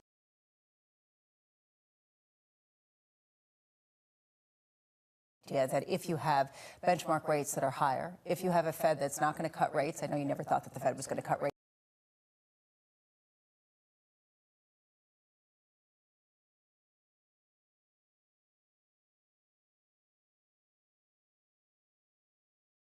but now they're doing it for perhaps the wrong reason, and you have a concern about how long this could go.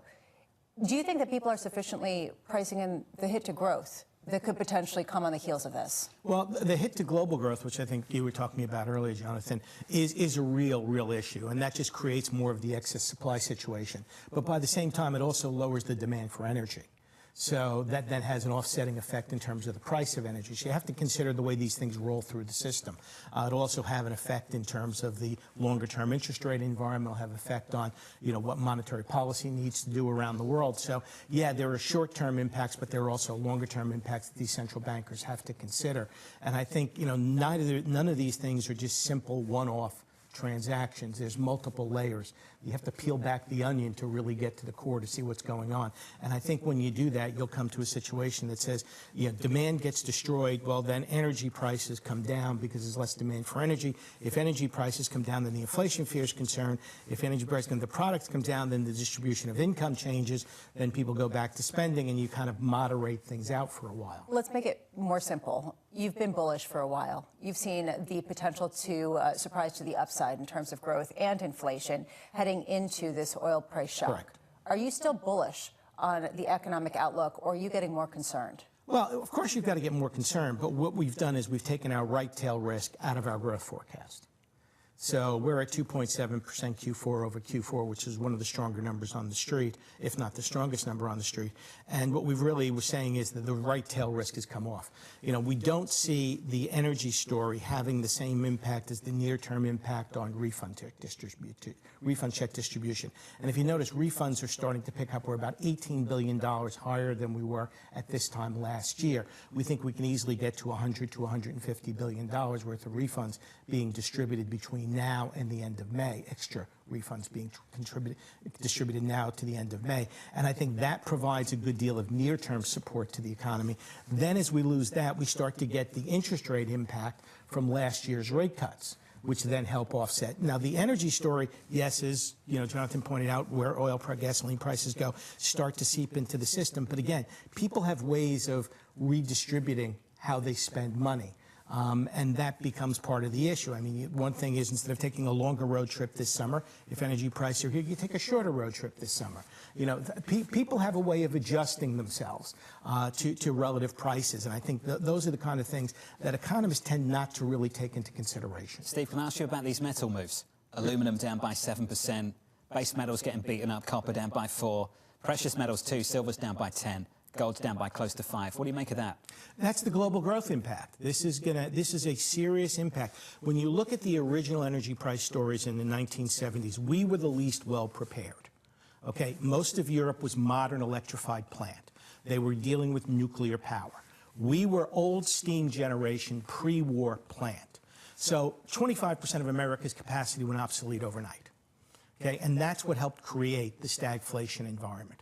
And it was happening in a world of excess demand for tradable goods, as the baby boom population was just moving into the labor force, productivity was going down. Now it's just the opposite story. Europe is in the weaker space. Asia is in the weaker space in their dependence on the energy. We have energy. We're not dealing with as much of a supply shock. We're dealing with a price shock.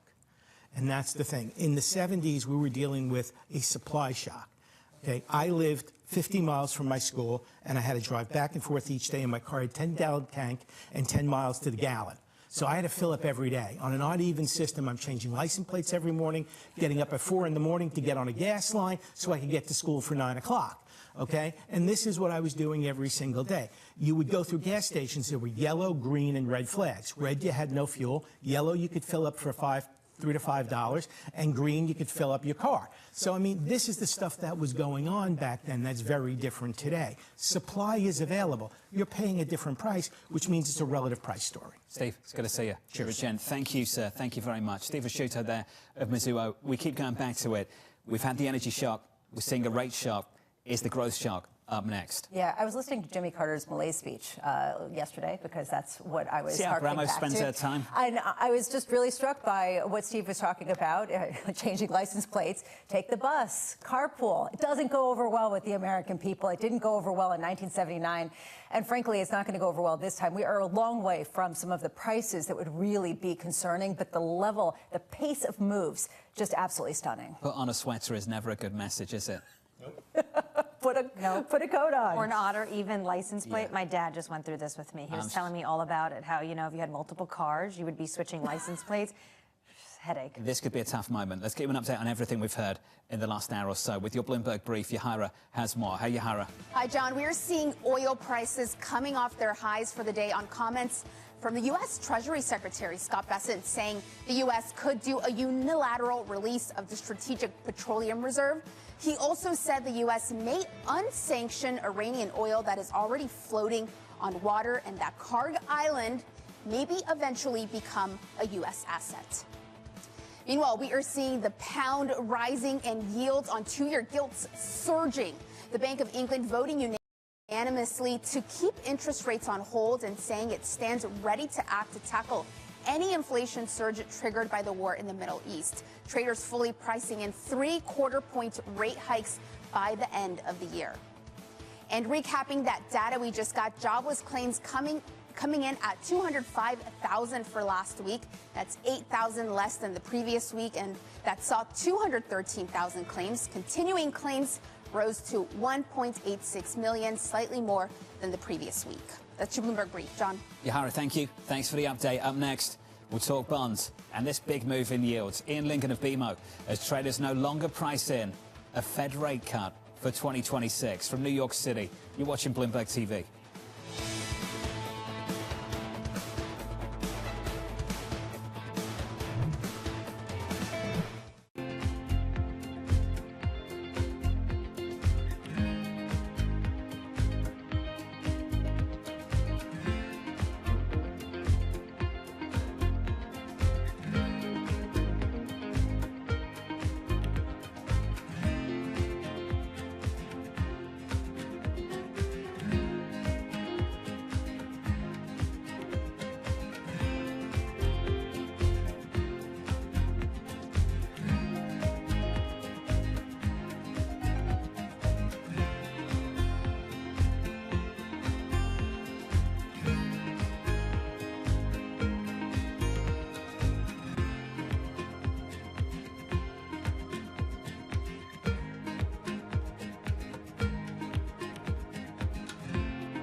We have two crises, two essential crises, and for both it's now or never: democracy and climate, and they are absolutely interlinked.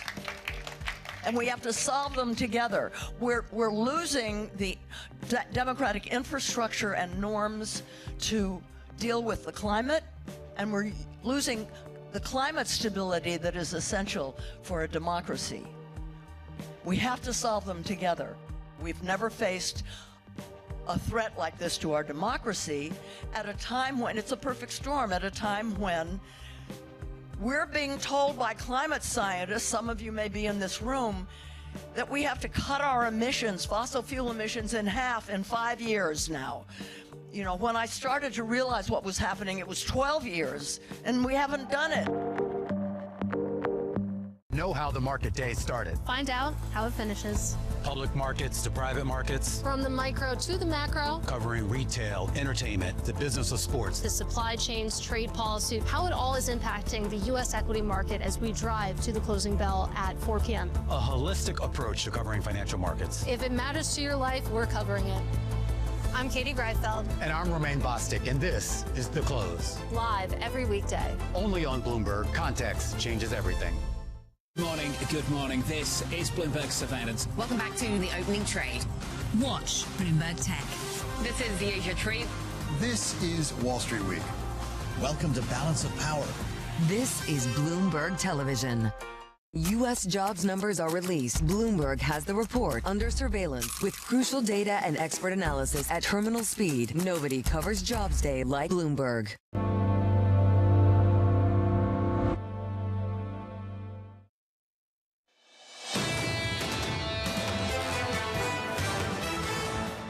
One of those crazy mornings. Let's get to it. Let's unpack this price action together and start with stocks. Equity futures down by 0.7% on the S&P. Underperformance on the Russell. Small caps negative by more than 1 percentage point. The bigger relative underperformance, though, is coming elsewhere. It's coming from Europe. Look at these moves. Aggressively lower. The DAX is down by close to 3%. The Euro Stoxx 50 off by 2.5%. And there's a reason for that. Look at these two prices. WTI versus Brent. Earlier on this morning, we're opening up a gap as wide as $20. WTI right now is at 97. We spoke to Samantha Dow at Goldman earlier on this morning, and she suggested that maybe there's some speculation here about export controls coming into this market, but also highlighted that none of that is straightforward. So you've got WTI at about 97, up by 0.6. Brent up by 5, just off session highs at 113. And the Treasury Secretary in the press this morning, speaking to the media, that we may unsanction Iranian crude that's on water. That is highly controversial. It's sanctioned. Russian crude is sanctioned too, but they've issued waivers for some of that. And now there's speculation, maybe, that they're going to do the same thing with Iran. Okay, so that's your picture of crude. As if the energy shock wasn't enough. Now we've got a rate shock. Look at this move. Treasury yields at the front end of the curve, up 10 basis points yesterday, up by 12 this morning. That is nothing compared to this in the UK.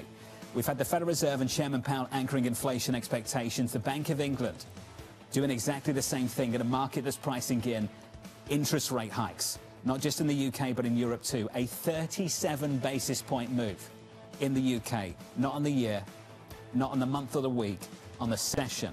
Twos at 450. Yeah, this idea that suddenly you have a Bank of England that needs to combat inflation first and foremost, sending dovish members into a hiking posture, highlights how much the tables have turned, how much things have changed in the Bank of England, and frankly for the ECB, where we now have 3 rate hikes priced in for the remainder of this year. Ian Lingo of BMO joins us now for more. Ian, good morning. Good morning. What a morning, sir. What do you make of these moves, and do you think we're overdoing it at the front end of the US curve?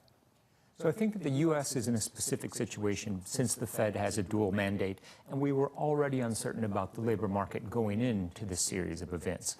Europe, the UK, that makes more sense given how we would expect monetary policymakers to react there. I do think that it is not the type of move to jump in front of, because there's so much uncertainty associated with what's going on in the Middle East and how that's going to continue to play through to the energy sector. We could get $125, $130 a barrel oil very easily if this continues to unfold in a scale that is measured in months, not weeks, as it was originally intended. I'm struck by the yield curve, which is rapidly compressing, rapidly narrowing. People are expecting that higher front-end yields are going to send growth substantially lower, and perhaps even more so in the Euro region. How much confidence do you have that that is the correct move, that there is going to be a move much lower, say in 2027, in response to holding rates higher, whether it's hiking or whether it's just a hold?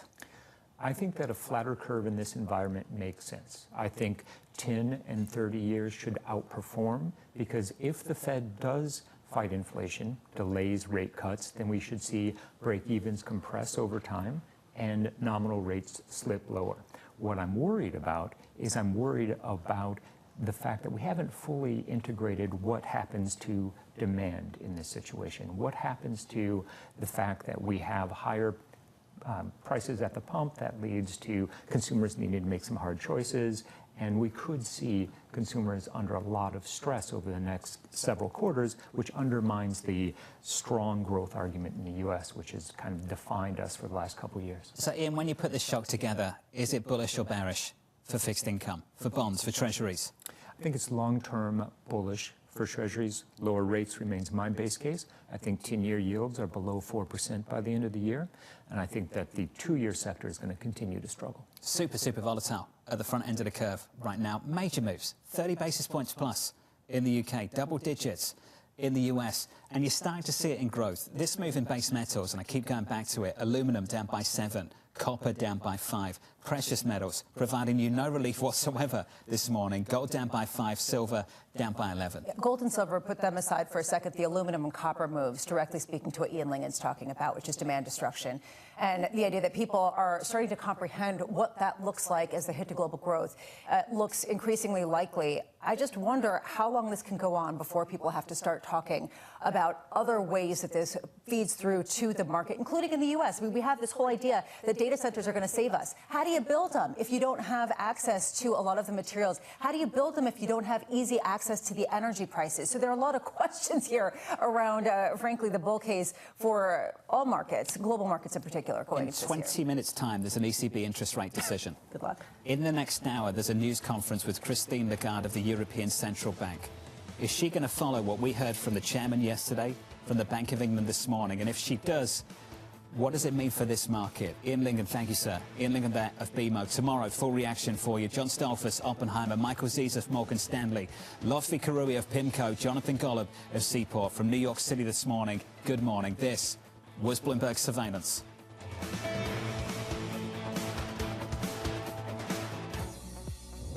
A frustrating start at the Miami Open.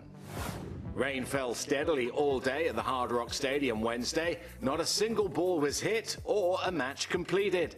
The good news is that the storm system has cleared out and plays expected on all courts Thursday. And when the action does get underway, Tennis Channel's got you covered all the way to the championship matches. Head on over to tennischannel.com to download the app.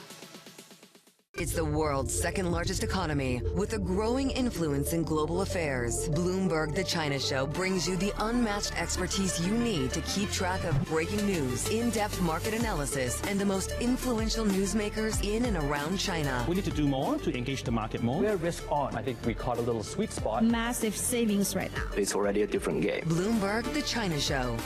Weekdays around the world, right here on Bloomberg.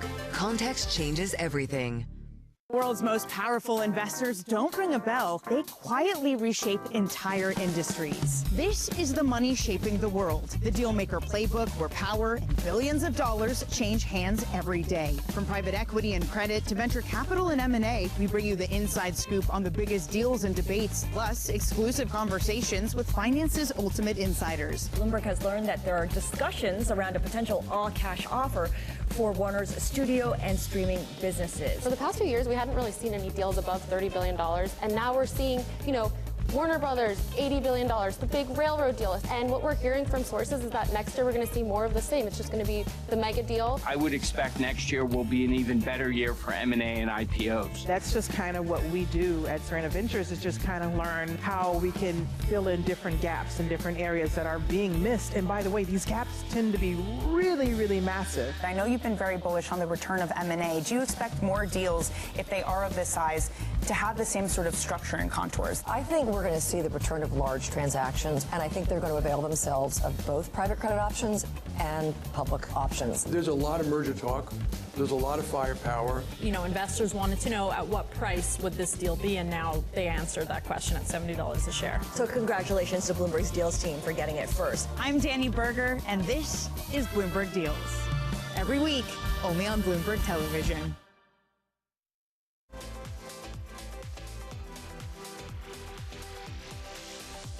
Have you ever thought about, or would you make a movie for a streaming service? Would you make a Netflix movie? Man, that's a great question.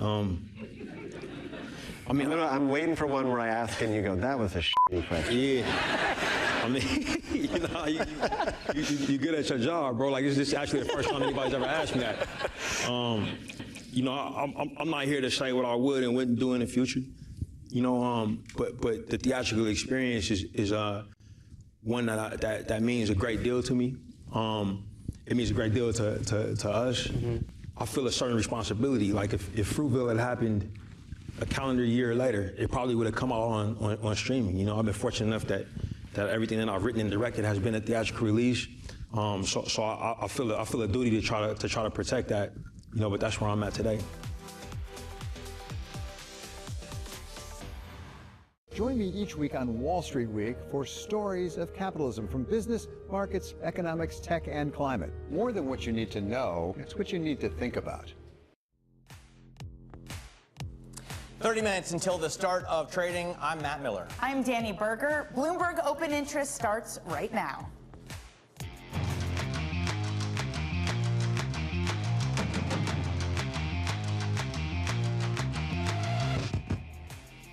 Oil and gas surging this morning as energy attacks escalate in the Gulf. Treasury Secretary Scott Bessent suggests the U.S. may unsanction Iranian oil that's on the water.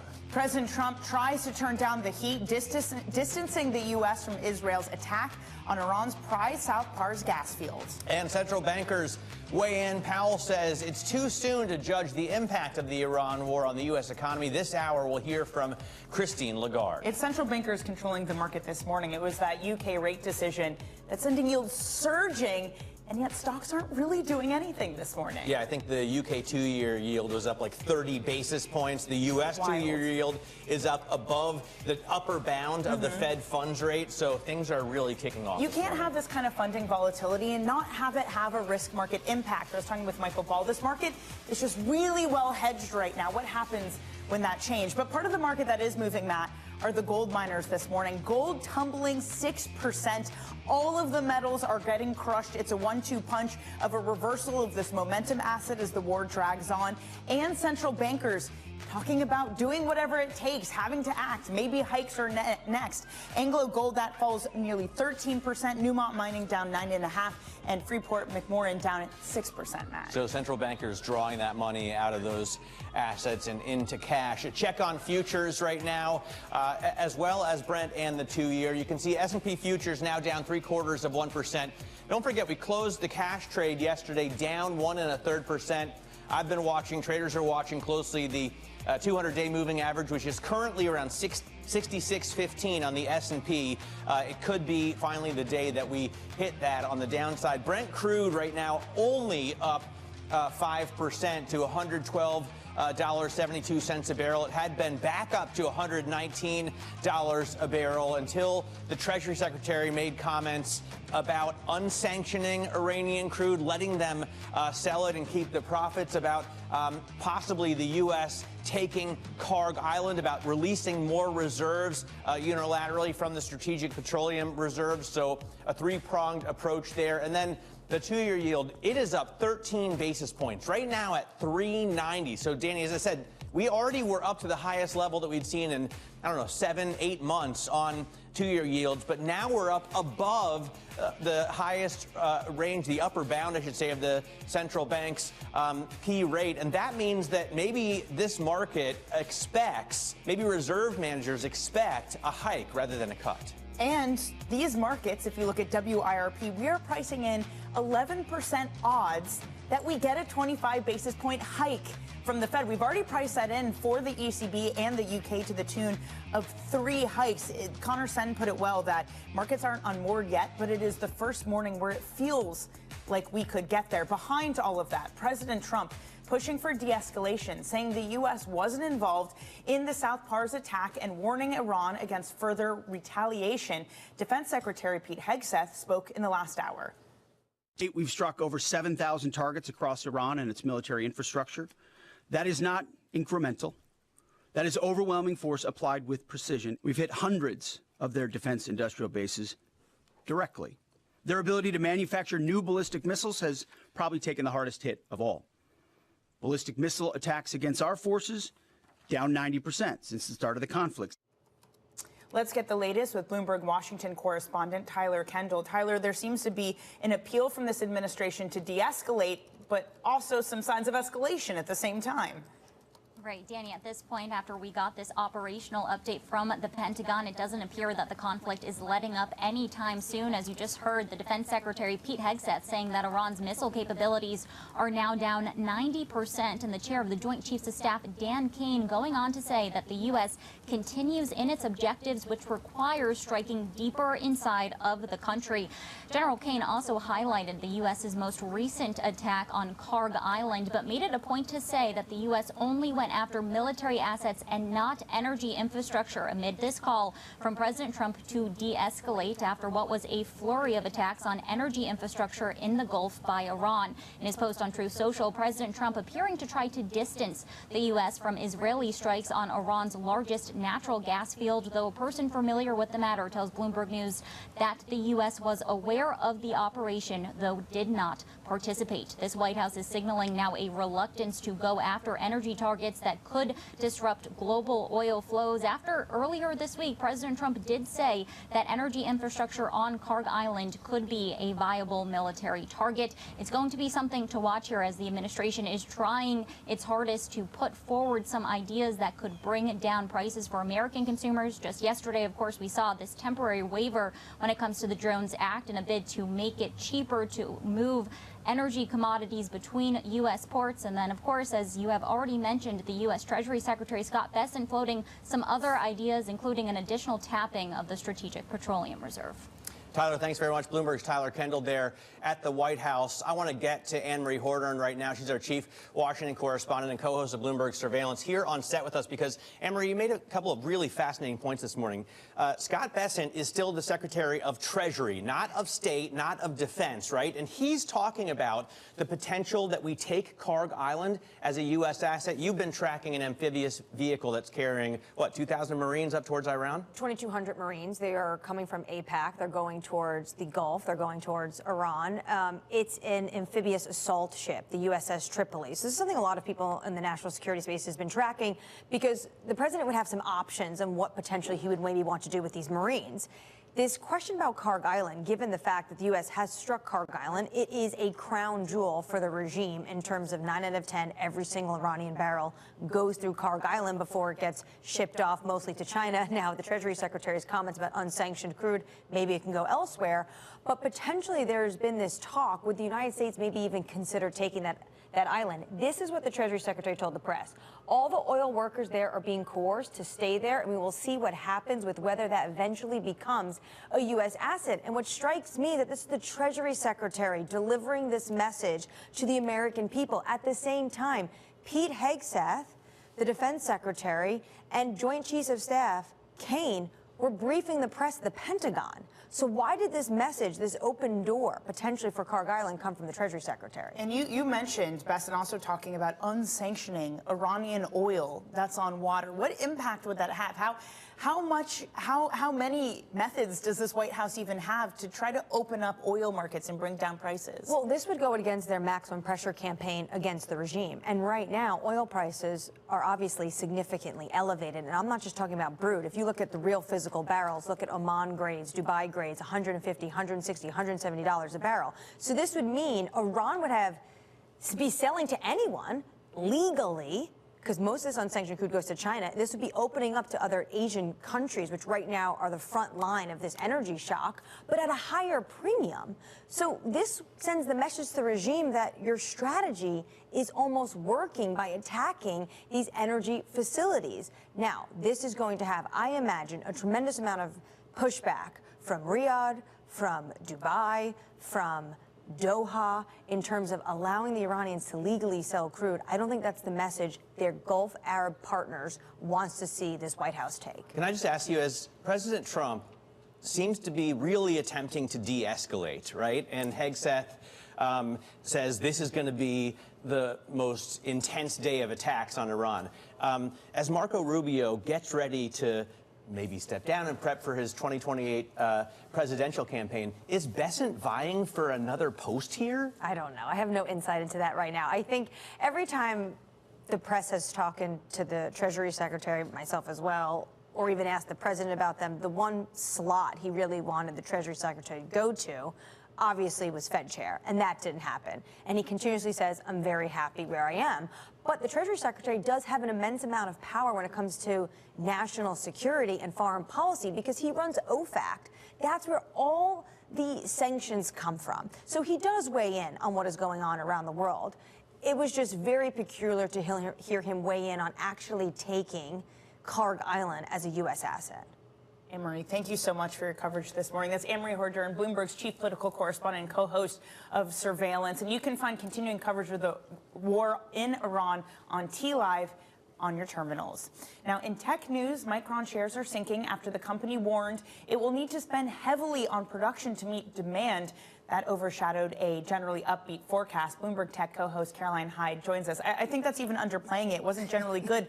They smashed all expectations, and yet shares are down more than 6%. I mean, what's the company to do? They tripled revenue for the quarter they just reported. They are smashing expectations for the quarter that they're guiding on by some $10 billion.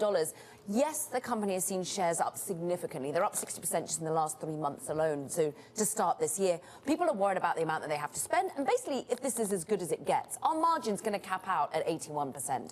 Are we going to have to see, yes, and much elevated capital expenditure spending? He's saying about $25 billion for this year, and then another $10 billion on that for the next fiscal year. And really, how solid are they in terms of the supply chain to NVIDIA? This is all about high bandwidth memory. This is about HBM4 in particular that is going into NVIDIA's latest GPUs. Is it going to be used in the next architecture? Is it solid? Can they fend off SK Hynix? Can they fend off Samsung? They're just some of the questions I think people are just pulling back at this moment.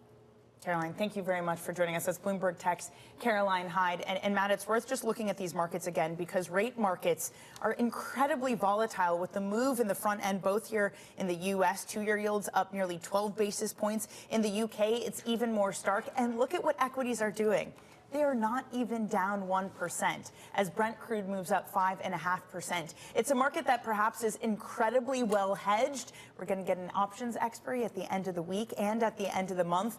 Does that change things? Do we finally start getting some selling and just not hedging into this market? Well, if you look at financial assets, they're taking this much more lightly over the last 3 or 4 weeks than commodities are. If you type GLCO Go on your Bloomberg terminal, you will see some striking numbers in the percentage change year-to-date column. I mean, as Anne-Marie said, it's not just Brent crude up 86% year to date. You know, you're looking at gas oil that's up 113%. You're looking at nat gas that's up 133%. And these are for the contracts that we track here. Yeah, and that contract, the difference between WTI and Brent, it's its widest spread since 2020. Brent at 113 and NYMEX at 97. Exactly. So it's especially getting ugly in Europe. And to that point, coming up, it's Christine Lagarde's turn. We're in Frankfurt with the ECB decision up next.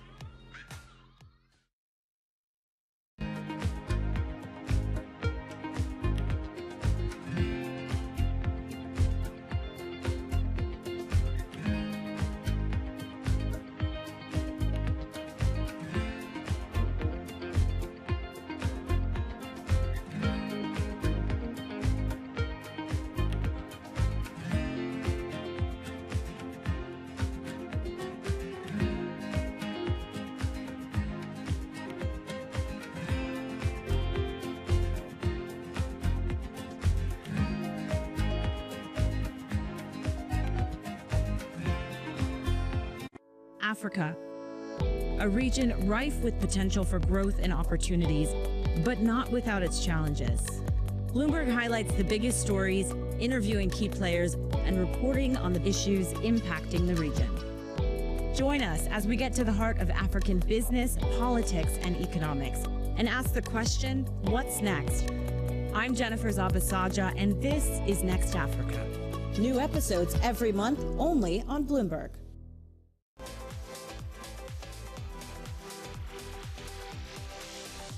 The phone is, what's great about it is it's a well-developed gaming ecosystem, right? So, folks know to find games there, but it's also a highly competitive gaming ecosystem. So it's developed, this gives you both that upside and the downside. But what's exciting is that now we are moving beyond the phone to the TV. So I mentioned like one of the big gaming areas we're going after. One of the big gaming areas we're going after now is social gaming experiences that will show up on your TV. So we are now announcing, we're going to announce here actually, that we're going to have these social party games that you can play on your TV with your phone as the controller. And it's things like, recognizable games like Boggle, you got Pictionary, we've got a Lego party game. We, basically are going to like unleash this with a bunch of creators, and they're going to go figure out stuff that we didn't even imagine that they can do with that interactivity. Join me each week on Wall Street Week for stories of capitalism from business, markets, economics, tech, and climate. More than what you need to know, it's what you need to think about. Why do the biggest names in business choose Bloomberg Television? That's a great question. It's a very good question. Interesting question. Good question. Great question. I so appreciate that question. You certainly ask interesting questions. Bloomberg Television. Top experts, great questions.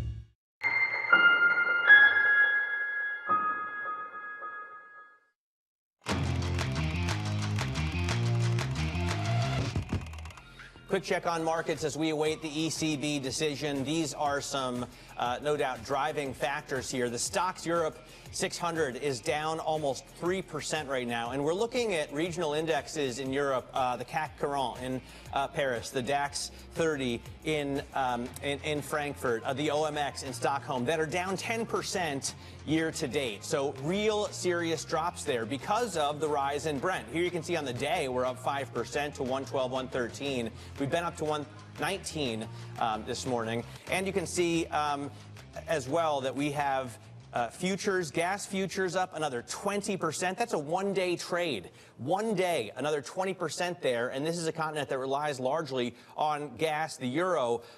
Right now, even as we talk about multiple hikes potentially coming from the ECB, it's not even at 115. I mean, the euro is down against the dollar over the last 3 weeks. And we have a scenario where this central bank here is supposed to be cutting.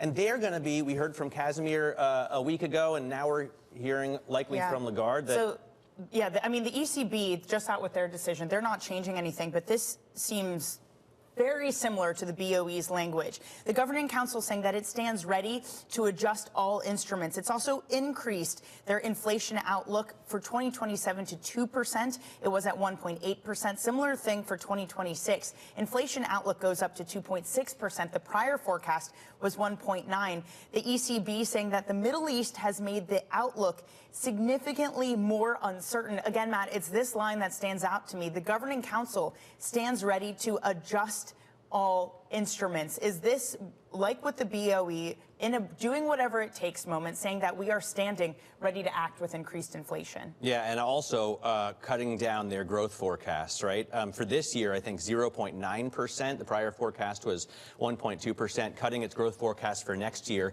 as well. Let's get to Bloomberg senior European economics correspondent Jana Randau in Frankfurt. So, Jana, what do we expect to hear from Madame Lagarde this morning? Yeah, good morning and good afternoon to those in Europe. This is quite an intense policy statement they put out, of course. They are acknowledging that the situation is very, very uncertain, significantly uncertain. But also they say that the ECB is well positioned to manage what is coming at it at the moment. As you said, they revised up their inflation outlook. That is, of course, on the account of oil prices surging. Because of the Iran war, growth is weaker yeah, not much of a decision here other than just monitoring the situation very, very carefully and standing ready to respond should the second round effects materialize, should inflation become entrenched. And so with this, Jana, again, pricing in markets not changing. Perhaps some of this was already getting priced in from what we heard from the BOE. If the war is posing upside risks and downside growth risks, if that's one of the main takeaways from this, Jana, is it an ECB that would even be able to hike because of the growth factor in what the war in Iran would be doing to the economy? It's a difficult decision they have to take, but ultimately the ECB has a single mandate, and that is price stability. And the other thing to consider is that the past inflation shock when Russia invaded Ukraine, that is still very much on the minds of consumers, on the minds of businesses. So what we heard from policymakers going into the meeting is that their patience with inflation overshoots is probably a bit lower than it used to be, 4 years ago. So people are still remembering inflation above 10%, and policymakers have, that experience, how difficult it was to get it back to 2%. So those inflation expectations are very, very crucial. And I would go out on a limb and say the hurdle to action is actually a lot lower than it was in the past. But that said, of course, growth is important. It is rather weak. So, I wouldn't want to be a central banker right now. Well, Madame Lagarde doesn't have to be a central banker much longer, right? After the incredible impact that she's had in replacing Mario Draghi. Is this her last meeting? What's your question going to be to Christine Lagarde? Well, it depends what she has to say, right? So far, we've just read the statement. She will have a more elaborate explanation of an assessment of the economy. But for sure, the most important or the most interesting thing is how will the ECB react to risks as they unfold? So the famous reaction function that economists are very interested in, because let's face it, we're not going to get any forward guidance. We're not going to get a commitment. We are going to raise or lower interest rates or keep them on hold. Everything is going to be data dependent, decided meeting by meeting. But what they can offer and what Madame Lagarde can offer us is, an outline of what will trigger a potential decision. And that is what certainly I'm going to ask her. Well, now markets backing off the steepest of rate hike expectations. We're no longer pricing in 3 full hikes from the ECB, now only 2, with a total of 60 basis points priced in of hikes through 2026. Jana, we're going to catch up with you later after we hear from Madame Lagarde. That's Bloomberg's Jana Randau in Frankfurt. And stay tuned for that press conference. ECB President Christine Lagarde will be kicking off her news conference at 9:45 a.m. New York time, so in just about 25 minutes. Now, these markets digesting a lot between higher rate expectations from the ECB and BOE and higher oil prices. They are, though, pricing in a quick end to the war in Iran, according to JP Morgan. Strategists there called it complacency and a, quote, high-risk assumption. Bank of America's chief investment strategist, Michael Hartnett, told Bloomberg that he doesn't see a complacent market. I wouldn't say it's complacency, but everyone thought it was a short war, yeah? Everyone thought it would be folded earlier and, you know, there's an election for Trump to win. You know, the market's too big to fail. You know, we've seen this script before. We don't want to sell. So I think what's happened the last couple of days is kind of like people have said, I don't want to sell because the policy will change, right? And it's now, actually, we're going to have to sell to change the policy. Do you see what I mean? So it's kind of like it's flip-flopped a little bit.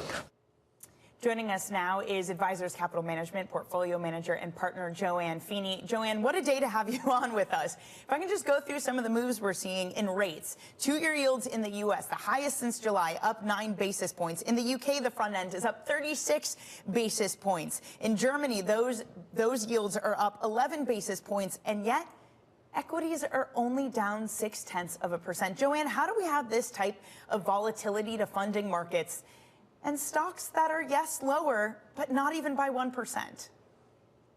Well, Danny, you know, it's pretty clear that the war in Iran is going to create an asymmetric impact on European and Asian markets versus the U.S., right? We have plenty of oil and gas here, so it's not a supply shock for us. It's definitely a price shock, and that's going to affect not just the consumer at the gas pump, but it's also going to affect, you know, manufacturers, service people, anybody that uses energy. The beneficiaries in the U.S., obviously the oil companies. But in Europe and in Asia, they're seeing potentially shortfalls in supply. And that is likely to affect, you know, their degree of manufacturing capabilities. They're going to have to, you know, make cuts here and there. They're going to have to improvise. It's going to affect their margins. So the impact on foreign stock markets clearly should be bigger than what's going on in the U.S. The U.S. has a lot of tailwinds for growth as well.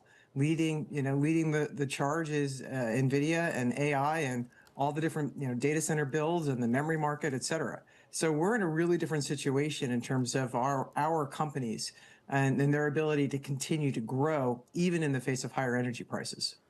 Joanne, I'm starting to see little black boxes around European equity indexes, which means that they have moved massively, 3 standard deviations away from their 90-day Z-score. And I'm seeing that on the FTSE right now. I'm seeing that on the OMX. We're, as I said earlier, seeing 10% drops year to date on the CAC 40 and on the DAX 30.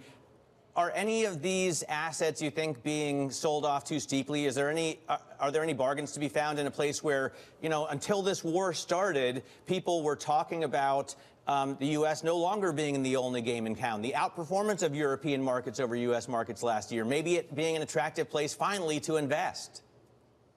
Yeah, I mean, you know, I think there are always bargains to be found. You do your homework. We've got an international team that is focused on the one hand on Europe and on Asia and elsewhere, and they're certainly finding opportunities in this. But the situation is just rife with uncertainty. And uncertainty raises risk premiums, and that's why we've seen these stock prices fall, particularly in Europe, as I said, because of the supply implications on the energy front for them. There are always opportunities. Do your homework, you can find something. I mean, defense industry obviously continues to be a strong opportunity in Europe, more so now. All right, Joanne, you're going to stick around with us through the market open on this volatile in some markets days and less so in others. Joanne Feeney. Matt, let's get a check on markets ahead of the opening bell. Again, stocks, they are down 0.7% for the S&P. NASDAQ goes down by 0.8%. But the action is in the bond market. 2-year yields up 9.5 basis points. A decision from the ECB not to change rates, but to lower their growth forecast and at the same time increase their inflation forecast. We're pricing in just under 3 rate hikes from the ECB. 3 rate hikes is what we're pricing in from the UK. Brent crude up 4.8% with more attacks on energy infrastructure in the Middle East. Yeah, I'm you know, constantly pulling up GLCO, so constantly looking at what's going on with crude. We have seen gains given back a little bit today. You've seen NYMEX crude up to $100 a barrel, now back down to 97.91. Brent up to 119, now down to 112.84. And in terms of metals, you see some really big losses. Aluminum down 6%, copper down 4%, nickel down 3%, gold down 5%, silver off 10%. So some massive drops here. Actually, yesterday I was looking to see if I were a prepper, you know, what would I need in case of a social collapse? Right. And well, it's less expensive for you to be a prepper today. Right. Well, I mean, bullion is just an ounce of bullion is too much to spend if I want to get groceries. So I was looking, and I was recommending like pre-1965 dimes because they're actually 9/10 silver. So. Okay, I don't know what to do with that information.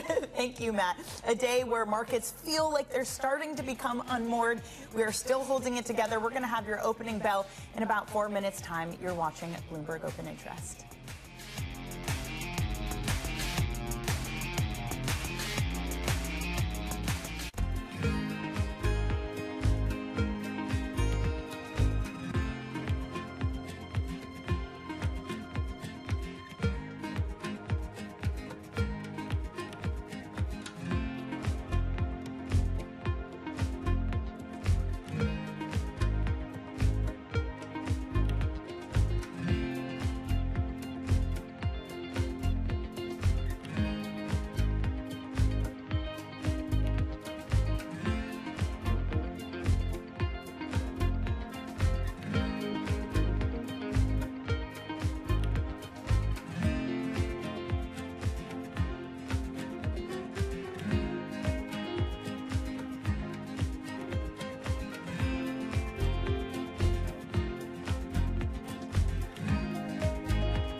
Tariffs, I think, are probably the first time in my career I've had to deal with like a fundamental change in government policy in terms of how we think about how markets work. The challenge, especially within my supply chain, is now how do you have enough productivity initiatives to offset the increased cost of all the product? Can you just move your supply chain out of China and into the U.S. or out of Mexico and up to Canada? Is it that easy? It's not that easy, but we do have flexibility. And we had been, prior to tariffs, prior to any of this, we had been on a journey to diversify our footprint out of China. So probably 2-ish years ago, roughly 65% of our toy and game volume was coming from China. Today, as we entered into 2025, that was around 50%. All we've done is really accelerate the path to get down to roughly, call it 30% by the time we enter into 2027. For us, I mean, if tariffs stay, if tariffs go, it's never good to have so much of your manufacturing base centered on one geography. We think the diversification is good, but it does take a bit of time to get vendors and suppliers up to speed. Quality is a big deal, especially when you're dealing with toys and kids. It's not an instantaneous thing, but it's not also a 5-year, have to build a new plant from scratch. Good morning. This is Bloomberg Surveillance. Welcome back to the opening trade. Watch Bloomberg Tech. This is the Asia Trade. This is Wall Street Week. Welcome to Balance of Power. This is Bloomberg Television. Bringing you up-to-the-minute global news whenever and wherever it happens. I'm Jumana Bersecci in Davos, Switzerland, and this is Bloomberg.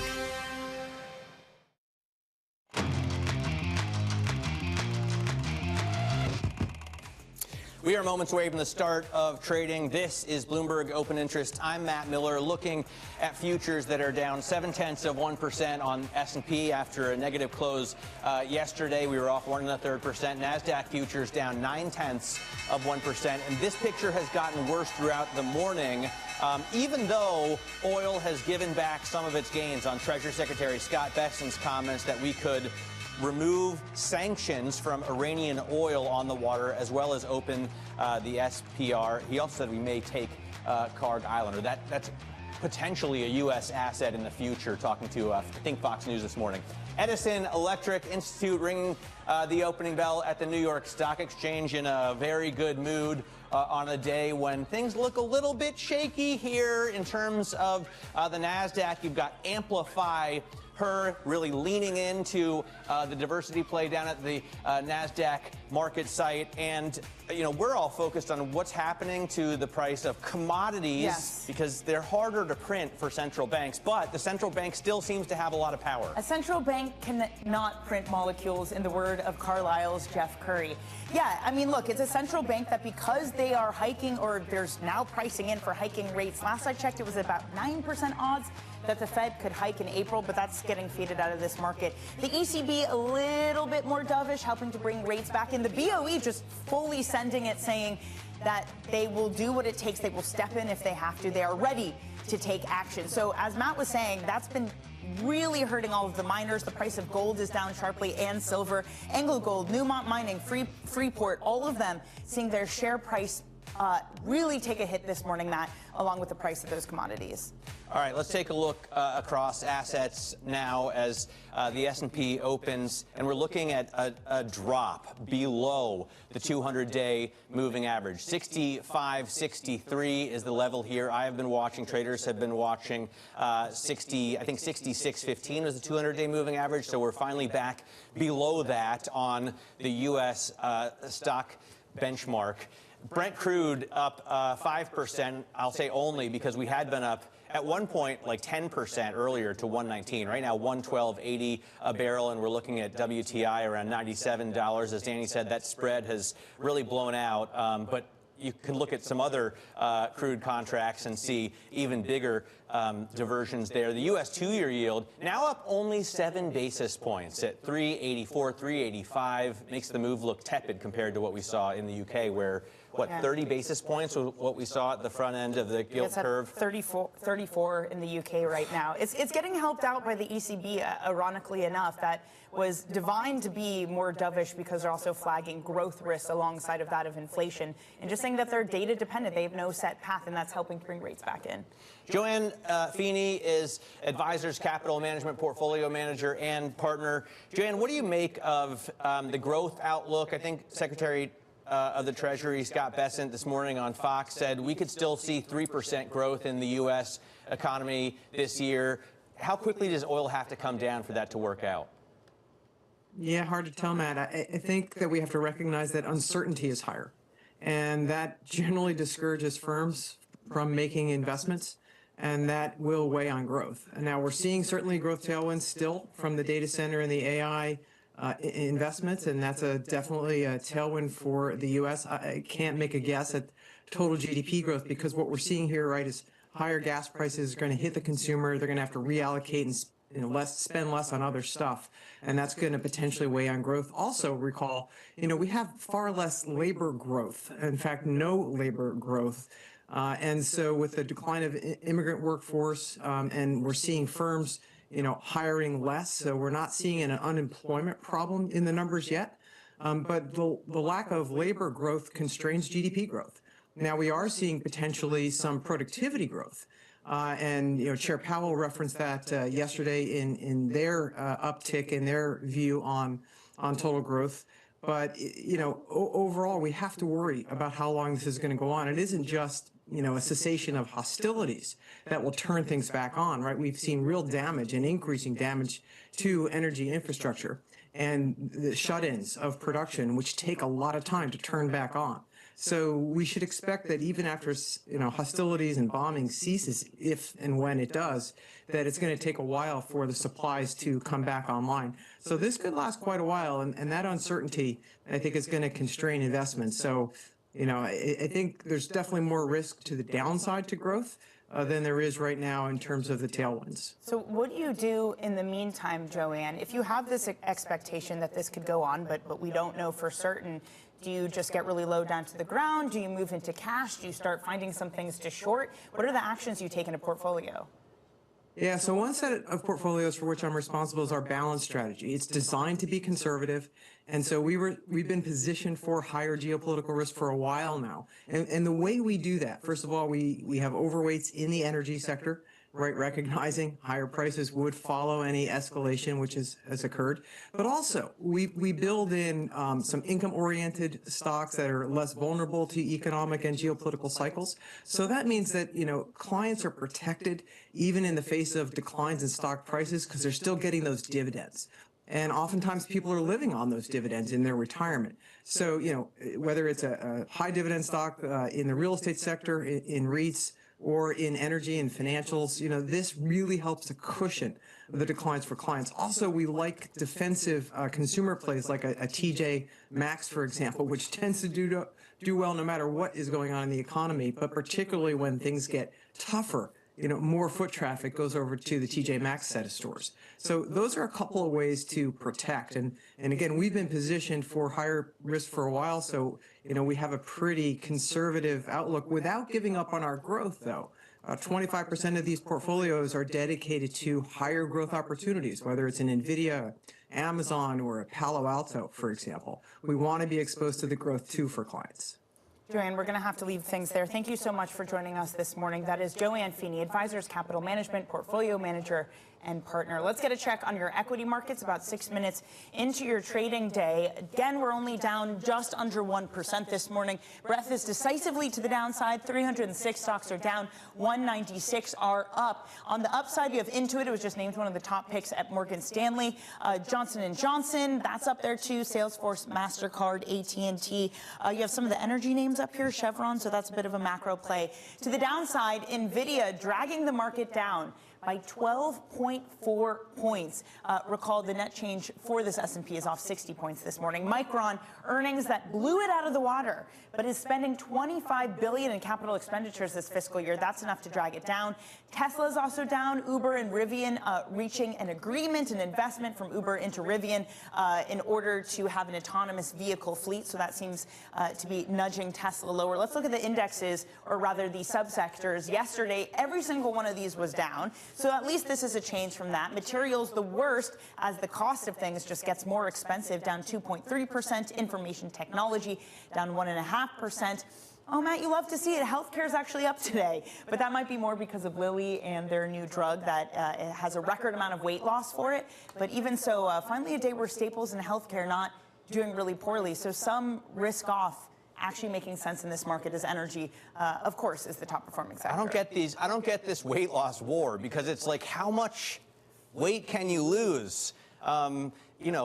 When you get to 15%, 20%, 30%, like how much further can they go? Right. No one's going to want to lose 100% of his weight. Let's take a look at some of the single stock movers that we've got out this morning, because there are some eye-catching moves. Fannie Mae, for example, has lost at one point almost a fifth of its value. Right now, it's only down 14%.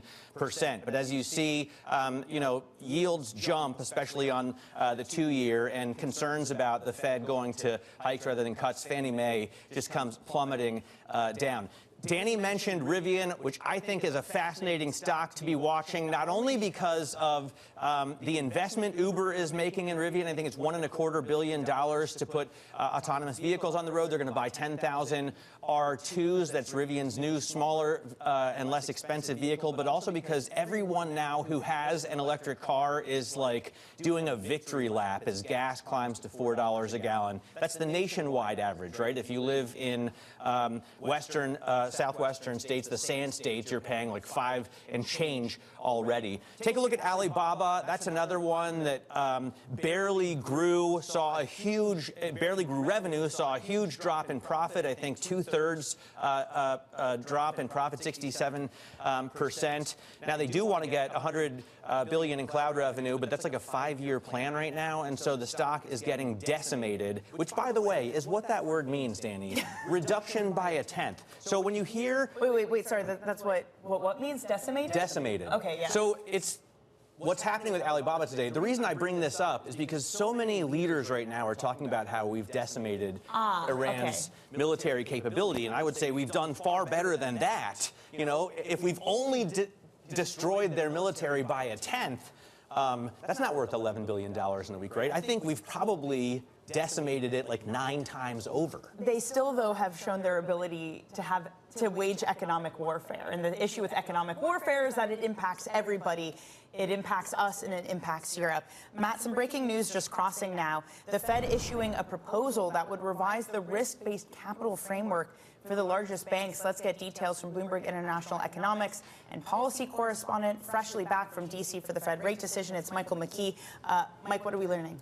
Well, this is the latest iteration of a long effort to try to align U.S. bank regulations with the rest of the world. It's generally sort of known as the Basel III proposals. In essence, they simplify the rules, the calculations for capital retention, account for risks differently, and have different standards in some cases for smaller banks. For the biggest banks on Wall Street, Category 1 and Category 2, they've been required to use 2 risk models in the past to calculate the risks of their activities, a standardized one and their own internal risk model. Now they're just going to have one single set of risk-based capital ratios.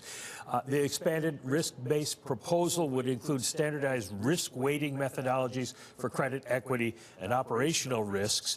It would also introduce an explicit operational risk requirement calculated based on a firm's income and expenses. It would also include a standardized methodology for calculating risk-weighted assets for market risk, and then something that folks on Wall Street are really concerned about. The global systemically important banks, the GSIBs, would be assigned surcharges in increments of 10 basis points rather than 50 basis points, and the risk models would be simplified. According to Mickey Bowman, the vice chair for supervision at the Fed, she says this will not make the banking system any less resilient. Together, she says these changes would strengthen our overall capital framework, which would remain robust under the new regime.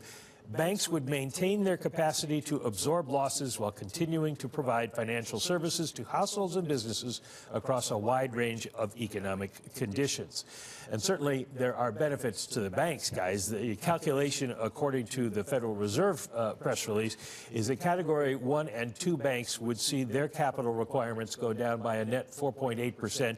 Category 3 and 4, down, the regional banks basically, down 5.2%, and for smaller banks, 7.8%. There's been a big concern, especially among smaller banks, that the specific risk measurement models used for banks did not really apply to them because they don't do all the banking activities as the big banks, so they're getting the biggest break out of all of this.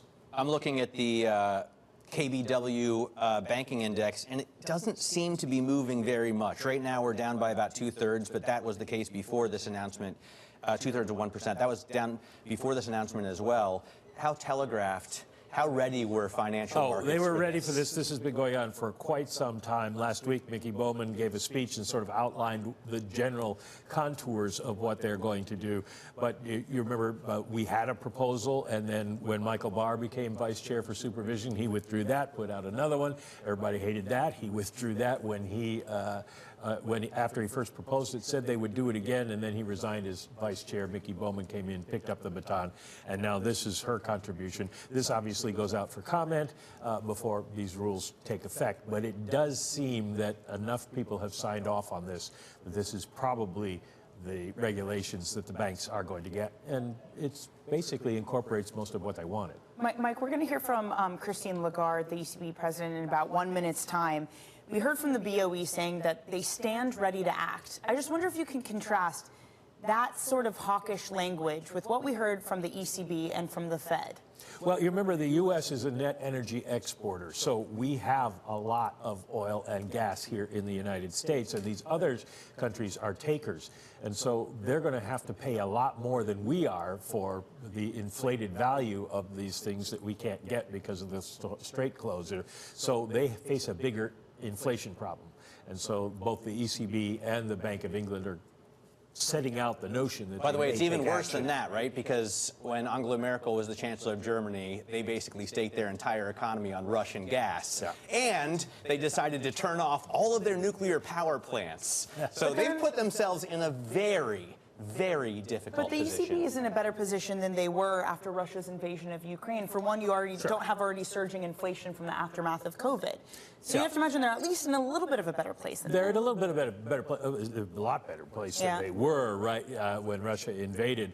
But both the UK and the Europeans have to pay up for gas, especially natural gas. And now, of course, with the Qatar attacks, it's probably going to go even higher because they get more of their gas. We don't get any gas really from Qatar, but they're going to have to pay up. And so at this point, they're going to have a bigger inflation problem. And so that's why they're sort of warning investors that these things could be coming. Mike, one of the other outcomes of yesterday's Fed decision was also Jay Powell saying he's not stepping down until the decision is wrapped up. Just quickly, because I think Lagarde's about to walk out. What did you make of that? Well, it basically had to set the record straight because his views had been set forth by his lawyers in a deposition, and he did that. Gave a very strong measure to the president and said, I'm not going anywhere, and let's get this investigation over with. All right, Mike McKee, thanks very much for that. You can see the photographers here getting ready for Christine Lagarde to start speaking at her news conference in Frankfurt. This is how it works. Everybody gets out there and takes, I don't know how all of these people get paid to take the same picture. Why not just one person, right? Because the pictures aren't substantially different. I know, but they're all the same picture. But you're paying for a photographer. You want it. I get it, and it's important. By the way, especially, how the jobs picture looks like in Europe. This is what we call an Arbeitsbeschaffungsmaßnahme. Of course. In German. But as soon as they get out of the way, Madame Lagarde will begin to speak. And no changes today, but everybody is anxious to hear what she has to say. Because as you said, they've put themselves in a pretty aggressive position, saying they stand ready to act. Right. Well, that was what the BOE said. Casimir, one of the ECB officials, said that earlier this month. And then they have this to contend with. A Reuters report out right now that Iran has damaged 17% of Qatar's LNG capacity for 3 to 5 years. That is a long-term impact that this ECB will have to contend with. All right, let's zoom in then on Madame Lagarde as she prepares to make her statement and then take questions from the press corps, including Bloomberg's Yana Rondo, surely sitting in the front row.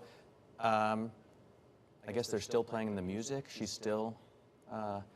here we go. Here's the intro. Let's listen. Press conference with President Lagarde and Vice President de Guindos.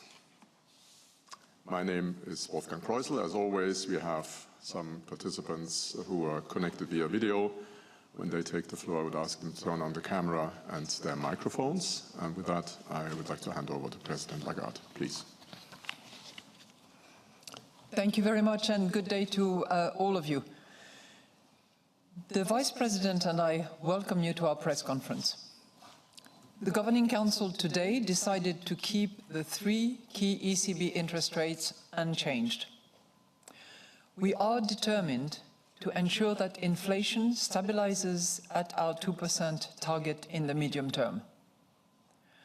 The war in the Middle East has made the outlook significantly more uncertain, creating upside risks for inflation and downside risk for economic growth. It will have a material impact on near-term inflation through higher energy prices. Its medium-term implications will depend both on the intensity and duration of the conflict and how the energy prices affect consumer prices in the economy. We are well positioned to navigate this uncertainty. Inflation has been at around 2% target, longer-term inflation expectations are well anchored, and the economy has shown resilience over recent quarters. The incoming information in the period ahead will help us assess how the war will affect the inflation outlook and the risks surrounding it. We are closely monitoring the situation, and our data-dependent approach will help us set monetary policy as appropriate. The new ECB staff projections exceptionally incorporate information up to the 11th of March, a later cut-off date than usual. In the baseline, headline inflation is seen to average 2.6% in 2026, 2% in 2027, and 2.1% in 2028. Inflation has been revised up compared with the December projections, especially for 26. And this is because energy prices will be higher owing to the war in the Middle East. For inflation excluding energy and food, staff project an average of 2.3% in 26, 2.2% in 27, and 2.1% in 28. This is also higher than the path in the December projections, mainly owing to higher energy prices feeding into inflation, excluding energy and food. Staff expect economic growth to average 0.9% in 26, 1.3% in 27, and 1.4% in 28. This implies a downward revision, especially for 26, reflecting the global effects of the war on commodity markets, real incomes, and confidence. At the same time, low unemployment, solid private sector balance sheets, and public spending on defense and infrastructure should continue to underpin growth. In line with our monetary policy strategy commitment to incorporate risks and uncertainty into our decision-making, staff also assessed how the war in the Middle East could affect economic growth and inflation under some alternative illustrative scenarios. These scenarios will be published with the staff projections on our website. The scenario analysis suggests that a prolonged disruption in the supply of oil and gas would result in inflation being above and growth being below the baseline projection.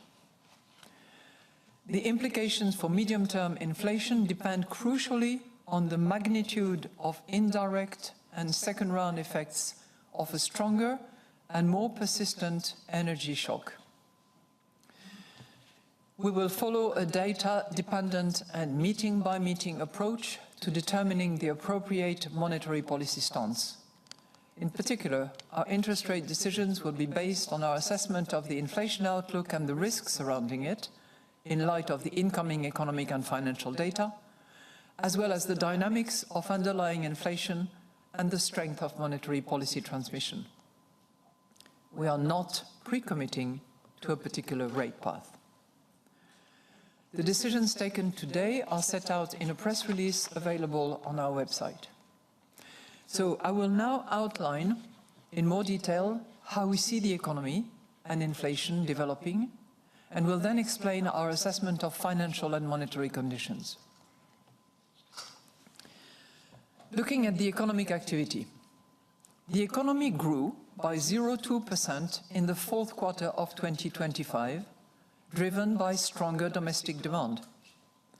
Households increased their spending as real income rose and unemployment remained close to its historical low.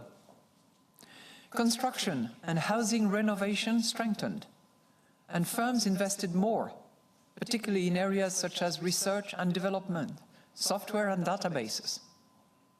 Growth was no longer weighed down by net exports as it had been in the previous 2 quarters. It was underpinned mainly by services. Staff still see private consumption as the main driver of growth over the medium term. Investment should also continue to grow, with government spending more on defense and on infrastructure, and firms increasingly investing in new digital technologies. The external environment remains challenging, including in light of volatile global trade policies. The war in the Middle East is disrupting commodity markets and weighing on real incomes and confidence. This has led to a downward revision of consumption and investment in the baseline staff projections, especially for 2026. The impact would be even more pronounced in alternative scenarios with a more severe and prolonged energy shock. The Governing Council highlights the urgent need to strengthen the euro area economy while maintaining sound public finances. Any fiscal responses to the energy price shock should be temporary, targeted, and tailored. The current energy crisis underscores the imperative to further reduce dependence on fossil fuels. Completing the Savings and Investments Union is vital to fund innovation and support the green and digital transitions. The digital euro and tokenized wholesale central bank money will enhance Europe's strategic autonomy, competitiveness and financial integration, and will boost innovation in payments. It is thus essential to swiftly adopt the regulation on the establishment of the digital euro. Simplifying and harmonizing rules across the EU's single market will help European firms grow faster. Looking now at inflation. So inflation rose to 1.9% in February from 1.7% in January. Energy prices were 3.1% lower than a year ago, after having been 4% lower in January. Food price inflation edged down to 2.5%. Inflation excluding energy and food increased to 2.4% in February from 2.2% in January. The increase reflected goods inflation rising to 0.7% from 0.4%, and services inflation moving up to 3.4% from 3.2%. Indicators of underlying inflation have changed little over recent months and remain consistent with our 2% medium-term target. Corporate profits recovered further in the fourth quarter of 25, while unit labor costs rose at a similar rate as in the previous quarter. Growth in compensation per employee slowed to 3.7% from 4% in the third quarter. Negotiated wage growth and forward-looking indicators such as the ECB wage tracker and surveys on wage expectations suggest that labor costs will ease further in the course of 2026, which should support the return of inflation to target. The increase in energy prices caused by the war will drive inflation above 2% in the near term. If persistent higher energy prices may lead to a broader increase in inflation through indirect and second-round effects, a situation which requires close monitoring, inflation expectations in the financial markets have moved up significantly over shorter horizons. Most measures of longer-term inflation expectations stand at around 2%, supporting the stabilization of inflation around our target. Let us now turn to our risk assessment. The risks to the growth outlook are tilted to the downside, especially in the near term. The war in the Middle East is a downside risk to the euro area economy, adding to the volatile global policy environment. A prolonged war could increase energy prices further and for longer than currently expected, and also weigh on confidence. These factors would erode incomes and make firms and households more reluctant to invest and spend. A worsening of global financial market sentiment could further dampen demand. Additional frictions in international trade could disrupt supply chains, reduce exports, and weaken consumption and investment. Other geopolitical tensions, in particular, Russia's unjustified war against Ukraine, remain a major source of uncertainty. By contrast, growth could turn out to be higher if the economic repercussions of the war in the Middle East proved to be more short-lived than currently expected. In addition, planned defense and infrastructure spending reforms to enhance productivity, and euro area firms adopting new technologies may drive up growth by more than expected. New trade agreements and a deeper integration of the single market could also boost growth beyond current expectations. The risks to the This is CBS News on the Hour, sponsored by JTV.com. I'm Deborah Rodriguez. Stock markets falling sharply around the world. The Dow down 239 to a fresh low in early trading after escalations in the war send oil and gas prices soaring.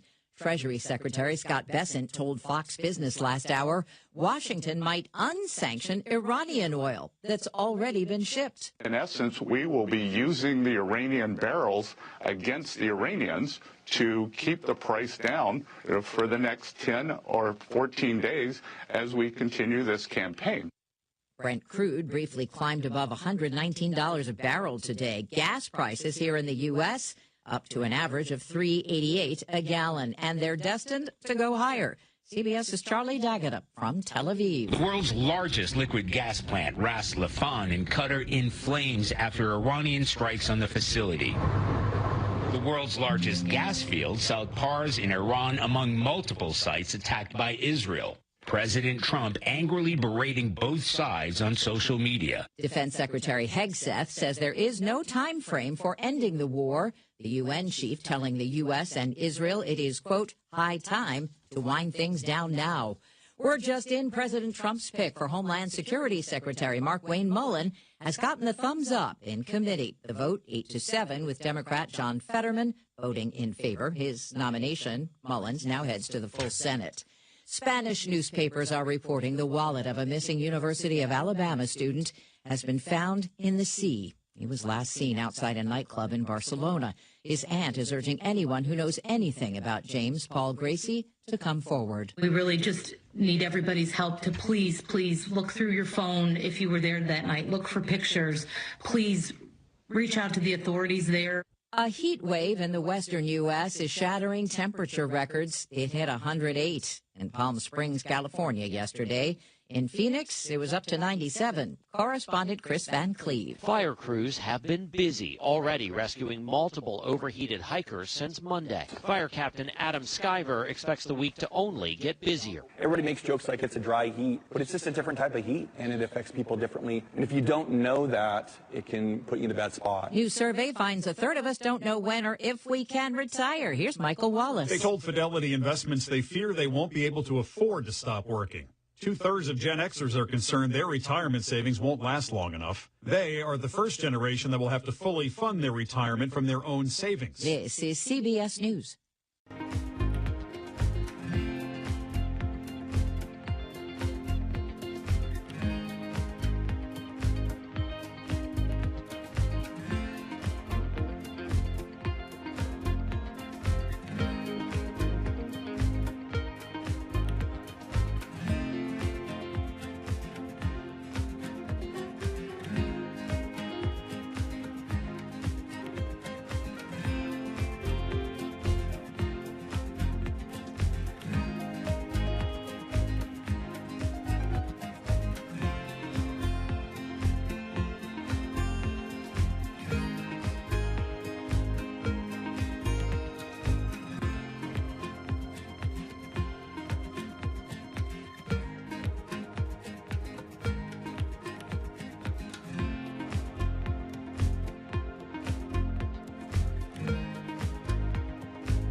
A statue of Revolutionary War figure Caesar Rodney is headed to the nation's capital. The monument of founding father Caesar Rodney was in Wilmington, Delaware. It was taken down during 2020 racial justice protests. The Trump administration plans to install the statue in Freedom Plaza for up to 6 months as part of America's 250th anniversary celebration. Rodney is remembered for his decisive vote for independence, but he also enslaved more than 200 people, a fact critics say must be acknowledged. acknowledged. Stacey Lynn, CBS News, Washington. Another milestone for a soccer superstar. Cutting it back in, Lionel Messi looking for a shot. He scores!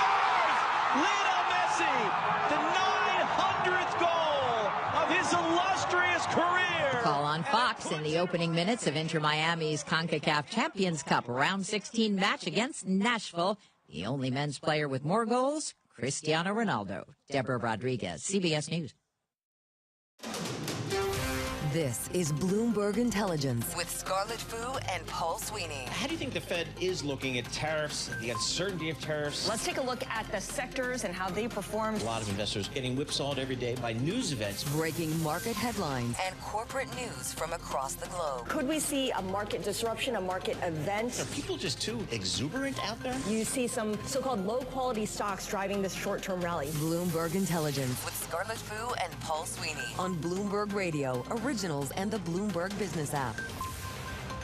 Good Thursday morning from the Bloomberg Interactive Broker Studio in New York City to our worldwide audience. We're streaming live on YouTube as well. We're streaming live on Bloomberg.com there too. So all over the place you can find the Bloomberg Intelligence program. Scarlett Fu and Paul Sweeney with you. Busy day today. Markets on the move. We're going to check in with Ira Jersey, Bloomberg Intelligence Chief U.S. Interest Rate Strategist. What did he take away from the Fed and Chairman Powell yesterday? Marie Pendit, global market strategist at JP Morgan Asset Management, to discuss her outlook for these markets. A lot of volatility, a lot of crosswinds out there for investors to deal with. Lee Klaskow, Bloomberg Intelligence Senior Transport, Logistics, and Shipping Analyst, going to talk to us about FedEx. They're going to be reporting some earnings this week, and they're always a good view on how this economy is doing. So we've got a lot coming up in the next 2 hours. It is Scarlett Fu and Paul Sweeney with the Bloomberg Intelligence program. We kick it all off with John Tucker and the Bloomberg Business Flash.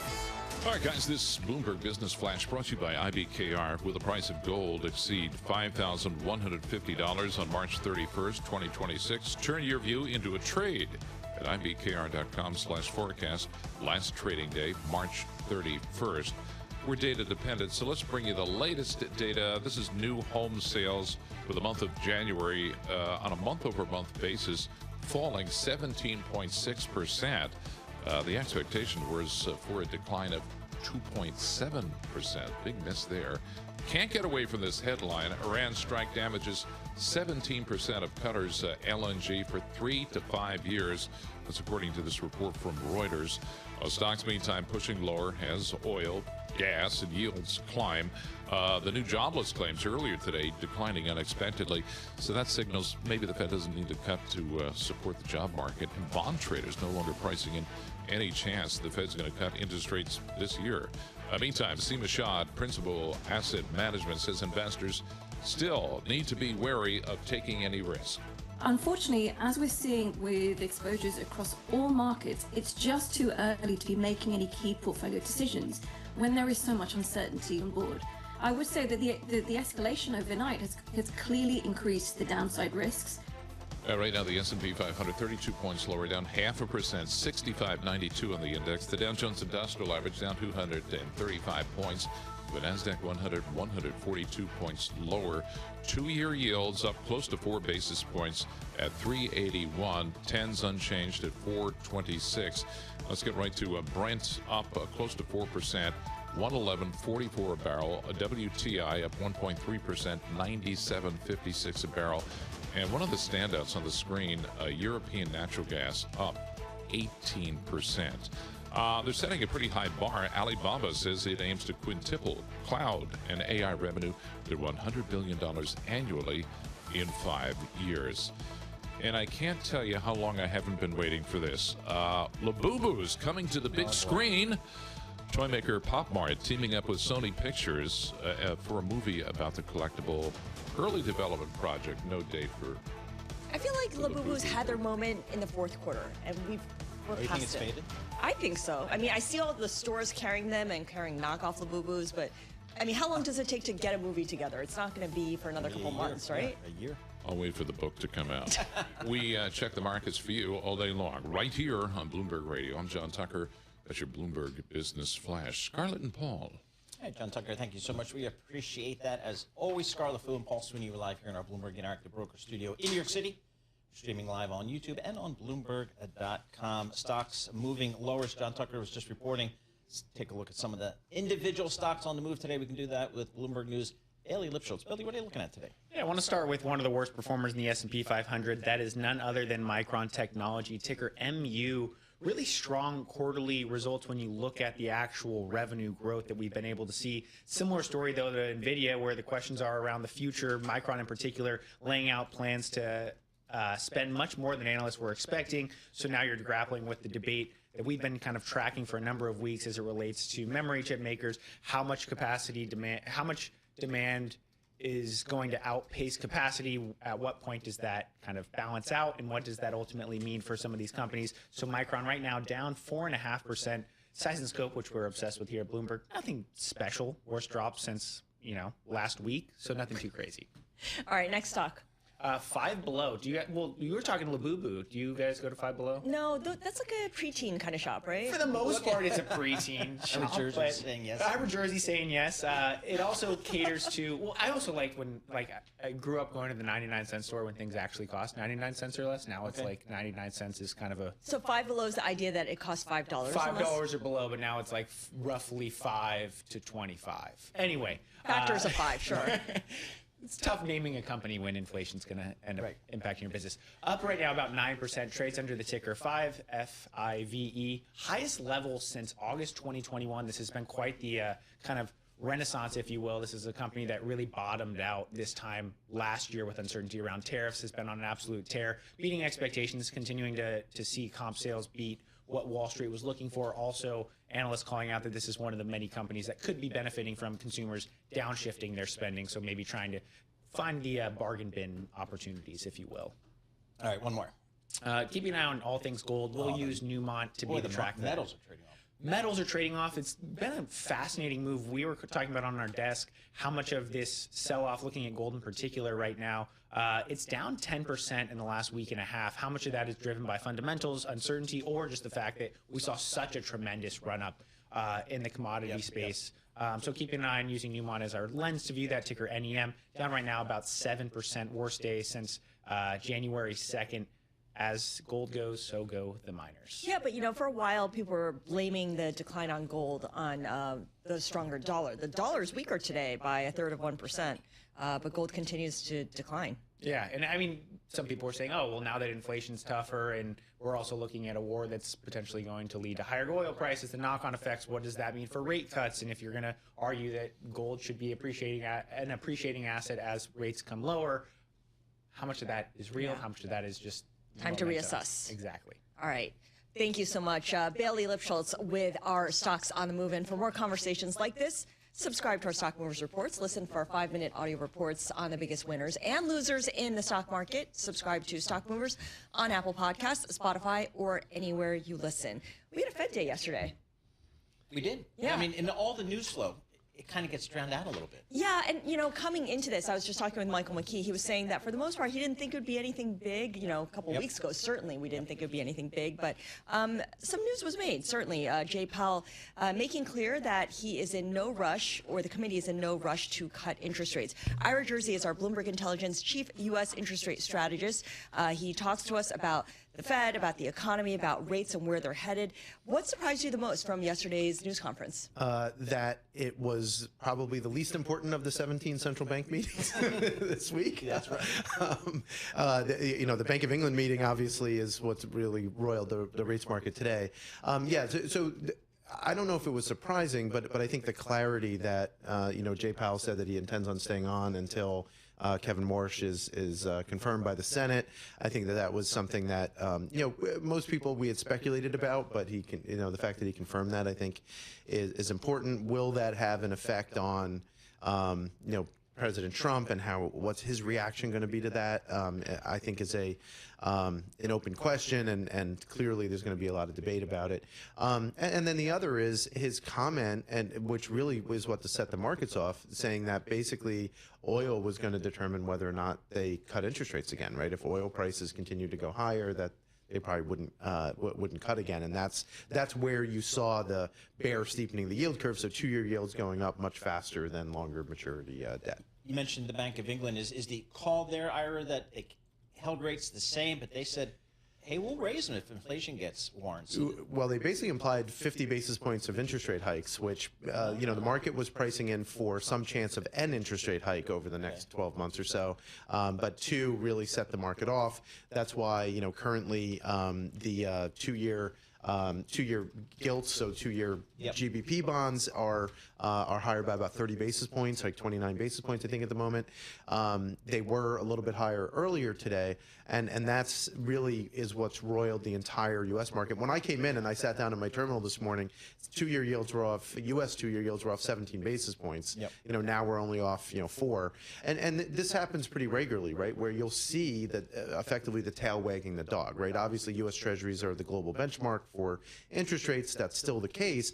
But when you have something that happens in Japan or something that happens in the UK that really sets off the developed market interest rate complex, that filters into U.S. Treasuries overnight because people just sell risk and sell whatever's liquid and they can sell. But then once you get into U.S. trading hours, then, you know, I don't want to say cooler heads, but kind of more rational heads prevail at that point.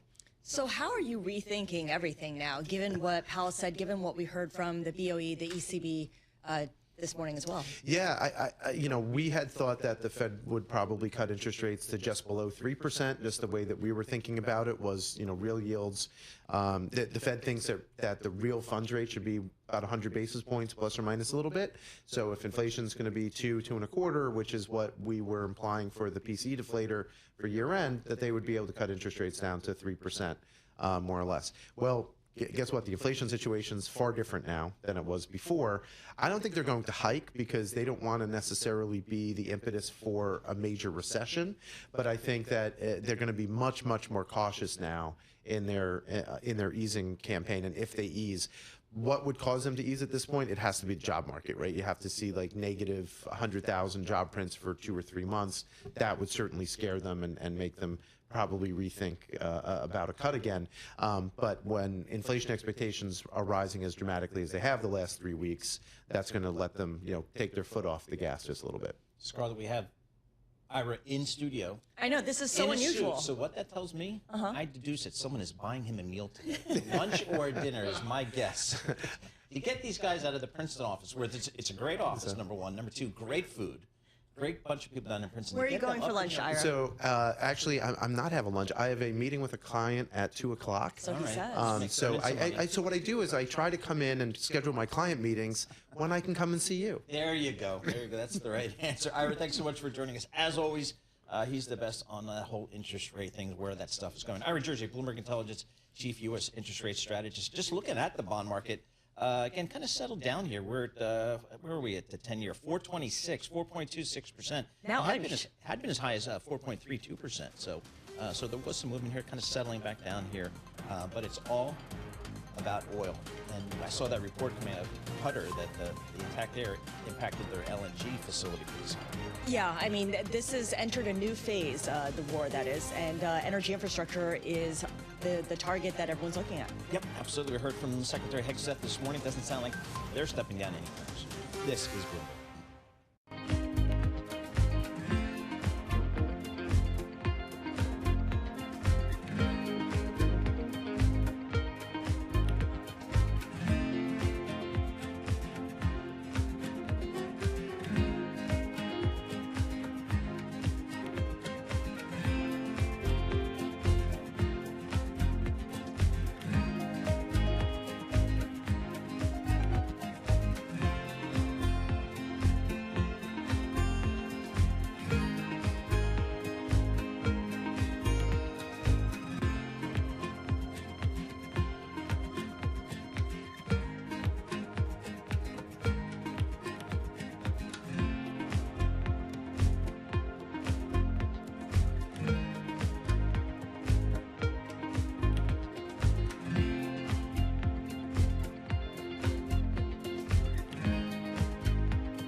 markets, headlines, and breaking news 24 hours a day at Bloomberg.com, Bloomberg Television, and the Bloomberg Business app. This is a Bloomberg Business Flash. And I'm John Tucker in the Bloomberg Newsroom with this Bloomberg Business Flash. The price of oil and gas jumping to the escalating attacks in the Persian Gulf, causing now, it appears, long-term damage to some of the major energy facilities. You have Brent crude right now 4% higher, 111.74. Natural gas, this is the European natural gas, as an example here, 14.6% higher right now. So the risk assets are falling down 344 points. The S&P 500 down 43 points, and the Nasdaq Composite Index, that is down right now 185 points. Only 2 of the 11 major industries in the S&P 500 are higher right now. That's energy and utilities, not surprisingly. Dollar DXY just below 199.71 at this point, and then the 2-year yield, it is at 3.83 as traders are pricing out the chance of a Federal Reserve interest rate cut for this year. One of Eli Lilly's most highly anticipated experimental medicines has helped diabetic patients lose more weight than any drug currently on the market. This according to Lilly in a presentation this morning. This is an important story. The Federal Reserve has unveiled proposals to relax capital requirements for Wall Street banks. Could potentially unleash billions for lending, buybacks, and dividends. The Board of Governors at the Fed, they're going to vote formally to propose the plan, later today. And tensions building between the U.S. and Canada. Again, Jack Hughes wants the puck from his golden goal at the Winter Olympics final, but it's on display at the Hockey Hall of Fame in Toronto, Canada. The international. He wants it for his dad. He wants to give it to his dad. And I got to imagine it's, fetch a nice price at auction, but the International Ice Hockey Federation says the puck belongs to them, and gosh darn it, they'll put it wherever they want. Well, it's at the Hockey Hall of Fame, so it's not like it's, behind closed doors, inaccessible to the public. Why haven't I seen a tweet about this? Anyway, give it some time. We check the markets for you all day long, right here on Bloomberg Radio. I'm John Tucker. That's your Bloomberg Business Flash. Paul and Scarlett. Also, the puck used to score the game-winning goal in the women's final against Canada, also at the Hockey Hall of Fame. I left that out. I'm sorry. In Toronto. In Toronto. Have you been? Yes, several times. Yeah, of course. I can show you pictures later on. There. Yes, exactly. All right, let's talk about these markets right now, because according to strategists at J.P. Morgan, investors are getting complacent and they are making a high-risk bet by assuming there's going to be a swift resolution to the war in Iran. And in fact, the strategists say that investors are failing to price the potential economic damage from soaring energy costs. They're too fixated on what it means for inflation and less concerned about what it means for demand destruction and slowing the economy. So let's bring in Mira Pandit, global market strategist at J.P. Morgan Asset Management, to discuss how she thinks about this. Hey, Mira, great to speak with you. If the case is that investors are kind of focusing on the wrong consequence of rising oil prices, what does that mean for how you allocate right now? Ultimately, when we think about risks in the market, you hedge against the risks you know, and you diversify against the risks that you don't know. And when we think about the hedging going on in markets right now, you're actually seeing that areas where you would expect to have some hedging benefits, like gold, have had a losing streak. And by the way, this is not inconsistent with what we saw back in the 2022 oil price spike, when gold had a losing run from about April through the fall, around October timeframe. You look at the dollar, that has done a better job of protecting, while Bitcoin and crypto has made headlines as a better diversifier or hedge. That has also failed to really hit the mark after sliding in the beginning part of the year. So ultimately, we're thinking diversify against these risks, because you're still seeing opportunities across the market in value as the AI trade shifts from that growth to value, in international as areas like Taiwan, Korea continue to benefit from the AI trade as well. International value when you look at industrials and banks. So there's no shortage of opportunities to diversify here, whereas some of the hedges have honestly been a little bit less consistent. So we've heard, or we are hearing from approximately 17 central banks this week. We had the Bank of England today hold steady, the Fed hold steady, but the Bank of England was kind of hawkish there. What's the theme you're taking away from some of these central banks we've been hearing from this week? The central banks are, while remaining on hold broadly, still attuned to the risk around higher headline inflation. And as you mentioned, that spillover effect, because eventually if headline inflation becomes high, that does start to impact how consumers spend. If food and energy prices are expensive, they may cut from other areas. And then you start to see that demand destruction feed through. Now, look, in the US, we do have a bit of an offsetting factor here with elevated tax refunds.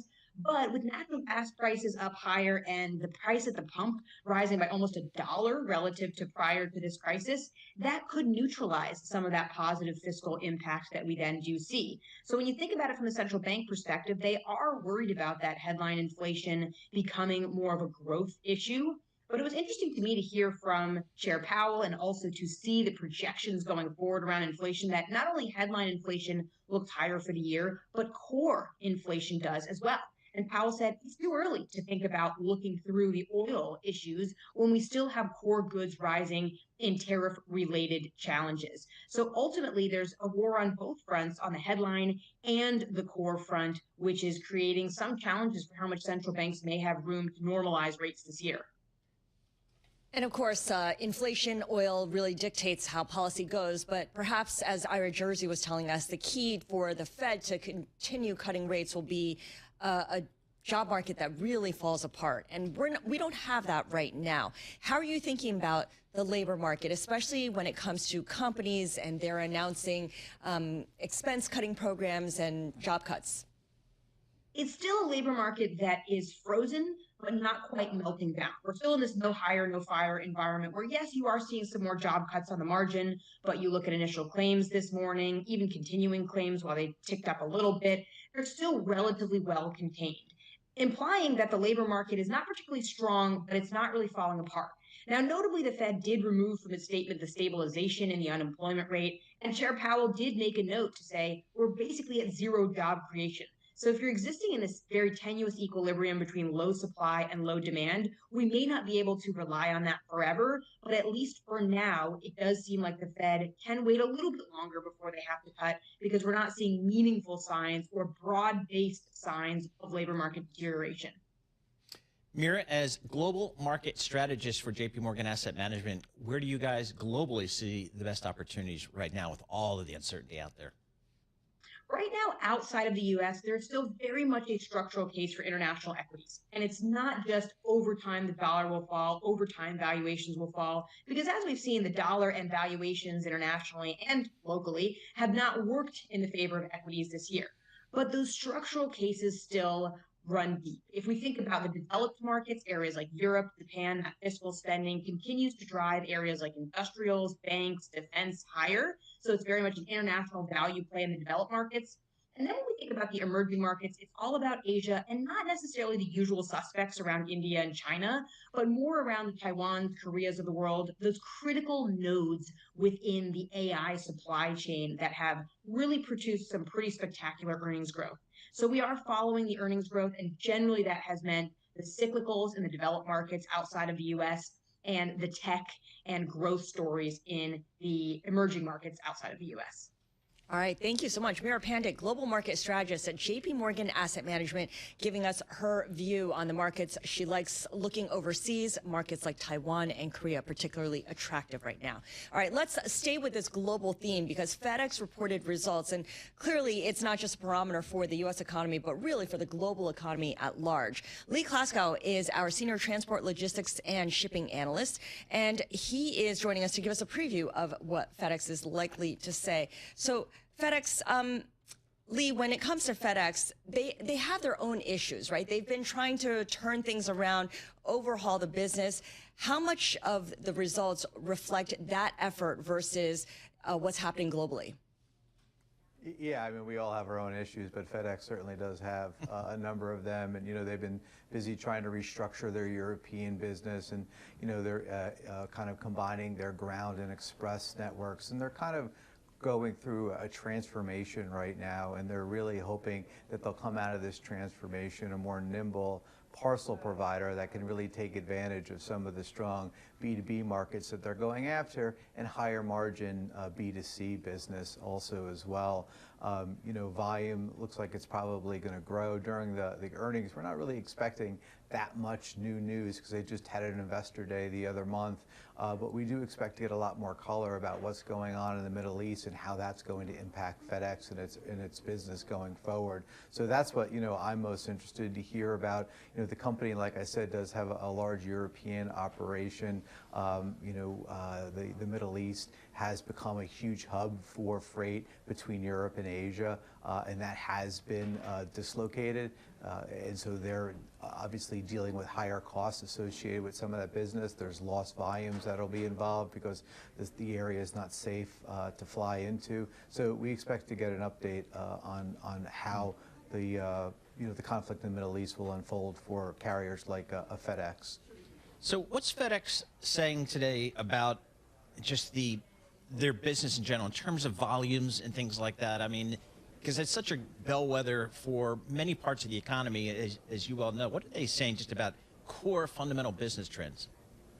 Yeah, so FedEx has two main businesses. The business that we all probably know when you get something at your doorstep, letters going to lawyers' offices, and they also have a less than truckload business. They're the largest LTL carrier in the United States. They're actually planning to spin that business off. I would spin that out if I were them. They are spinning that out. They're doing an analyst day next month. We're excited to attend that and find out more. But that business has been suffering significantly because of the weak industrial economy.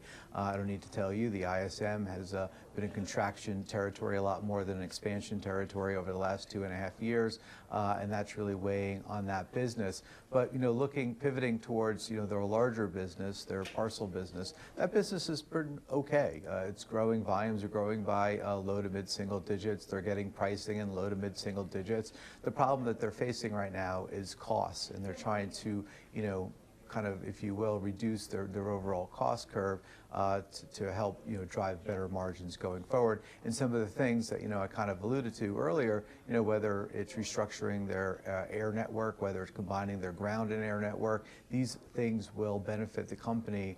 In a better demand environment globally, and B, it's going to take time for those benefits to come down to the bottom line. So, Lee, we have FedEx reporting, and then UPS will report probably in about another 5 weeks or so. How much of what FedEx tells us, especially when it relates to global trends, can be applied to UPS? I think a lot. They're both very, very similar. They're both going after similar growth businesses. They both want to get more into healthcare, logistics, which tends to be more profitable. They obviously have their finger on the pulse of the consumer. UPS is tied to a little more to companies like Amazon. They are trying to wind down that business, but they're more tied to it. There are some differences, but I think there's more similarities than there are differences about what it's going to tell us about the overall economy. Lee, thanks so much for joining us. Lee Klaskow, Senior Transport Logistics Analyst for Bloomberg Intelligence. Lee also hosts a weekly podcast, Bloomberg Intelligence Talking Transports. So some good stuff there. Coming up, we're going to check in with this market, which continues to sell off here. This is Bloomberg.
Markets, headlines, and breaking news 24 hours a day at Bloomberg.com, Bloomberg Television, and the Bloomberg Business app. This is a Bloomberg Business Flash. And I'm John Tucker in the Bloomberg Newsroom with this Bloomberg Business Flash. So it's the price of oil and natural gas jumping because of the attacks in the Persian Gulf. And now there's word these are going to cause long-term damage to some of the major energy facilities there. Yields are pushing higher as the war raises the specter of rate hikes by central banks. Right now, the S&P 500, 38 points lower. The Dow down 346, NASDAQ 100, 157 points lower. Brent crude is a 4%, 111.79 a barrel. And you have European natural gas among the standouts. That is up close to, 16% right now. Newmont, the miner, worst performer in the S&P 500 as you have metals decline. Micron Technology warning it's going to need to spend heavily on production to meet demand, with capital spending exceeding $25 billion this year. Right now, Micron down 1.9%. Newmont is down 7.2%. And Dan Skelly at Morgan Stanley, meantime, says, you know what, the backdrop for investors really isn't all that bad. You got to recall that prior to the Iran conflict, which I don't want to diminish at all, we had a really solid exit rate with fourth quarter earnings, right? And we saw earnings growing double digit again, and we saw, importantly, a broadening out. Beyond that, we still have healthy corporate balance sheets and healthy consumer balance sheets for the most part. Sales of new U.S. homes falling more than expected in January to the lowest since 2022. By the way, the median sales price of a new home, $400,500. This will get you like a studio apartment on 333rd Street around here. Are you happy? Finland is once again the world's happiest country.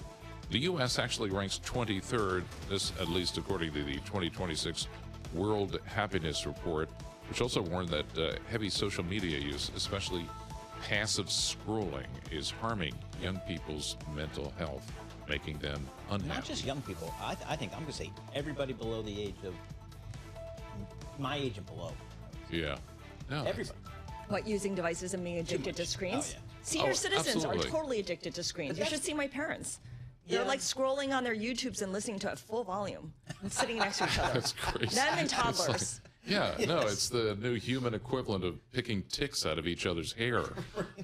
We check the markets for you all day long right here on Bloomberg Radio.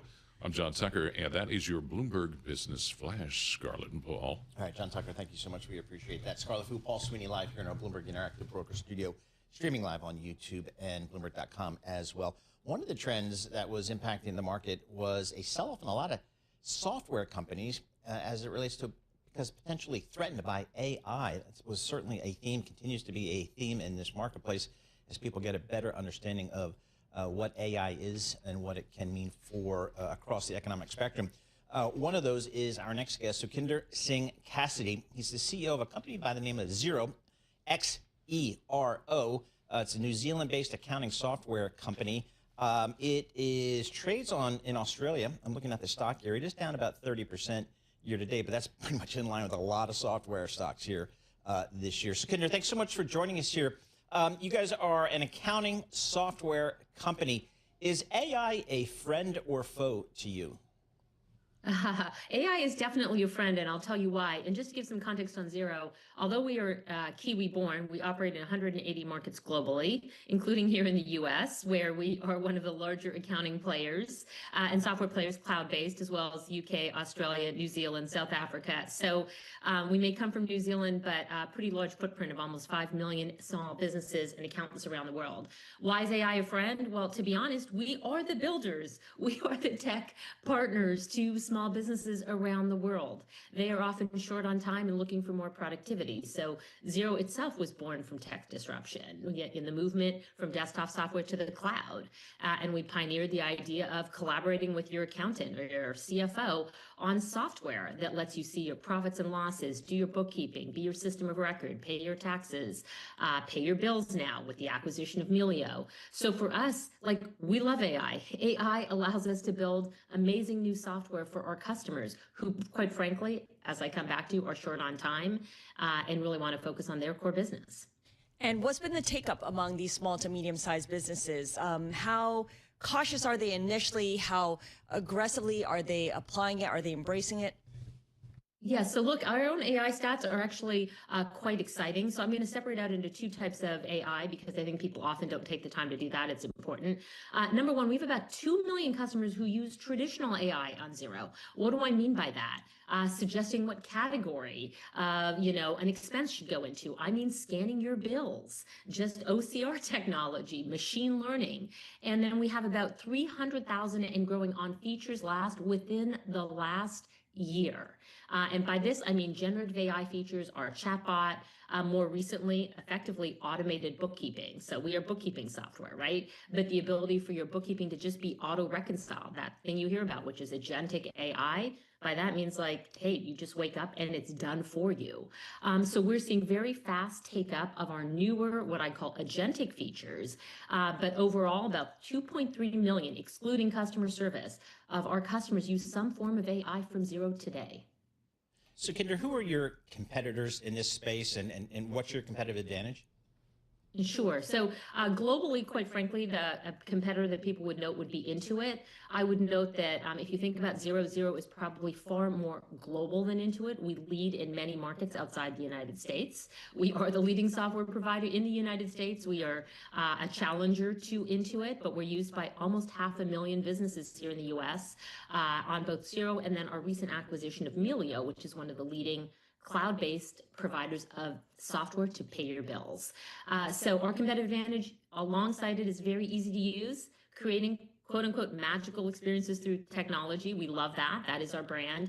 And I'd say in many ways inclusive. We work with not just the small business, but also provide technology to accountants and bookkeepers who are often partnered with small businesses to pay their taxes, do their profit and losses, increasingly give them advisory services. And so we seek to power both communities through AI. Enterprise software has been a tricky industry to navigate over the last couple months, with a lot of concerns, as Paul was mentioning earlier, that it would be disrupted, displaced by AI completely. There's a lot of talk among investors, expectations certainly for consolidation in this space, especially those that are most vulnerable to the AI disruption. Where do you think we are in that? What's preventing the M&A boom from really taking off right now? Well, I think we're in an interesting place, and we have long been a consolidator of great technologies. As I said, the acquisition of Melio for right here in the U.S. market was a $2.5 billion acquisition completed by us maybe 3 months ago. So we definitely see ourselves as someone who can take advantage of M&A to keep adding world-class capabilities to the platform. But if you think about that broader market, as you just noted, software multiples are down because the market right now cannot discern, I would say, between where are their deep moats. We think of ourselves as a system of record company. We hold, the critical financial information of all our small businesses, and they count on us for it to be trusted, private, secure, connect with their bank, connect with the tax authorities, what have you. So I think the market's not discerning. Multiples are coming down. What do I think it will ultimately mean? I think it will mean an M&A market for those who aren't able to get public. I think the stakes on getting public have now gone up again. I think you are going to need to prove to the market, if you're a private company, why you are going to be a net AI winner. For us at Xero, we believe AI, as I said, is a massive tailwind to our business. And so we see ourselves in a position to continue to use M&A to keep playing offense. So, Net, what type of investments do you make in AI for your business? Well, as I said, remember, because we are traditionally a system of record company that holds and processes your data, we've been doing traditional data science and machine learning for 20 years of our 20 years of existence.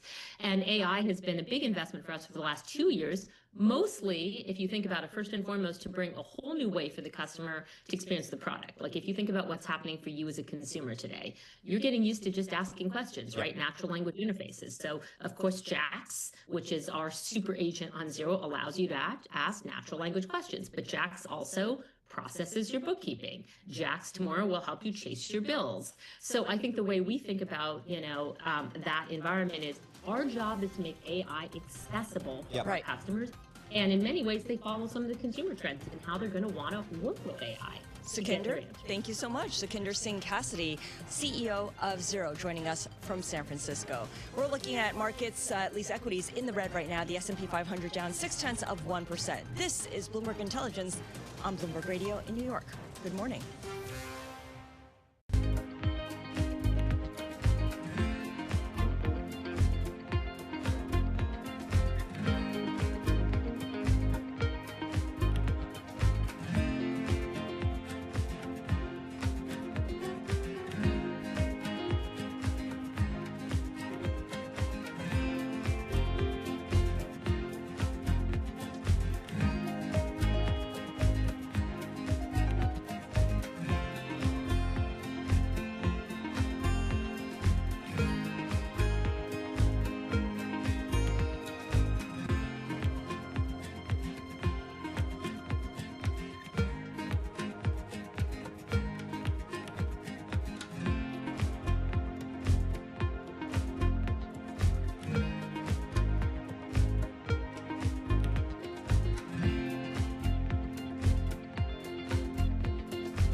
This is Bloomberg Intelligence with Scarlett Fu and Paul Sweeney on Bloomberg Radio.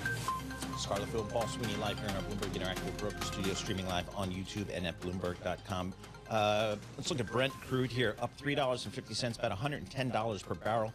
Earlier this morning, it was at $119 per barrel, as the war in Iran has some rippling effects throughout the region, including some of the refining areas and energy fields in that part of the world. So let's get the latest there. Salih Yilmaz, senior energy analyst for Bloomberg Intelligence, based in Dubai, joining us via Zoom from Dubai. Salih, you're right there, right in the middle of it. I hope you're staying safe. And what does that mean to you? I mean, I'd say we're still on an escalatory path. So there were three things that we highlighted at the beginning of the war that we were watching for the oil markets. And the first one was Strait of Hormuz, whether it gets closed or what happens there. And then it's essentially still at a standstill. That's very important because about 20% of global oil flows go from there. And this is obviously very consequential. The second one was that if that happens, we would be watching the shut-ins in the Gulf producers. And that number, I mean, that is already happening as well. And that number is getting close to 10 million barrels per day, which is very significant. I mean, it's these Gulf producers that are running out of storage. They can't move their crude. They can't store their crude, so they have to shut in production.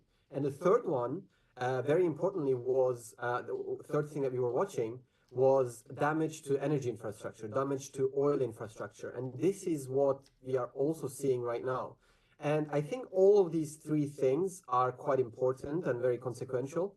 But perhaps the third one, energy infrastructure, if we do get more of those and if we do get lasting damage to infrastructure, that's potentially one of the worst things that could happen, because then it would really take months, I mean, in some cases, maybe years to get that production back. So all of this is obviously bullish for prices. But what we're seeing with the Ras Laffan, I mean, that's an LNG facility, but it kind of shows that these type of targets are very much on the table now. Yeah. It's definitely bullish for prices as well, and that's what we're seeing in Brent and other benchmarks this morning. Right, and it's that damage that has prompted President Trump to call on Israel and Iran to stop attacks on energy facilities.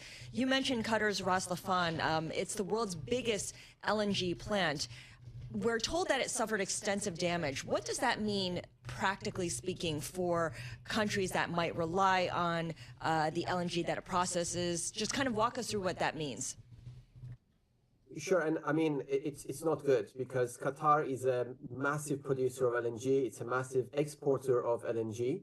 And I mean, earlier today, what we heard was, as you said, extensive damage. We didn't really know what that meant. But in the last hour or so, I mean, the headlines that hit the Bloomberg terminal was that there is about 17% of the whole facility that's damaged. And what was really surprising to me was that the CEO of Qatar Energy said it would take up to 3 years to fix this damage, which is, I mean, definitely longer than I would have imagined. And we haven't really been given any other details. But for countries like, especially in Asia, that rely on Qatari LNG, I mean, places like Pakistan, where it takes almost all of its LNG from Qatar, I mean, this is not good. And it's definitely, I mean, it's almost certainly going to result in much higher gas prices there. And it's obviously going to translate into much higher living costs I mean, Pakistan is just one example, but in many, especially Asian countries.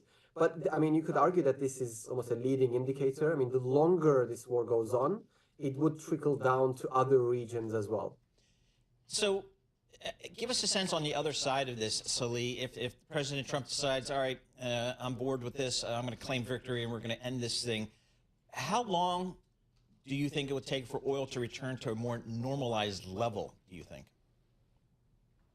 I think, I mean, at this point, it would take at least weeks, I would say. I mean, it's hard to tell, of course. I mean, if you asked me in the earlier days of the war, perhaps I would have said, a few days, the supply chains haven't been disrupted that much, It's definitely not good, but it would have been okay. I mean, now we're into the third week of this war. And, I mean, as you know, oil and the oil derivatives are essentially in everything that we use in our daily lives. And this is very disruptive, not just for crude, but also downstream from there for refined products, for petrochemicals, and for many other industries.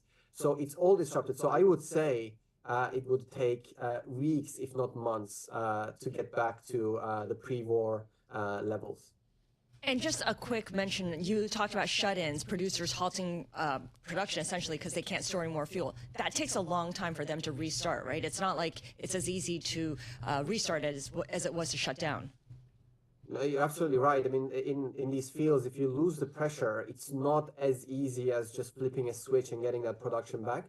Like I said, it's not as bad as, I mean, this is perhaps obvious, but it's not as bad as getting a direct strike on these facilities and actual damage that needs to be repaired. I mean, that would be much worse.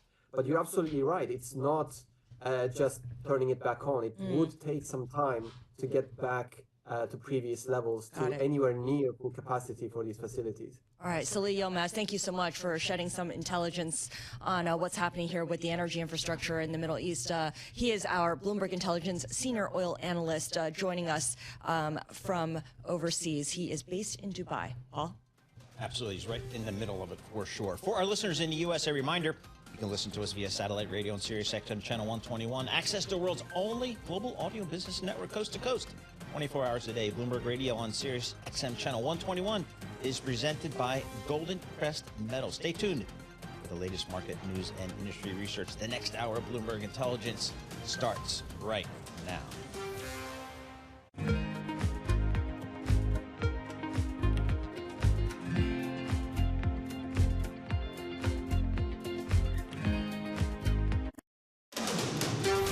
This is Bloomberg Intelligence with Scarlett Fu and Paul Sweeney. Concern about rising prices spooking investors. What does renewables investment look like in the U.S.? More tariff talk coming out of this administration. Breaking market headlines and corporate news from across the globe. The president wants lower interest rates. He wants a rate cut cycle. How do you broaden out the AI play? Are people just looking for something to worry about when it comes to China? Bloomberg Intelligence with Scarlett Fu and Paul Sweeney on Bloomberg Radio, Originals, and the Bloomberg Business app. Good Thursday morning from the Bloomberg Interactive Broker Studio in Midtown Manhattan. This is Bloomberg Intelligence with Paul Sweeney and Scarlett Fu. John Tucker with us as well.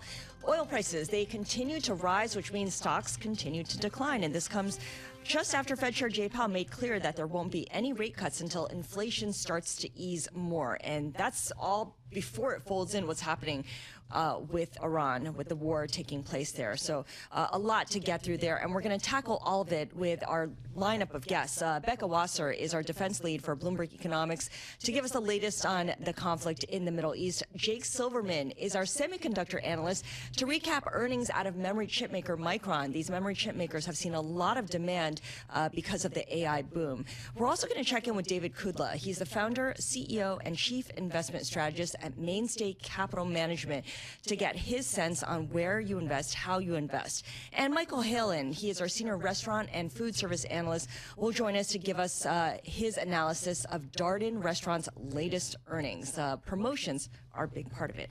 First, though, let's bring in John Tucker for our Bloomberg Business Flash. John. All right, Scarlett and Paul, the big worry now, central banks are going to have to raise interest rates to keep under control interest rates as the war continues. The worry is, well, the highlight came with the Bank of England, and that filtered over to the U.S. with the two-year yield higher. Right now, it's paired some of the earlier moves, but the two-year 6 basis points higher right now, 383. And Iran maintaining a tax on energy assets with some long-term impacts, it appears at this point. Brent crude right now up 3.4%. 111 a barrel. WTI up 1.25%, 97.49. And then you also look at European natural gas. That is a 13% pop today. The overall equity markets, S&P 500, 40 points lower. That's down 0.6%. The Dow Jones Industrial Average down 372 points. And right now, the NASDAQ Composite Index down 151 points. Industrial metals, they also tumbled. Aluminum down the most since 2018. Again, the war in the Mideast pushing energy prices higher, increasing the risk of damage to the economy. Right now, the worst performing stocks in the S&P 500 miners. You have Newmont, that is down over 7%. Meantime, Lakshman Akathan at the Economic Cycle Research Institute says even before the rise in energy, inflation was a worry. over the last several months, there's inflation cycle upturns. That's very different than energy. That's broad-based, and that's happening in the U.S. And on top of that, you're getting this oil shock. Yeah, this is an interesting story, the Bloomberg. The $80 billion diamond industry kind of losing its sparkle as prices plunge. Lab-grown diamonds. Yeah, I guess. It's amazing what's happening in that market. Yeah, it's a number of factors. There's the luxury slowdown in China. As you mentioned, the lab-grown competition and Russian sanctions. De Beers, for instance, cited in this story, bled almost $1.5 million a day last year because of this. And I don't think it's unfair to say De Beers is, a cartel. They were the price setters for the market, and they would then dole out how many diamonds each dealer would get. So, take that for what it's worth.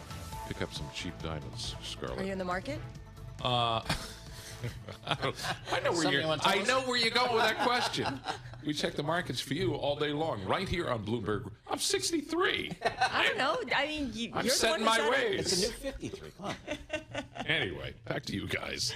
All right, thank you so much, John Tucker. Scarlett, would you differentiate between a real diamond and a lab-grown diamond? Probably not. I mean, I like the fact that my engagement ring was a real diamond, but I'm not opposed to a lab-grown I diamond. wonder what the youngsters are saying about that. I think they're going with whatever's affordable. Right. Yeah. Good point. Okay. And they're a lot more price sensitive, Yes. given the times that we live in right now. Yep. Compared to us old folk. Exactly. All right, let's check in on some stocks on the move this morning. It's 11 a.m. Wall Street time. I'm Scarlett Fu with Paul Sweeney, and Bloomberg's Matthew Griffin joins us. Matthew, would you be more inclined to look at a lab-grown diamond and say, yeah, this is as good as a real diamond? Scarlett, I can't remember why. I was actually just thinking about this. I am not in the market, just to get ahead of that question at this time. But I think no. That's my instinct, but I have not really. You haven't looked been into it forced to make a call yet. That's a conversation that has to be had, I think. It really is. Okay. Yeah. All right. I mean, the hearts can be broken over this, right? Sure. All right. Let's talk a little bit about some stocks on the move, Matthew. What have you got for us?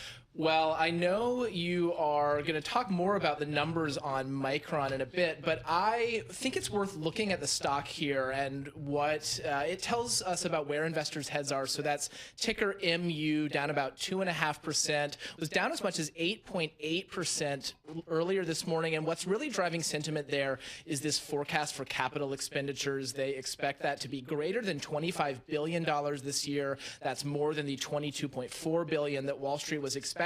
And it really shows how much focus there is on AI spending right now and how much skepticism there is about it. This is a company that's seeing booming demand for the memory chips that it manufactures. They're used to train and run AI models. Shares up 340% in the last 12 months on that demand. They're seeing that flow through to revenue. But again, investors are a little bit concerned about the high spending that you need to do to meet that demand right now. How about Rivian? What do you got there? So Rivian, that's ticker RIVN, up about 5% today after the company and Uber announced a robo-taxi partnership. So Uber says that it will buy about 10,000 Rivian R2 autonomous vehicles. Rivian, of course, they make electric vehicles. They're going to roll those out in San Francisco and Miami in 2028, eventually across the US, Canada, and Europe. And Uber also going to invest as much as $1.25 billion in Rivian. If you look around the EV space, companies having trouble selling them to consumers right now, but analysts pretty positive on deals like this. They've also been positive about Tesla's robo-taxi pivot. If you actually look at Tesla now, down about 2.3%, so maybe some competition fears there. I mean, if they're going to add Rivians to the streets of San Francisco, they're going to have to share the road with the Waymos. That's going to be like a third of the cars there. There are a lot of Waymos on the streets. I know. There. I took one in Santa Clara a couple weeks ago. I don't like them because I feel like they don't know how to make a left turn. They kind of wait too long, and you got to get in there. Yeah, so was my driver this morning coming up the Parkway. I mean, I can't make the difference. All right, one more. FedEx. We got earnings coming out after the close. Yes, and FedEx down about 1% ahead of that report. Now, that may be with the market, the rise in oil prices, but that's also what's in focus when the parcel carrier reports earnings later today. That stock, ticker FDX, surged at the beginning of the year, set a series of record highs, now down about 11%, though, during the war. They're closely tied to the strength of the economy, seen as an economic bellwether, and their report and outlook are going to give us some clues about, first, how strong was the economy heading into the war, and second, what is the company seeing? Are consumers and businesses pulling back on spending as energy prices surge? So that's one that strategists and analysts tell me they're watching closely, one I will be watching closely as well. All right, good stuff. Matthew Griffin, thank you so much. Matthew Griffin with our Stocks on the Move. He is our Bloomberg Equities reporter. And for more conversations like this, be sure to subscribe to our Stock Movers reports. Listen for 5-minute audio reports on the biggest winners and losers in the stock market. Subscribe to Stock Movers on Apple Podcasts, Spotify, or anywhere you listen. Okay, I've stopped counting, but I believe we're day 20 in the war in Iran. Third weekend, either way. And it doesn't look like things are easing up at all. In fact, we've entered new phases with attacks from both sides on energy infrastructure. Let's bring in our next guest. Becca Wasser is our defense lead for Bloomberg Economics on the latest in what's going on. And Becca, how do you think through the cost, the damage done to energy infrastructure and what that means for the cost of the conflict so far? I mean, the costs of the conflict are huge. Already we are seeing an actual price tag put to things, whether that is military equipment, some of those expensive air defense interceptors. We're also now seeing critical infrastructure damaged as well as civilian infrastructure damaged in addition to that. So just those costs alone are quite large. When you layer in the operational cost and some of the sustainment cost, we are looking at billions and billions of dollars, as well as an impact to the global economy. So it's going to be a huge cost overall, depending on how long this goes for. But the most important cost is the one that we can't necessarily put a number on, and that is the human cost of conflict. Becca, we here at Bloomberg Television and Radio took the Defense Secretary's press conference this morning live. His rhetoric remains very aggressive. Now that's starting to be matched by some of the rhetoric coming out of Iran as they step up their attacks on other Gulf states and assets there. Is there, in your world, any of your sources, do they have a consensus of perhaps how long this might last? So nobody has any consensus. Nobody knows exactly how it's going to go. But, you know, we have been working through various scenarios at Bloomberg Economics for how long this could go on and what the broader impact would be. And, you know, my thoughts right now is that we are looking at the potential for a protracted conflict, a protracted low-intensity conflict where both sides don't necessarily come to a clear fruition. For Iran, this is an existential conflict, and the United States, and as you said, the rhetoric that we're hearing from senior leaders doesn't seem like it's going to stop anytime soon. So with that, we're looking at a much longer conflict where you have periods of no fighting marked by sporadic high-intensity periods of fighting and continued strikes. So that's not necessarily a place where any of us want to be in for global security, but also for some of the economic impact. What's the least likely but most high impact scenario that you guys have kind of drawn up as a possibility? I think a ceasefire is probably the least likely scenario that folks are looking at. I think initial early days, it looked like there was some potential for that to happen. But right now we do see Iran being fully trenched and dug in. We see the U.S. From the White House to the Pentagon digging in their heels. And Israel continues to prosecute a variety of different strikes against different targets, both in the Middle East, but also moving further out to the Caspian Sea, as we've seen today. So with all of that, I don't think a ceasefire is necessarily in the offing, and that's why it's one of the lowest scenarios that we are looking at. All right, Becca, thank you so much. We appreciate it. Becca Wasser, defense lead for Bloomberg Economics. She's based down there in D.C. One of the stocks we've been talking about today, Micron Technology, sales numbers really impressive. I think some folks are concerned about some of the spending that Micron was talking about on their earnings conference call. So let's get right to it. The stock is down 3% today. but it's been a really strong performer over the last periods. Let's check in with somebody who does this stuff for a living. Jake Silverman, Bloomberg Intelligence semiconductor analyst. Jake, what was your takeaway from Micron's earnings? Yeah, thanks. I would say that I actually think it's not really the spending that is concerning investors. I think really what's going on with Micron is more so a focus on where the cycle is at. We've seen now a couple of quarters of very aggressive price increases for the May ended quarter. We're going to see continued very strong double-digit pricing growth. And so what I really think is on the top of investors' minds is, when does this cycle end? How sustainable are these margins? Because if I think about CapEx, just because CapEx is increasing, they need to increase CapEx in order to meet the high levels of demand, because there's still a very strong supply and demand imbalance that we're seeing. So AI is really the major driver for that. It's the major tailwind. And if they're unable to match spending, then they're not going to be able to meet the demand of their customers. Has the company shed any light on how high they think memory chip prices will go, or at least stay? Because this has huge repercussions for manufacturers of laptops and everything else that needs memory chips, because all the memory chip makers are too busy putting together high bandwidth memory chips. Yeah, they don't really give a lot of details in terms of what their view on pricing is. Ultimately, our take is more so that we're probably going to see the peak of the pricing increases on a quarter-to-quarter basis. That doesn't mean that pricing won't continue to increase at a somewhat more modest rate. But going back to actually what I was talking about earlier with capital spending, the ability to actually increase supply is going to be a really important factor here, both in terms of actually how pricing moves around, right, higher or lower.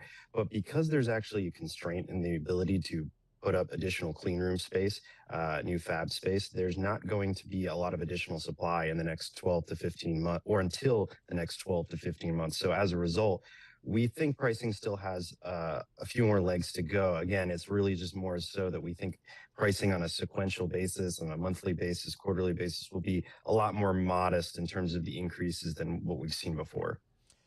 Jake, who does Micron really compete against day to day today, and then in a couple of years going forward? Is it the NVIDIAs of the world? Who do they really compete against? No, NVIDIA is one of their biggest customers, but I think it was their biggest customer last quarter, and a lot of that is for, as you mentioned, high bandwidth memory. Really, their competition is Samsung, it's SK Hynix, and then to some extent SanDisk, although DRAM is becoming an increasingly large portion of their business, so SanDisk really only competes with about 20% of their business. So in that regard, Micron has a lot of pricing power. What advantages does Micron offer over a Samsung or a SK Hynix? Well, I'd say that advantages are tough because they build to spec for the JEDEC standard. Micron, they do also build to NVIDIA specs for high bandwidth memory. One of the things, though, to keep in mind is that the memory market, as I was talking about the cycle before, it's very cyclical. So really the key here is how much cost can they, what's the better cost profile that they can drive relative to their competition, while also maintaining that R&D spend to keep up with the increasing demand of their customers. NVIDIA being one of them, but also a lot of other hyperscalers who need high bandwidth memory, HBM3E, but now we're moving to HBM4, so those standards keep going up. So their ability to compete on cost, their ability to compete on things like pin speed that help with bandwidth, their ability to compete with lower power consumption for their products. Those are really the keys. But again, it is somewhat commodity-like market for the products that aren't high bandwidth memory. So it really is competing on costs and the economics of their business. Hey, Jake, about 30 seconds left here. I'm just looking at your research note. Customer agreements are now extending out up to 5 years in some cases. That seems really long. Talk to us about that. Yeah, very unprecedented. The company hasn't given us a lot of details. There's not really a lot to say, unfortunately, right now. But it does seem like these agreements are different than the LTAs we saw just a few years ago during the last downturn or upcycle that ended up in the downturn, as things tend to go with Micron. So really what I would say is that this may be something that could reduce some of the cyclicality going forward. We don't expect all agreements to go out 5 years. Some might go 1 year, 2 year, 3 years. It's going to vary a lot by the customers, the volume, what the products they're requiring are. All right, great stuff. Jake Silverman, semiconductor analyst, also Bloomberg Intelligence. Let's get some context around the stock price. It's down 3% today, but it's a big but. It's up 56% year to date, and it's up 337% over the trailing 12 months. So it's just been on a tear as seen as one of the big winners in the AI. It's been trade. completely re-rated. The stock has 47 buys, 6 holds, and 0 sells. And 0 sells, so there you go. S&P off 26 points, down 0.4%. We'll keep an eye on the markets. Oil higher today, particularly with the Brent. This is Bloomberg.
Markets, headlines, and breaking news 24 hours a day at Bloomberg.com, Bloomberg Television, and the Bloomberg Business app. This is a Bloomberg Business Flash.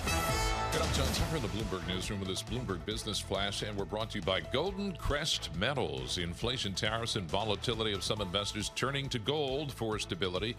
You get a free gold and silver information guide and learn how to add metals to your IRA or 401k tax and penalty free. Go to goldencrestmetals.com/guide. That's goldencrestmetals.com/guide. So the escalating assaults in the Persian Gulf, threatening long-term damage to some of the major energy facilities there, and energy prices have surged as a result. With the threat of inflation as a result, bond traders no longer pricing in any chance of a Fed rate cut this year. J.P. Morgan also warning investors are making a high-risk bet by assuming there's going to be any swift end to the war. We did get some data today. Applications for unemployment benefits unexpectedly falling last week to the lowest level since January. So that adds to evidence of limited layoffs and, removes another reason why you should cut rates. Initial claims decreasing by 8,000. S&P 500, 38 points lower. The Dow down 344 points. The NASDAQ 169 points lower. Two-year yield up close to 6 basis points right now at 382. Brent crude up 4.6%. We're at 112.36. And I'll keep doing this quote because it's so big. European natural gas 12% higher today. Alibaba shares sliding after reporting sales that missed estimates. The company also said it wants to expand annual AI and cloud sales to over $100 billion in just 5 years. Robots apparently need offices too. AI companies snapping up space in New York City to revive a market that has struggled since the pandemic. The arrival of AI and tech firms has lifted New York City's office market to its best year for leasing since 2014. AI firms adding about a million square feet across Manhattan alone. And we check the markets for you all day long right here on Bloomberg Radio. I'm John Tucker. That's your Bloomberg Business Flash. Scarlett and Paul. All right, guys, I want to close out a discussion we had earlier today about lab-grown diamonds. This is what I found out. More than half of millennial and Gen Z couples choose lab-grown diamond engagement rings over mined diamonds, driven by lower costs and higher quality for the price. More selection, I'm sure. You can customize if you want. Yeah, I guess. I mean, that's a lot higher than I would have thought, but I guess it makes sense. If you're going for private label food, for instance, you're going for a lab-grown diamond. Yep. And you can't tell the difference, so they say. No. So, all right, that's very, very interesting. And that goes to John's story earlier. It's not good to be the diamond business. Leave me out of this. Exactly. I want no more. I think there might be want something no part in this John anymore. wants to tell us.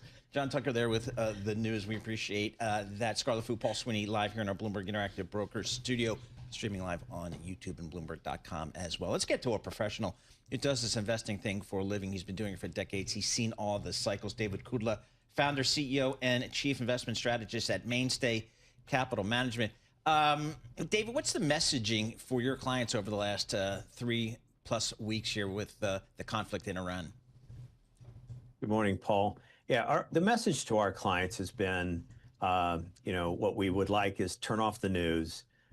Don't become too excited about the headlines. Certainly we're concerned about the war in Iran for good reason, and the escalation of that war in the Middle East with the Gulf states, what that means for oil disruption now that the Straits of Hormuz have been closed, effectively closed. And that's what we're watching and analyzing very close. But what we believe is, not in a matter of days, but a matter of weeks, the Strait of Hormuz will be reopened. There's already other workarounds like the Petro line across Saudi Arabia that moves the oil to the west coast of Saudi Arabia to be offloaded in the Red Sea. And that's 6 to 8 million barrels per day. It's not the 20 million barrels per day going through the Strait of Hormuz, but they'll keep finding those workarounds. And then eventually the strait will be opened, and we'll see oil back off from these lofty levels we're at right now, today even, and stocks will recover, and a lot of other assets. We've had the everything rally. We're having kind of the everything sell-off right now. So people are concerned for obvious reasons. Yeah, well, I mean, and eventually that would happen, but in the meantime, there's a lot of concern, David, about stagflation, a slowing economy, rising inflation. What do you see as the odds for stagflation here? Yeah, we've been talking about this on the show, and I think what is happening right now, are just ingredients for what we've termed stagflation light. Maybe not the stagflation of the 1970s, but a stagflation light, if you will. We have three elements to that. It's a stagnant economy, higher unemployment, higher inflation. And we already know where the labor market is. Labor market is weak and getting weaker. The problem with this escalation in the Middle East is with oil supplies being disrupted, and there'll be ripple-on effects of that for months, even after the Straits open. Rising oil prices, energy prices in general are basically a tax on the economy. They're a tax on companies because of their fuel input costs. It's a tax on consumers at the pump. So we have this effect of actually contributing to a slower economy and contributing to inflation. The chance that inflation is higher. And we got a little bit of a scare yesterday with PPI coming in headline year over year at 3.4%, far above expectations and far above prior levels. So, if we see inflation rise